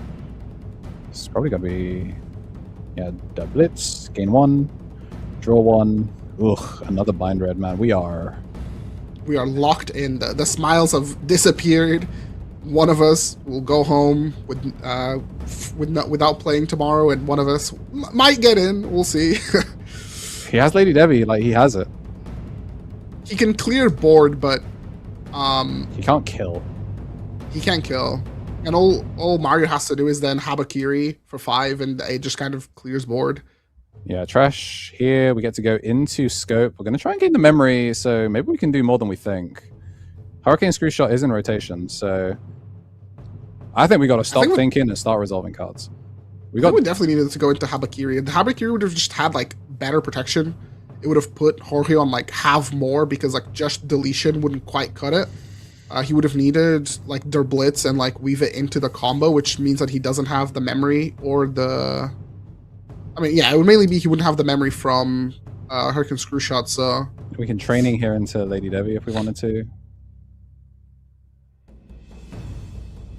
I'm choosing not to. We're going to pay full cost for it.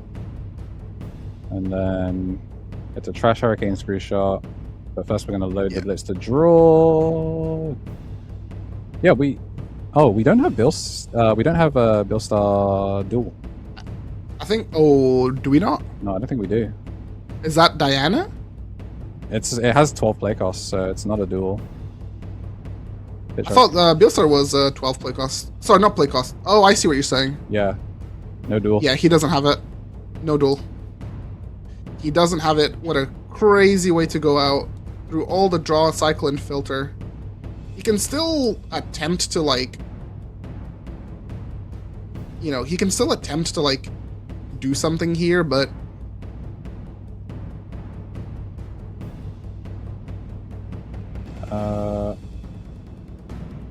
Alright, so we're doing the doublets. To play doublets. Or trash doublets. And then reload. Gets a Digivolve. And I guess gets the clear as well.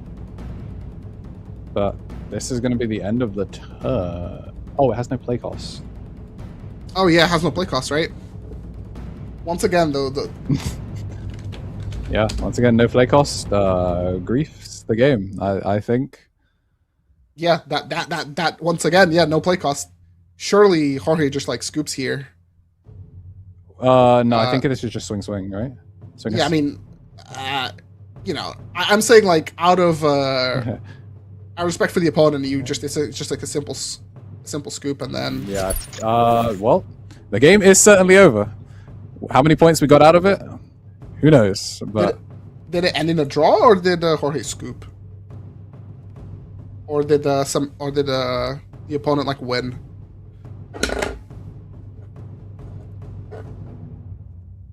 Yeah, it looks like it came through in a tie. That's an unfortunate one. That's unfortunate. Came up in a tie. I mean, the opponent definitely just had game next turn, right? Like, yeah, I think, like, obviously, like when OT is called for like stream timer versus our timer is very, very difficult. Like no, the seconds matter, because swing, unsuspend swing is very unfortunate. But at the same time, some of these games, like some of the time, you have your own agency over how much time you spend. A lot of these turns, obviously, land thinking a lot, but then also on the same side, Mario had some turns that did take a while, as we had to try and figure out which was better. But very, very unfortunate that it ends in a draw, and now I have no idea who's making it into day 2.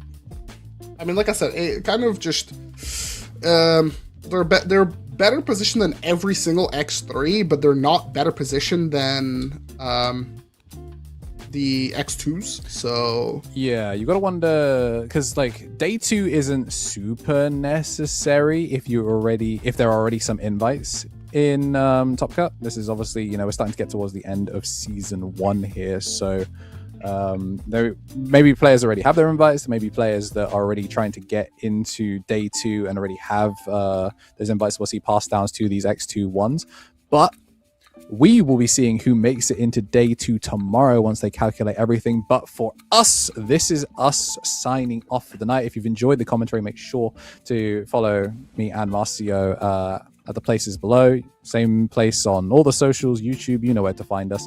But you will be finding us on stream tomorrow. Tune in sharp. It would be 9 a.m. round 1. Well, I suppose top 16 for bracket. So yeah, make sure to be there. And yeah, subscribe, follow if you want to get that notification to make sure you don't miss it. And have a good one. We'll see you tomorrow. Bye-bye.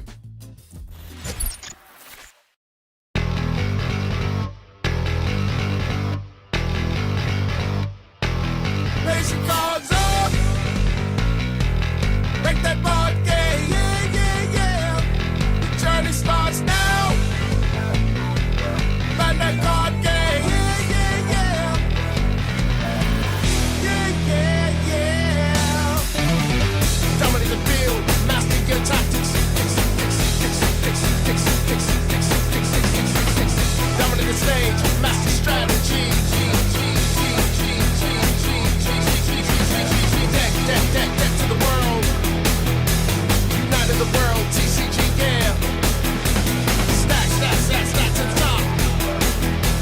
United the world. TCG, yeah. Bandai Card Game. Make that board game.